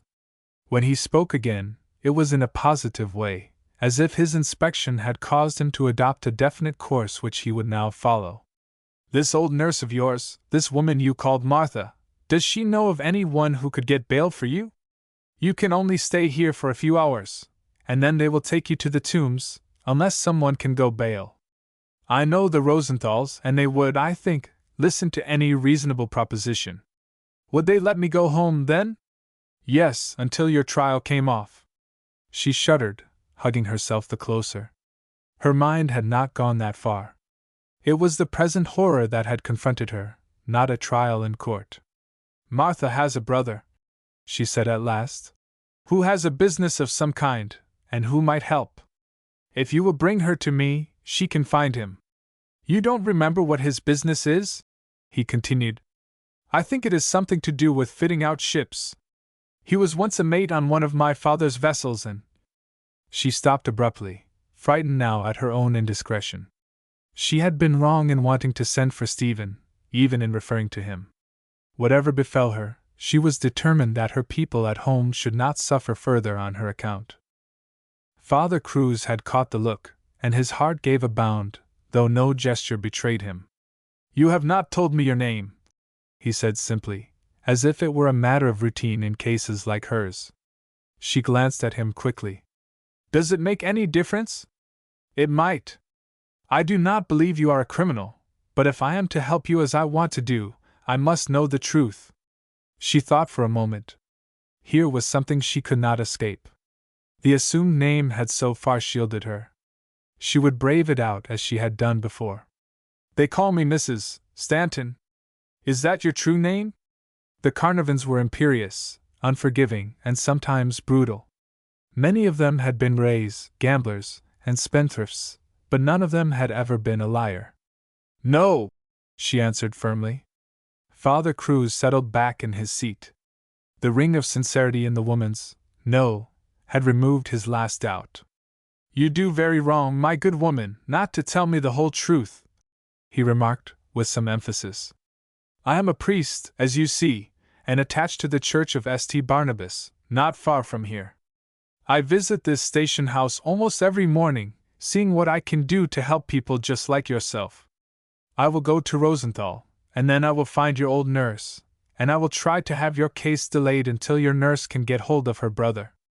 But that is really all I can do until I have your entire confidence.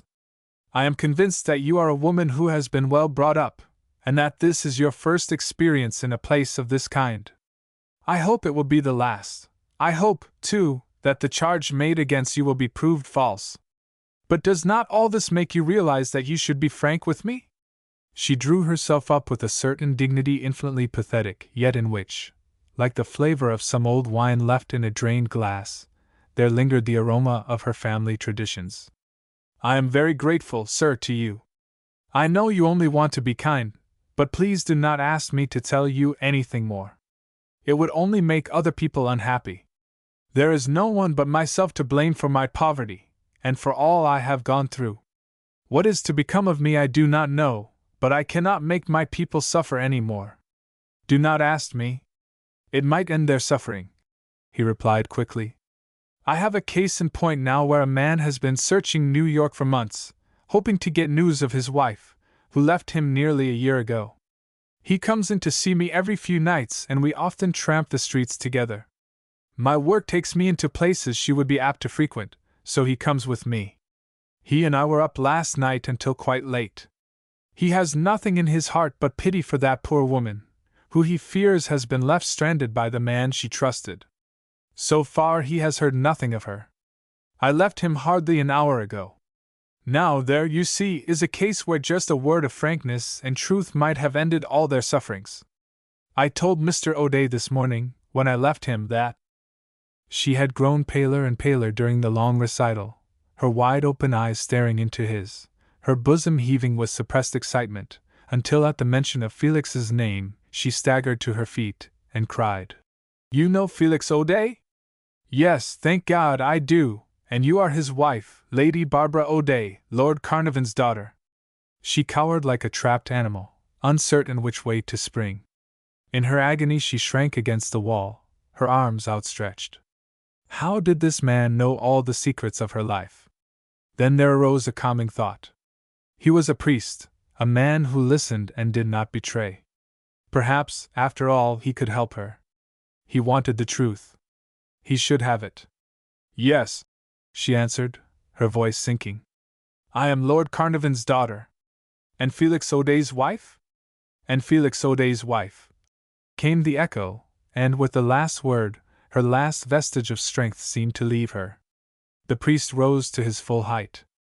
I was sure of it when I first saw you, he said, a note of triumph in his voice. And now, one last question. Are you guilty of this theft? Guilty! I guilty! How could I be? The denial came with a lift of the head, her eyes kindling, her bosom heaving. I believe you. There is not a moment to be lost. The priest and father confessor were gone now. It was the man of affairs who was speaking. I will see Rosenthal at once, and then send for your nurse. Give me her address. When he had written it, he stepped to the foot of the stairs, and called to one of the guards. Then he slipped his hand under his cassock, drew out his watch, noted the hour, and in a firm voice, one intended to be obeyed, said, Go back into your cell and sit there until I come. Do not worry if I am away longer than I expect, and do not be frightened when the key is turned on you. It is best that you be locked up for a while. You should give thanks to God, my dear woman, that I have found you. Chapter 21. The news of Mike's arrest had been received by Kitty's neighbors with varying degrees of indifference. Everybody realized that, as the run-over boy had lost nothing but his breath, and but little of that, judging from his vigorous howl when Mike picked him up, nothing would come of the affair so long as the present captain ruled the precinct. Kitty and John and all who belonged to them were too popular around the station. Too many of the boys had slipped in and slipped out of a cold night, warmed up by the contents of her coffee pot.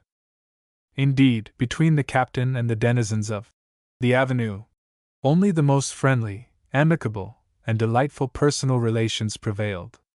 To the habitual criminal, the sneak thief, and the hold-up, he might be a mailed despot swinging a mailed fist, but to the occasional Monday drunk, or the man who had had the best or the worst of it in a fight, or to one like Mike who was the victim of an unavoidable accident, he was only a heathen idol of justice behind which sat a big-waisted, tightly belted man whose wife and daughters everybody knew as he himself knew everybody in return, who belonged to the same lodge, played poker in the same upstairs room when off duty, and was as tender-hearted in time of trouble as any one of their other acquaintances. Not to have allowed Mike, a man he knew, a man who had been Kitty and John's driver for years, to hunt up his own bond, would have been as unwise and impossible as his releasing a burglar on straw bail, or a murderer because the dead man could not make a complaint. When, therefore, Mike burst into the kitchen with the additional information that the cap had let him go to bring back the wagon and somebody with cash enough to go bail, a general movement, headed by Tim Kelsey, who happened to be passing at the time, was immediately organized. Tim to proceed at once to the station house, take the captain on one side, and so end the matter. Locking up Mike, even threatening him, was, as the captain knew, an invasion of the rights of the avenue. Nobody within its confines had ever been entangled in the meshes of the law, simply because nobody had wanted to break it. It was the howling boy who should have been locked up for getting under Mike's wheels, or his father who ought to have kept his son off the street. Mike listened impatiently to the discussion, and watching his chance, beckoned to Kitty, shut the door upon the two, and poured into her ear a full account of what he had seen and heard at the station house. Well, what's that got to do with it? Kitty demanded. What did she have to do with the boy? Nothing, don't I tell ye. She's been swipin' a department store, and they got her dead to rights. Who's been swipin'? What are ye talking about, Mike? Stop it now, I've got a lot to do, and the woman ye put to bed that night. The one ye picked up near St. Barnabas, and brought in here and dried her off. She skipped in the mornin' without sayin' thank ye. Why, ye must remember her. She was Kitty clapped her two palms to her face, framing her bulging eyes, a favorite gesture when she was taken completely by surprise. "That woman!" she cried, staring at Mike. "Where is she now? Tell me." "I don't know, but she—" "You don't know, and ye come down here with this yarn? Don't ye try and fool me, Mike, or I'll break every bone in your skin. Go on, now! How do ye know it's the same woman? I'm tellin' ye no lies. Come back with me and see for yourself. The Cap will let ye go down and talk to her. I heard Father Cruz tell ye to keep an eye out for her if she ever came around here agin. Ye got to hurry or they'll have her in the Black Maria on the way to the tombs. Bunky told me so." Kitty stood in deep meditation. She remembered that Mike had been in the kitchen when the woman sat by the stove.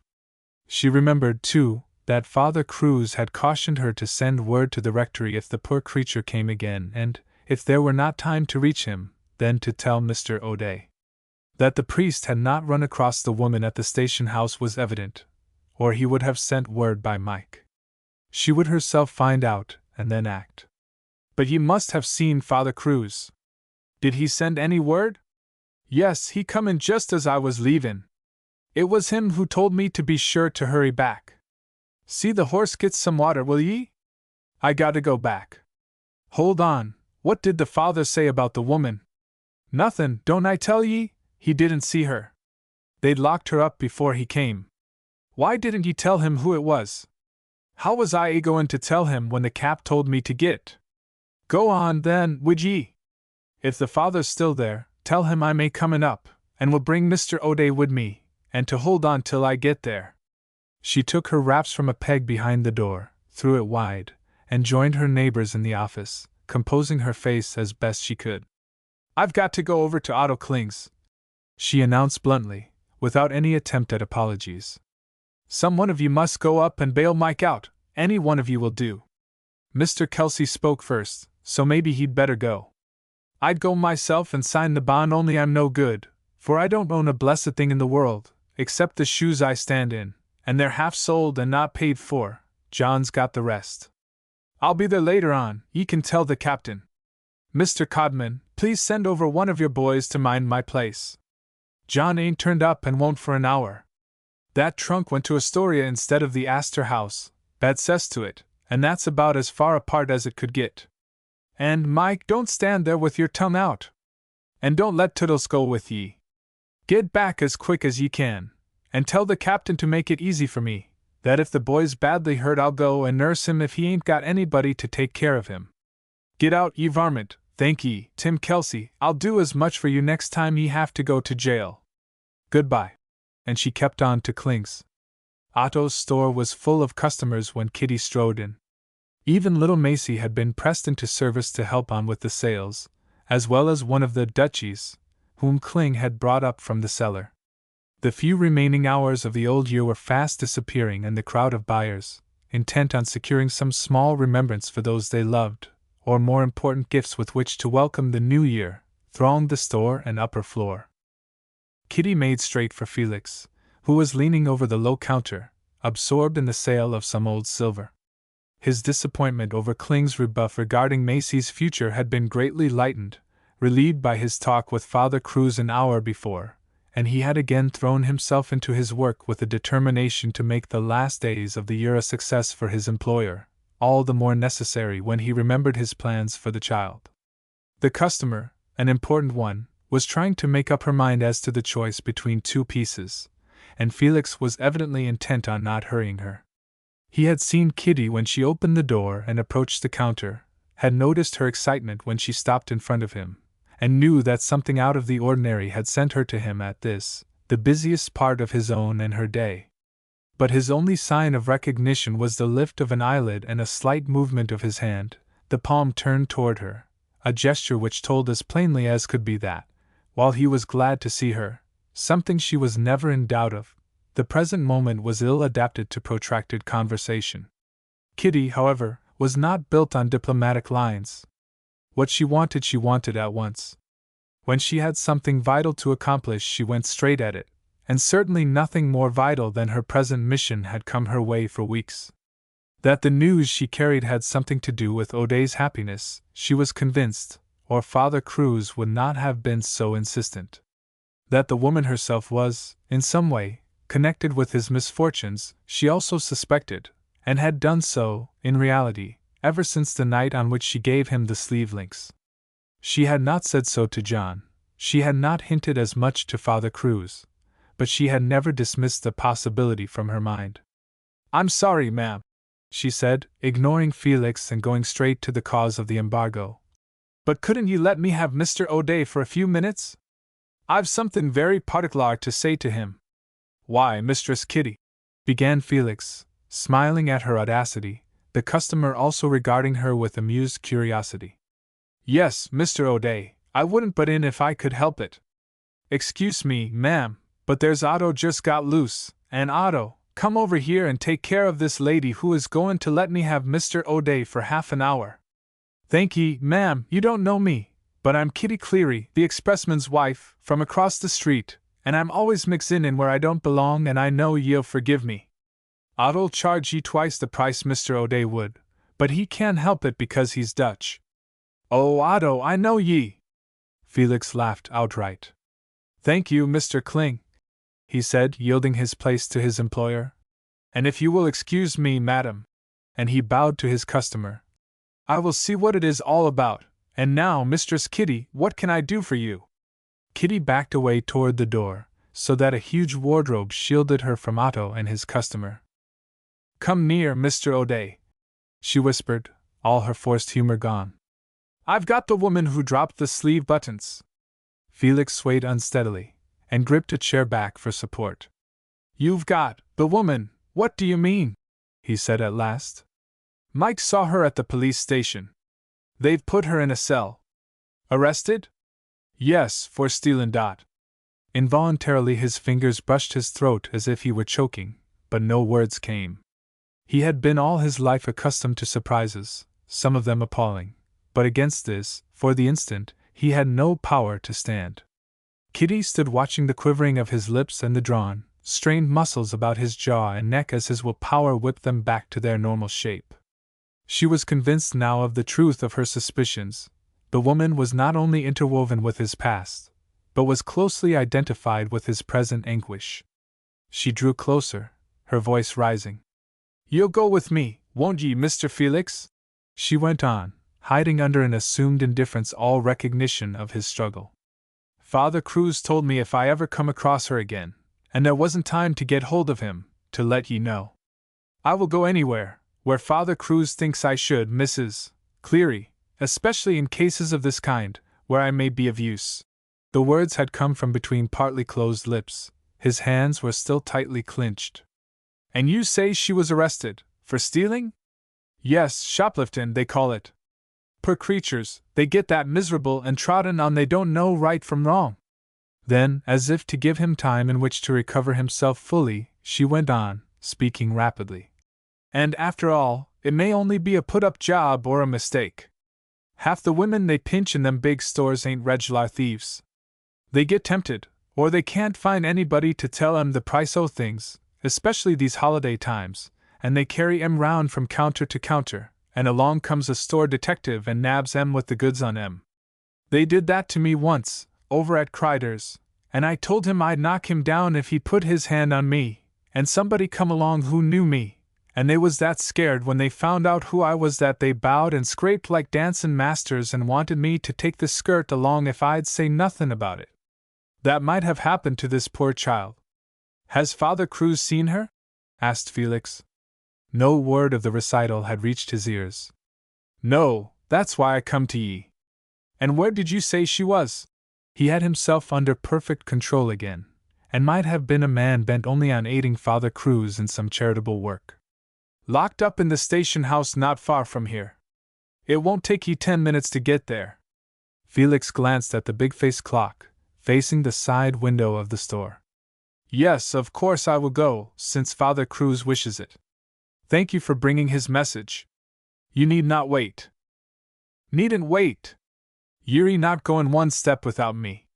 They'd chuck ye out if ye did, and that's what they won't do to me if the captain's in his office. Besides, Mike run over a boy, and Tim Kelsey is up there now standin' bail for him. There's no use goin' unless ye see her. That's what the father wanted ye to do, and that ain't easy unless ye've got the run of the station. So, ye see, I got to go with ye whether ye want me or not, or ye won't get nowheres. I'll wait till ye get your hat and coat.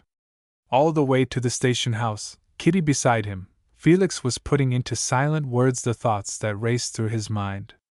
Barbara arrested as a vulgar thief, he kept saying over and over.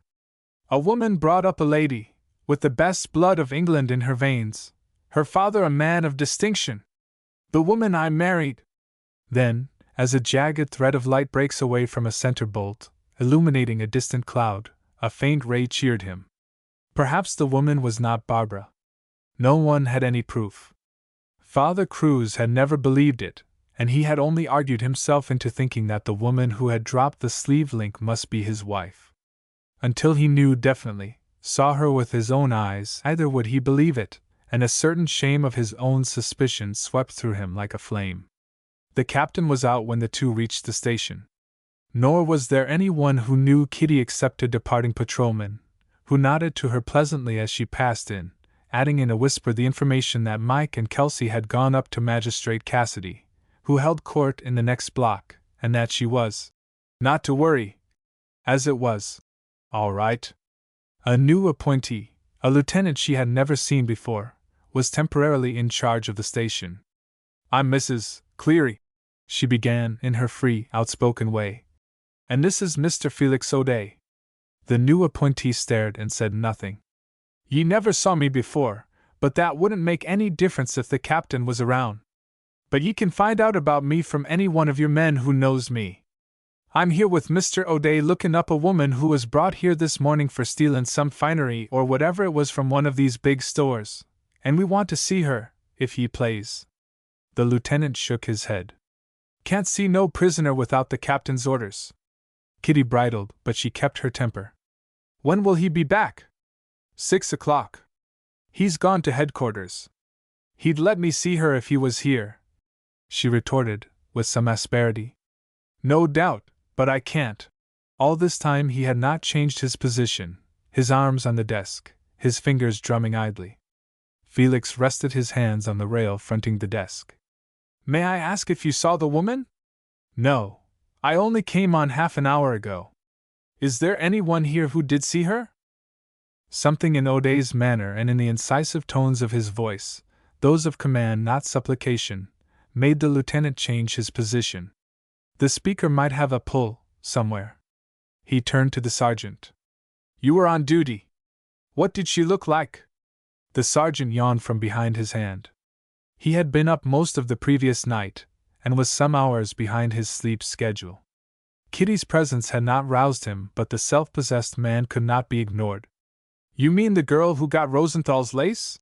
He answered. You're dead right, returned the lieutenant obligingly. He had, of course, always been ready to do what he could for people in trouble, and was so now. Oh, about as they all look. This time the sergeant directed his remarks to Felix. We get 2 or 3 of 'em every day, especially about Christmas and New Year's. Rather run down at the heel, this one, and, no, come to think of it, I'm wrong, she looked different. Been a corker in her time, not bad now, about 30 I guess, maybe younger, you can't always tell. Rather slim, had on a black straw hat and some kind of a cloak.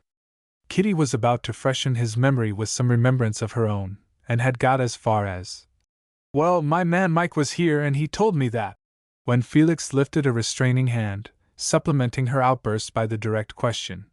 Did she say nothing about herself? She did not. All we could get out of her was that she was English. Felix bent nearer. Will you please describe her a little closer? I have a reason for knowing. The sergeant caught the look of determination, dallied with a tin paper cutter, bent his head on one side, and pursed a pair of thick lips. It was a strain on his memory, this recalling the features of one of a dozen prisoners, but somehow he dared not refuse. Well, she was one of the pocket kind of women, small and well put up but light built, you know. She had blue eyes, big ones, I noticed them particular, and about the smallest pair of feet I ever seen on a girl. She stumbled downstairs and caught her dress, and I remember they was about as big as a kid's. That was another thing set me to wondering how she got into a scrape like this. She could have done a lot better if she had a want to. This last came with a leer. Felix clenched his teeth, and drove his nails into the palms of his hands. He would have throttled the man had he dared. Did she make any defense? He asked, when he had himself under control again. No, there warn't no use, she owned up to having pinched it. Not here at the desk, but to Rosenthal's man who made the charge, that is, she didn't deny it. The stuff was worth $250. That's a felony, you know. Kitty saw Felix sway for an instant, and was about to put out a protecting hand when he turned again to the lieutenant. Officer, I do not ask you to break your rules, but I would consider it an especial favor if you would let me see this woman for a moment, even if you do not permit me to speak to her. Well, you can't see her. The reply came with some positiveness and a slight touch of irony. He had made up his mind now that if the speaker had a pull, he would meet it by keeping strictly to the regulations. Why not? Because she ain't here. She's in the Tombs by this time, unless somebody went her bail up at court. They had her in the patrol wagon as I come on duty. The Tombs? That is the city prison, is it not? Felix asked, hardly conscious of his own question, absorbed only in one thought, Lady Barbara's degradation. That's what it is, answered the lieutenant with a contemptuous glance at Felix, followed by a curl of the lip. No man had a pull who asked a question like that. If I went there, could I see her? When? This afternoon? Nothin' doin', too late. You might work it tomorrow. Step down to headquarters, they'll tell you. If she's up for felony, it means 5 years, and them kind ain't easy to see. Can I do anything more for you? No, said Felix firmly. Well, then move on, both of you. You can't block up the desk. Felix turned and left the station house, Kitty following in silence, her heart torn for the man beside her.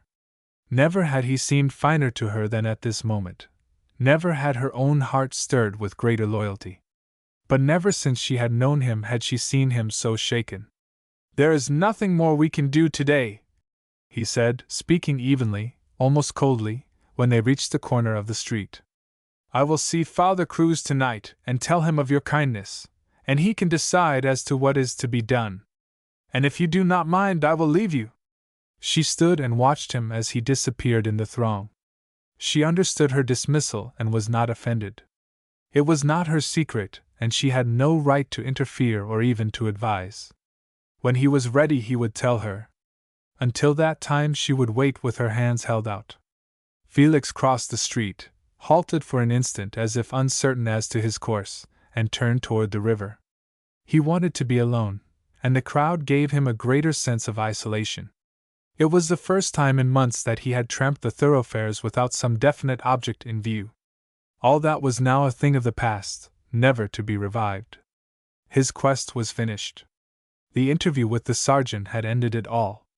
Every item in his detailed account of the woman now in the Tombs tallied with Kitty's description of the woman with the sleeve buttons, and so on, in turn, with the woman who was once his wife.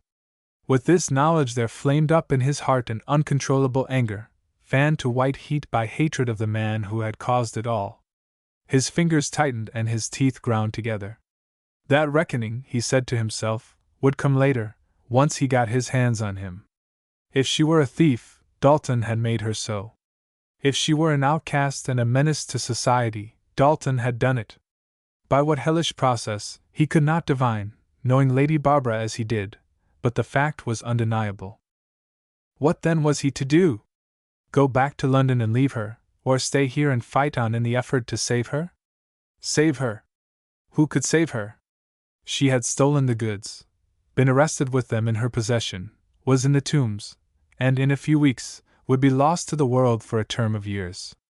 He could even now see the vulgar, leering crowd, watch the jury, picked from the streets, file in and take their seats, hear the few, curt, routine words, cold as bullets, drop from the lips of the callous judge, the frail, desolate woman deserted by every soul, paying the price without murmur or protest, glad that the end had come.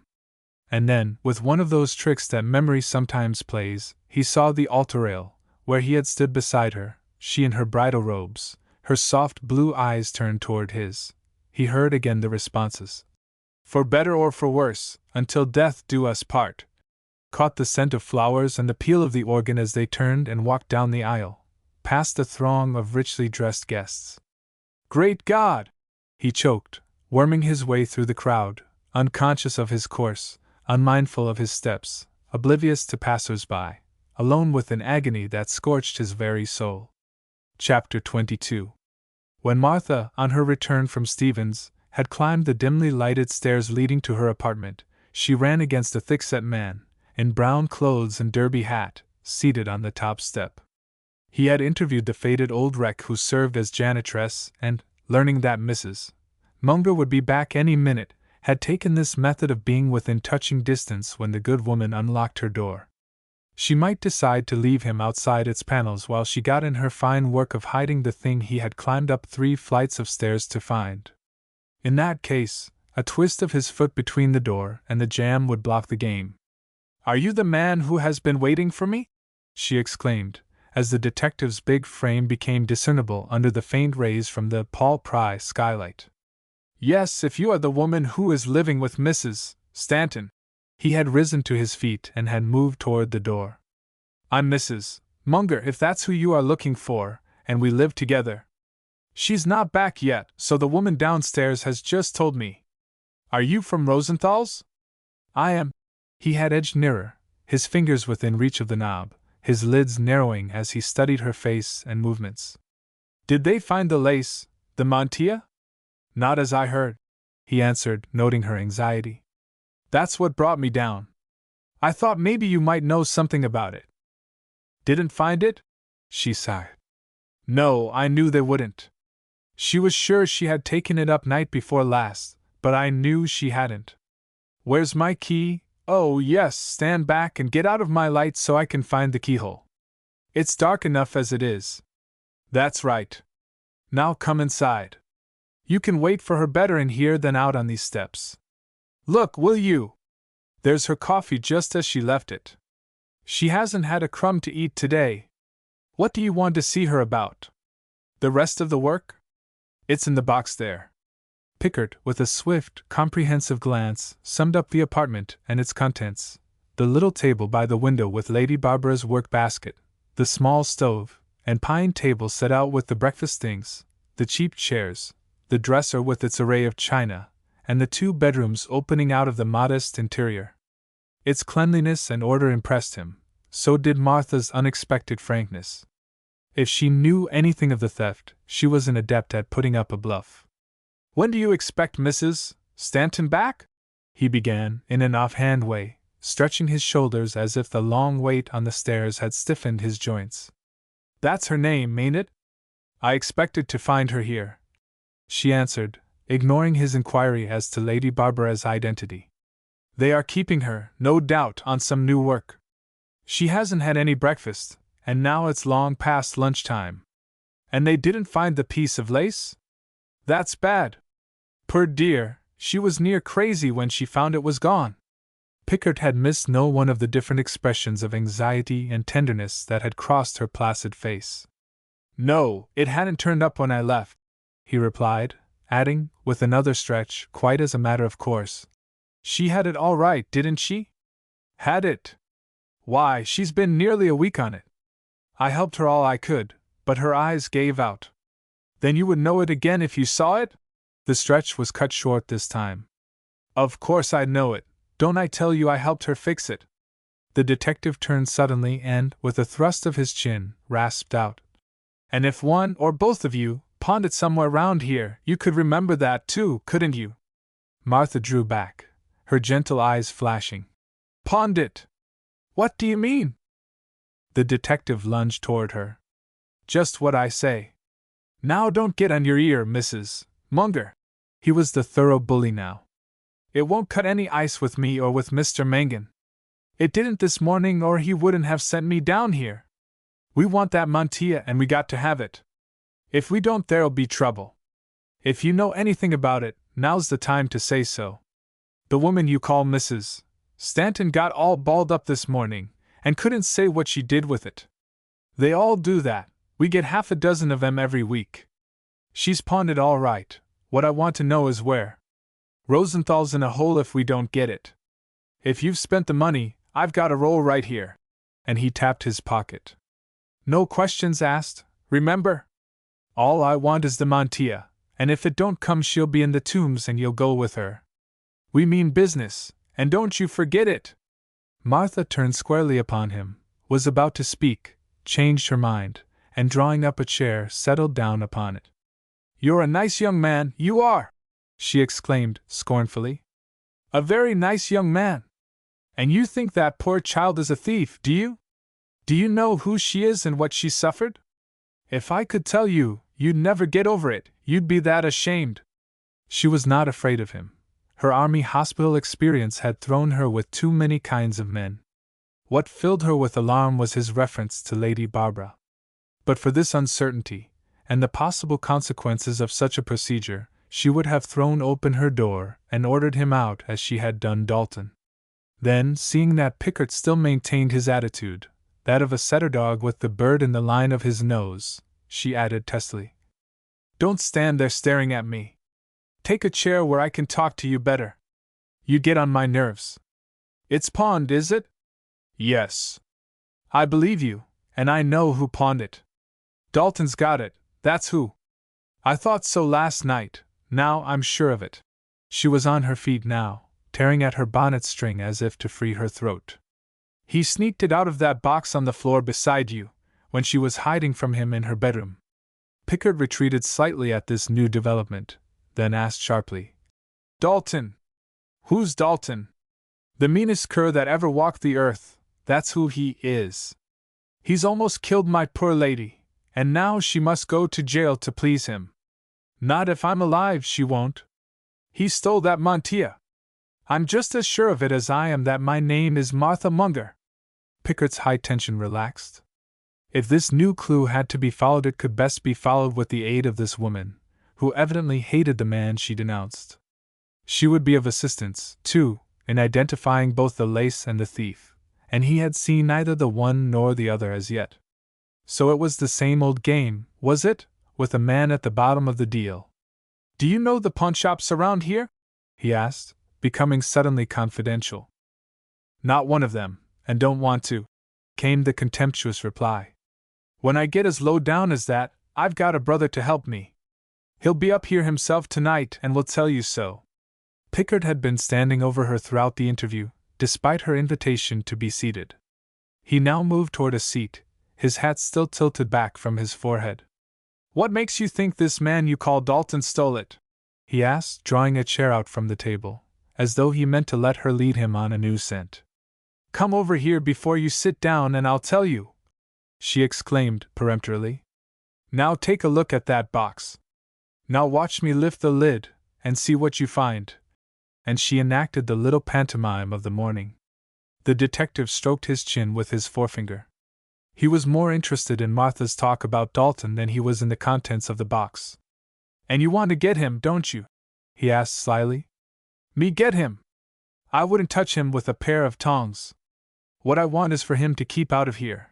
I told him that last night. Well, then, tell me what he looks like, so I can get him. Like anybody else until you catch the hangdog droop in his eyes, as if he was afraid people would ask him some question he couldn't answer. One of the slick kind?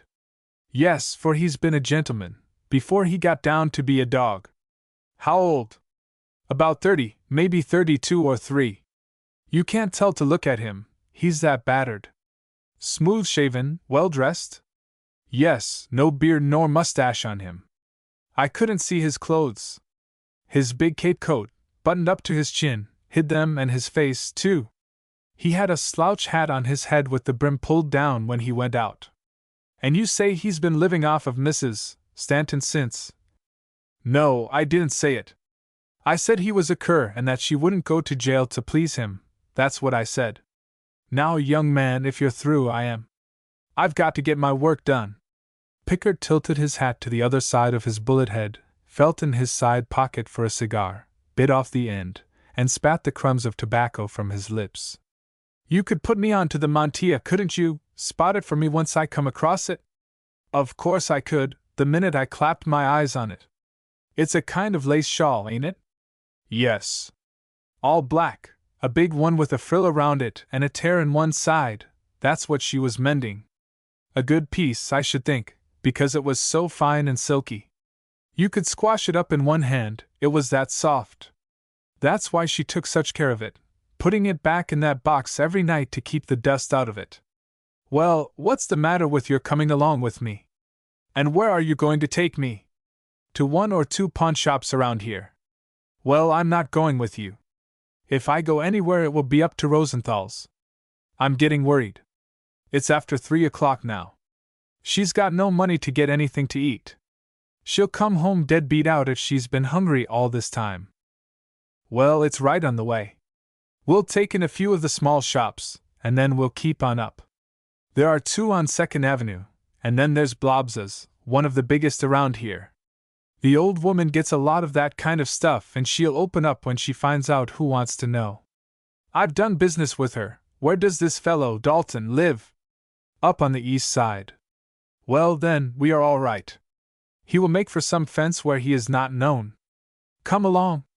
Martha hesitated for an instant, abandoned her decision, and retied her bonnet strings. She might find her mistress the quicker if she acceded to his request. She stepped to the stove, examined the fire to see that it was all right, added a shovel of coal and, with Pickard at her heels, groped her way down the dingy stairs, her fingers following the handrail. In the front hall she stopped to say to the janitress that she was going to Rosenthal's and to tell Mrs. Stanton, when she came, that she was not to leave the apartment again, as Mr. Carlin was coming to see her. When they reached the corner of the next block, Pickard halted outside a small loan office, told her to wait, and disappeared inside, only to emerge 5 minutes later and continue his walk with her uptown. The performance was repeated twice, his last stop being in front of a gold sign notifying the indigent and the guilty that one Blobbs bought, sold, and exchanged various articles of wearing apparel for cash or its equivalent. Martha eyed the cluster of balls suspended above the door, and occupied herself with a cursory examination of the contents of the front window, to none of which, she said to herself, would she have given house-room had the choice of the whole collection been offered her. She was about to march into the shop and end the protracted interview when Pickard flung himself out. I'm on, got him down fine. Listen, see if I've got this right. He wore a black cape coat buttoned up close, that's what you told me, wasn't it, and a kind of a slouch hat. Been an uptown swell before he got down and out? That kind of a man, ain't he? Smooth-shaven, with a droop in his eye, speaks like a foreigner, English. Something doin'. Do you know a man named Kling who keeps an old furniture store up on 4th Avenue? No, I don't know Kling and I don't want to know him. It will be dark, and Rosenthal's LL be shut up if I keep up this foolishness, and I'm going to find my mistress. If you can't find Dalton, I will, when my brother Stephen comes. Now you go your way and I'll go mine. He waited until she had boarded a car, then wheeled quickly and dashed up 3rd Avenue, crossing 26th Street at an angle, forging along toward Kling's. He was through with the old woman. She was English, and so was Dalton, and so, for that matter, was a man who, Blobbs had told him, had blown in, at Kling's about a year ago from nobody knew where. They'd all help one another, these English. No, he'd go alone. When he reached Otto's window he slowed down, pulled himself together, and strolled into the store with the air of a man who wanted someone to help him make up his mind what to buy. The holiday crowd had thinned for a moment, and only a few men and women were wandering about the store examining the several articles. Otto at the moment was in tow of a stout lady in furs, who had changed her mind half a dozen times in the hour, and would change it again, Otto thought, when, as she said she would return with her husband. Vich she vont do, he chuckled, addressing his remark to the newcomer. And I bet you she never come back. Dat's the funny ting about some vimens ven dey vant to talk it over vid her husbands, and de men ven dey vant to see der vives. Den you might as well lock up de shop, ain't dat so? Vat is it you vant, one of dem tables? Dat is a Chippendale, you can see de legs and de top. Yes, I see 'em, replied the detective, scanning the circumference of Otto's fat body. But I'm not buying any tables today. I'm on another lead, that is, if I've got it right, and your name is Kling. Yes, you got it right, answered Otto. That's my name. That is it, you vant? And you own this store? And I own this store. Didn't you see the sign when you come in? The man's manner and cocksure air were beginning to nettle him. I might, and then again I mightn't, Pickard retorted, relaxing into his usual swaggering tone. I'm not looking for signs. I'm looking for a piece of lace, a mantilla they call it, that disappeared a few days ago from Rosenthal's up here on 3rd Avenue, a kind of shawl with a frill around it, and I thought you might have run across it. Otto looked at him over the tops of his glasses, his anger increasing as he noticed the man's scowl of suspicion. Oh, that's it, is it? That's vat you come for. You think I am a fence, eh? The detective grinned derisively. You bought a piece of lace, didn't you? I'd buy a dozen pieces maybe, vot's your business. My business will come later. What I want to know is whether you've got a piece with a hole in it, black, soft, and squashy, with a frill, a flounce, they call it, and I want to tell you right here that it will be a good deal better if you keep a decent tongue in your head and stop putting on lugs. It's business with me. Macy had crept up and stood listening, wondering at the stranger's rough way of talking. So had the tramp, whom Kitty had loaned to Otto for a few hours to help move some of the heavier furniture. He seemed to be especially interested in what was taking place, for he kept edging up the closer, dusting the colonial sideboard close to which Kling and the man were standing, his ears stretched to their utmost, in order to miss no word of the interview. Well, if it's business, and you don't mean noddin', that's another ting, replied Kling in a milder tone. Maybe den I tell you. Run avy Macy, I got something private to say. That's right. You go talk to Mrs. Gosberger, yes, he added, as the child disappeared. I did buy a big lace shawl like that. Pickard's grin covered half his face. He could get along now without a search warrant. And have you got it now? Yes, I got it now. The grin broadened, the triumphant grin of a boy when he hears the click of a trap and knows the quarry is inside. Can I see it? No, you can't see it. The man's cool persistency again irritated him. I buy dot for a present and I, look here once. That you come in here for and ask those questions? I never see you before.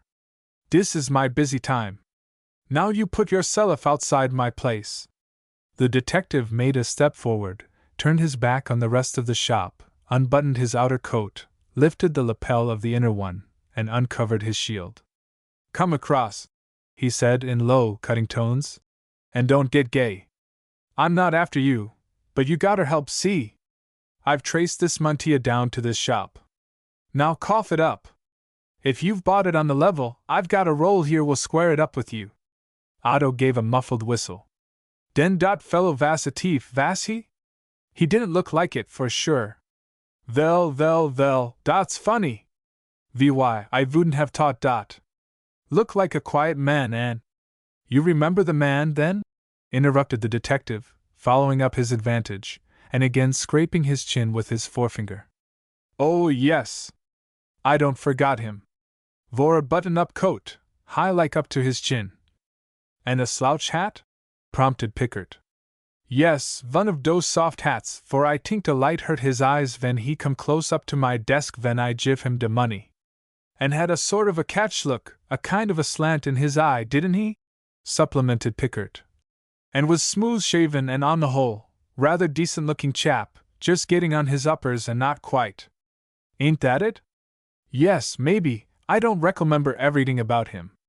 Well, ain't that funny? But he vasn't a deadbeat. No, I don't think so. And he stole it? You've never think dot to see him. I got it in my little office, behind dot partition, in a drawer. You come along. Tomorrow is New Year's. Here he glanced up the stairs to be sure that Macy was out of hearing. And I bought dat lace for a present from my little girl that you saw yost now. She loves dem old things. She has got more as a wardrobe full of dem. Wait till I untie it. Look. Ain't dat a good one? And all I pay for it vast $20. The detective loosened the folds, shook out the flounce, held it up to the light, and ran his thumb through the tear in the mesh. Of course there's a hole. I buy him cheaper for dat hole. My little beasting like it better for dat. If it vas new she wouldn't have it. Pickard was now caressing the soft lace, his satisfaction complete. A dead giveaway, he said at last. Much obliged. I'll take it along. And he began rolling it up. You take it that? Exclaimed Otto. Well, of course, it's stolen goods. Kling leaned over and caught it from his hand. If it's stolen goods, somebody more as you must come in and tell me dot. By Gemini, you have got a awful cheek to come in here and tell me dot. Then I buy, and it is mine to keep. Then I sell, and dot's nobody's business. Pickard bit his lip. His bluff had failed. He must go about it in another way, if Rosenthal's customer, who owned the lace, was to regain possession before the new year set in. Well then, sell it to me, he snarled. No, I don't sell it to you. Not if you give me 20 times $20. And now you get out of here so quick as you can, or me and dot man over by dot sideboard and 2 more downstairs will throw you out. I don't care a tam how big a brass ting you got on your coat. So you take it along, vid you? Well, you have got a cheek. Pickard's underlip curled in contempt. He had only to step to the door and blow a whistle were a road to begin. But that would neither help him to trail the thief nor to secure the mantilla. Now see here, Mr. Kling, he said, fingering the lapel of Otto's coat. I've treated you white, now you treat me white. You make me tired with your hot air, and it don't go, see, not with me, and now I'll put it to you straight. Will you sell me that mantilla? Here's the money. And he pulled out a roll of bills. Otto was now thoroughly angry. No! He shouted, moving toward the door of his office. Will you help put me on to the man who sold it to you? No! Roared Kling again, his Dutch blood at boiling point.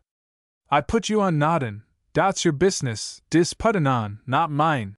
He had walked out of the office and was beckoning to the tramp. Here, you! You go downstairs and tell Hans to come up Kvik, right avy. The tramp slouched up, a sliding movement, led by his shoulder, his feet following. Maybe, boss, I can help if you don't mind my crowed in. He had listened to the whole conversation and knew exactly what would happen if he carried out Kling's order. He had seen too many mix-ups in his time, most of them through resisting an officer in the discharge of his duty. Kling, the first thing he knew, would be wearing a pair of handcuffs, and he himself might lose his job. He addressed the detective. I saw the guy when he come in and I saw him when he went out.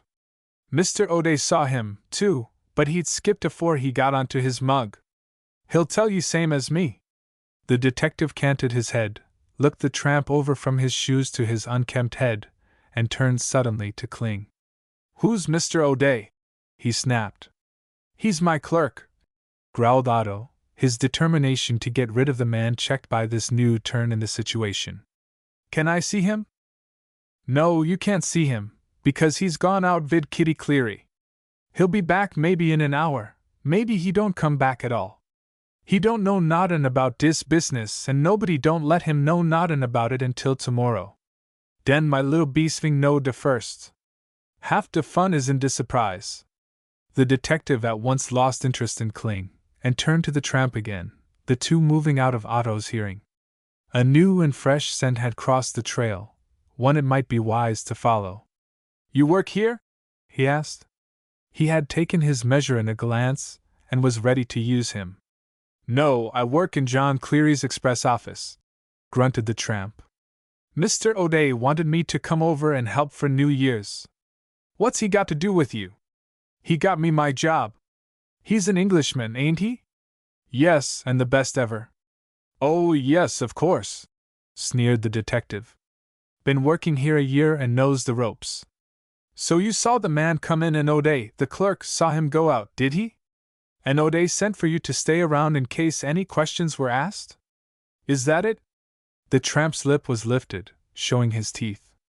No, that ain't it by a damned sight. I know who pinched the goods, knowed him for months. Know his name, just as well as I know yours. I got onto you soon as you come in." The detective shot a quick glance at the speaker. "Me?" he returned quietly. "Yes, you. Your name is Pickard. What of your names? You've got half a dozen. And the guy's name is Stanton. He hangs out at the Bowden house, and when he ain't there he's playin' pool at Steve Lipton's where I used to work. Are you on?" The detective betrayed no surprise either over the mention of his own name nor that of Stanton. If the tramp's story were true, he would have the bracelets on the thief before morning. He decided, however, to try the old game first. "It may be worth something to you if you can make good," he said, with a confidential shrug of his near shoulder. The tramp thrust out his chin with a gesture of disgust. "Nothin' doin'! You can keep your plunks. I don't want 'em. I know you fellers, I got onto your curves when I was on my uppers. When you can't get your flippers on the right man, you slip 'em on the first galoot you catch, and I want to tell you right here that you can't mix Mr. O'Day in this business, for he don't know nothin' about it, nor anything else that's crooked. I'll get this man Stanton for you if the boss will let me out for an hour. Shall I ask him?" Pickard examined his fingernails for a brief moment. One seemed in need of immediate repairs, his mind all the while in deep thought. The tramp might help or he might not. He evidently knew him, and it was possible that he also knew Stanton, the name borne by the woman charged with the theft. Or the whole yarn might be a ruse to give the real thief a tip, and thus block everything. Lipton's place he frequented, and the Bowden house he could find. "No, you stay here," he broke out. "I'll get him." He walked back to the office, the tramp following. "I say, Mr. Kling!" he called impudently. Otto lifted his head. He had locked up the mantilla and had the key in his pocket. For him the incident was closed. "Vell," replied Otto dryly. "Does this man work over at Cleary's Express?" "He does." "Why?" "Oh, nothing. I may want him later." "And say." "Vell," again replied Otto.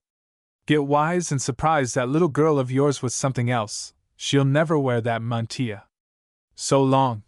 And he strode out of the store. Chapter 23. The short winter's day had run its course and a soft, aimless snow was falling, each flake a lazy feather, careless of its fate. The store windows were ablaze, and many of the houses on both sides of the avenue were alive with newly kindled gas jets, the street lamps shedding their light over a broad highway blocked with slipping teams, their carts crammed to the utmost with holiday freight. A spirit of good fellowship and unrestrained joyousness was everywhere. When a team was stalled, 2 or 3 men put their shoulders to the wheels. When a horse slipped and fell, a dozen others helped him to his feet. Snowballs, thrown in good humor and received with a laugh, filled the air. New York was getting ready to celebrate the night before New Year's, the maddest night of all the year in old Manhattan, when groups of merrymakers, carrying tin horns and jingling cowbells, crowd the sidewalks, singing and shouting, forming flying wedges, swooping down on other wedges, strangers all, the whole ending in roars of laughter and "Happy New Year's!" repeated again and again until the next collision. None of this roused Felix as, with heavy heart, he turned into Kitty's. Of what the morrow would bring forth he dared not think. Father Cruz, he knew, would do what he could to save Barbara, and the British consul, a man he had always avoided, might help. But nothing of all this could lighten his load or relieve his pain. She might be given her freedom for a time, or she might be turned over to one of the reformatories for a term of years. Either course meant untold suffering to a woman reared as his wife had been. These mental tortures of the day had burned their way into his brain, as branding irons burn into flesh, the agony seaming the lines of his face and deep hollowing the eyes, forming scars that might take years to efface. As his fingers gripped the knob of Kitty's outside office, shouts of "Happy New Year!" rang out from a group of girls showering each other with snowballs. "Pray God," he said to himself, "that it be better than the one which is passing," and stepped inside, to find Kitty in the kitchen. "I have come to talk to you," he said, speaking as a man whose strength is far spent. "And if you do not mind, I will ask you to go into the sitting room where we shall not be disturbed. I have something to say to you. Will you be alone?" Kitty gave a start. She knew at once that some new development had brought him to her at this hour. Yes, not a soul but me. John and Bobby are up to the Grand Central, Mike's bailed out, and your tramp just come over from Otto's. They're cleanin' out the stables. Is it some news ye have of her? No, nothing more than ye know. That must wait until tomorrow. Nothing can be done tonight. She followed him into the room, dragged out a chair from against the wall, waited until he had slipped off his mackintosh, and then seated herself beside him. No, he repeated, passing his hand across his eyes as if to shut out some haunting vision. There is no news. She is in a cell, I suppose? My God, what does it all mean? He paused, his head averted, staring straight ahead. You have been very kind to me, Mrs. Cleary, since I have been here, you and your husband. You may not have realized it, but I do not think I could have gone through the year without you, you and little Macy. I have come to the end now, where no one can help. I have tried to carry it through alone. I did not want to burden you with my troubles, and, if I could prevent it, I would not now, but you will know it sooner or later, and I would rather tell you myself than have you hear it from strangers. He hesitated for an instant, looked into her eyes, and said slowly, The woman you picked up in the street and who is now in prison is my wife, or was, until a year ago. Kitty neither moved nor spoke. The announcement did not greatly surprise her. What absorbed her was the new, hard lines in his face, her wonder being that such suffering should have fallen upon the head of a man who so little deserved it. And is that what has been breaking your heart all these months ye lived with us? Felix moved uneasily. Yes. There has been nothing else. And she's the same one ye've been trampin' the streets to find? Felix bowed his head in assent. And ye kept all this from me? She asked, as a mother might reproach her son. You could have done nothing. I could have comforted ye. That would have been somethin'. Did she leave ye? Again Felix bowed his head in answer. The spoken words would only add to his pain. For another man, was it? Yes, I see, you twice her age, and she a chit of a child. Ye can't do much for that kind once they get their head set, no matter how good ye are to them. And I suppose that when I found her that night on the doorsteps and brought her into the kitchen, he'd turned her into the street. That's it, isn't it? And then she got to stealin' to keep from starvin'? Yes, I suppose so. I do not know. I only know she is a criminal. That is shame enough. And is that all ye came to tell me? She was going to the bottom of it now. This man was gripped in the tortures of the damned and could only be helped when he had emptied out his heart, all of it, down to the very dregs. No, there is something else. I wanted to speak to you about Macy. I may go back to England in a few days, and I am not satisfied to leave her unprotected. She has no mother and you have no daughter. Would you look after her for me? I have learned to love her very dearly, and I am greatly disturbed over her future and who is to look after her. Her father will not listen to any plans I might make for her, nor will he take proper care of her. He thinks he does, but he lets her do as she pleases. She will be a woman in a very short time, and I shudder when I think of the dangers which beset her. A shop like Kling's is no place for a child like Macy. Kitty had turned pale when Felix announced his probable departure, something to which she had not yet given a thought, but she heard him to the end.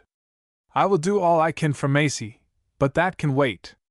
And now I'm going to talk to ye as if ye were my John, and ye got to be patient with me, Mr. O'Day.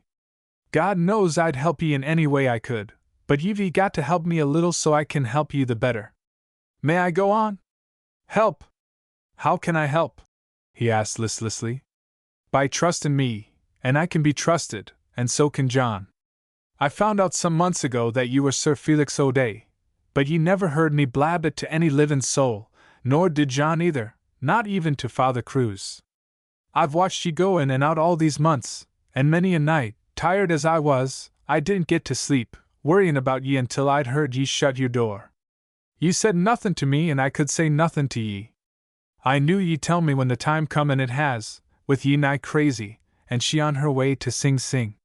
What she's been through since that night I'd brought her here, I don't know, but she'd have broke your heart if ye'd seen her staggerin' weak, following me and John like a whipped dog. I thought then she had got the worst of it, somehow, and that she hadn't deserved what had been handed out to her, and John thought so, too. What it was I didn't know, but I've got somebody now who does know and who will tell me the truth, and I'm asking ye to give it to me straight. If she was your wife she must be a lady, for you wouldn't have married anybody else. And if she was a lady, how has it happened that she is locked up in the Tombs, and that a gentleman like ye is working at Otto's? And before ye answer, remember that I'm not askin for myself, but for you and the poor woman ye tried to find today. His tired eyes had not left her own during the long outburst. He had never doubted her sincerity nor her kindliness, but now, as he listened, there stole over him a yearning, strange in one so habitually reticent, to share with her the secret he had hidden all these months, except from Father Cruz. Yes, you shall know, he answered, with a sigh of relief. It is best that somebody should know, and best of all that it should be you. But first tell me how you found out that I could use my father's title. I have never told anybody here. An Englishman told me, who wanted his trunk taken to the steamer. He saw you cross the street. That's Sir Felix O'Day, he said, and he has had more trouble than any man I ever knew. Did you check the trunk? Yes. That explains how my solicitor in London, whom I have just heard from, discovered my address. He mentioned a trunk tag as his clue. He and the Englishman evidently met. As to the title, it was of no use to me here. I may use it now, at home, for he writes that there were several hundreds of pounds sterling saved out of my own and my father's wreck, together with a small cottage and a few acres of land near London. Had I known it, however, before I came here, it would have made no difference, nor would it have altered my plan. I had come here to find my wife, for I knew that sooner or later she would be utterly stranded, without a human being to whom she could appeal. But I never expected to find her a criminal. Terrible! Terrible! I cannot yet take it in. Poor child! What is to become of her, God only knows! He had risen, and in his agony walked to the window, his updrawn shoulders tense, like those of a man standing by an open grave. He stood there for a moment, Kitty silently watching him, until, with a deep sigh, he came back to his chair. I have been a fool, no doubt, to pursue this thing as I have, but there seemed no other way. I could not have lived with myself afterward, if I had not made the effort. I knew that you and your husband often wondered at the life I led, and I have often thanked you in my heart for your loyalty. It is but another one of the things that have made this home so dear to me. I told Father Cruz what brought me to New York, so that he could help me find her, and he has been more than kind. Many a night we have tramped the streets together, or have searched haunts that either she, or the man who ruined her, might frequent, or where we should meet persons who had seen them, but so far, you are the only person who has brought us near to each other. I tell you now because it is better that you and I should understand each other before I sail, and because, too, you are a big, brave, true-hearted woman who can and will understand. You may not think it, but you have been a revelation to me, Mrs. Cleary, you and this home, and the neighborhood, in fact, peopled with clean, wholesome men and women. It has been a great lesson to me and a marvelous contrast to what had surrounded me at home. You were right in your surmise that my wife is a lady, and that I have been born a gentleman. And now I will tell you why we are both here. Then, in broken words, with long pauses between, he told her the story of his own and Lady Barbara's home life, and of Dalton's perfidy with all the horror that had followed. Kitty's body bent forward, her ears drinking in every word, her plump, ruddy hands resting in her lap, her heart throbbing with sympathy for the man who sat there so calm and patient, stating his case without bitterness, his anger only rising when he recounted the incidents leading up to his wife's estrangement, and denounced the man who had planned her ruin. Only when the tale was ended did she burst out. And I ain't surprised your heart's broke. Ye've had enough to kill ye. The wonder to me is that you're walking around with your head up and your heart not soured. I've been thinkin' and thinkin' all these months, and John and I have talked it over many a night, but we never thought it was as bad as it is. And now I'm going to ask ye a question, and ye must tell me the truth. What are ye going to do next? See Father Cruz tonight, and tell him what I have found out. He must do the rest. I have gone as far as I dared, and can go no further. I must draw the line at crime. In spite of it all, I would have gone downstairs to see her, had she not been sent away, but I am glad now that I did not. She comes of a proud race, and that would have been the last thing she could have borne. As it is, she thinks I am in Australia, and it's better that she should. She would have thought I had come to taunt her, and no one could have undeceived her. I know her, and her wilfulness. Poor child! She has always been her own worst enemy. And so, just as soon as I learn what is to happen to her, I shall settle my account with the man who has caused her ruin, and return to England, and I can go the easier, and pick up my old life again the better, if I can be assured that you will look after little Macy, and see that no harm comes to her. Kitty raised her hands from her lap, and folded them across her bosom. Let me talk a little, will ye, Mr. O'Day? Ye needn't worry about Macy. I'll take care of her, all that Cling will let me. I knew her mother, who died when the child was born, and a fine woman she was, 10 times as good as Cling whom her father made her marry. But there's somebody else who needs me, and who needs ye more than Macy needs us, and that's your wife. How do ye know her heart is not breaking for somebody to say a kind word to her? Are ye going home and leave her like this? That's not like ye, and I don't want to hear ye say it. Do you mean that if she is put away up the river, you won't stay here and— What for, to sit for 5 years waiting for her to come out? And what then? Have you ever seen one reform? And if she gets off, and wanders around the streets? Father Cruz must answer that question. But ye came all these miles to New York to pull her out of the mess she had got into with that man who's ruined your home, and ye out in the cold without a cent, and ye forgave her for that, and now that she's locked up with only herself to suffer, ye turn your back on her and leave her to fight it out alone. I did not forgive her, Mrs. Cleary, he said in deliberate tones. I forgave her childish nature, remembering the way she had been educated, remembering, too, that I was twice her age. Nor did I forget the poverty I had brought upon her. And why not forgive her this? She could hardly restrain a sob as she spoke. His lips straightened, and his brows narrowed. This is not due to her nature, he answered coldly, nor to her bringing up. She has now committed a crime and is beyond reclaim. Once a thief, always a thief. I must stop somewhere. But why not hear her story from her own lips? She pleaded, her voice choking. You hear it, not Father Cruz, nor me, nor anybody but you, who have loved her. Felix shook his head. It is kinder for me to stay away. The very sight of me would kill her. His answer was final. Kitty squared herself. I don't believe it, she cried, the tears now coursing down her cheeks. Oh, for the blessed God's sake, don't say it. Take it back. Listen to me, Mr. O'Day. If she ever wanted a friend, it's now. I'd go myself, but I'd do no good, nor nothing I'd tell her would do her any good. It's a man she wants to lean on, not a woman. I can almost lift my John off his feet with one hand, but when I get into trouble I'm just so much putty, running to him like a baby, weak as a rag, and he patting my cheek same as if I was a 3-year-old. Go and get your arms around her and tell her you don't believe a word of it, and that you'll stand by her to the end, and you'll make a good woman of her. Turn your back on her, and they'll have her in Potter's Field if she gets out of this scrape, for she can't fight long, she hasn't got the strength.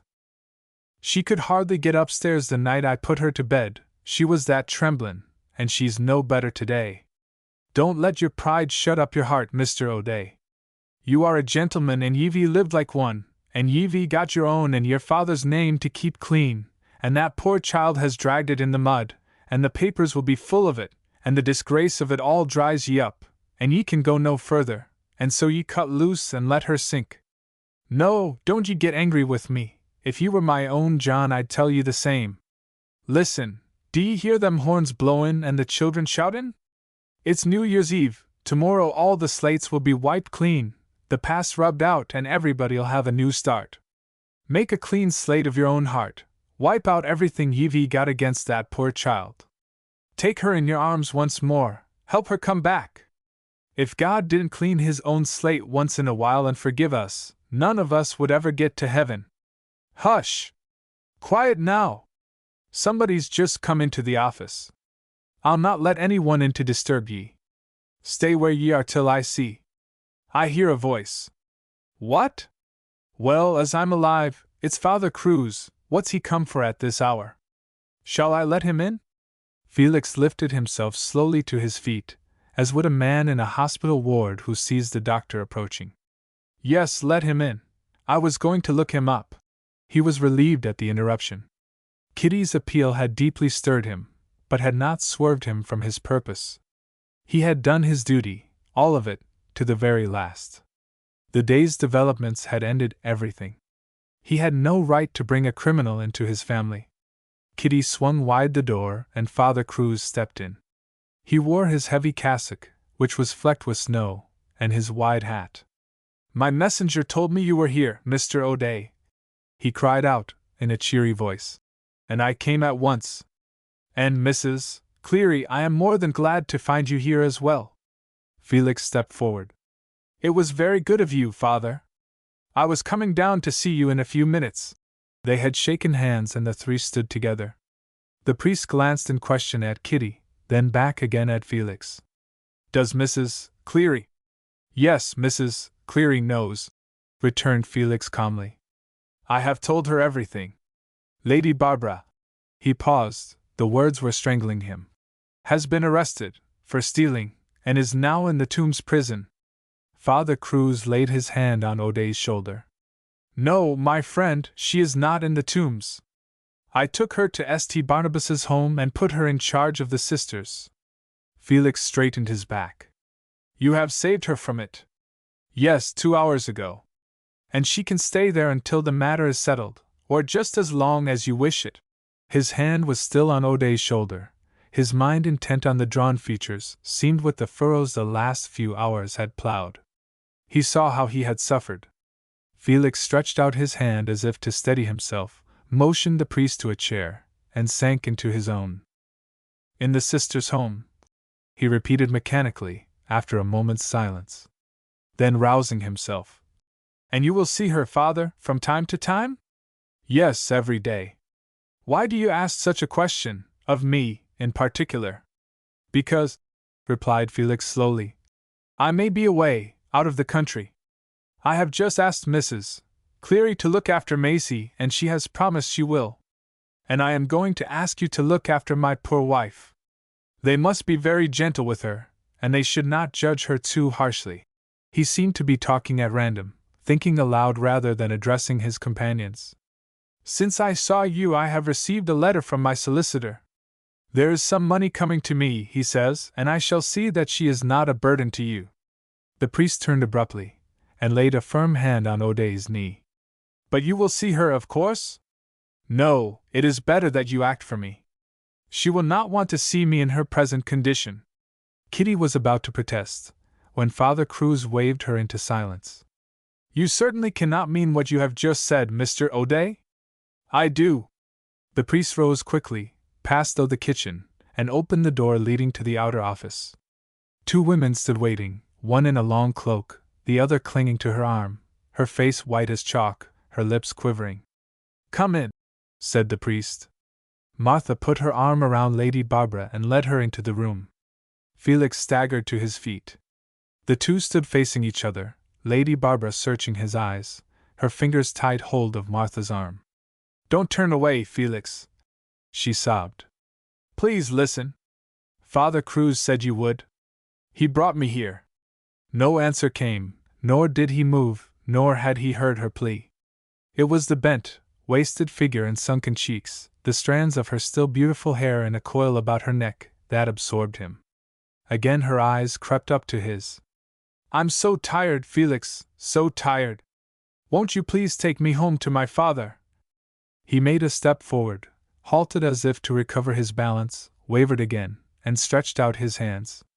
Barbara! Barbara! He cried. Your home is here. And he caught her in his arms. And,